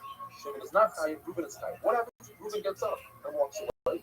Shimon is still not tired. The Mishnah brings a rag. This is a muscle. A person who tied a deer with a rope, let's say to his door, indoors. If you're strapped, is tied. Is he allowed to close the front door? Obviously, close the front door. What happens if the deer undoes the rope and that's free to go? Does the person that closed the door have to reopen the door? No, that happened a while ago. And the same thing. Yo, Shimon sat down and walked the what's down. going on? Doesn't have to get up. Traceway. Walks away. Wonderful. Kicking ass, taking names. How'd you find out about me, Traceway? How'd you find out about me? Dog, I talk to a lot of people.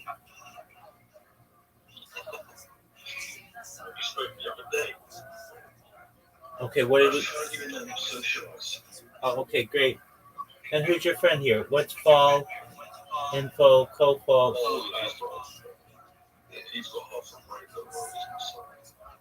Okay, very well. And he found me through you? Yeah. All right, cool. What are you guys up to?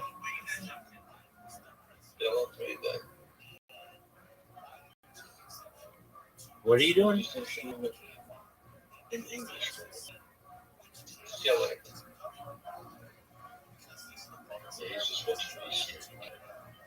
Oh, okay. You're streaming on Kick? Oh, you're streaming on Twitch. Okay, very well. And how's that going?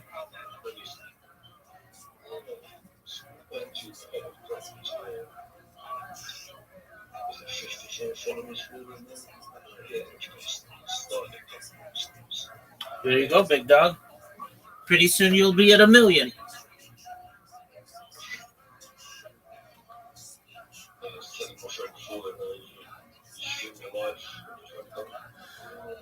%, 24/7, 365 for more than 3 years. Biggest event in global history.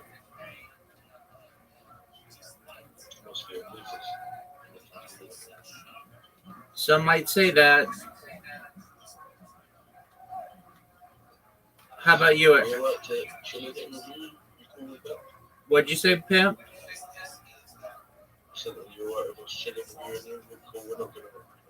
Please do. You're more than welcome to. Chill as long as you want. Yeah, I'm just watching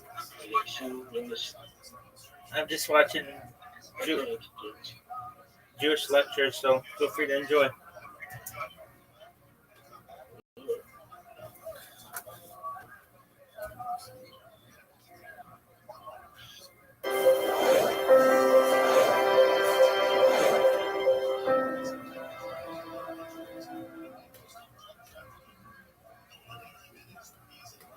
Shabbos Daf Kuf Zayin. Today's email comes to us from Calvin Yosef Murray. Thanks for all the great shiurim you write. I haven't missed any shiurim. My wife and I converted to Orthodox Judaism 7 years ago. I have an apartment in Male Adumim and in Columbus, Ohio, and his wife wrote a book about the journey called From Rose Bowl to Rashi. He's a former Ohio State football player and played in the NFL with the Philadelphia Eagles and then in Chicago. But my greatest accomplishment is joining the most exceptional daf family in the world. Keep up the great job that you and your team are doing. Thanks, how the Yosef are. And now on today's daf.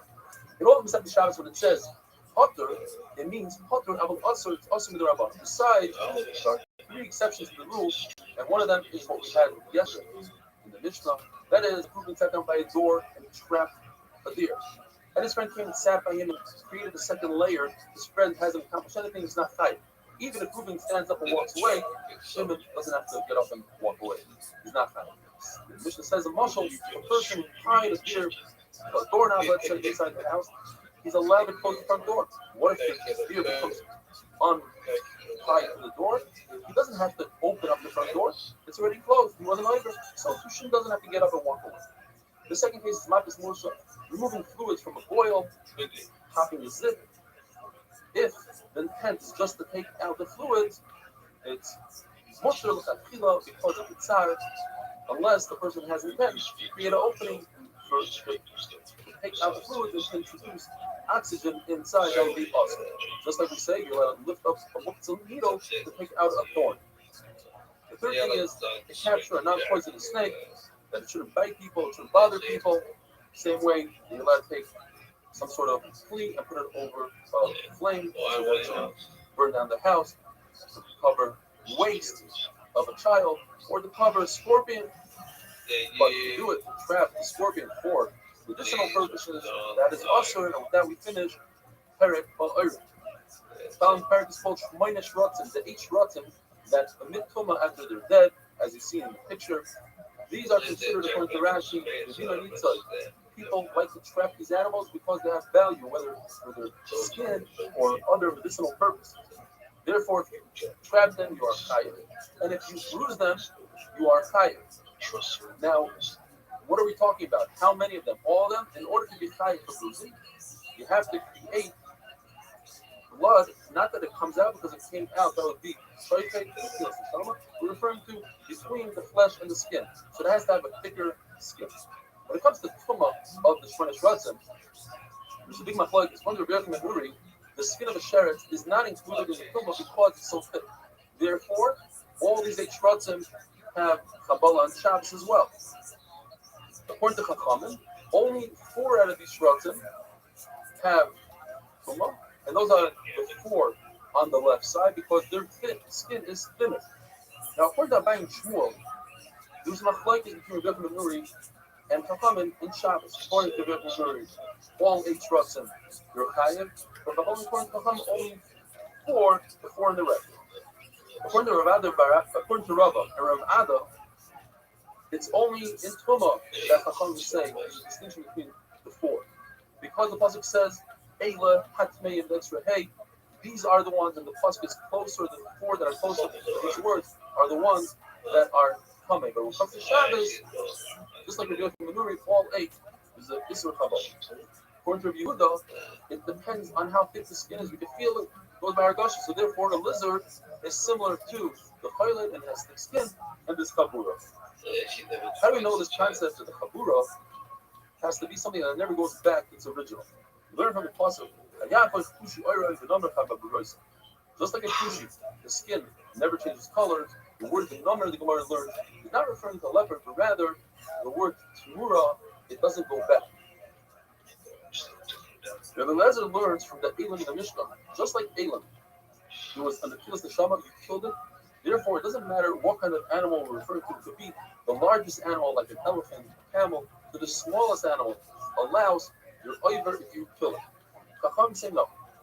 Elam are part of a rubber, they reproduce. But lice do not reproduce according to the Gemara, at least halacha, they don't reproduce.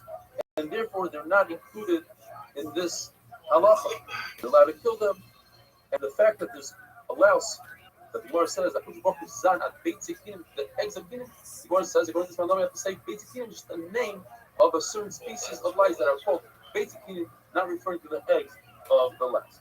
A flea, little fly, according to Lezer, you're chayav and say that because he holds, even if aim b'mina nitzay, you don't trap a fly for a productive reason, it's still chayav. According to Rabbanan, aim b'mina nitzay, you are potter. course, killing the fly, you'll be over, you'll be fine. All other shrots, besides the shrots, like a worm, a snake, a scorpion, they don't have thick skin. And therefore, there's no Kabbalah, because the blood does not come between the flesh and the skin. Typically, Rashi says,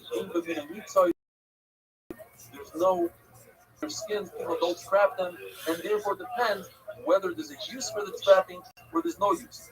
Tosfos just doesn't understand Rashi, and in a very rare instance, Rabbi Tam says you have to embrace Rashi completely. And the Gemara says this goes according to the sheet of Reb Shimon. That malacha she'tzricha gufa. Since there's no positive, constructive act in this halacha, there's pasha. Some say it's going on this other halacha, makas musa, removing food from a boil. It's not a constructive halacha. Some say it's about trapping a snake. There's no constructive. You don't want to trap a snake. You just don't want it to bother you. Shmuel says if you take a fish out of water, if there's a size of a sela that becomes dry under its fin, that constitutes killing it. Even if you see that it's alive, you throw it back in the water, it will eventually die from this. Therefore, if you're over, you kill it. And they explain it means even not only if it's dry, but even if it has some sort of mucousy liquid attached to it when you touch it, that's also considered killing it. And wonderful day.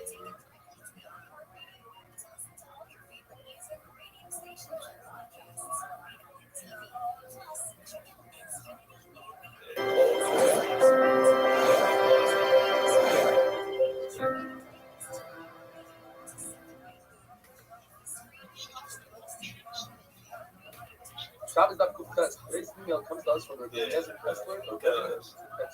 He says that his wife was inspired by the concept. It's not about the daf, it's about the Rabbi, and she started a WhatsApp group that today has almost 40 women. She's enough, 8 times a day. And yesterday she made a stream on safe preparation. She planned on quoting this quote of it's not about the daf, it's about the Rabbi.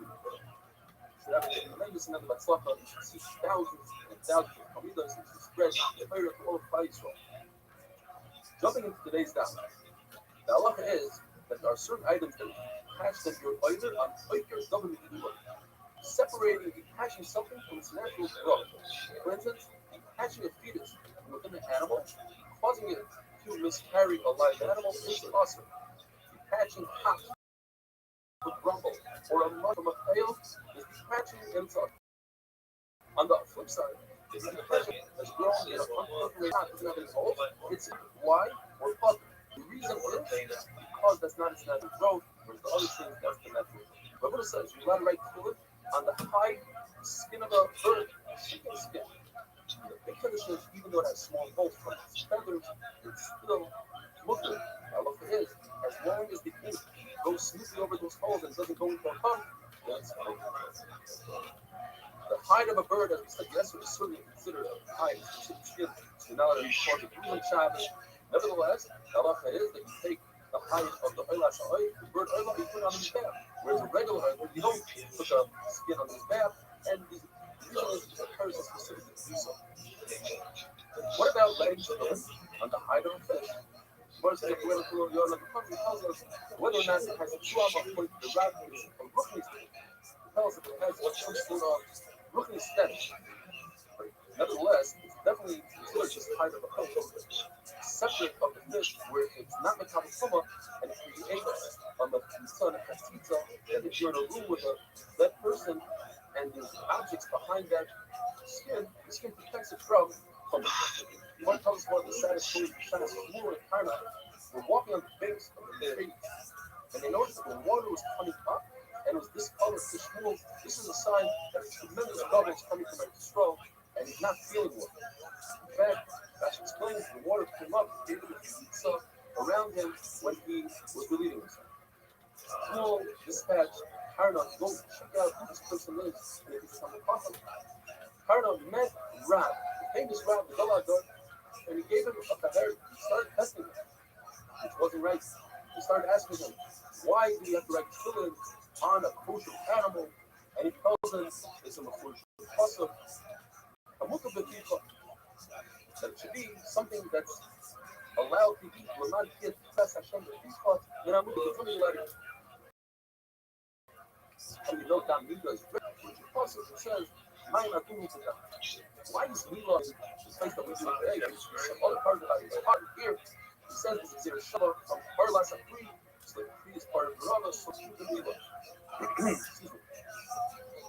And the word Lasai is preferable to learn a Derek Shava than the word Arlas. Arlas is missing something. I see another word after it. Another chapter the Gemara says later on is that it says in the passage of Aral Zachar, from a place they can tell whether it's a Zachar or anything. Rab realizes he was tested for a person's Karna. He says, your name is Karna, should have a horn, parrot, grow out of your eye, and in fact, he had that. Shmuel bumps into Rab for the very first time, the famous Jewish Rabbi Shmuel. He takes him to his house, gives him food, he gives him beer, and has the harson of fried fish, and barley bread, which was Rab's stomach. Sure, but the point was Shmuel was a big bastard. He wanted his stomach to go inside out, and he didn't give him a bathroom in order to clean out his stomach. Rab was very hurt by this. He didn't realize for his ailment, and he cursed Shmuel that Shmuel should and his son. The different Gemara says that when God realized that Shmuel was trying to help him, he gave him tremendous honor from that day on. Tefillin have to be on the hide of a kosher animal, but not only a kosher animal. You can be on a kosher animal that dropped dead, died from that, which causes a trade. But on a non-kosher animal, it's us to write the Torah. The question is, why? Because there's to be multiple people something to eat. But a dead animal is not most precious. It died on its own, it was accepted. The Gemara says the muscle you have to be the executioner. You both kill one person, who's more likely than the person who killed. Here, before you kill this animal, it's correct on it. So why can't you eat it? Because that shows you now let it eat another day. The Allah of Sinai, it says that the parts of children have to be red, here from a kosher animal. The children boxes have to be sown with seed from the kosher animal. So the Mishnah, you're allowed to make a small amount of salt water in order to eat without seed, different bread, different food. You're not allowed to make large amounts because that looks like ma'adah, like you can't keep it for long term. Yossi said, you make a large amount, which you also can make a small amount, and therefore, when you make this concoction of salt water, water and salt, and oil, make sure you put the oil from the first ingredients, not only at the end, because the water and the salt is combined together to make a very strong salt water. That's also. Also, you can make strong salt water, which means that you salt water with egg will float on it. People use that for fish fry. According to everybody, you're not allowed to salt a radish.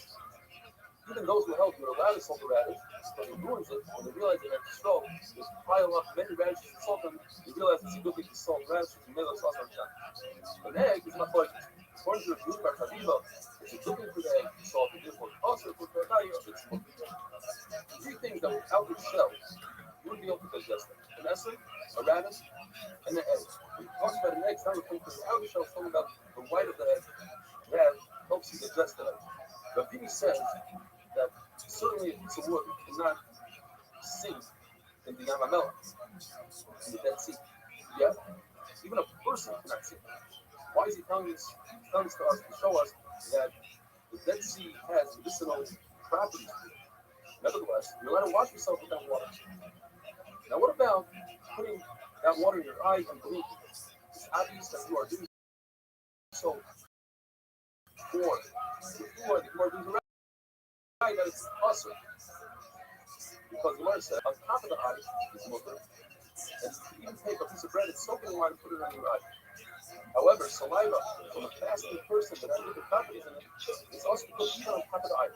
The Lord says the major Allah in Hilchot Shabbos is not you're allowed to take water which is placed in the drink line and soak it before Shabbos. You soak before Shabbos, it says many ramifications of Hilchot Shabbos in medicine and soaking before Shabbos, etc. You might take this precaution put on your eye. But also the Ukurah, that looks like Yannick asked my look for some of this Gemara, this paste. Rabbi said I have a much better idea. First of all, I'll send you some so you don't think I'm stingy. You should know it's a much better idea. Wash your eyes out with cold water in the morning. Wash your hands and feet with hot water in the afternoon, and that works a lot better than Gemara. One more foot there.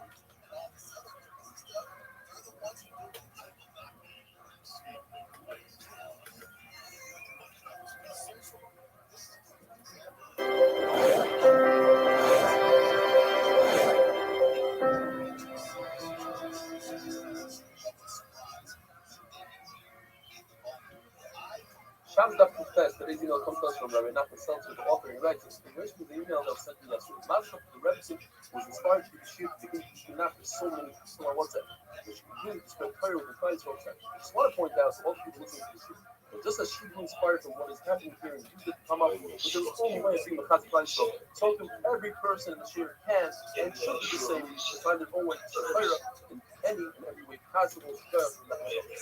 Next one is from Mayor Cohen from James H. Property from Baltimore. I just want to say thank you for having so much punch into the Eastern Southwest. Last night was the first time I took a shot, so this time, Shema Givaldik, Mazel Tov, this time around, I wanted to add something to my learning and working in job. It's perfect, etc. Thank you, Mayor Cohen. We're continuing with different Hamudic medicines or fluids. You know, when you get up in the morning, you have to wash your hands 3 times when you can. Negovasser, and if you don't, it's extremely dangerous touching any body parts. Touch your eyes, cause blindness, tears, deafness, mouth and nose, bad smell, bloodletting wound is dangerous. Touching the wrist, Rashi says the child was carried. Touching the back, going to the bathroom, going touching the child was cleanliness, touching a barrel. The count for anybody who drinks the beer afterwards. This spirit is free to do as it wants, and it's very important to wash your hands 3 times. To reverse some of the damage, put something on your eyes called hook. It's like a mascara, and it reverses damage, it stops tears, and it increases the growth of the eyelids. Allen, which is coriander, doesn't work on Shabbos. So Joseph, who was blind, said it doesn't really work for blindness, and therefore you're allowed to eat this on Shabbos. Hops doesn't work, and therefore you're allowed to eat it on Shabbos. Besides the variety called Matronizo. Rabbi Sheshes, who was also blind, says that raka plants do work, and therefore it's possible basting a roast, a warm roast.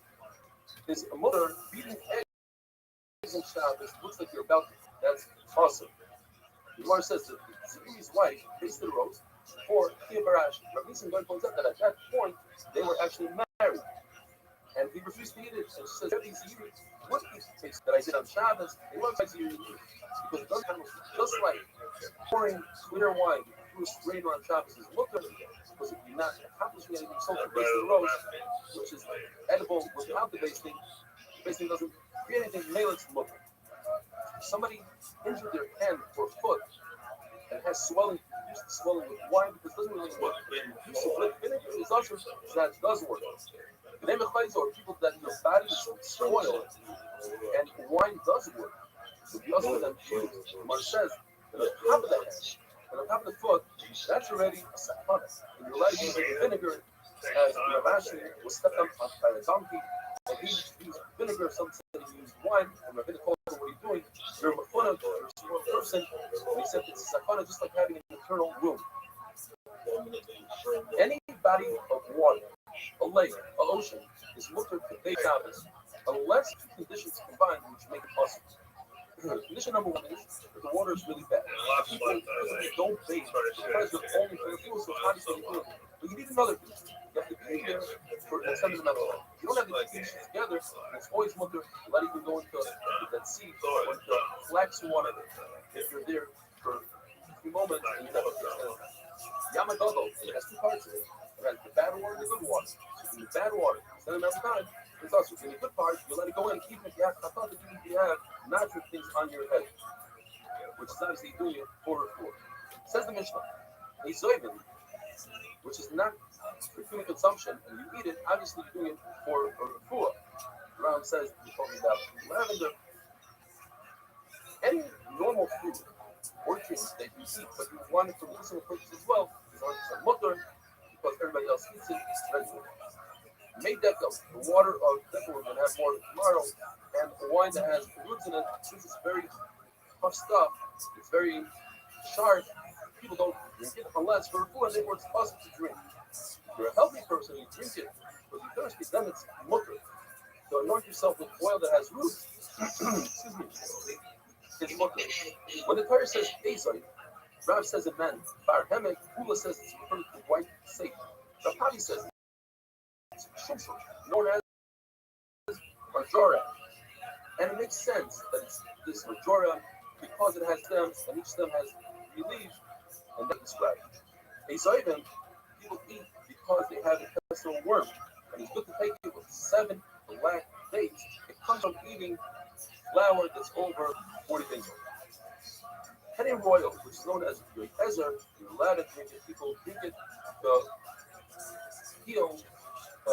liver worms. But it's good to eat it with 7 white dates, not black dates like we have here. And why do people get these worms? It comes from eating raw meat on coals or fatty meat. This is all on empty stomach. Ox meat, nuts on empty stomach, penny wheat stems on empty stomach, and people wash down with water. It's very good.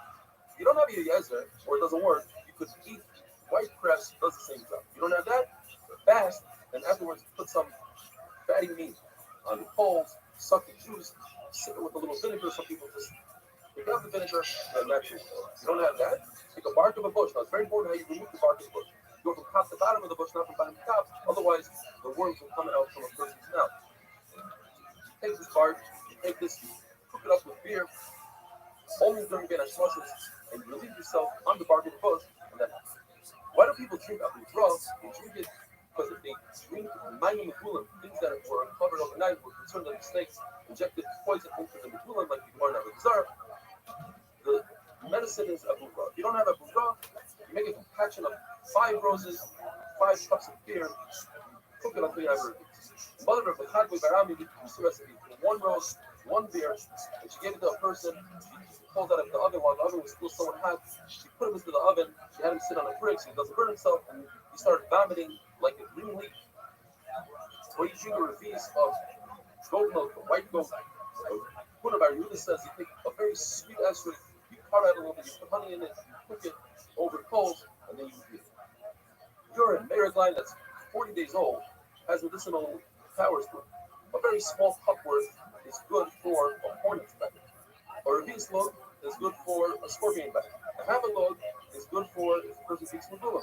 An entire load is good for witchcraft. Rabbi Evan says Anigrun, which teaches the water, and anger and Karyakia, are great for people who drink Megillah. If a person swallows a snake, the best way to relieve that and get the snake out is to eat hops and to run 3 milk. More tells the story of Shimi. You saw somebody swallow a snake, so he pretended that he was a horseman and ran after him and said, listen, you must run 3 milk. He forced the guy to run 3 milk, gave him hops, and the guy indeed threw up the snake in pieces. Some people say it was Shimi himself who ate the snake, and Eliyahu Navi pretended he was a horseman. The reason why this works is because it's in the body, and the fear, together with the hops, kills the snake, and the snake comes up. A wonderful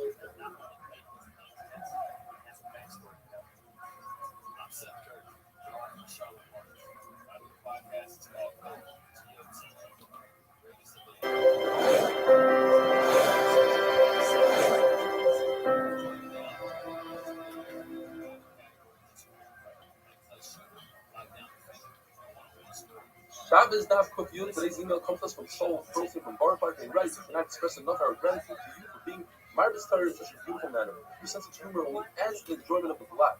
Like we say many times, it is also Gashmias besides the true Ruchnias." And he goes on. Thank you, Soul Profi.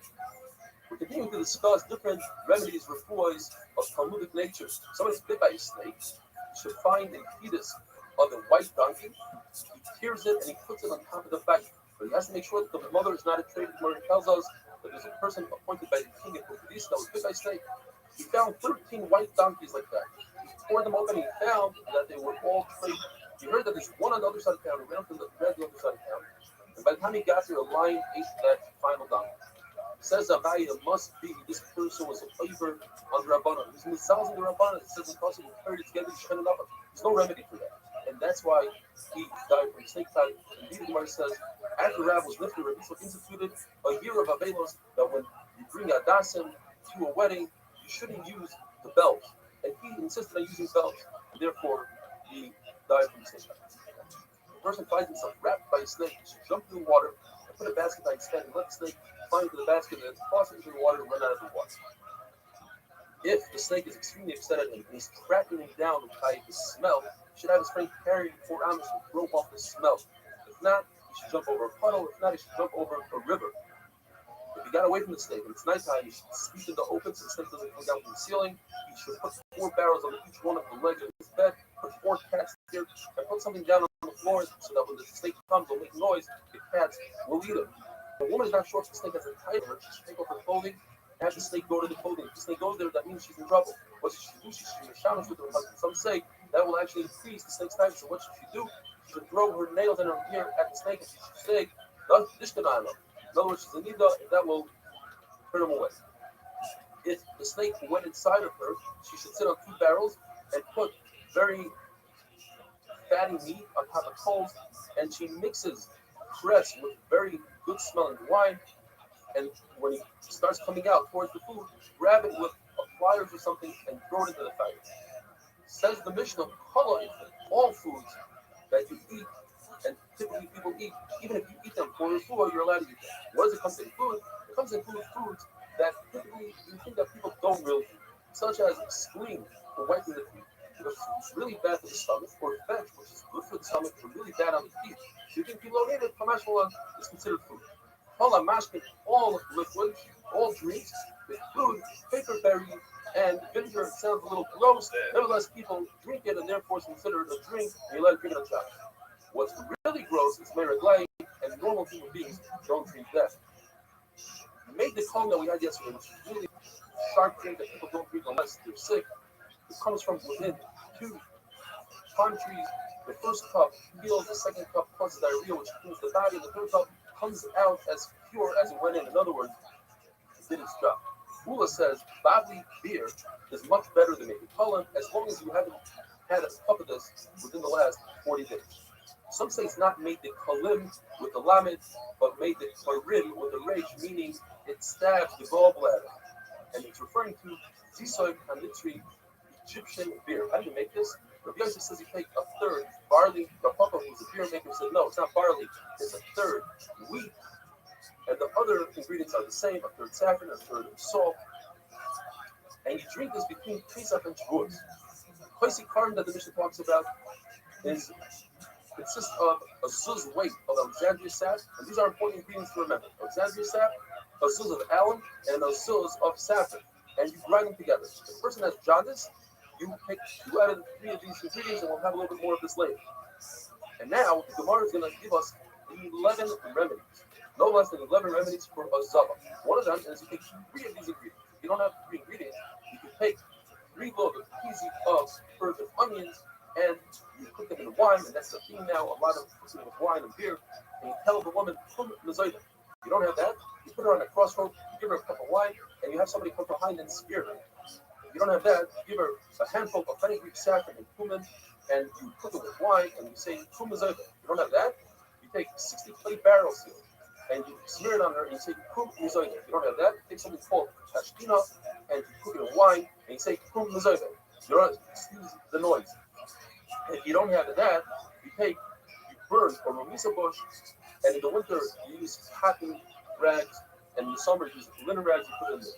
If you don't have that, you dig 7 holes in the ground, and you burn a vine from Arla, and you give her a cup of wine, and she stands up and sits down in each one of those holes, and you say, "Kum mezaidah." You don't have that, you give her fine flour, you put it, smear it on the bottom part of her body, and you say, "Kum mezaidah." You don't have that, you might have an ice cream jug laying around. So you take that and you burn the ice cream jug, and in the summer you put it in linen rags, and in the winter you take a cotton rag. If you don't have that, you open up a barrel of wine for her, and you make sure she drinks a lot of it all the time.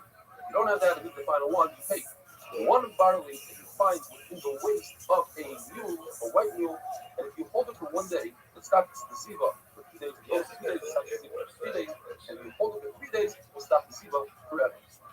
Jaundice, we take 2 of the 3 ingredients of Alexandria sap and the alum and the saffron. However, it has a really bad side effect. It causes sterility. It causes to become upper. If you don't have that, you take the head of a fish paw, you put it in the milk, and you cook it in wine. If you don't have that, you take yummy locust juice. If you don't have that, you could use the juice of a small bird called the mikra, and you smear it on your body. You go to the bathhouse, and you smear it there. If you don't have a bathhouse, you can stand between a wall and an oven. You need that heat. The Rabbi says there's another way to heal jaundice, and that is you take the linen, the sheet of somebody that has jaundice, or that person himself, you wrap them up really tight. Rabbi did this to Rabbi Yosef, and he was healed. That doesn't work. If you don't have one, you take 3 times 3 gugim, 3 pieces of Persian dates, and 3 kapizis of wax that's overflowing from a honeycomb, and 3 pieces of red aloe. You boil it in beer. If you don't have that, you take blood from the forehead of a very young donkey, and you shave the head of the jaundice patient and you put it in the center of his head. You have to be really careful that's blood because it's a blood. You don't have that, you take the head of a ram that was pickled in, and then it was pickled and cook it in beer. You don't have that, you take the head of a pig that has spots, you tear it, and you put it on top of the heart of the sick person. You don't have that, you take leeks in the middle row. This Gemara was a Arab who had jaundice, and he traded with the gardener. He asked the gardener for leeks, and he gave the gardener his coat. And once the gardener had his coat, he said, "Can I borrow your coat and sleep in it a little bit?" And he slept in it, and when he woke up, the coat just crumbled into pieces from the heat and from the healing of the jaundice. Had a wonderful day.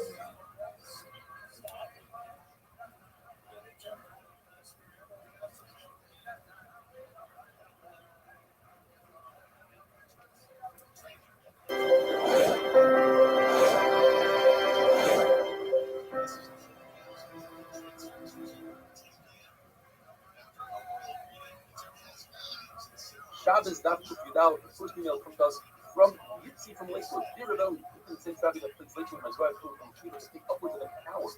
It used to be such a nuisance, now Travis is Haley. Without it, I won't finish this year. Admiration Yitzi from Lakewood. Second one comes to us from an individual that people wondering who's this guy on Zoom every single morning. He reached out to us and his name is Leah. He's from South Africa, and he's in the process of Gators. He goes through this whole thing and finally says he got his a little bit of Kylo. And he's almost at the end of the Gears process, the finishing line. He plans to become a full-day learner one day after his Gears, and if the show one day will be like, I'll be like you, he said. And he's very excited about the community, about welcoming him with such open arms. So I saw him very low, Leah. Where Sugya of different medicine, perhaps it brought down the tip of Rufu's Mandela. For John's, the says he takes 2 out of the 3 following ingredients: Alexandria sap, alum, and saffron. 2 out of those 3 it cures jaundice. The only problem is a very slight side effect, which is called sterility. The person won't have children after. The question is, how is one permitted to take that? The Mishnah says you can't take it on Shabbos, you can't take it all week long. It says in the puzzle, by bringing carbon, 4 languages that have to do with the castration of an animal, and from the word of the Artsachem, the Chem, we learn that it also applies to human beings. The Gemara must be talking about a woman. First, the Madonna says that a woman is chayiv of food. You must be talking about an elderly woman or an akara. You already say akara. You say an akar, a man is what? By a man. Drinking this potion, even if he's already an akar, would be usher because there's a cirrus after a cirrus. Even if it's not their red, even if he's taking jaundice, it would be usher. As an indirect cirrus. Just like you say that there's Kimus after Kimus, this serious after serious, meaning the person who is a carbon, and he's not careful and he makes a comment, he's either the next person that needs it, the next person that puts it in the oven, makes the shape. They're all over one after another, just like the Torah says by Siros, that you're over on catching, and then you're over on cutting. So an old man who just can't have children, since he can take some potion and he might be able to, it will be awesome to do Cyrus.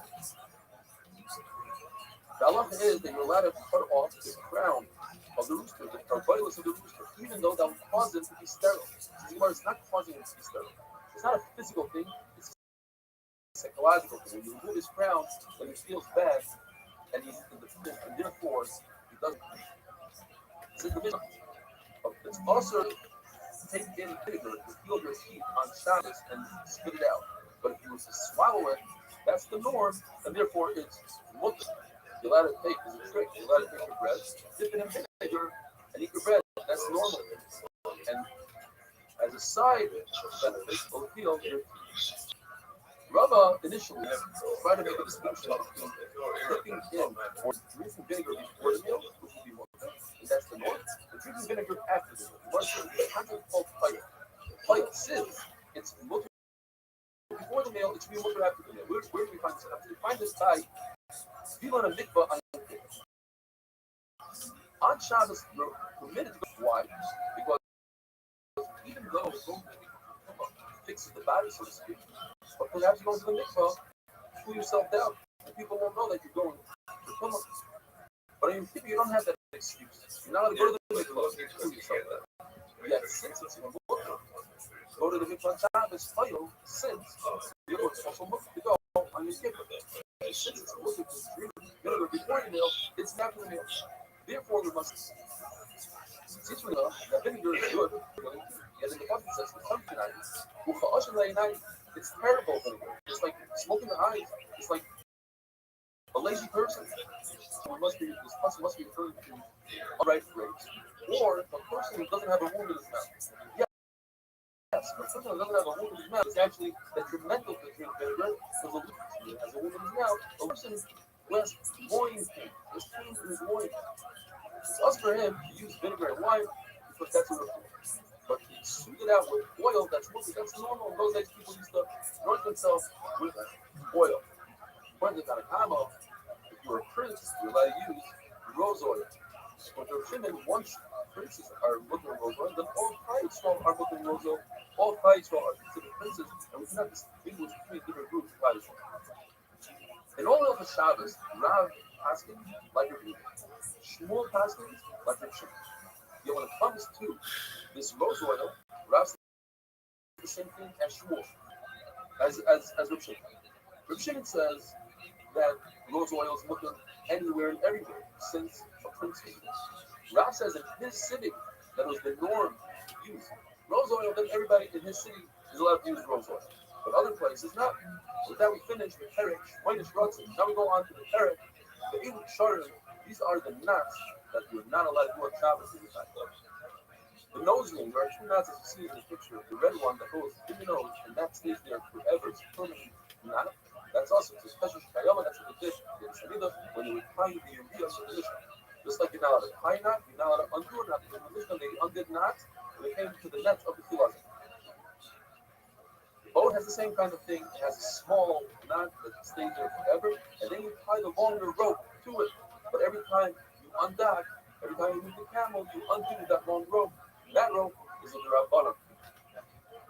The mayor says you can undo a rope with one hand, but you're not with one hand. The Gemara mentioned the subject. What about if you do a tie knot, which you can undo with one hand on the one hand, but on the other hand, no pun intended, it's a really tight knot, and perhaps that's also the Gemara remains in a.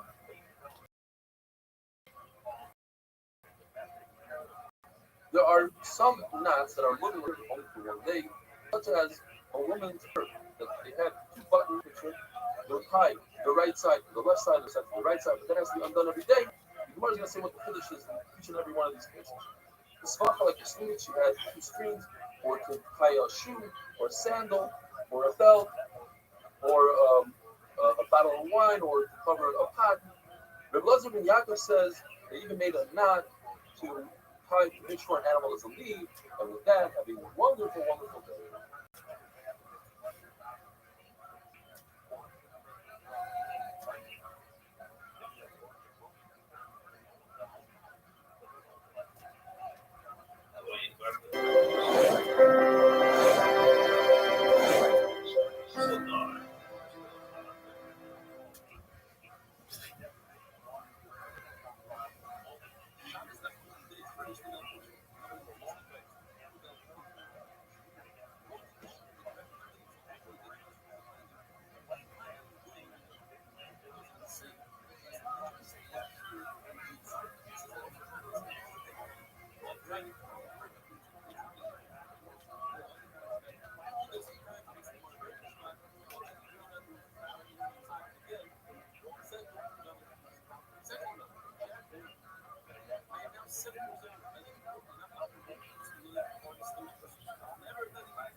Shabbos Dr. Gimel today's email comes to us from Dr. Al Rabinowitz, who's on a flight through Eretz Yisrael, steiging away doing the daf.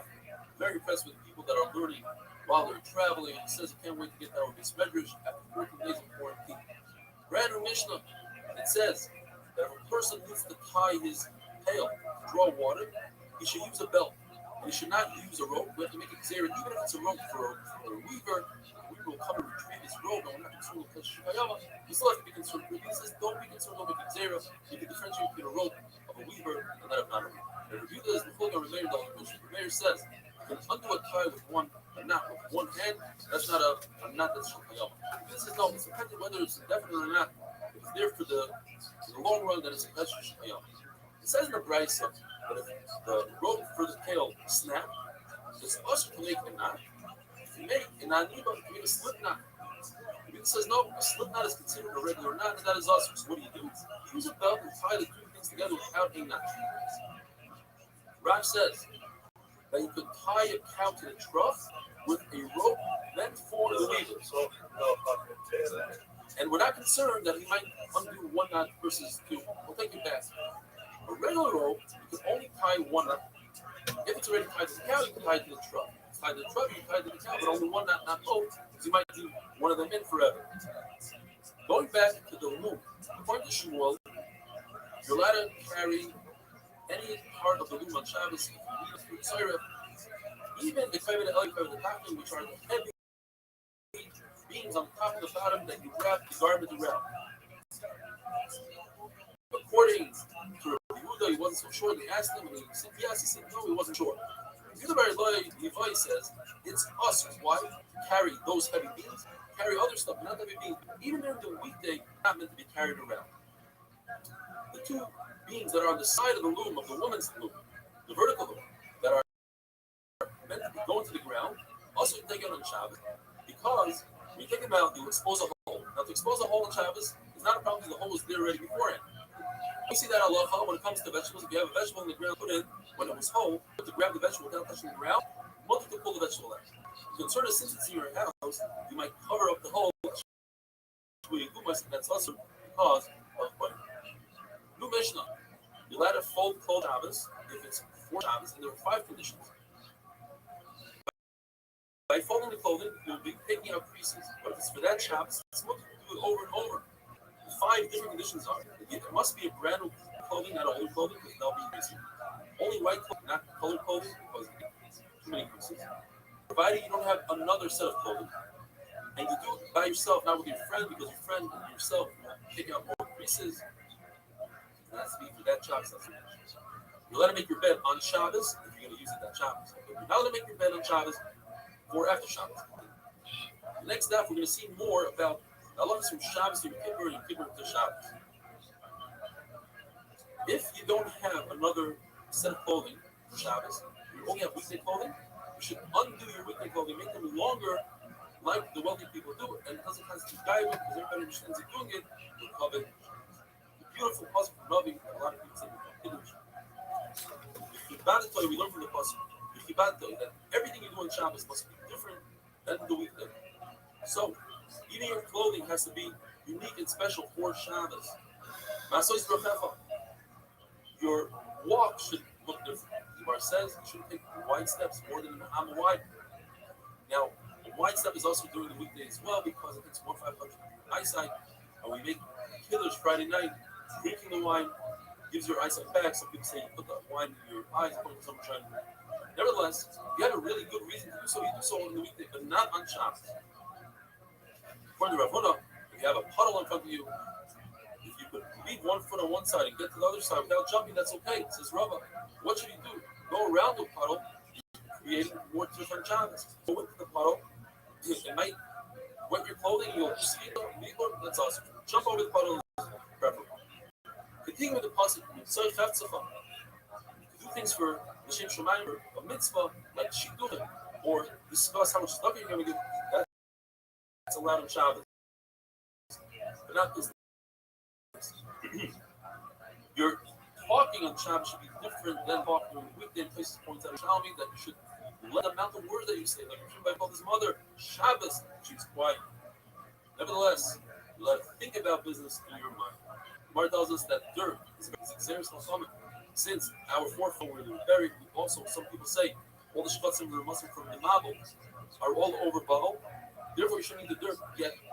The problem is that everything became disintegrated. It's not there. Nevertheless, there's because the hum since it's unhealthy, like somebody wants to play, and then he ate cress, and the cress grew in his stomach to the point it hit his heart, and it killed him. Naomi tells Rose, we're going to go into a bunch of psukim about Rose. She tells Rose, bathe yourself, anoint yourself, and then put on your clothing. Obviously, she has to put clothing on. What she meant to say is, put on your big Shabbos before you meet Bayat. Gemara says, Tela Chacham, referring to Rus and Shmuel. They were told things, they did exactly what they were told with a slight variation. Rus listened to everything that Naomi said, but in a different order. She didn't bathe and then go down to the garden. She went down to the garden to the field, and only afterwards she bathed. She didn't want people to think that she was there. Shmuel Hanavi heard voices. He thought it was Aiden. He went to Aiden and said, "Are you calling me?" Aiden realized after a couple times that it was like a Baruch Hu and a Nevuah. So he told Shmuel, "Lay down in bed, and when you hear a Baruch Hu calling your name, say Daber Hashem." Shmuel changed it. He said Daber. You don't want to say Hashem's name just in case it was in vain. Boaz says, "Lemi Anaro." Boaz look at women. The answer is that Boaz noticed that she knew these halachas. She was very smart. When she was picking up the grain off the floor, she was only picking up ones that were 2, not 3, like the halacha says. Or he saw that she was tsunua. When she was picking the ones that were upright, she stood up. Or when she was picking the ones that were laying down, she sat down on the floor not to expose her feet. When he noticed that Arba left and Rus stuck around and she was Dava in Nami, then he realized that she's becoming a Gyaris for the real reasons, and therefore he was able to marry. Boaz said to her, Boishi Haloim, which is a very rare word. And he was around to her just like David Amelch said the word Haloim, that you will have descendants, David, Shloim, etc. Dump your bread into vinegar. He was hinting that you'll have descendants that are Rishonim, like Menashe, who is in the Chelik Roy Lamabah, who caused the Kurban Abayit. But Tesha Mitzalek Baitzu, you put her on the other side of the table, the cousin were in between them, to say that eventually Malchus David is going to split. But he's all a college. Like in the Gemara, David Amelch accumulated wealth, Shlomo Amelch had enough, and Chizkiah had too much. Some say it was Rabbi who had too much. In other words, he was so wealthy, Rabbi, that even his stableman had more wealth than the king. Sancheir, the Gemara, the Torah tells us that Sancheir is 180,000 soldiers were consumed by fire. Whether they consumed their bodies by fire and their clothing as is, or it means that the neshama was consumed. Machlokes had to learn exactly that the body was consumed. Have a wonderful day.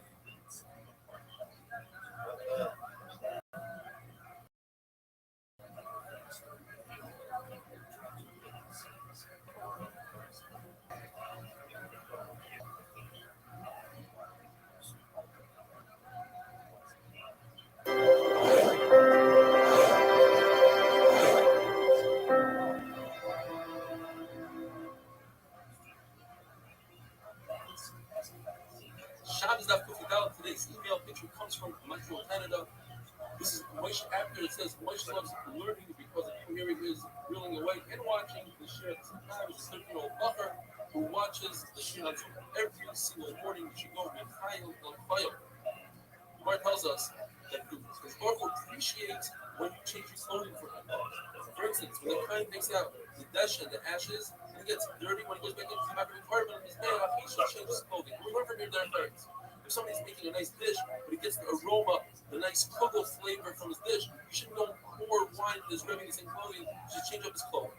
It's a bizarre for a non-chacham to walk around with shoes that 2 patches. 1 patch is okay. The famous Gemara Rabbi says, who has a stain, a tree stain on his outer clothing, he's Chayav Misa. The Gemara dashes from the word Misanai. It's also to make somebody else hate Torah. And people are going to say, look at that guy, he learns Torah, and this is what he looks like. Ravina adds, and he says, not only the outer clothing, but also the inner clothing that are not so noticeable, if they have a stain of Shechla Zera, also Chayav Misa. Ravina says, when it's broken on Ishayo, you should go naked and barefoot. It wasn't literal. What it meant is you should go with padded clothing and shoes that have patches.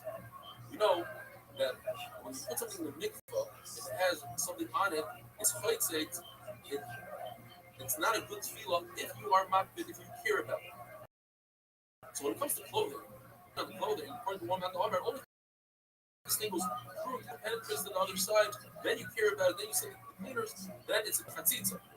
Rabbi Shmuel says, even outside, the Gemara says, what Rabbi Shmuel means is holding up banoi. So one shot banoi means the one that build the world. Al Tikri Banayich Ela Boynayich. Tamid Chachamim who build the world. Those, like we just said, have to be makbid on stains that are on the outer of the clothing. Shlomo says, what we're talking about, Banayim is not necessarily common. Rather, we're talking about a type of clothing. It's clothing for the VIP, the nice towels that they give out in the Hashima hotels. They are white, and if they have a small stain, people are makbid and they wash them immediately. Yanai told his sons, don't bury me in white lachritim. What if not Zoichan, I'll be in Gehenna, Shalom, and over there everybody's charcoal black. I'll black clothing, because perhaps I'll make it again, everybody's in white.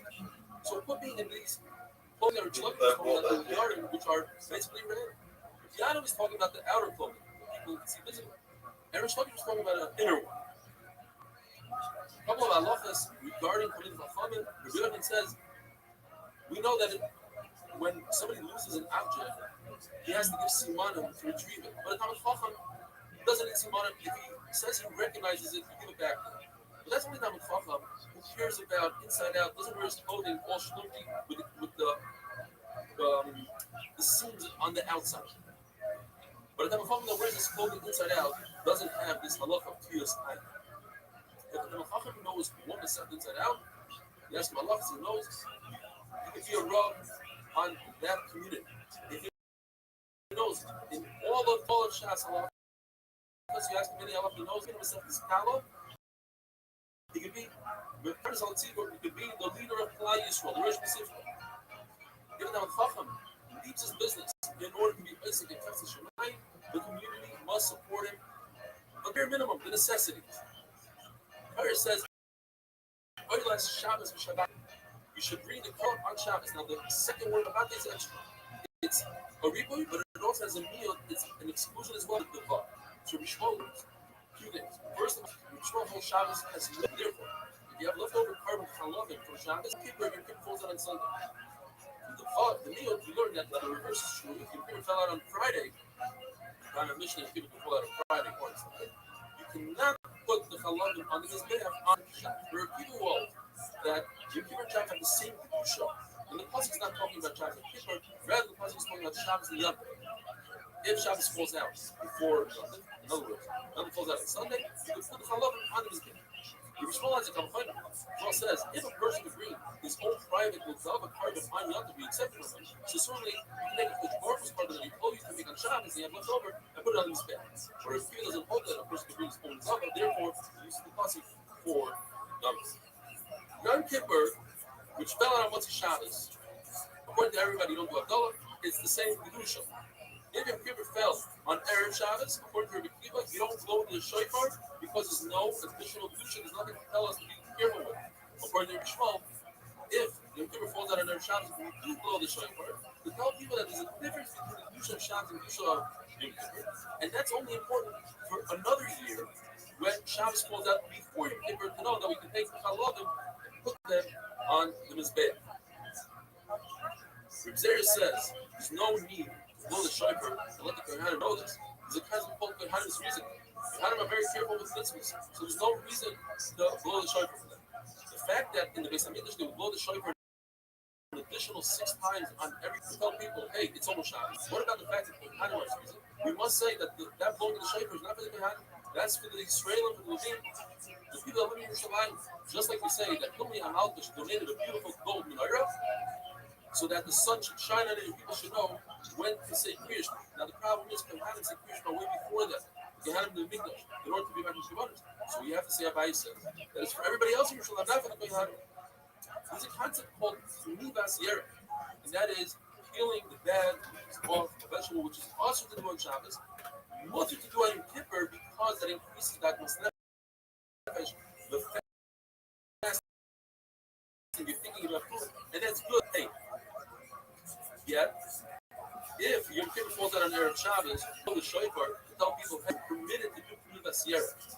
And the reason would be that if Yom Kippur falls out on Motzei Shabbos, you don't blow the shofar after nightfall to tell people, oh, you're permitted to shecht animals now and do malach for Yom Kippur. Rabbi Yosef says, why?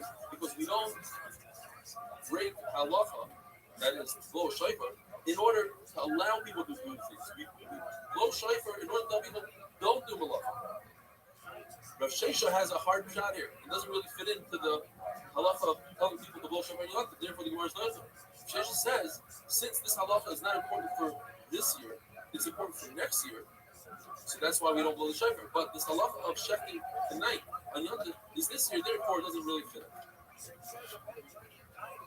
What happens if your keeper falls out on Shabbos itself? You do clean the sierra. Machlokes. Ramona says it's also because we learn out from the word Shabbosin. We know that you can't do 39 malachas because it says Lisas malachas. So obviously the word Shabbosin, if you should rest, it's going to tell us this kind of this here. On the other hand, the Rebbe says you are permitted to. What about the word Shabbosin? I have to say that in addition to 39 malachas, you're also over every time on an asay. The Gemara tells us that Rabbi's family, they did on a regular Yom Kippur, they were peeling nothing. But before midnight, allowed time, I was concerned that they wouldn't listen to him. He made up a story and he said he just received it from Rabbi from Eretz Yisrael. You're not allowed to do the Seder. Even though we just said that Rabbi holds, you're allowed to do the Seder. Wonderful thing.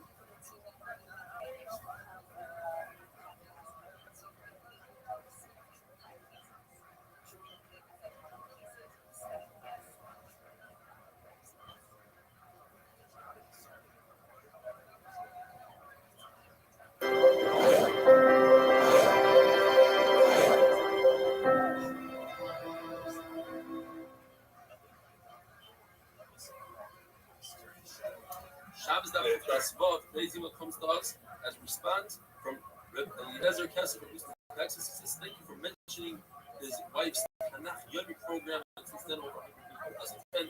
And when he was speaking to Yosef Gilead, in charge of sending out the email, Yosef told him that we have over 46 groups. So he does the math. 46 groups times 46 people, that's 11,776 people that Yosef sends out. Which is true.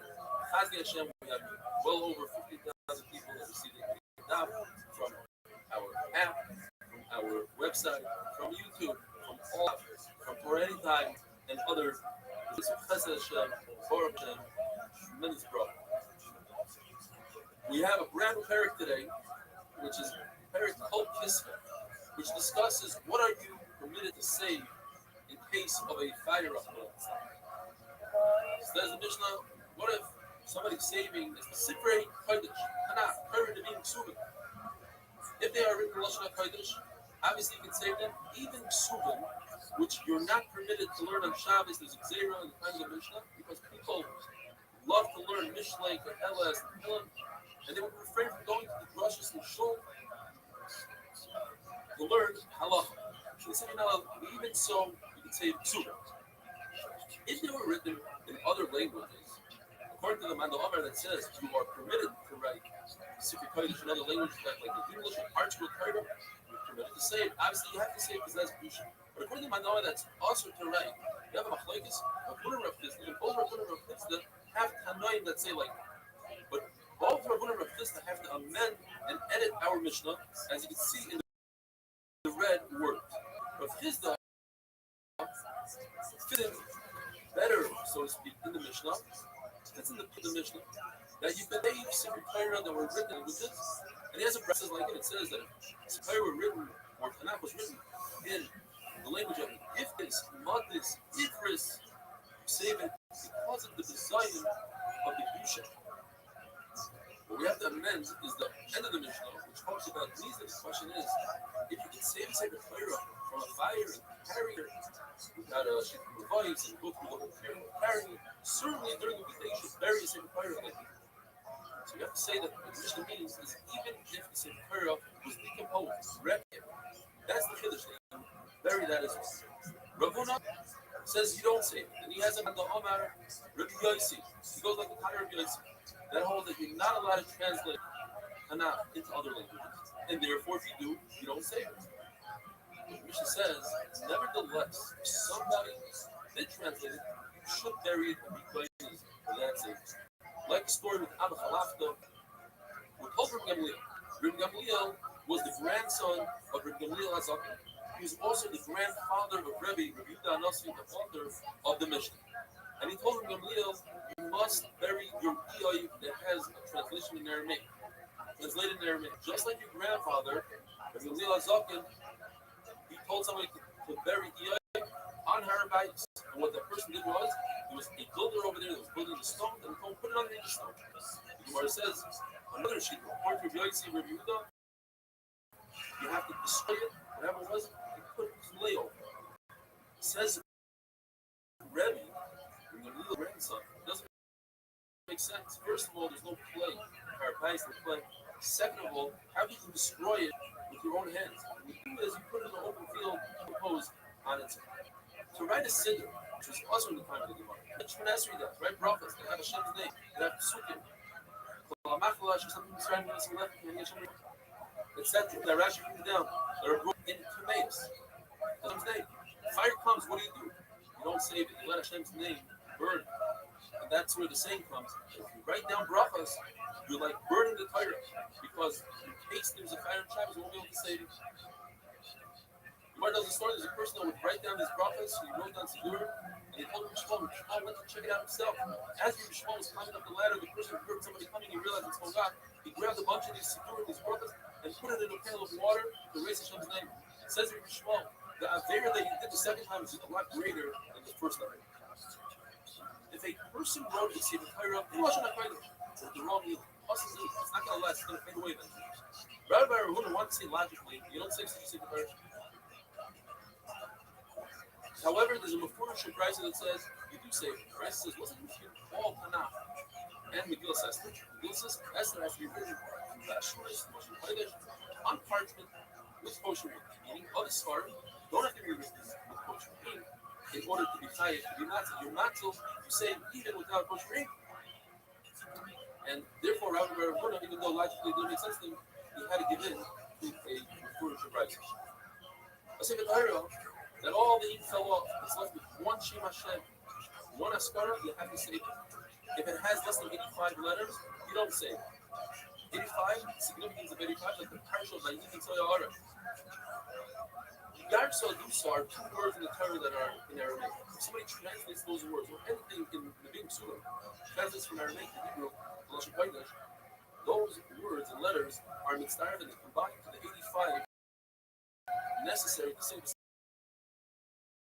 the Rabbi said letters have to be in one place. And if this says they scattered throughout there, Rabbi has to explain this. The difference in Torah is decomposing and gathering 85 letters from all over. You have to say. So Rabbi is going to explain gathering words that contain 85 letters. If the words are all over the place, then they add up to 85. If there are individual letters, 85 letters must be in one spot. I mean, wonderful.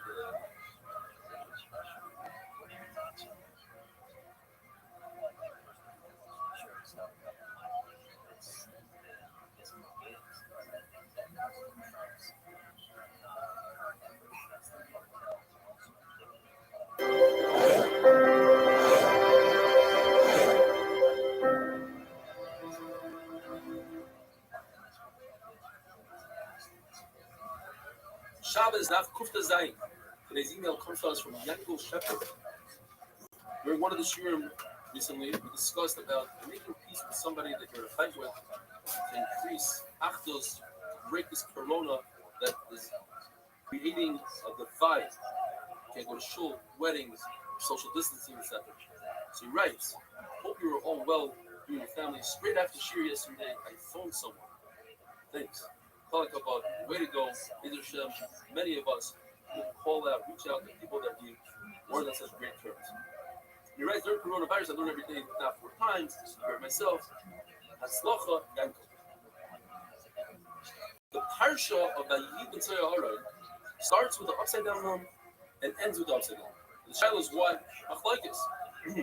According to Rishim Gamliel, this parsha doesn't belong here. It belongs by the Golim. When Yehuda moved, and Reuben moved, then the Mishkan moved. And in the Mishkan was the Aretz, it should be over there. La'aseh Lavi, it's going to be there. So why is it here? Torah wanted to break up 2 bad episodes in Klal Yisrael. The episode of the Asaf where they complained they wanted to eat. So that was Vayisu Mahar Hashem. That was the Asaf beginning. Then comes the parasha of Alright. And then later on, the parasha of Misoidim, they complained about how hard the way is. Rabbi says no, Vayikra Torah belongs right there, and it's to show us that Vayikra Torah is a secret by itself. according to Rabbi, we actually have 7 Sfar, not Hamishim Shakar. We have until Bamidbar is 4, Bain Tzara is 5.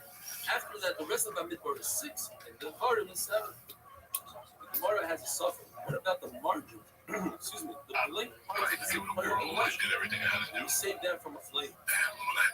Now, if you want words on it, the word Shakar. Where it says, I can understand that there's no teaching margin. There's only other things to work. But when it started out, and that's what it's meant to be, making it don't bring the radish in the election. You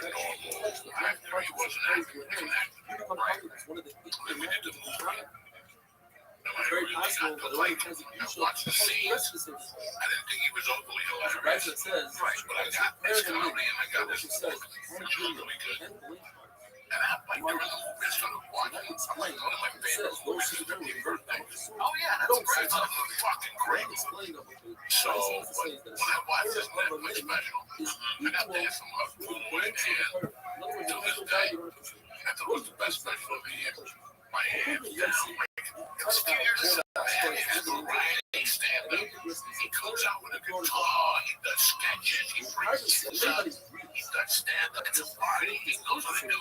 He's a fucking genius. And that was when he shot it the entire tour, right? Like that was, I think, like because he had the other guy playing the piano for him. That was a great something different. And remember I always told you, what about the Tony Peters? Sometimes you change go to shows, one street comedians. Something's got to change. He changed what I thought he would change. He changed. Like he just said, this was a I don't like guitar drama. Right. I do not like it. I don't, it's for a certain person. It's for a certain person. Like that never want to be in the band. And that shit drives me fucking insane. Okay. When you always think about the people that are hard to follow. Right. And you always think about, I'm going to have a hard time following Eddie Murphy. I'm going to have a hard time following Martin Goldberg. No. You always try to get stature. I just have to follow this fucking guy. And then not only that, like I used to have different fucking head. And I would have to follow this guy that didn't have a joke throughout his whole life. Nice is gonna have a world. But then he went to back. And this is this motherfucker put a Tina Turner outfit. The whole thing. And say, like, couple Tina Turner songs. But I'm a woman.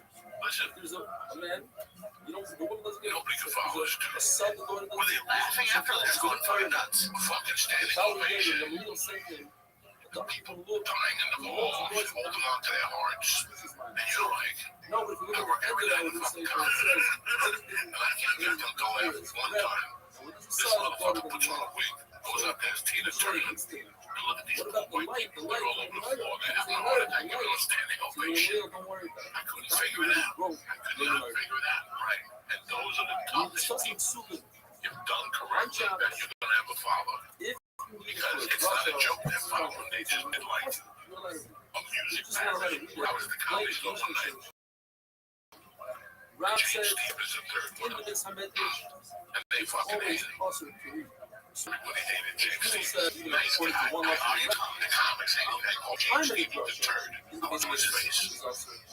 James Steve was a black dude. You guys remember when we played the piano on the Stephanie Miller show at night? There was a show after Kill or I don't know. This is 95, 96. So me and Josh all through this. Yeah. Seattle. Okay. I got the feed on the dog. Very nice. I got the LA, and he was sent me. He was talking about they take a couple jokes. Good looking. That booty white fucking. The black singer from New Jack City. At the end, before they get shot, he's like, I'm Mary J. Blige. That's a woman. Whatever his fucking name, gay. No, I'm himself. This guy's up there fucking. Those black singers, just chubby black chicks go crazy. So fucking specifically, that's what go crazy. Is all the chubby white chicks and black chicks. And Stevie would sing.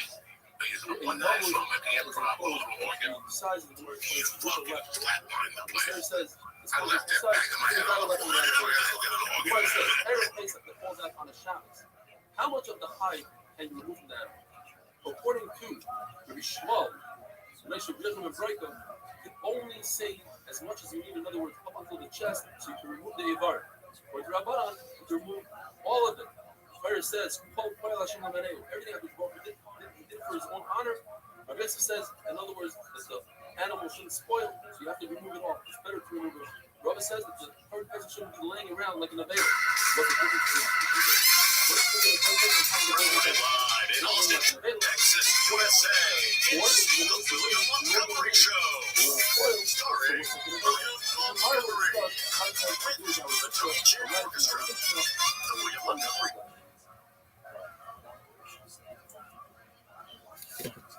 No more Kiss Rock. So I need to confirm we're not a pot. Go fuck yourself.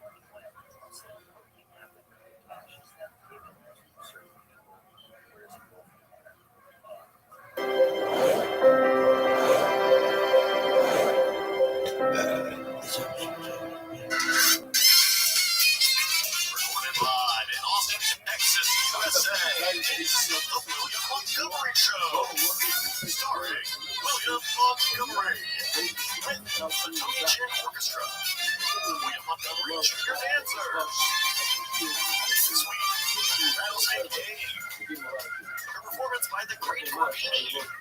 And a mysterious loaf of raisin bread. And now, here he is, the big red machine, the Memphis Strangler, William Montgomery!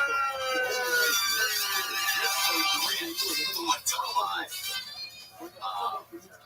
And I told you I met up with, whoa, I saw you did something there, but I didn't exactly see what you were doing. You're just seeing someone call in. Whoa. But yes, no, it was very exciting this past weekend running into Julian from Trailer Park Boys. Really? Oh my gosh, it was very nice. I have to get a juicer, and I have to start eating putting 3 cucumbers in the juicer and 3 lemons, and then you drink that every morning. That's what he was telling me. Damn. And then it gets your body alkaline. So then you can't get the flu. Did you know all this stuff? This is what he was telling me.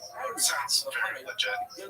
Yeah, but I told him, I was like, man, but if you ever got cancer or something, you need to maybe go to the doctor. But then there was, but oh my gosh, he was so incredibly nice. It's his tip? Yeah, that's him. Julie and I, we got to be buddies, and then it was very regretfully, I wanted to get his phone number, because I wanted to, like, text him. I wouldn't have bothered him, but I wanted to text his ass. Yeah. And I don't know, but I did write down on my little note, my jokes were 3 cucumbers, 3 lemons, drink it every morning. Is that what he's drinking right here? No, that's probably a whiskey and Coke. That's what he was drinking, at least on, the other night, on Saturday night. And also, very special shout out to Kansei Yasuda. He was also there with me. We were talking to Joy. We were going to smoke some hash, but it didn't work out. I was very upset about that. What is hash? Is that like it's like weed, I think? Isn't it just another word for it? I think it's something different. No, it's not like it was a powder that you can put on tobacco. You gotta get it from the Middle East. That's where his buddy from the Middle East was gonna come meet up with us, and it all fell through.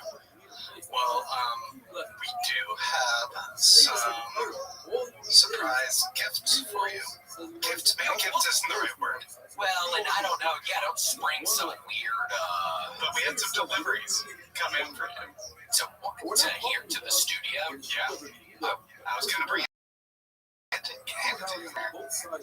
Really? When did this happen? It happened this week. I don't know if you were expecting this. I wonder what happened at the studio. I don't know, I guess, but I hadn't checked the P.O. box. I figured you'd be excited for it. I am! Oh, really? Okay. But yeah, for anybody curious, anybody that grew up watching Trailer Park Boys, Julian is a real pleasure, and also the man who has his shirt off all the time, who eats the cheeseburgers. He was so incredibly nice. It was very nice talking to both of them. I was in Vancouver, Canada. Very worried. Okay, so you've opened this. And I don't know. Oh my gosh, okay, so some Tennessee stuff, and I do want to say Tennessee really shit the bed. You're just telling me you love Tennessee. Yeah, well, in my heart, for anybody curious, because people ask me, I'm sure nobody even gives a shit. I grew up a giant Florida Gators fan, but yes, I did go to Tennessee, and I do, I totally love the balls, and the Gators really suck. There's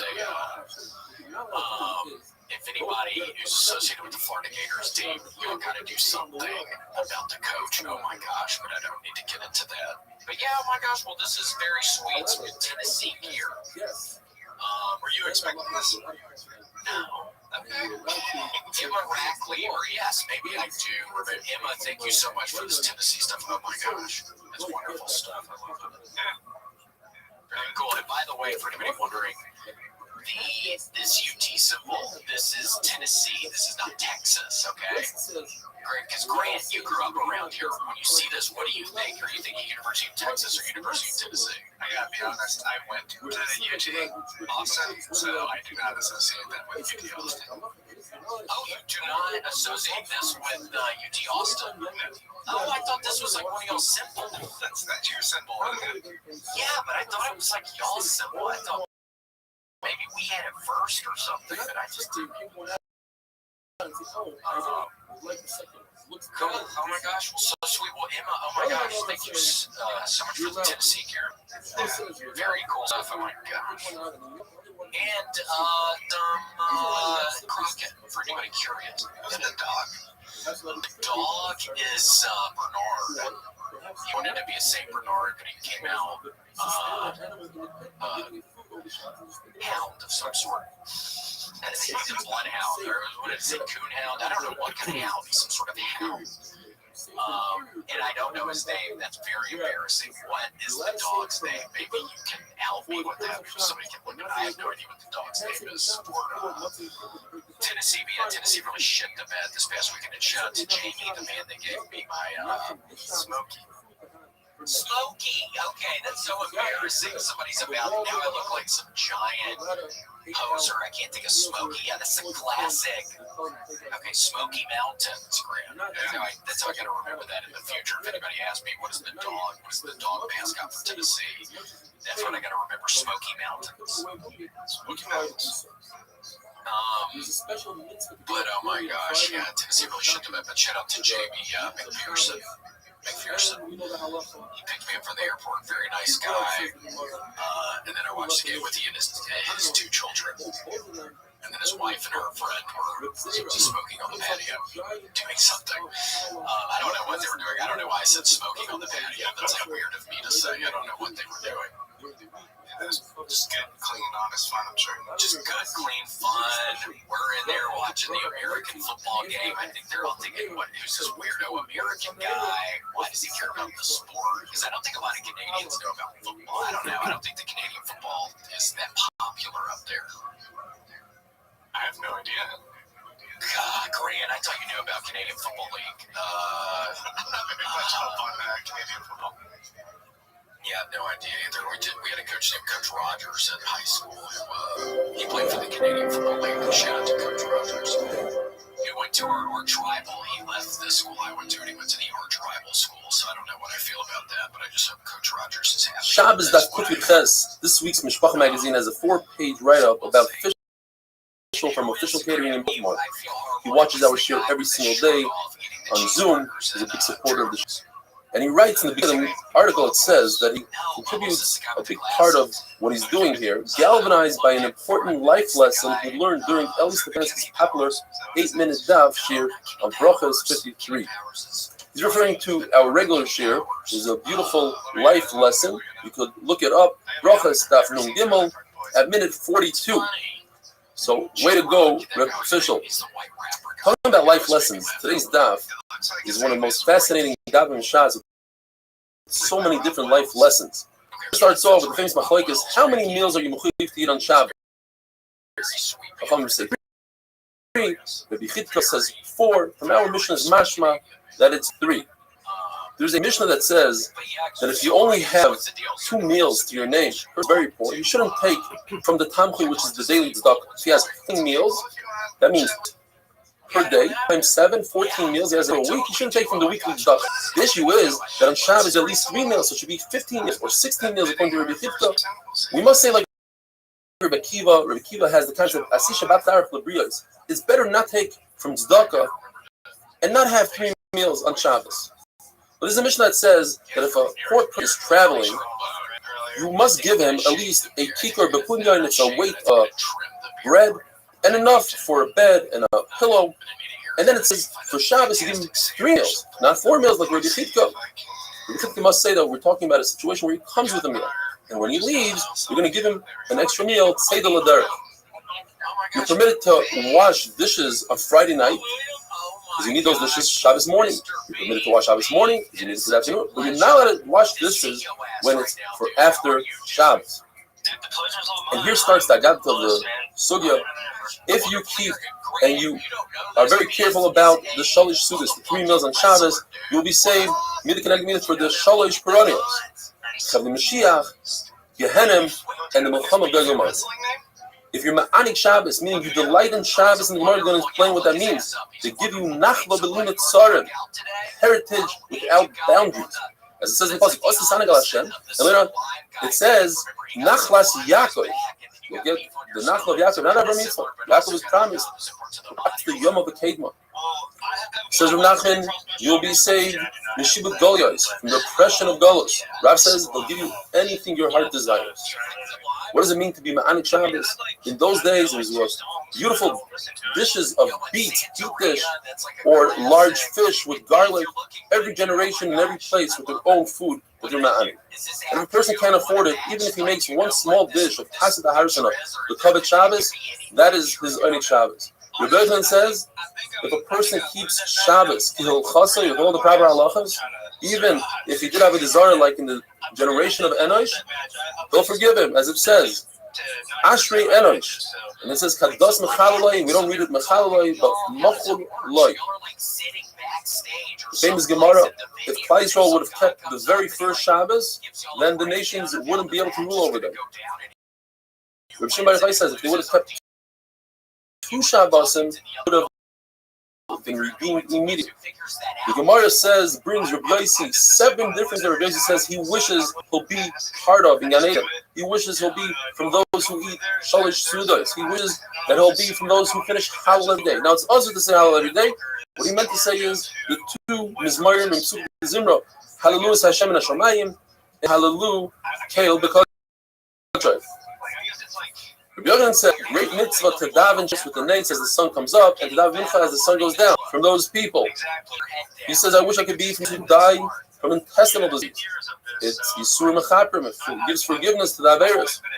He wishes he could die as he's performing a mitzvah, and he wishes he could be from those who accept Shabbos early and let Shabbos out late.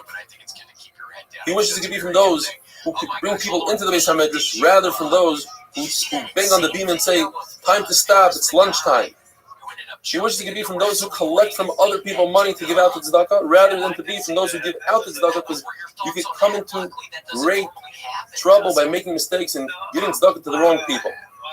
He wishes he could be from those who are accused falsely. Like Rabbi said, I was accused falsely and it wasn't right. It turned out to be wrong. Some explain that Rav Papa almost fell off a ladder, and he asked, why did he have a brush with death? And he said, perhaps he didn't give tzedakah to Aniyim. And he said, that's wrong.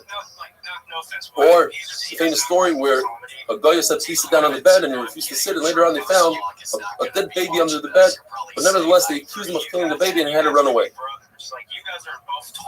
Says Rabbi Yossi, I once had 5 relations where I repeated the relations, and each time I planted an erez, meaning Goladar, Rabbi Shmuel, Rabbi Lozer, Rabbi Chalater, Rabbi Tilas, Rabbi Nachman, Rabbi Yossi. These are all sons of Rabbi Yossi. Taisus explains the famous explanation that he meant that he had 5 Yavamas. In other words, 5 of his brothers died, and he had to be Miyabim 5 sister-in-laws. And he was only Miyabim each one once, and he had 5 sons. And he says, and it's not recommended to do this today and to say this to your wife, but he says, I never called my wife, I always called her a house. What he means to say is that the wife is the main part of the house. She's like Keres Habayis. He never called his ox an ox. He called his ox a field. I never looked at my bris milah. So why wasn't he called Chodesh like Rabbeinu HaKadosh?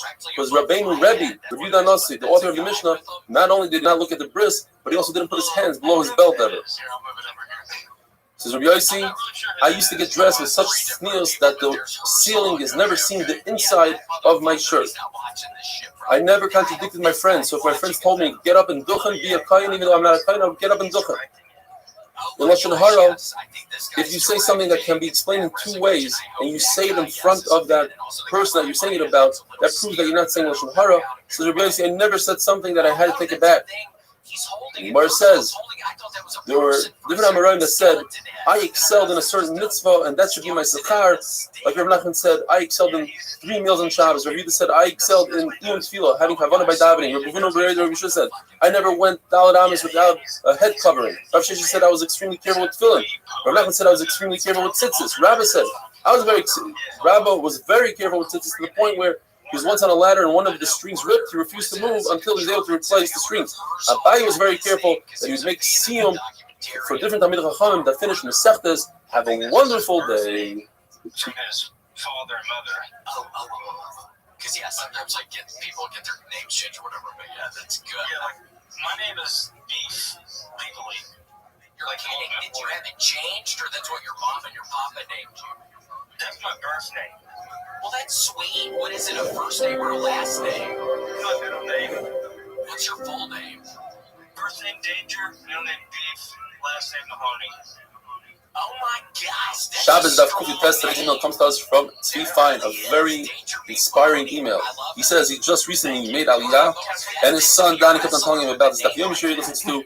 Finally, during Corona, he was forced to stay home and decided to join the shir. Now, at the age of 75, I am finally hooked on a shir. I make sure to wake up early so I don't miss any of it. On a day that I cannot join in live, I listen to it on YouTube. It always amazes me how many people tune in from all over the world. You make it so interesting and even fun. I hope to be inspired by you for a long time to come. Thank you, to be fine. It's never too late, and it's never too early. And today is the perfect time to start the daf. We continue with the amazing sugyas about Chabad Shabbos and Shabbos Kodesh.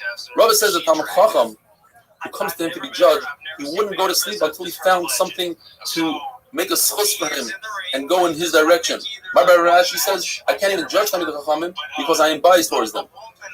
Rabbi Chanina would put on his finest clothing and he would go out and he'd say, let's go out and greet the Shabbos queen, and the famous saying that we say in Chadodi, Rabbi Yanai would say, Boi chala, Boi chala.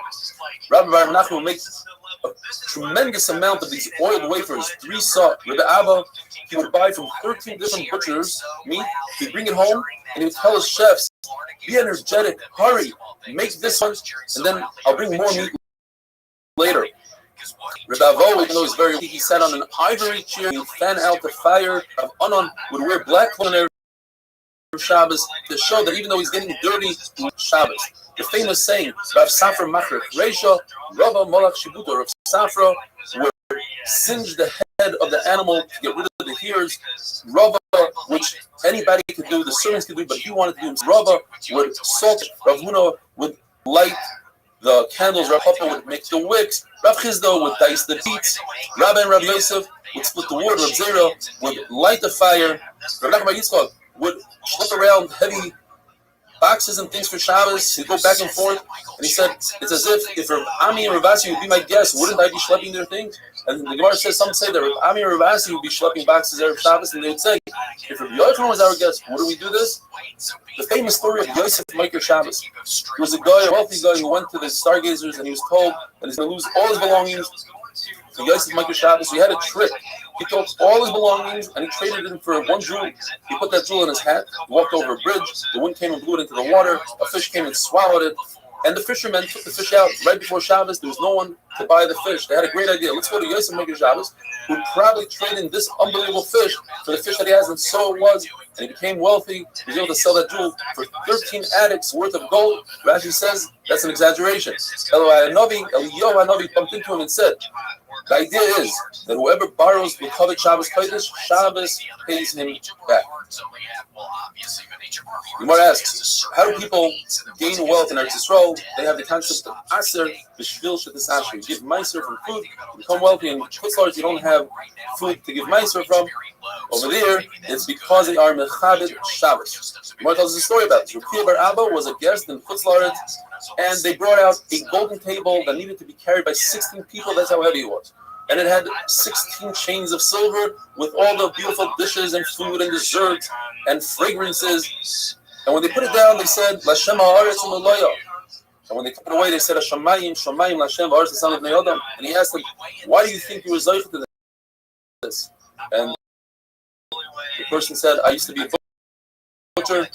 Anytime an amazing piece of meat, a cut of meat came in front of me, I would take it and put it aside for Shabbos. And so I would do the entire week. And he said, Ashrecha shezakiso baruch hamokim shezakicha l'tach shezikecha l'tach. Rabbi Yeshua ben Chananya told the Caesar, you smell that unbelievable aroma? That's a very special spice called Shabbos. It only works for people who keep Shabbos. The pasuk says, "Toish Hashem mechuba," referring to Yom Kippur. We can't be mechaber food. Mechaber with a nice. Rav says you eat at a certain time. You should eat your Shabbos meal earlier, later. Rabbi says those of us who are used to eating meat and wine during the week, on Shabbos, depending on what you do during the week, if you eat it at a certain time, either eat the meal earlier. If you eat it earlier, make your meal later. Rav Sheshes, who was blind, wanted to make sure that his Talmidim get to the meal on Shabbos at the right time, and he doesn't prolong the shear. So he put his Talmidim where the sun would hit in the summer, or where the shade would hit in the winter, that they would have to get up and run away and go eat the meal for Tainuk Shabbos. Reb Zera, who would see two Talmidim arguing and learning, he would say, please, I'm begging you not to be Mechal Shabbos. Are you talking and learning and not enjoying the meal? You're not being Mekayim the mitzvah of Tainuk Shabbos. Rabbi says that an individual should say by Yechulu, it's as if he is a partner with HaKadosh Baruch Hu. We don't read it by Yechulu, we read it by Yechalu. Together with HaKadosh Baruch Hu, they created the world. You see from the creation of the world that words have power like action. It says in the pasuk, "It's Dvar Hashem," with the words of Hashem. Shamayim nasu, the skies, the heaven was made. When a person says Vayichulu Friday night, two malachim they come in and they put their hands on his head and they say B'sar Avinecha. One of the malachim is a good malach, the other one is bad. When they come in, they find a candle lit and the table is set. Then they give a bracha. The good one gives a bracha that you should find this the following week, and the bad malach is forced to say amen. With Chas v'Shalom, they don't find that he makes the klala, and the good one says amen against his will. A person should set his Shabbos table, even if he's full and he's not going to eat only a kazayis, malav malka as well. Set the table, malav malka. If you drink hot water or bathe in hot water, or you eat fresh baked bread, hot baked bread, it has powers of healing.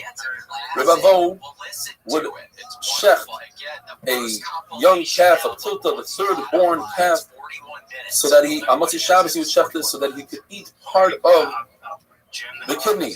So his son Avini, when he grew older, he said, I don't understand, why don't you just use the one that you use for Shabbos? Erev Shabbos, save the kidney for Motzei Shabbos. So he tried it out, and he put the one animal that he was supposed to shech on Motzei Shabbos, he left it alive. And on Shabbos, a lion came and ate that. They didn't gain anything. Shmuel Levi says, famous saying, whoever says, Amen Yehi Shmi Rabbi, B'chol Koichai, meaning with all his kavanah, with all his intent, they destroy 70 years of Gzar Din. If he has some sort of a desire that he did, he'll be Michael. Rosh Hashanah says, if you say Amen with all your kavanah, you open up the gates of Gan Eden. Amen stands for Kel Melech Ne'eman.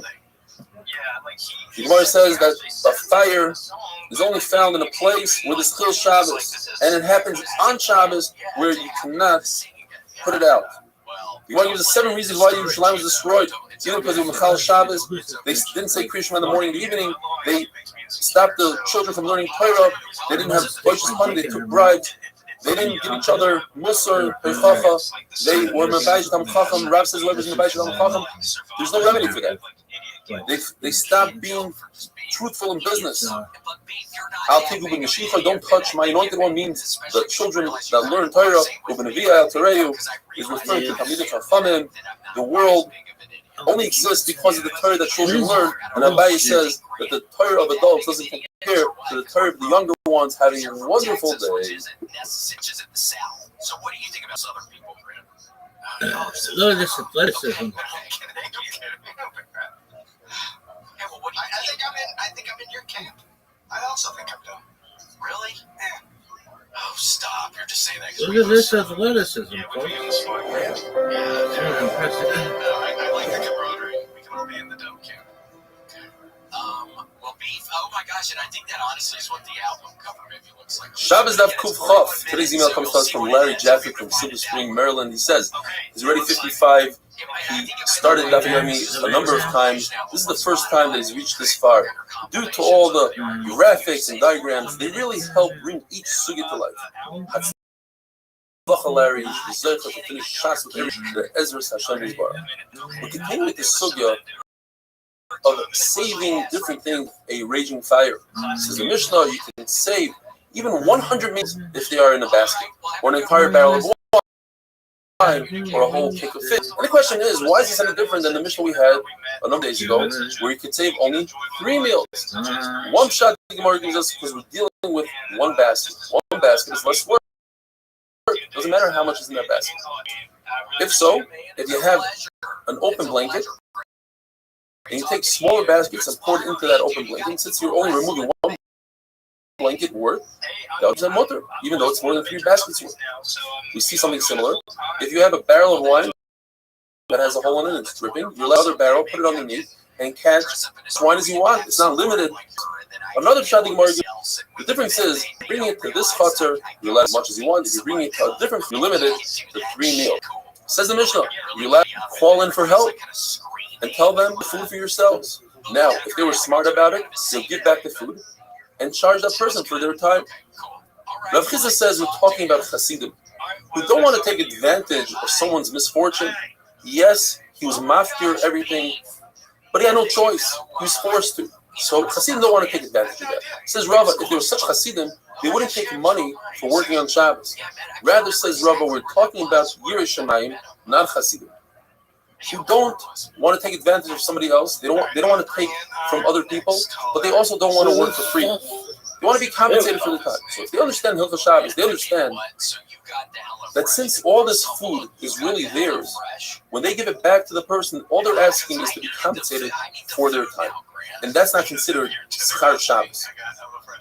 The Mishnah tells us that in order to save food, it has to be into a chutzner that has a proper area. Then the Sefer says, over here, Chacham were making and said it doesn't have to be a proper area. You could save different items that you have, not necessarily food. And when it comes to clothing, you put on as many of the clothing you have. You can put on 5 coats, 10 pants, walk outside, undress, go back in, and keep on doing this. If Yosef says no, you are limited to 18 clothing that were standard in those days, and only one time. Now, what are these clothing? The Gemara says it's an outer coat, an inner coat, a belt, a shirt, a robe, a vest, socks, the garters that hold up the socks, 2 shoes, afilios, a robe, like a mask, or a mask, another type of belt, a hat, and even a scarf that goes around the neck, and people would clean off their mouth, and they're up. Says the Mishnah, that you're allowed to do Gram Kibur, causing at a later stage the fire should be extinguished, like by filling up a jar with water, and when the fire reaches that jar, it explodes, and the water puts out the flame. You're not doing it deliberate right now. It's a different stage. Gram Kibur. Therefore, he also says, if, let's say a dresser is ignited, there's a flame on a dresser, Shida Pebel Muda, you could take a piece of leather and put it on the other side, and when it reaches it, it singes the leather, the fire doesn't continue. According to Rav Shimon ben Nanas, Rav says, I hold that if there's a fire that's on a piece of garment, you're allowed to pour a liquid on the other part of the garment, and when the fire gets there, it'll extinguish itself. Rabbi Yossi holds Gram Kibu is also. You're not allowed to cause that at a later stage a vessel will explode or whatever it is, even though the pasuk says the word asiya, doing, and this is not doing, this is at a later stage. This is the concept that we have throughout the whole parak. Adam ba'olam hamayna. A person acts irrationally when it comes to saving his property, and he might come to extinguish the flame. Therefore, we limit it. If a person puts a candle on top of a plank of wood, deliberately, that plank of wood becomes a basis to the candle, and therefore it's also on Shabbos to move that plank of wood. Even just to shake off the candle would be also. If you forgot it there, then you are permitted to shake the wood so the candle falls on the ground, even if the candle is lit. The candle might continue burning on the floor, it might extinguish itself, but it's not 100%, and therefore it's mutter. The Brisa says you're allowed to open up a door. According to Rashi, there's a candle right by the door. According to Taisus, the candle is on the door itself. And if the flame goes out from the wind, then it went out. If not, not. Rav cursed those who did so, and he said, even according to Rabbi Shimon that holds Dover Sheinim Stav and Mutter, he didn't have any intent for the flame to go out. But in this case, since it's go out, that's called a separation. And even Rabbi Shimon admits the case that 100% is going to go out, it is awesome. If you open up a door and the wind helps a fire, let's say in a fireplace, fans it up. Well, it depends. If it's one of these fires, one of these winds that's a common wind, then according to Rabbi Yehuda, it's mutter. According to Abaya, we have to be geyser that it's also, because if it's a wind that's uncommon, that's also. So we have to make all winds also. We have to explain in Brisa and say that this Brisa has no Rabbanan and it's only Rabbi Yossi. And that is, the Brisa says, if you build a wall out of vessels that don't contain any water are not going to explode. For instance, a vessel made out of metal, or even earthenware that comes from different places that are very strong, from Shichin, from Kananya, then it's okay. Very interesting sugya. If a person has Hashem's name written with ink on his body, well, halacha number one is you're not allowed to stand unclothed in front of Hashem's name. So we have to make sure that it's covered. You're not allowed to go into the bathroom with Hashem's name. And you're certainly not allowed to erase Hashem's name deliberately. However, you're allowed to go into a mikvah, you're allowed to go into a bath, as long as you don't rub the name off and it comes off by itself. That's called a grama, and that would be mutter. Even according to Rabbi Yossi, because it says in the pasuk Leisasun, you're not allowed to do so deliberately, but the grama, it's mutter. If a person has a tefillah shel mitzvah, let's say he's a zav, and he has to go to the mikvah.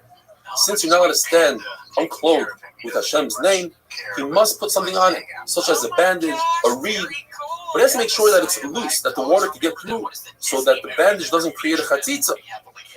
Don't cover with your hands, because you might forget that you're covering something, and you'll take your hand off and expose Hashem's name. Now, what if a person doesn't have something to cover his name? According to Chachamim, that tzil is mano, to go to the mikvah when the time comes, is a mitzvah and you must go right away. Chachamim say it's not a mitzvah. Therefore, go around, look for a bandage. But according to Rabbi Yossi, that it's a mitzvah to go right now. Therefore, don't look for a bandage. Go in and cover with your hand. And finally, if the ink is dry, then that creates a chatzitza.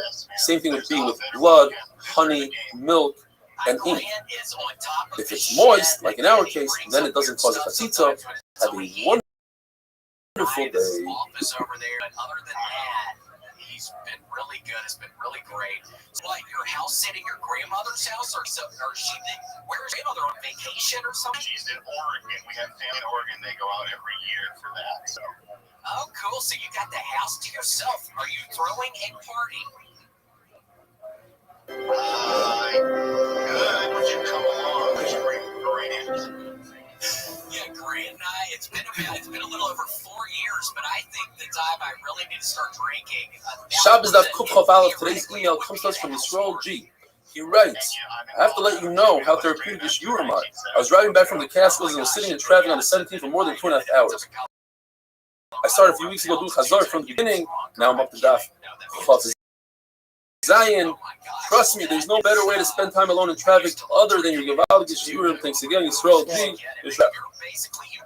This concept of Amir La'akum Shvus, it's also to tell another you, or even to hint on you, to do malacha for you on Shabbos. So what if you have a fire and the fire department comes down? So you don't have to prevent them putting out the flame, but you're not allowed to direct them and tell them put out the flame. But if a minor, obviously we're talking about there's no pikuach nefesh. If a minor comes to put out the flame, you must stop him because he's doing it al das oven to appease his father. Let's say there's a situation where he's doing malacha, not for das oven, for his own sake. Let's say he finds keys in the Rosh Hashanah and he wants them. You don't have to prevent it because we paskin that katan oichel velois. If a katan is eating, or at least this sugi paskins, if a katan is eating the velois, ain't bezim mitzuvim. You're not going to prevent him. The Gemara tells us that there was a fire in the yard of. He put it out. His friends, the Roman friends that he had in the government, and he said, "No, please don't put it out. It's Shabbos today." And the Gemara tells us he paid them very nicely, and a nace happened that the rain came and put out the fire. Chacham said he didn't have to do so. As we learned in the Mishnah, if the fire comes, you don't have to prevent it. Rabbi says that when it comes to fire, or any loss for that matter, you can announce and let it be known that whoever helps you is not going to lose. They will be compensated. You don't say so, you say it, you won't lose. And that's the halacha, but you cannot prove it from our Mishnah. Says the Mishnah, you can take a bowl, flip it over, and put it over a lit candle so it doesn't cause damage, over waste. The Gemara is going to explain, we're talking about chicken waste, which is muktzah, so that a child shouldn't come and touch it. And over, you can take a bowl, flip it over, and put it over and trap a scorpion. The Gemara says that according to Rabbi Yochanan ben Zakkai, he saw somebody do so, trap a scorpion. He said, I'm afraid that he might be chayav achatos. Even though it's v'lachshin tzruch l'gufa, Rabbi Yochanan ben Zakkai holds like Rabbi Yehuda chayav. Gemara tells us a story that Rav Oven gave a couch to 2 out of 3 guests, to Rav Yehuda, to Rav Yirmiyah, but not to Rav Chanan, the son of Rav. And Rav Chanan took exception to that. And when he heard Rav Oven teaching his son our Mishnah, and he said that you cannot cover the waist of a child so that another child, he said a caution. He said, Oven Shatya, Oven is a shaita. And he's teaching shtusim to his child. Why? Because the feces, the waste of a child is not muktzah. A dog, it's ready for achilas kelef. So therefore you just pick it up and put it in the garbage. There's no reason to cover it. And there's no issue of noilad. Since you're anticipating it, you expect it to happen. And therefore, our mission is talking about the waste of a chicken, which is muktzah. Yes, there's a concept of graf shorei. Anything disgusting, you're allowed to move. The Gemara brings a story that there was a dead mouse by Rav Ashi, by Summon, and he said, pick it up by the tail and move it out. It's a graf shorei. So too, the waste of a chicken should be mutter to move. The reason why over here you can't move it and you have to put a pee on it is because it was already in a pile, in a heap of trash in his own chutzner. No head to move it for graf shorei. Shom Levi says that any animal that can cause damage, you're allowed to kill on Shabbos if it's chasing you. Now, there are 5 animals that even if they don't chase you, they're going in a different direction, you're allowed to kill them. And they are the Egyptian fly, very dangerous, the Nineveh hornet, the scorpion that lives in Chadiov in Iraq, the snakes of Eretz Yisrael, and a rabid dog, a mad dog, anywhere in the world. There's a Tana that said in front of Rabbi Ravuna that if somebody kills a snake, ein ruach chasidim noicham imenu. It's not in the spirit of the chasidim. So he said, what you just said is not in the spirit of chachamim. Chachamim are not happy with these chasidim. His own father, Ravuna's own father, Rabbi, said that somebody once killed a bee, and he told him, did you finish with all the bees? The bee has many friends. In other words, it's not a good idea to kill a bee on Shabbos. The Gemara says an amazing thing. If a person has the opportunity to kill a vicious snake, it's a big schus. It's mitgalglim schus al yedei zakai. But if he had a brush with the snake, and his life was in danger and he wasn't able to kill him, that's the reverse side. That's a sign that he was supposed to be harmed by the snake, and HaKadosh Baruch Hu made an ace that he shouldn't be harmed. So he has to start thinking what he might have done in order to deserve this. And that, the Gemara says, is only in a situation where the snake was hissing at it. And it was in a matzav of sakana. The Gemara does a story that once a snake fell in the Bismedrish of Rabbi. And Nivasi, somebody from Niva, came up and killed the snake. And Rabbi said a cryptic statement. He said, the snake met his match. And the Gemara wasn't sure, was it a good thing that he killed the snake? Or perhaps it wasn't such a good thing. And the Gemara remains with the suffix. Rabbi said that you're allowed to kill a hornet and certainly a snake, but we can't bring a riot from that. Why? Because there's a concept called the fituma. If you're walking and a snake passes by, you don't have to go around the snake. You can continue walking. In fact, you're allowed to step on it and kill it on purpose. But it's the fituma. He's just walking. He's not going out of his way to kill it. And that's what the Shulchan Aruch paskins. When it comes to spittle, for instance, the Shulchan Aruch says we do have the concept of the fituma, but you can't have kavana. You can't do it on purpose. The Gemara tells us a story that Abba Bar Marta owed money to the Reish Galus. So the people of the Reish Galus brought him in, and they were tormenting him that he should pay back. Spit on the floor, so he said, cover the spit. So Abba Bar Marta said, what if to cover it? You just walk, you think too much, and it covers itself. There's no problem of boina, of mashpegumais. So there was less rule. This guy's a Talmid Chacham. Let him loose. Don't bother him. Have a wonderful day. Ears are moving and the steam's coming out. God, thank you so much. See, that's kind of getting a little steampunk. That's getting a little steampunk right there with the top hat. I feel like that's part of the aesthetic. Is the top. Yeah, I don't know how you did that, but if you don't, man, it looks like you're literally wearing the steampunk top hat right now. Can I get some smoke out of my Shabbos Daf Kuf Chobeis. Today's email comes to us from Alta Morel. He said he's been in and out of the hospital for the past year and a half. He had finished Shas once before during his trade in Manhattan from Long Island. I was in such a difficult state that I did not continue the daf until the end of 2019. When the new cycle started, I decided to try to get back to doing the daf, and then I discovered the 8-minute daf. It was an able to learn the daf, even when I'm having a hard day. I cannot thank you enough for this incredible opportunity, and I fall behind and learn Yomi. It's a lifesaver. Physical mitzvahs, Alta Morel should have a refuah shleima. Should be zot to finish shots many more times to come. The Gemara tells us that a candelabra, that's one piece, or a wagon that is small, you can carry with one hand, you're allowed to carry it on Shabbos. Rabbi Hanina said that wine that comes in on a non-Jewish wagon, even if it has one seal, Rebbe's family could drink from it. The Gemara's Masuvik is only Rebbe. Rebbe is the Nasi and the guy with fear tampering with even one seal. Or perhaps the halacha is like Eliezer, one seal is enough. Says the Mishnah. Up until now we were discussing the forms of malacha. You're not allowed to benefit from the malacha typically that a guy does for you on Shabbos. If even one idea comes out from today's daf, I've seen many times people tell a guy turn on a light on Shabbos. They say the remiza, they hint, but the halacha is that if a guy does turn on the light for you and he doesn't have his own hana from it, it's not to benefit him. It's also to use that light or anything else that a guy would perform for you on Shabbos. Says the Mishnah. If a guy turned on a light, or he filled up a pail of water, took it from Rosh Hashanah to Rosh Hashanah, or he built a ramp to get off a boat.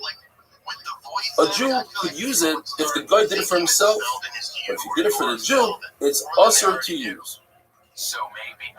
The reason why we have three cases that are very similar is a concept when it comes to a candle. If the guy turned it on for himself, he did it for himself, then it provides light for everybody. Therefore, you could use it. When it comes to a pail of water, perhaps the guy saw that you're waiting for water, he added a little bit more. You can use the water as well. A ramp is the same thing like a candle. A ramp for one person is good enough for 100 people. But the Mishnah tells us a story. During Gamliel and the Skanim were on a boat which docked on Shabbos, and we actually used the ramp on Shabbos. The Brisa adds another case. If a guy gathers grasses for an animal and he has left over, the Jew could use it. As long, says the Brisa, as the Jew doesn't know the guy. If the Jew knows the guy, then he's not allowed to use the grass for his animal. The halacha that you're allowed to take an animal and bring him and put him right over grass that's attached to the ground. Now, grass that's attached to the ground, for the Jew, it's also to detach toilets from the mechuber. This is the right. The animal's allowed to eat it. The man is allowed to eat. It's allowed to be toilets from shachar. However, it's the Jew to bring the animal over cut grass. It's a muktzah today because it was cut on Shabbos. And the reason is, since it's only muktzah d'Rabbanan, we're concerned that you're going to touch the grass and give it to the animal. If you just lead the animal up to that grass, that's 100% okay. Rabbi Gamliel, who used the ramp that the guy built on Shabbos, either we're talking about that the guy did it not in front of Rabbi Gamliel, so he didn't do it for Rabbi Gamliel, or we're using the concept of ner le'echad, ner le'mea, since the guy already built it and it was for himself, so it doesn't matter that someone else is going to use it. It's just like a candle. When it comes to a bathhouse or even a candle, so it depends. If the bath water was warm Shabbos, and most people in the city are goyim, you could use it immediately after Shabbos. But if most of the people in the city are Jews, you have to wait time after Shabbos that would take you to warm up that water. You can't benefit from the fact that the guy heated up the water on Shabbos. Now, we must say, guy did so because he had in mind to do it for the Jew. Once he heated up the water, what's the difference if the Jew is going to use it? But since he did it for the Jew, now we have a problem, and therefore you have to wait. The Gemara tells us the story. A guy came in to help Shmuel. Let's say Shmuel was at a certain fancy place, in a hotel. The guy comes in. Shmuel did not want to benefit from the light, turned away. But once he saw that the guy was reading a newspaper, the light, then he said, okay, the guy lit it for himself, and therefore I can use it. So let's remember not to benefit from lights that were turned on by a guy unless the guy benefits from that light. And with that we finish. Hadjallah Kol Kisvei. Says the new Perek Kol HaKelim. The Mishnah starts off saying that we're going to be discussing the different types of muktzah. Now we're talking about a kli, tool, a vessel that is designated and designed for something that's allowed to do on Shabbos. You're allowed to do something with it on Shabbos. So all kelim are to move on Shabbos. Not only that, they're doors as well. So if you have a box, even if the door came off, even during the week, you're allowed to move the door. You're allowed to. But a house door, since the house is mechul l'karka, the door is mechul l'karka. If it came off the hinge, you're not allowed to touch it on Shabbos. The Mishnah starts off. We're going to see in the Gemara whether or not we're talking about klish malach l'isur, a hammer to crack open a nut. If you're doing it to crack open a nut, or an axe to cut the figs, a saw to cut cheese, the saw is klish malach l'isur, or a hoe, a shovel to shovel out the figs, to feed a small child, or some sort of spindle to spear a piece of fruit to put in a strawberry, says Rashi, or a needle to take out a thorn, or a larger needle for those who make sacks to open up a door. Abaya explains the Mishnah that even though, as I said before, these doors that fell off, even if these doors fell off during the week, the Brisa says that a shida table of migdal, certain dressers and boxes, you could take the door off, but you can't put the door on. And when it comes to chicken coop, you can't even take the door off. So Abaya explains that there's a concept, yesh binyan v'stir b'kelim. When it comes to vessels, you're not allowed to build them on Shabbos, you're not allowed to take them apart on Shabbos. So he explains the Brisa, not he is permitted to take the door off. Rather, the Brisa is talking about when the door came off on its own, and you're not allowed to put it back on. But certainly, you can't take it off. You can't take it off and you can't put it back on. Rabbi says no. There is no isser to build on Shabbos a kli and to take a kli apart. So therefore, you can take the door off. The only issue is to put the door back on. Zera, that perhaps you'll put it on better, you'll put cylinder, you'll put it in very hard, very well, and therefore you mack up the patish, and that's also have a wonderful day. National Football League, by the way, that's the biggest one. NFL. National Football League, NFL, and if you're a big fan of it, you want to make the games, I'm just going to say, a lot more exciting. You're really going to be on the edge of your seat if you're gambling on these games, okay? I mean, it's going to be real exciting. So get ready for that. Shabbos Daf Kuf Gimel. Today's email comes to us from Harry Shalom, Los Angeles. He says his grandfather was 95 years old, just tested positive for COVID. He needs refuah shlema. Avram Ben Esther, big tzaddik, a person who for 75 years did not see his wife's hair. He's always the first one in Shul Vasikim, refuah shlema. We're an amazing sugya of muktzah. We said that according to Rabbi, a klisha malachta le'isur, designed to do a malacha that you're not allowed to do on Shabbos, you're allowed to, such as a hammer. You're allowed to use that hammer if you have a malacha that's mutter, like to crack open a nut. The question is, why is a mortar and pestle, which is designed to crush vegetables, that's a klisha malachta le'isur? If so, it should be permitted to move l'tzorech gufa if you want to use it for a permitted malacha. And the halacha is, according to the Brisa, it's only permitted if you have garlic in it. You're carrying it for the garlic. The Gemara says that goes according to Nehemiah, who's more strict when it comes to kli shel Isser, and says you're only allowed to carry a kli for its design purpose. And this is not the design purpose for a hammer, let's say. Basil agrees to Shammai that on this, you are allowed to crush, according to Basil, meat with a pestle, but you're not allowed to carry it for no reason. And we must say that the pshat is that there's a new muktzah called chisaron kis. Muktzah chisaron kis means that if you have a kli that has a designated place for it, and you don't allow people to use it, you're concerned they'll get nicked. So that's muktzah chisaron kis. That's even more chomer than kli shel Isser, such as a spindle for a weaver, a mallet, a clothes press. Rabbi says that our Mishnah is talking about a goldsmith's hammer, and Rav Shemin says our Mishnah is talking about a hammer for a basom, that's a person that makes perfume. He's more strict because a perfume hammer, you don't want it to get dirty because that's not good for the perfume. Very interesting halacha. If you have food, such as a fig that's underneath muktzah, or let's say you have a cake that's covered by extinguished coals, which are muktzah. One man says the only way you can take that out is if it's sticking out a little bit, you grab it by the mutter, you pull it out, and the coals fall to the wayside. Another man says no, you can actually poke it with a stick or something and pull it out. The fact that the coals, the hay, fall to the side, that's tutul min hatzad. Rav Nachman says, in fact, that is the halacha. The problem is that Rav Nachman once said that if you have a radish in the ground, pull it out if it's not attached to the ground, provided that it doesn't move the dirt. But if it's upside down, for instance, and you pull it out and all the dirt moves, you're not allowed to. You have to say that Rav Nachman took that back. Rav Yosef says, from the fact that you could take out a splinter from your finger with a needle, you don't need the eye of the needle. The fact is that by the needle doesn't have it's not tummy at all. It's that needle becomes a non-kli, and the tumah dissipates. By tumah it says kli masa. It has to be a kli from top to bottom. It has to be complete kli. Rava says, I don't understand. If it's not considered halachically a kli when it comes to tumah, then halachically it shouldn't be a kli by Shabbos.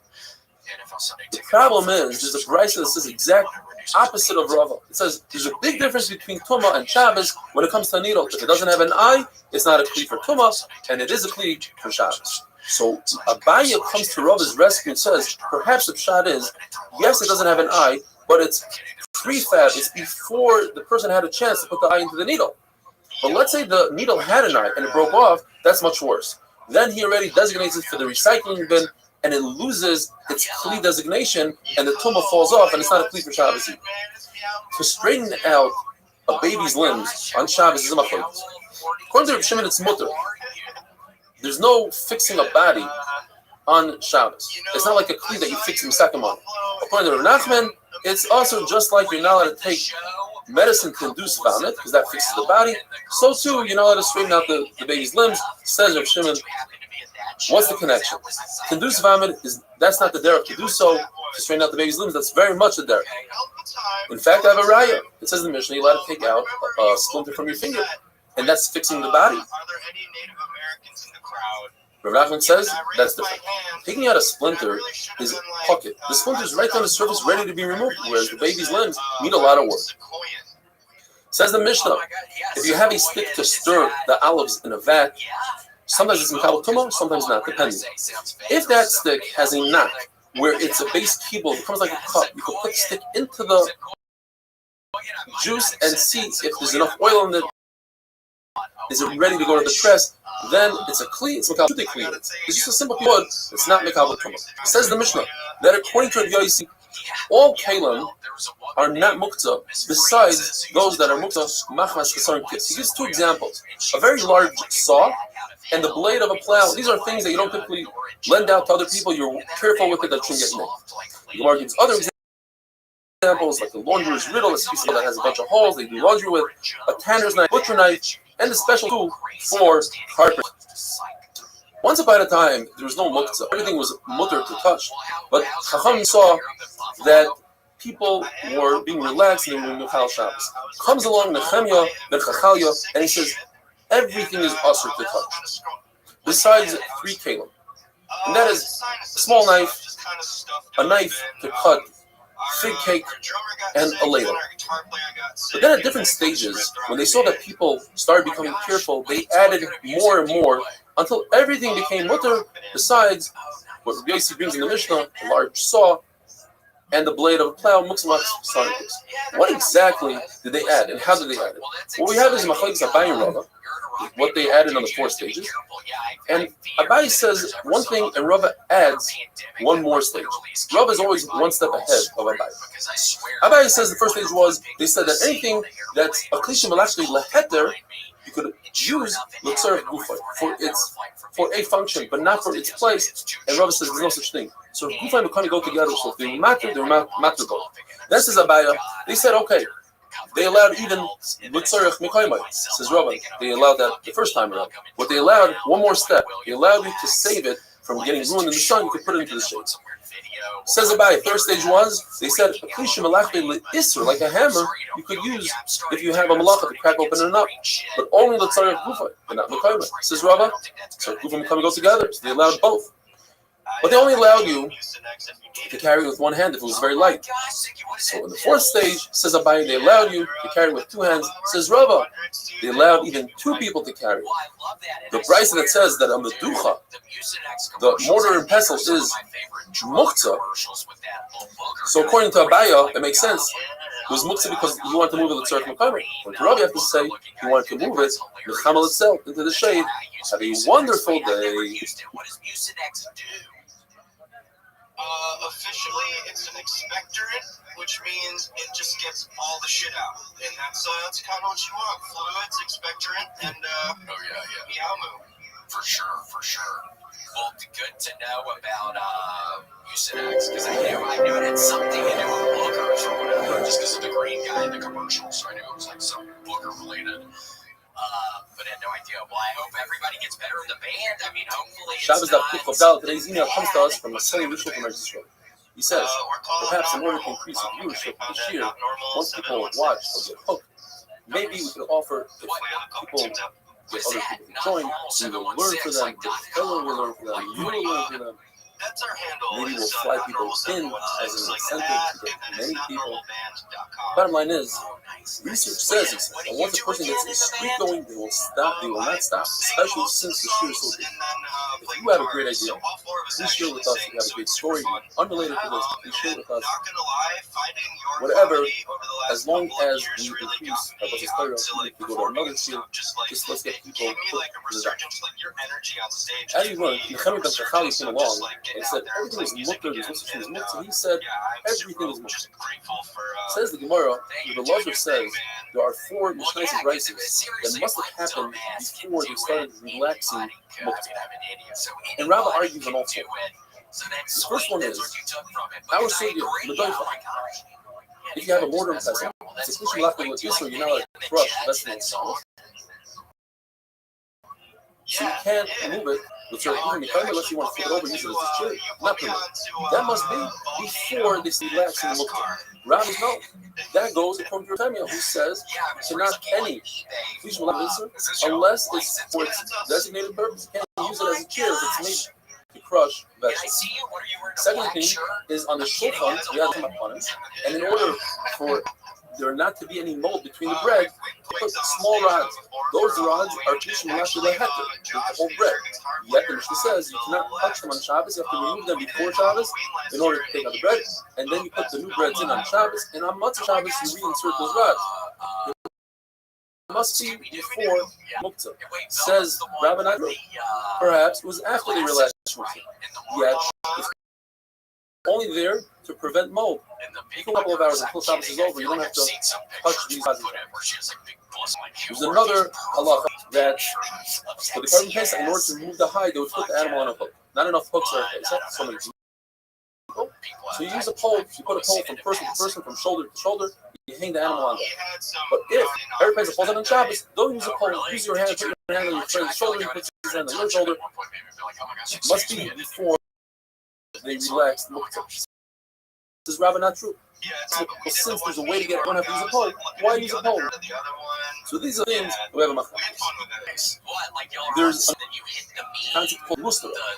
There's a bolt, and on top of the bolt is a knife. And you put it in the ground, and that shuts the door, closes the door, locks the door. Woman on the hold, you know how to carry that on Shabbos unless you keep them in a side, you drag it.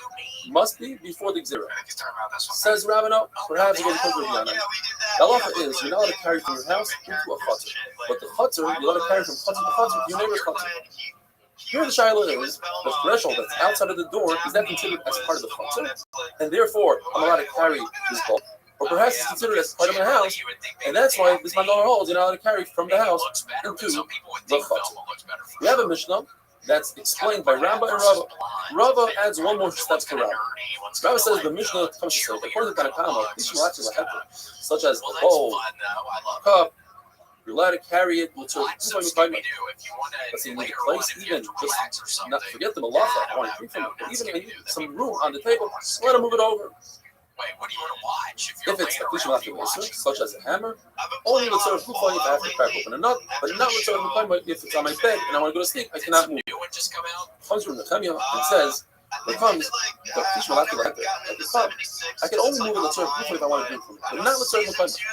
Big question of Gemara is, so how do I wash dishes? I have a dirty dish, I have a dirty bowl from the chunk. How do I bring it to the sink? The only reason why you bring it to the sink is because you want to make some room on the table. Says Gemara, the reason is because it's a Rothschild. Just like you said, you're going to move a mouse on Shabbos, a dead mouse, which is completely mixed up because it's disgusting. So the bowl is disgusting. Rava adds one more step, and he says, according to the Tanakama,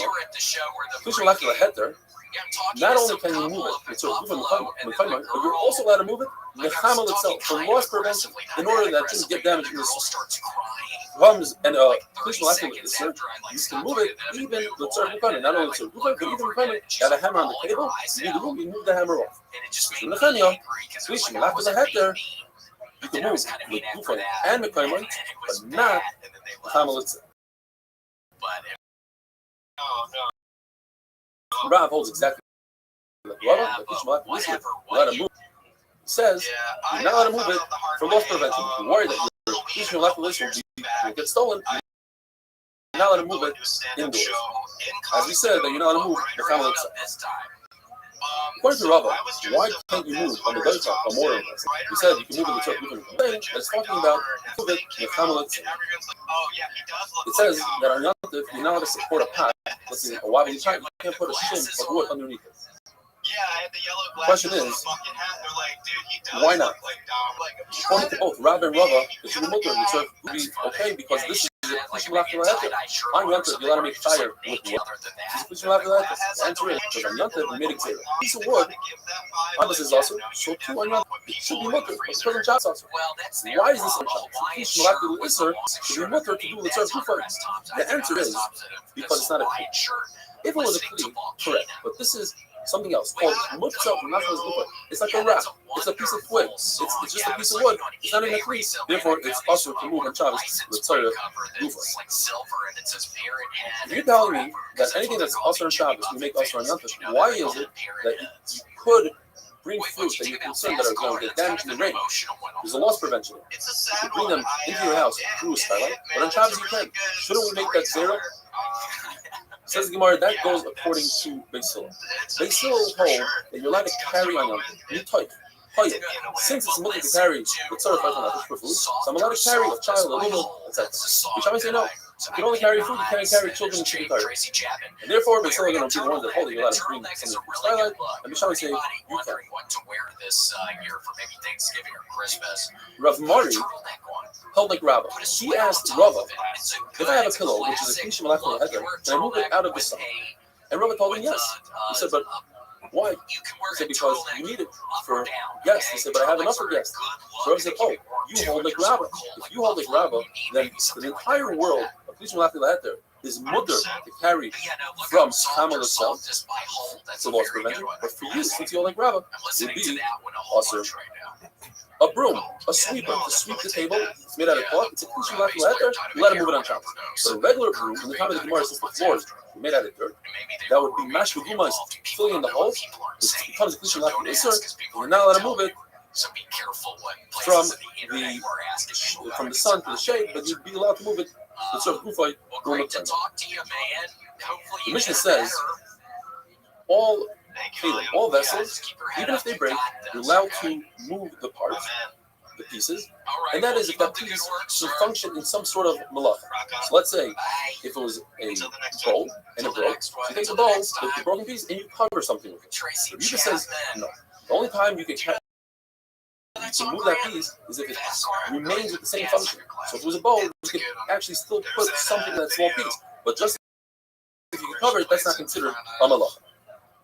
The Shmuel explains, the machlokes is when the piece is broken on Shabbos, the Tanakama says it's clean, and it doesn't matter what malacha does. And it says this is considered malacha. It was just born today, brand new clean, and it has to be the same malacha. But it was broken on Shabbos. Everybody agrees that it's mutter the malacha. There are prices, says the Gemara. One says that you could make a fire with the actual clean, but not with broken parts. That goes according to Yehuda.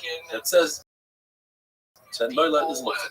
According to Shimon, that noila is not muktzah. It's right with the next one. It says you can use even broken pieces for a fire. And the one that says you can't even use a real kli for a fire is Rabbi Nathan, who holds that a kli is designed only for its purpose, and since this is not designed to make a fire out of it, it's also to move on Shabbos. A wonderful day. I wish this microphone something. Big Macs.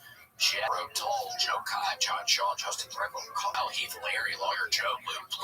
Love looking at Mr. Flipper, Mr. Alex, Nissan Pappy, No Void, Apollonia, Papa Coon, Patrick Casey, Poopsicle Butt, Robert Bush, Ruby, Jewel Sparkle, Shinna Kaya from the Big Island, Sat Rat. Shabbos Daf Kuf Chotei. We plan on making a one-of-a-kind siyum from Masechet Shabbos on Zoom, where all the viewers from all over the world, from Australia, from South Africa, from Muncie, from Borough Park, from Chicago, Switzerland, England, Italy, many more, are all going to join us on Zoom. Each location, each city is going to have one place where everybody's going to gather, and we're going to transmit. There's going to be a speech from there. So we have Yossi Klein from Superior Piping or Plumbing in Muncie, says that he's willing to take on, he wants to be the representative of Muncie, and he's going to organize the Muncie Affair, and he wants to put advertising in the papers, etc., etc. So thank you, Yossi Klein. According to everybody, if you have a broken piece of a kli, it's not muktzah if you're in a chutzner. Because in a chutzner, there's always something you can use that broken piece for to cover a battle, etc. If you're in a carmelist, there's not place. According to Shmuel, there's nothing you can cover in a carmelist. You're not going to find open battles. Muktzah. According to Rav Nachman, there's spit on the floor that, let's say you're sitting and schmoozing, you want to cover that spit. According to Rava, it goes even further. Since it's a kli and it's not muktzah in a chutzner, so you can never remove that name of a kli from it. So even in Rosh Hashanah, it's not muktzah. In fact, there's a story. Rava's shoes got really dirty with mud, and his shamish came and he found a piece of earthenware on the side in Rosh Hashanah, and he started scraping off the mud. So Talmidim started screaming, Shabbos, Shabbos, what are you doing? Says Rava, these Talmidim, not only they're amarats, they never learned the halacha, but they go and they spread their mistakes to other people. It's not muktzah. Since it's a kli in Rosh Hashanah, so it's a kli in Rosh Hashanah. Shabbos. If you have a broken barrel, but the lid is intact, you're allowed to move both the lid and the broken pieces, provided that you don't smooth out of the barrel in order to make cover. That would constitute makeh. Depends when you threw it out. If you threw it out before Shabbos, you're showing it's no longer necessary. It's not a kli, so therefore it is muktzah. If you threw it out on Shabbos, it's too late. You can't take something that's a kli already and say now it's not a kli. What if you take a shirt, a perfectly good shirt, throw it in the garbage? Any kind of beggar. Even if you throw it out on Thursday into the garbage, it's not muktzah. It's not considered a shirt. You cannot take a really good kli and make it non-kli. A broken piece of reed mat is not muktzah because it serves the same purpose as a very large mat. Large mat could cover dirt, could cover waste. So too, small pieces could cover dirt. A piece of a talis gadol, a talis of a mitzvah, up until 3 fingers is considered a beged. Less than 3 fingers, even a poor person doesn't keep. But if it's not a talis shel mitzvah, then even less than 3 fingers has purposes. If you have broken pieces of a oven is made out of wood, and we're talking about an oven that was already had hesed risha, meaning it was heated up and hardened. According to Rabbi and Rabbi Yaakov, which the halacha is always like Rabbi Yaakov, you could carry these pieces, the same reason we said before. You could, yes, they don't serve as an oven, but they could serve as a battle cap. Rabbi says battle cap is considered noilak. It was just created right now, therefore it's muktzah. Rav Ashi says we're talking about you want to take a piece of an oven and put it sideways and bake lafa pita on top of it. Now typically you bake it sideways, vertically. Says Rabbi Yehuda, don't you agree to me in this case that it's not muktzah, it remains with the same usage since I'm using a broken piece of an oven as a real oven, it should remain a kli. Says Rabbi Yehuda, because beforehand the fire was on the bottom and the lafas and the pitas were vertical. Now the fire is outside and the lafas are horizontal. It's not serving the same way, and therefore it's muktzah. Rabbi says we have a machlokes whether or not broken pieces of an oven that were not connected to the ground, that's not considered an oven at all. It's not considered an oven. It's muktzah. It's not a kli. According to Chachamim, it's considered an oven, and therefore it's not muktzah. No way, that's a good person. The Gemara tells us they learn it from the Psukim, Yutats, and Tmeim Yulochem. Rabbi Lezer and Yaakov says a cover of a kli does not need a handle. Says the Mishnah, if you take a stone in order to put weight on a pumpkin pail so that the pail goes in and can draw water, if you tie it properly to the pail, it's not muktzah, it becomes part of the pail. If you have a stone, similar case, a stone on top of a barrel, you take the barrel, tilt it, that's the side, and the stone falls off. What if you're concerned that the stone will break another barrel? You lift the entire barrel up, move it to the side, and tilt it over there. That's in a case where you completely forgot about the stone. What if you didn't forget about the stone? You put it there purposely. So we have machlokes Rav Ami and Rav Asi. What Rav Yehuda said? Rav Ami says that the barrel becomes a basis to the stone, and therefore the barrel becomes muktzah. Basis and davar else is muktzah. And he says that it's very different than a pail. In the pail, it was tied down with a string or something. Over here, the stone is just laying there. And Rav Ami holds that you don't need to take action when it comes to, you need to take action when it comes to making a stone non-muktzah. You have to tie it to a pail or something of that sort. Rav Asi says the opposite. If you put a stone on top of a barrel, it's completely not muktzah because you created a covering for the barrel. And it's not similar to the case in our Mishnah where you put a stone into a pumpkin when it's not tied down that you're not allowed to use it. Because over there it just becomes bottle, it's going to fall out. And Rav Asi holds you don't have to take action on a stone. Similarly, we see when Rabbi came to a certain city, he told his Talmidim to go out and make those stones designated for sitting on them on Shabbos. So we have the same exact machlokes. According to Rav Ami, there's no action taken, and all they did was they designated in their head so that they shouldn't have to move it on Shabbos, and the stones are muktzah. And Rav Asi says there was action taken, but then cleaning off the stones, that is the action necessary. Rabbi Yossi ben Shaul says what happened over there with Rabbi was there's a bunch of beams, and they were miyach the beams, and Rabbi ben Shaul says it wasn't beams, it was a special piece of wood, a feeler for a boat. Now, if you say it was beams, a feeler for a boat is different. With a feeler for a boat, people are very careful with it. It's an expensive piece of equipment, and that would remain muktzah. Says the Mishnah, if I have a pail, and I tie the pail to a vine, the only way that vine is not muktzah and I'm allowed to use the pail is if I tie it. Otherwise, I cannot use it. Even Rabbi Shimon Gamliel typically says you don't have to take action. You just think about it and have intent in your head. And make something like a vine, a stone, a piece of palm tree. I can make it non-muktzah with a thought. But in this case, you agree you have to tie it. Two reasons. Either because we're talking about that the vine is still attached to the ground and it's within 3 tefachim of the ground, or because the vine is so soft and concerned, we'll have left over and will be sticking out and they'll cut it off. And cutting it off on Shabbos is making so we made it. If a person has shutters, so according to Rabbi Lezer, the Mishnah says, these shutters, in order to close up a window on Shabbos, they have to be hanging and tied. According to Chachamim, it's not necessary. The Gemara explains what that means.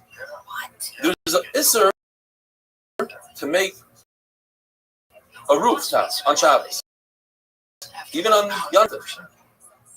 And there's a machlokes. What if you already have a partial roof? Can you add to the roof? The same machlokes would apply, although it's a very different case, on a vertical wall by a shutter. Now, typically, there is no mechitza on Shabbos. There's no issue to build a wall. Rabbi Lezer holds that since very shutter, but it's a permanent wall, it's awesome. If Chacham say it's not awesome, have a wonderful day. Yeah, that's why I always bring friends on the road. You don't want to be like that weirdo in the hotel room by yourself. Yeah, and then you take a nap and the sun goes down while you're napping. That's the worst feeling. When I do that, it feels like I'm haunting the audience. Like I'm like, you guys are in a different reality, and I'm intruding on where you're at. The weird one is when you wake up and you don't know what's in here. Yeah, that's why I got the dog. I was so sick of that feeling. I was so sick of waking up being like I've been abducted. Shabbos Daf Kuf Chavav. Today's email comes to us from Craig Goldman from West Orange, New Jersey. He says he started off the new cycle with 8-minute daf and eventually made his way to the full daf. And since then, he's never missed a single daf. He would love to be the representative of West Orange, New Jersey. So, Craig, you are the official representative. Anybody that wants to be mishtatev in the Siyum of Shabbos should contact you, and you'll arrange everything. Beautiful. We're talking about window shutters. According to Chachamim, if you have a window shutter sitting right by the window, designated for the window, it's not considered baina. You're allowed to put the window shutter in. It doesn't have to be tied. It doesn't have to be hanging. According to Rabbi Lezer, you need 2 conditions. The window shutter has to be tied and hanging off the floor. Only then are you allowed to put the window shutter in. Something very similar is called a neger. This is a bolt that goes into the door. To shut the door closed, make sure nobody opens the door. According to Rabbi Lezer, if it's just sitting there next to the door, there's an issur d'oraisa to insert the bolt in its place. If it's tied, but not hanging off the floor, it's touching the floor, you could only use such a bolt in the Beis Hamikdash. Other places, there's an issur d'Rabbanan.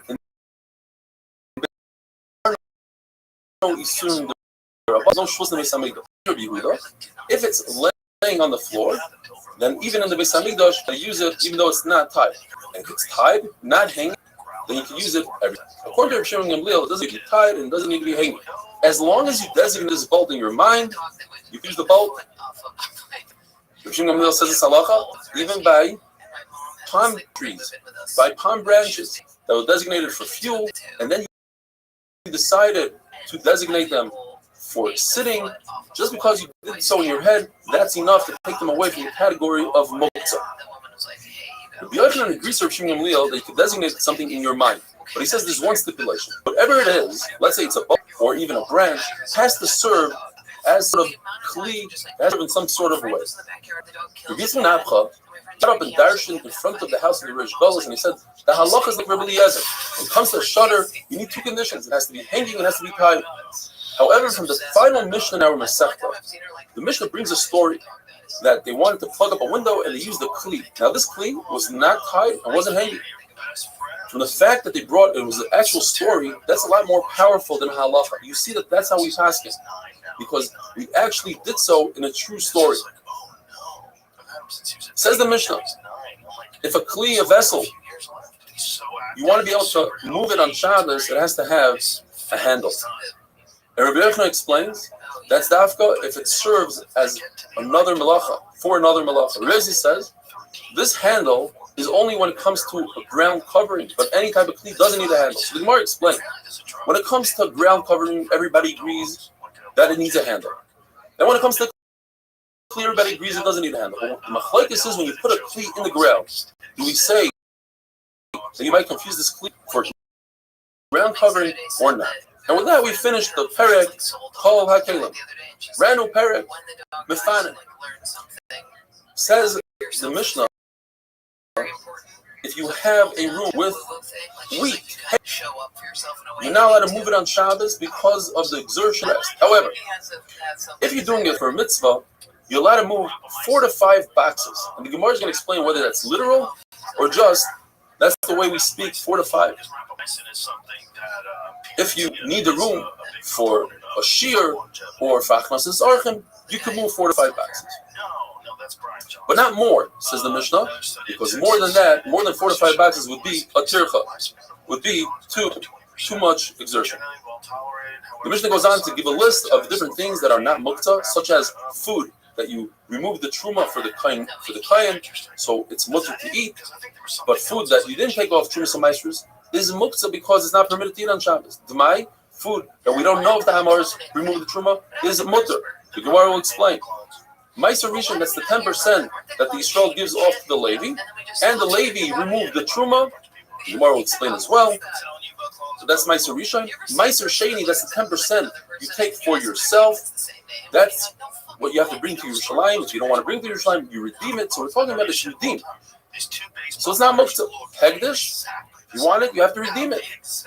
Not mukta. If you don't redeem it, or Meiser Sheni that you didn't redeem, it remains mukta. Says the Mishnah, turmas, type of a bean. If it's dry, it's not muktzah because you can feed it to your goat. If it's moist, even a goat won't eat it, it's muktzah. There's something called luf, which the Tanakhama says is muktzah. Mustard seeds are muktzah. So Shimon says luf is not muktzah, since it's raven food. And wealthy people have ravens. Now, a typical person, says Rav Shimon, is considered wealthy and is considered a prince because all of Klal Yisrael are princes. If you have a bundle of straw or branches, if you designate it specifically for animals, then it's not mukta. So Reb Chizda comes along and explains the Mishnah. When the Mishnah says you can move 4 to 5 boxes of hay, the Mishnah was very specific. If it's a small room, you can move 4 out of 5 boxes. You have to leave 1 box worth of hay on the floor, so you don't expose the floor, so you don't come to be mashva gumas to smooth out the floor, which is an isser of bite. If it's a larger room, then you're permitted even 5 boxes. But you have to leave some over so that you're not mashva gumas. If it's a large storage room, it's usher to start removing hay from it, because we go like Rabbi Yehuda, that there is muktzah. In other words, something that was designated as storage before Shabbos remains muktzah throughout Shabbos. Shmuel says no. We're going according to Rabbi Shimon, that there is no muktzah. Just because it was designated in a certain way before Shabbos doesn't make it muktzah through Shabbos. And when we say 4 to 5, that's just a figure of speech. That's how people speak. So therefore, I can remove even more than 5 boxes.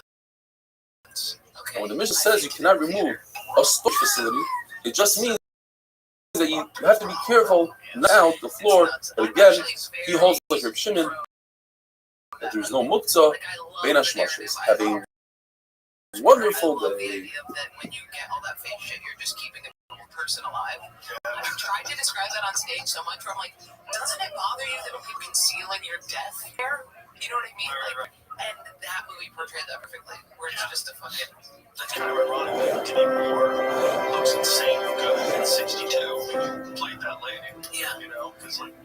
But I liked that because it showed like even when you saw her weird. Shabbos Daf Kuf Chav Zayin. Today's email comes to us from Shia Berkowitz from Montreal. He says he's doing everything he can to spread the word about the shir. I personally watch the shir every day on Torah Anytime. Thank you again. Appreciate your effort tremendously, Shia. Thanks, Shia. We're talking about storage of wheat. You're not allowed to move any of it on Shabbos. What is storage? A lesach, which is 15 sa. But there's a trick. If you're stuck on Shabbos and you need to make room, you can walk in and out of the storage and move the wheat with your feet. Chia says, if you never started using the storage before Shabbos, then once Shabbos comes, everything in storage is muktzah. It doesn't hold a muktzah in situation, and therefore, even if you didn't use it before Shabbos, it's not muktzah. The Gemara is mesupah. What's better? For exertion on Shabbos, is it better to make trips but carry or carry less weight and walk more. That says you should walk less on Shabbos. But there's contradiction in the Brisa. One Brisa says you should carry 4 to 5 boxes of wine and oil when you're trying to remove them from a plate, from a room. The other Brisa says 10 or 15. Which one is it? Perhaps there's no contradiction. We're talking about 4 to 5 boxes. The question is how many jugs are in the box. Maybe each box consists of 2 jugs, that's 10 jugs, or 3 jugs that would consist of 15 jugs. The halacha is you're allowed to remove 4 to 5 boxes per guest. So if you have 4 guests, that's 20 boxes. The Gemara asks, is it one person removing all 20 boxes, or perhaps you have to break it up? Each individual can remove 4 to 5 boxes. From Rabbi and Rabbi, you can't bring a ride. Rabbi and Rabbi came to a certain place. They were given a base measure to teach, and he saw there's not enough room. They went out into the field, and they made room in the field. They moved a lot of wheat out of the way. Perhaps over there, Rabbi didn't do it himself. Rabbi was a Nasi, or it was too much work for him, says Tais. He gave it to other people to do. He said that one person could do it all. Rav says, from our Mishnah, you see that Achnasas Archim just as important as learning, waking up early for Torah, because the Mishnah gives us 2 examples of 2 mitzvahs that you do, and that you can make room in the room for it. First one is Achnasas Archim, you make room for the guest, and Talmud Torah is second, you make room for a shir. Rav Dimi says, in fact, Achnasas Archim is more important than Talmud Torah because it's mentioned first in the Mishnah. One of the famous Mishnayos. We say it every day, but we say it slightly different. These are the mitzvahs that you are awarded, you reap Paris in this world, and the rest remains over for Elam Haba. Which are the 4 things? Kibud Ava Go'im, Gemilas Chasadim, Hava Shalom, creating peace between 2 people, the Talmud Torah, learning Torah supersedes everything else. The question is, we have different Mishnayos that say different things. The Gemara explains, Hachnasas Archim and Bikur Cholim are included in Gemilas Chasadim. Not only that, Iyum Tefillah, having Kavan and Davening, is also considered Gemilas Chasadim. Explains Rashi beautifully. You're doing chesed with yourself when you have Kavanah and Davening. When you get up early in the morning to learn Torah, or bring your children to school for Torah, that's included in Talmud Torah. Down the Kafschus, which is also brought in one of the Mishnayos, is included in Hava Shalom bin Adam Chavera, because once you are down the Kafschus, you see the good in everything, then there'll be less fights. Once you mention down the Kafschus, the Gemara brings 3 beautiful stories about down the Kafschus. First one is a story about a man who came from Galut. In the Shilkos, this man is Rabbi Akiva before he became Rabbi Akiva. He's still at Amaris and he's working. He works for Rabbi Eliezer ben Hurkos according to the Shilkos for 3 years. After 3 years, he said, I want my wages. It's Erev Yom Kippur. I want to go home to my wife and child. Eliezer ben Hurkos says, I don't have anything to give to you. But after Sukkot, Rabbi Eliezer ben Hurkos came to Rabbi Akiva and brought 3 donkeys with him. They ate and drank, and he gave him his wages and more. And he asked Rabbi Akiva, what did you think when I said I don't have anything? Rabbi Akiva said, when you said you don't have money, I thought perhaps you invested in a business. When you said you don't have any fruit, maybe they didn't have any trumas and maestros and you couldn't give it to Amaris. When you say you don't have any animals, maybe you rented it. Maybe you rented your fields. What about pillows? Maybe you were magdish. That's exactly what happened. I was magdish everything I had because of my son who wasn't learning Torah, but then I got Hataras Nedarim, and here I am to pay you back. There's another story. Ma'aseh b'chassid echad, Rashi says it's Rabbi Yehuda ben Bava or Rabbi Yehuda ben Eloi, who redeemed a girl who was captured, and he brought her to a hotel and put her by his feet. The next morning, he got up, went to the mikvah, and taught Torah. And he asked his students, what were you thinking? He said, perhaps you wanted to save this girl from one of us who wasn't proper, and perhaps you had a carry because of the tircha of the way. He said, that's exactly what happened. And Baruch Hu should be done Yulikavskos, just like you were done Milikavskos. And finally, the third story, Yeshua went into a non-Jewish woman, a prominent woman's room, locked the door. Before he did that, he removed his tefillin. He came out, he went to the mikveh and taught him Torah. He said, what do you think was going on here? He said, well, you don't want to go into tefillin, tamach and tuma. Perhaps this goya spit at you, and her spit is like a zava's spit, and is mekami. That's why he went to the mikveh. He said, that's exactly what happened. Says the Mishnah. The fact that we said in the Mishnah that you could move truma, what is the big chiddush? And the answer is because this truma is in the hands of Yisrael. and Yisrael can't eat truma. Nevertheless, since it's permitted for a kohen to eat truma, therefore it's not muktzah for the Yisrael. What about Dmai? Why is Dmai not muktzah? The answer is because Dmai is appropriate for a poor person. As the halacha is, you could give poor people Dmai, you could give the soldiers Dmai. And everybody has the ability to just be mafkir his belongings and become a poor person, and therefore the Dmai is ready for him. Ma'aser Rishon, which is the 10% that the Yisrael gives the Levi, which already had the Levi gave 10% of his 10% to a kohen, but he did not the truma the 2% to the kohen. That is the chiddush. That even though the Yisrael jumped to step number 2 instead of doing step number 1, the Levi doesn't have to go back and give the kohen his 2% that he's deserving. This is only in a situation that the Yisrael gave the Levi his 10% before it was in a pile, before he did Miruach HaKri. And it was, let's say, still attached to the ground or still in its shibboleth. But once it's in a Kri, once it's in a pile, then not only does Yisrael get Malchus, but you have to go back and give 2% to the kohen. What is the big chiddush? If the Ma'aser Sheni, which is 10% that goes to the owner, you have to redeem it. If you redeemed it, of course it's not muktzah. The answer is because he didn't redeem it properly. You have to redeem it and give a fifth. In other words, if there's 100 fruit, you have to give 125. The fifth is milapar after the final number. But at any rate, it's not considered muktzah if you don't give the fifth. The fifth is not ma'akeh.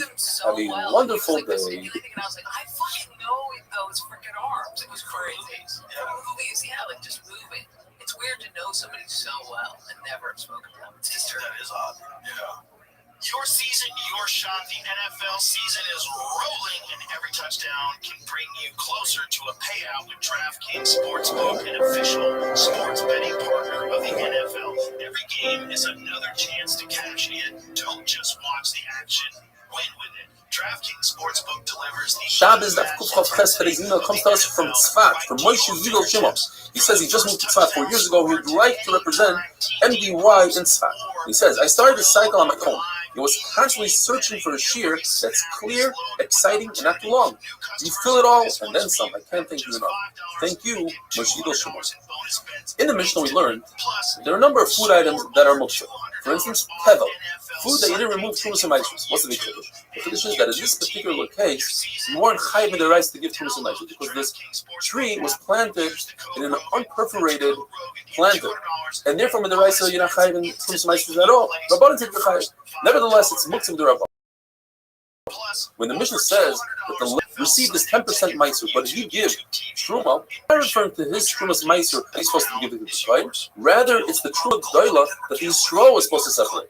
The Yisrael went out of order. He gave the Levi 10% before he gave the kohen the 2%. The halacha is the Levi cannot eat from it because the Yisrael did so when it was in a kri, when it was in a pile, and it had Miruah, who was smoothed out on top. Therefore, until the Levi gives the percent that the Yisrael should give the Levi, it's muktzah. Ma'aser Sheni is step 3. You take 10% and give it to yourself. Either you bring it to your shrine or you redeem it for money. The problem is that you redeemed it not properly. In other words, you used an asimain money that doesn't have fiction, and this isn't the third, it's our kesef. Therefore, it's muktzah. When it comes to Hagdish, you didn't redeem it properly, you redeemed it on real estate, on karka, instead of redeeming it on money, and therefore it's muktzah. When you go through lists of things that are muktzah or not muktzah, the Brisa says chatzo, which is grass that has straight roots, is not muktzah. You can feed it to mustard seeds, or not muktzah according to the Brisa because you feed it to a pigeon. Glass, broken glass. What can you do with that? You can feed it to an ostrich. Who has an ostrich? The name Malachim, princesses. Now all Klal Yisrael, according to Rabbi Gamliel, are considered princesses. Rabbi Nassan argues. He says no, it's muktzah. Now in Rabbi Gamliel, Hameimer says he meant only if he himself owns an ostrich. Rav Ashi says even if he doesn't own an ostrich, since there are other people that have ostriches, you're considered a melech, and therefore it's not muktzah. Since people typically don't have elephants, bundles of branches are muktzah. So it says there are 4 different hold of this concept. The name Melachim, all Klal Yisrael Melachim, they're princesses. Shimon Gamliel is this halacha and ostrich, and so too in the Mishnah that you could have full food that you feed even ravens. Only wealthy people have it. Comes to rose oil. So it says that rose oil is for princesses, but all Klal Yisrael are princesses. Is halacha that if a person owns an expensive coat and he owes a lot of money, you take the coat off of him and you sell the coat, you give him another inexpensive coat. Rabbi Shmuel and Rabbi say, no, since he's a Ben Melech, he's a prince, he deserves an expensive coat, you don't take his coat off. When it comes to bushels of branches, if you decide that it should be animal food Erev Shabbos, they're not muktzah. And Rabbi Shimon says, provided that it's lightweight, you can carry with one hand, otherwise it's muktzah. If you need to carry with two hands, it's muktzah. Different types of plants the Gemara brings down that you say that it's for firewood, they are muktzah. If you change your mind and you say it's for food, they're not muktzah. The machlokes, Rabbi Yehuda says, you take, let's say, a pea in a pod, you break it with your hand, you go like this, and you take out the peas, but not with the kli on Shabbos, and not too much. Chachamim say you need to make another shin, you do it with the tips of your finger, and not too much like you do in the weekday. Raw meat, but it's salted. According to everybody, it's not muktzah, carpaccio, people eat that. If it's unsalted, machlokes, according to Rav Huna, it's not muktzah, even though Rav Huna was Rav's Talmud, and Rav holds like Rav Yehuda that there is muktzah, that's not by food, but by regular muktzah, Rav holds like Rav Shimon, no muktzah. According to Rav Chizda, it's muktzah. Feed it to, you're not going to eat it, you don't feed it to the animals, but a duck is soft enough to eat it raw, and therefore Rav Chizda himself told his people in his house that they can move a raw duck, unsalted, out of the sun, just not to have monetary loss. Salted fish, not muktzah. If it's raw fish, it's muktzah, even though Rashi explains that you could feed it to a dog, but you didn't buy this fish to feed to a dog, and therefore, lavadaite, and it's muktzah. Spoiled meat, not muktzah, you can feed it to any type of animal. Uncovered water that you're concerned that perhaps snake inserted venom is not muktzah because you could give it to a cat. Shmuel says you cannot because you need to get rid of it immediately so no one else has damage from that water. Says the Mishnah. You can take a basket, flip it over so that the chickens can get into their poop, even though you are carrying something for muktzah, and there's a sheet that holds that sauce. You could push along the chicken from behind, a chicken that ran away, in order that you don't have a monetary loss, or in order to prevent damage to the chicken. You don't lift up a chicken or push along a chicken by its wing, because the chicken could jump off the floor and you'll be holding a chicken in your hand, which is muktzah. Now, when it comes to shechita, you should either hold the chicken in your hand or push the chicken down into the ground. We're concerned that the chicken will lift itself up with feet and jar its imanim during shechita and it'll pass the shechita. You're allowed to hold on to the neck or a donkey, even though it's, but not in Rosh Hashanah because we're concerned with the animal. When a child that knows how to walk, to pull the child, but don't drag the child. That is awesome. If an animal gets trapped in a body of water on Shabbos, so you can give it to eat, so it doesn't die. And if that's not good enough, let's say the water is rising and you need to save the animal, so you can put blankets and pillows underneath it. Even though you're mabata kima fana, you're taking these kelim out of service for the Shabbos, and that's soiser, awesome. But you're allowed to be over the rabbanon in order to become a deraisa of tsar balichay. The Mishnah says that you are not permitted to deliver an animal, but you can help the animal out. In other words, by grabbing the newborn that it shouldn't fall on the ground, by pushing its stomach in, by giving it mouth to nose, by giving it milk to drink. For a human, for a mother giving birth, you're allowed to do Machal Shabbos, you're allowed to call the midwife, even though it's out of Chum. Machal Shabbos.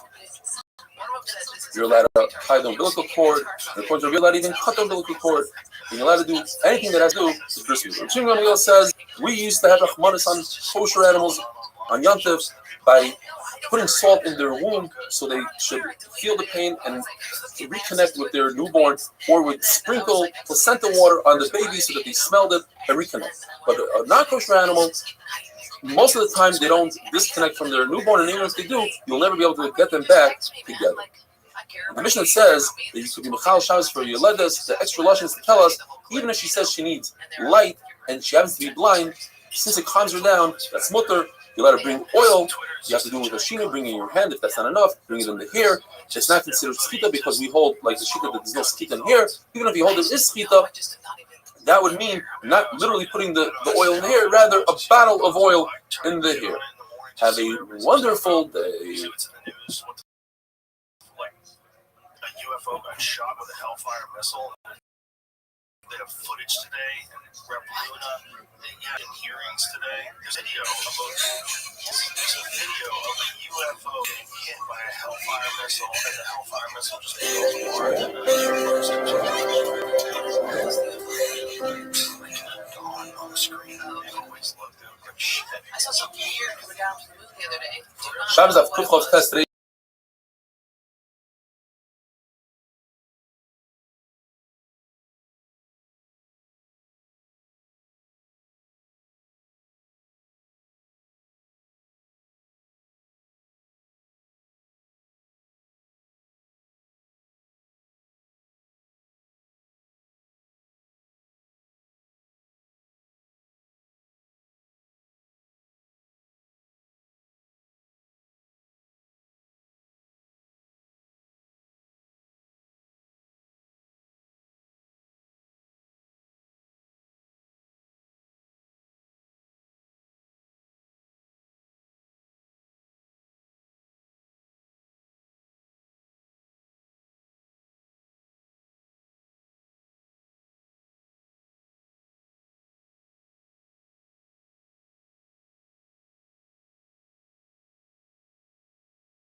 Maybe. What I was imagining. But it's kind of ironic. Yeah. It's right where the vagine But I don't is. think Trump likes a hairy That's what you're butt. into. That's a dude. Okay, that's a dude with womanly hips. Yeah. Like, look at the boobs. They're weird. It could be bad. Yeah, it could be anything. It could be a snail smile. I don't get why he's writing a script. Yeah, very odd stuff. It's quite strange. But it's also like the way like, enigmas never age. Have you noticed that? And Jeffrey, as a matter of fact, it was clear to me the last time I saw you, like,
of the original vase. That you think aliens did? No. I think a very complex ancient civilization that was wiped out by some sort of a cataclysmic disaster that had very sophisticated technology. Because that was it diorite that was carved out of? Are you an alien guy or are you an agnostic alien guy? I'm on the fence. You're on the fence. Yeah. You were alien guy? I've been back and forth. Yeah. Off the fence, on the fence. I've been over the other side. I go back and forth. I think it's highly unlikely that we're alone. Highly unlikely. Yeah. And there's just too many stories of people having encounters with something for people have been writing these things down for thousands of years. I haven't had any experience though. Yeah. I think it's like a relationship. If you want it too bad, you won't get it. Other than psychedelics. Which makes me go. You've seen guys? I've seen stuff. I've seen entities. Really? Yeah, 100%. I've had interactions with other beings. Tree entities or like space entities? I've had tree entities. Things that didn't have like a form that was solid. Their form would change, morph, and they had consciousness. But it's like, what's really going on? Like, are you imagining this, or are you tapping in what it feels like?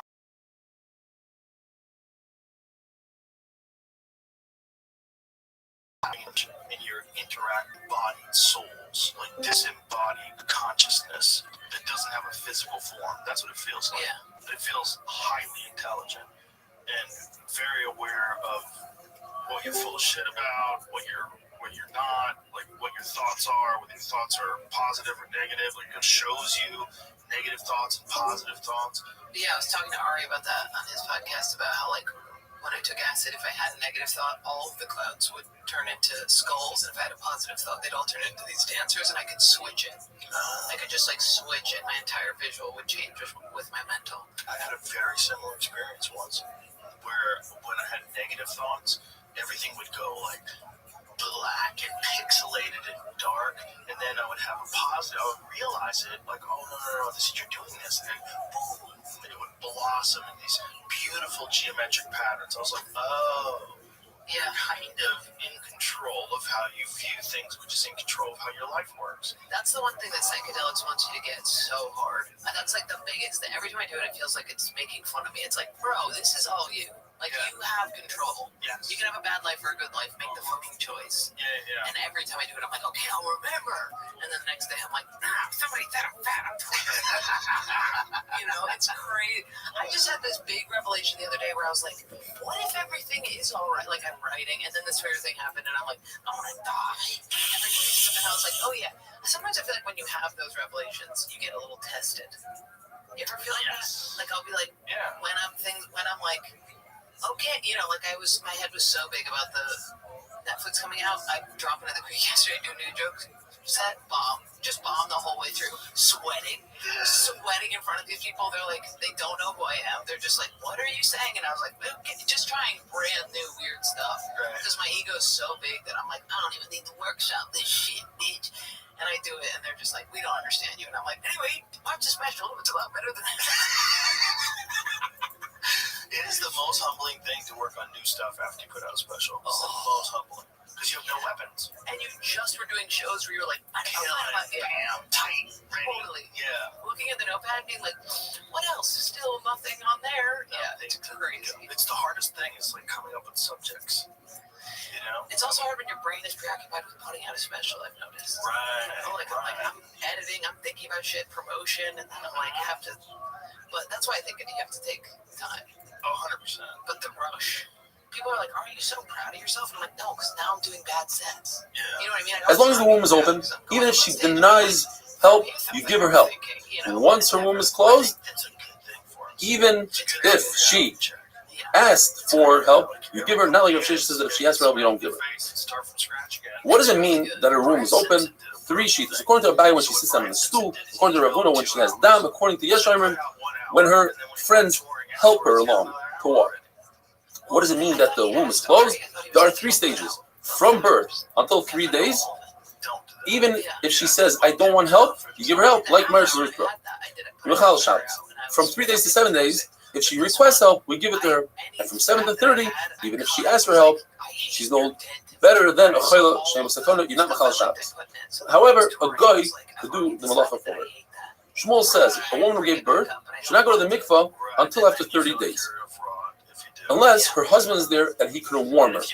Gemara tells us a story. Rav Chizda's wife, Rabbi's wife, who was Rav Chizda's daughter, didn't go by this, and she went to the mikvah within 30 days, and she became sick. So they had to carry her and her bed all the way to Rabbi to Bedisa so that he could warn her.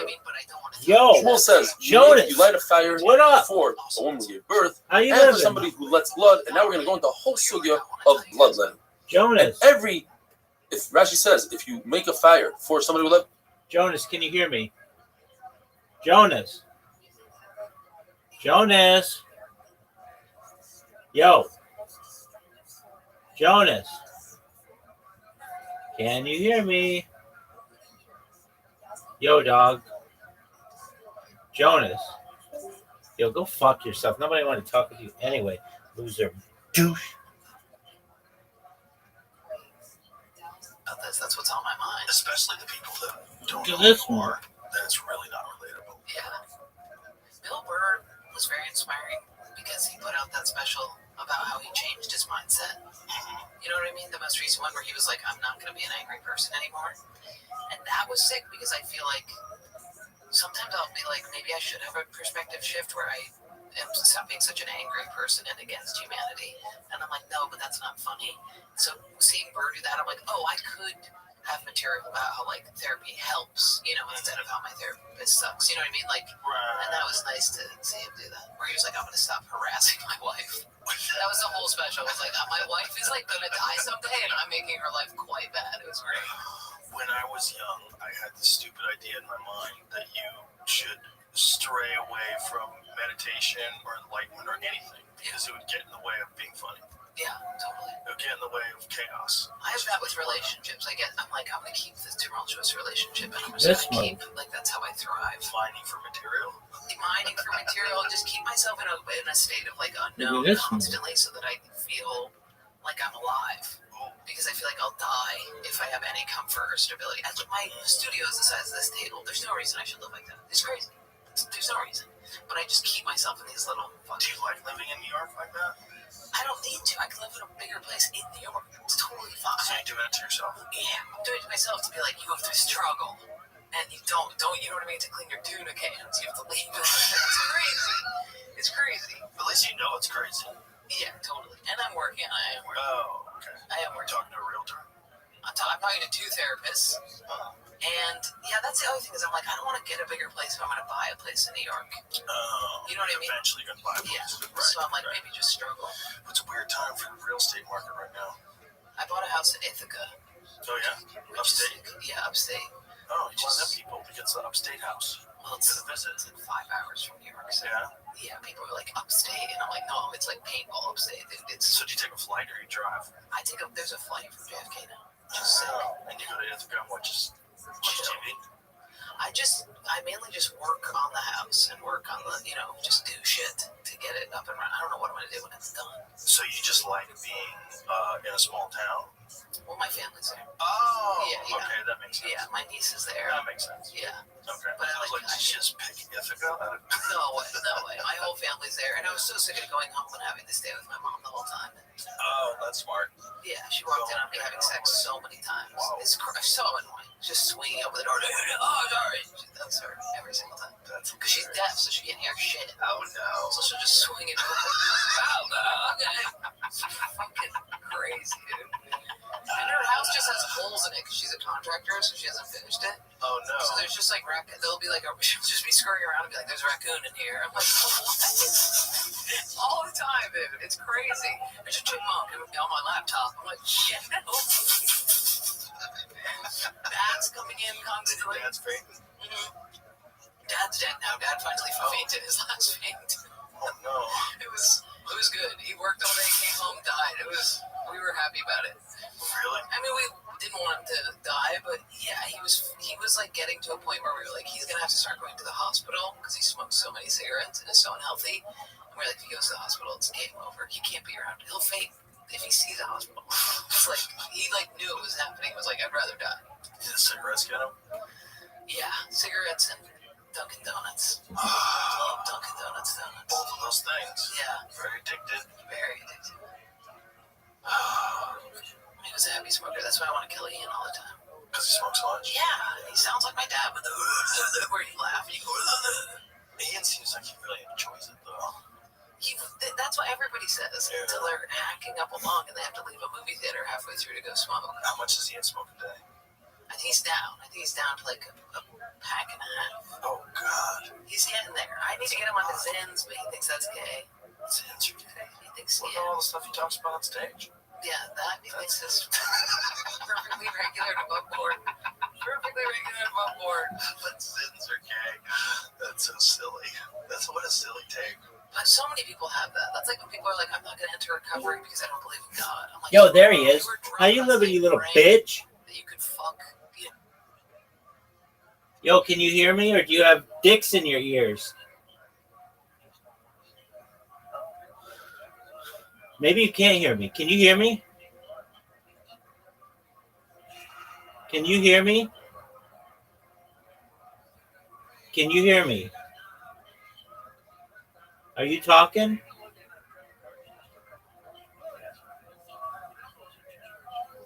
Yo. Yo.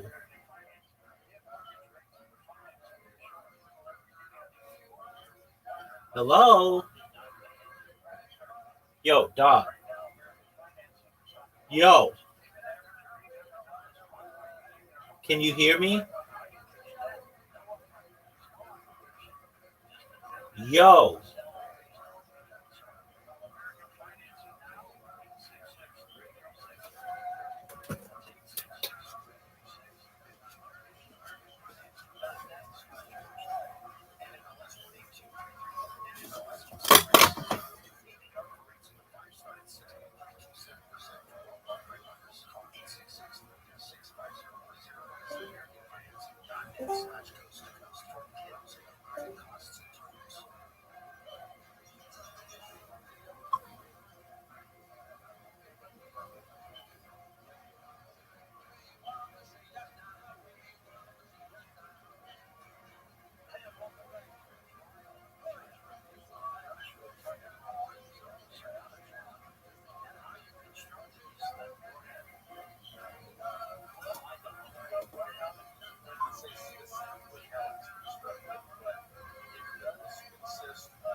Yo.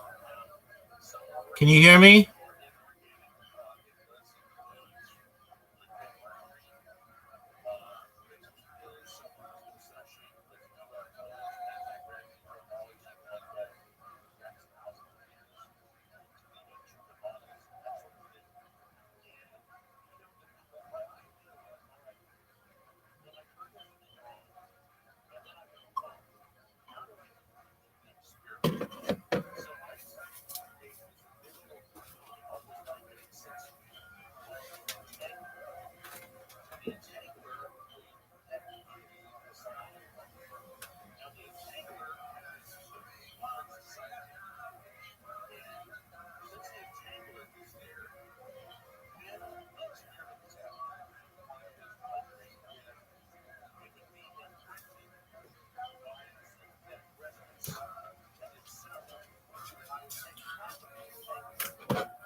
blood, so certainly for any sick person, even in the summer.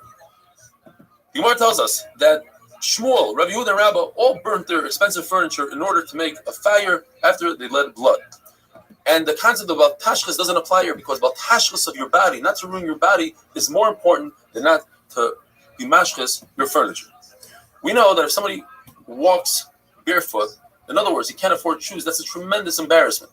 So the halacha is you should sell even the things in your house to buy shoes.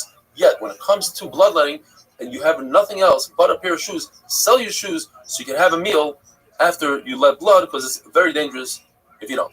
Rabbi Nachman used to tell his students, tell your wives that I'm coming for a meal. And like this, they'll make a big meal and you'll have a lot what to eat. If a person cannot afford wine, the Gemara says this is one case where you're allowed to do trickery. You're going to a wine store, you say, I'd like to purchase wine, give me a taste. And then you give them a coin that's rubbed out and they say, well, we don't accept that coin. So you go to the next store, you do it 7 times until you drink a whole revius. If you don't even have that, then you can eat 7 black dates, smear a little oil on your temple, lay in the sun. The Gemara tells us Shmuel laid in the sun, and Avlet said, what are you doing? Sun rays are bad for your health. So he said, oh no, but I let blood. But what really was going on, it was the Kufa of Tammuz. There's one day in the year that the sun is really beneficial throughout the entire day. If a person is not careful about the Su'udah that he's supposed to eat after bloodletting, HaKadosh Baruch Hu won't have Rahman him and won't give him Parnasah. What is the Su'udah? According to Rabbi, you eat meat to replenish the life that's lost in a person. According to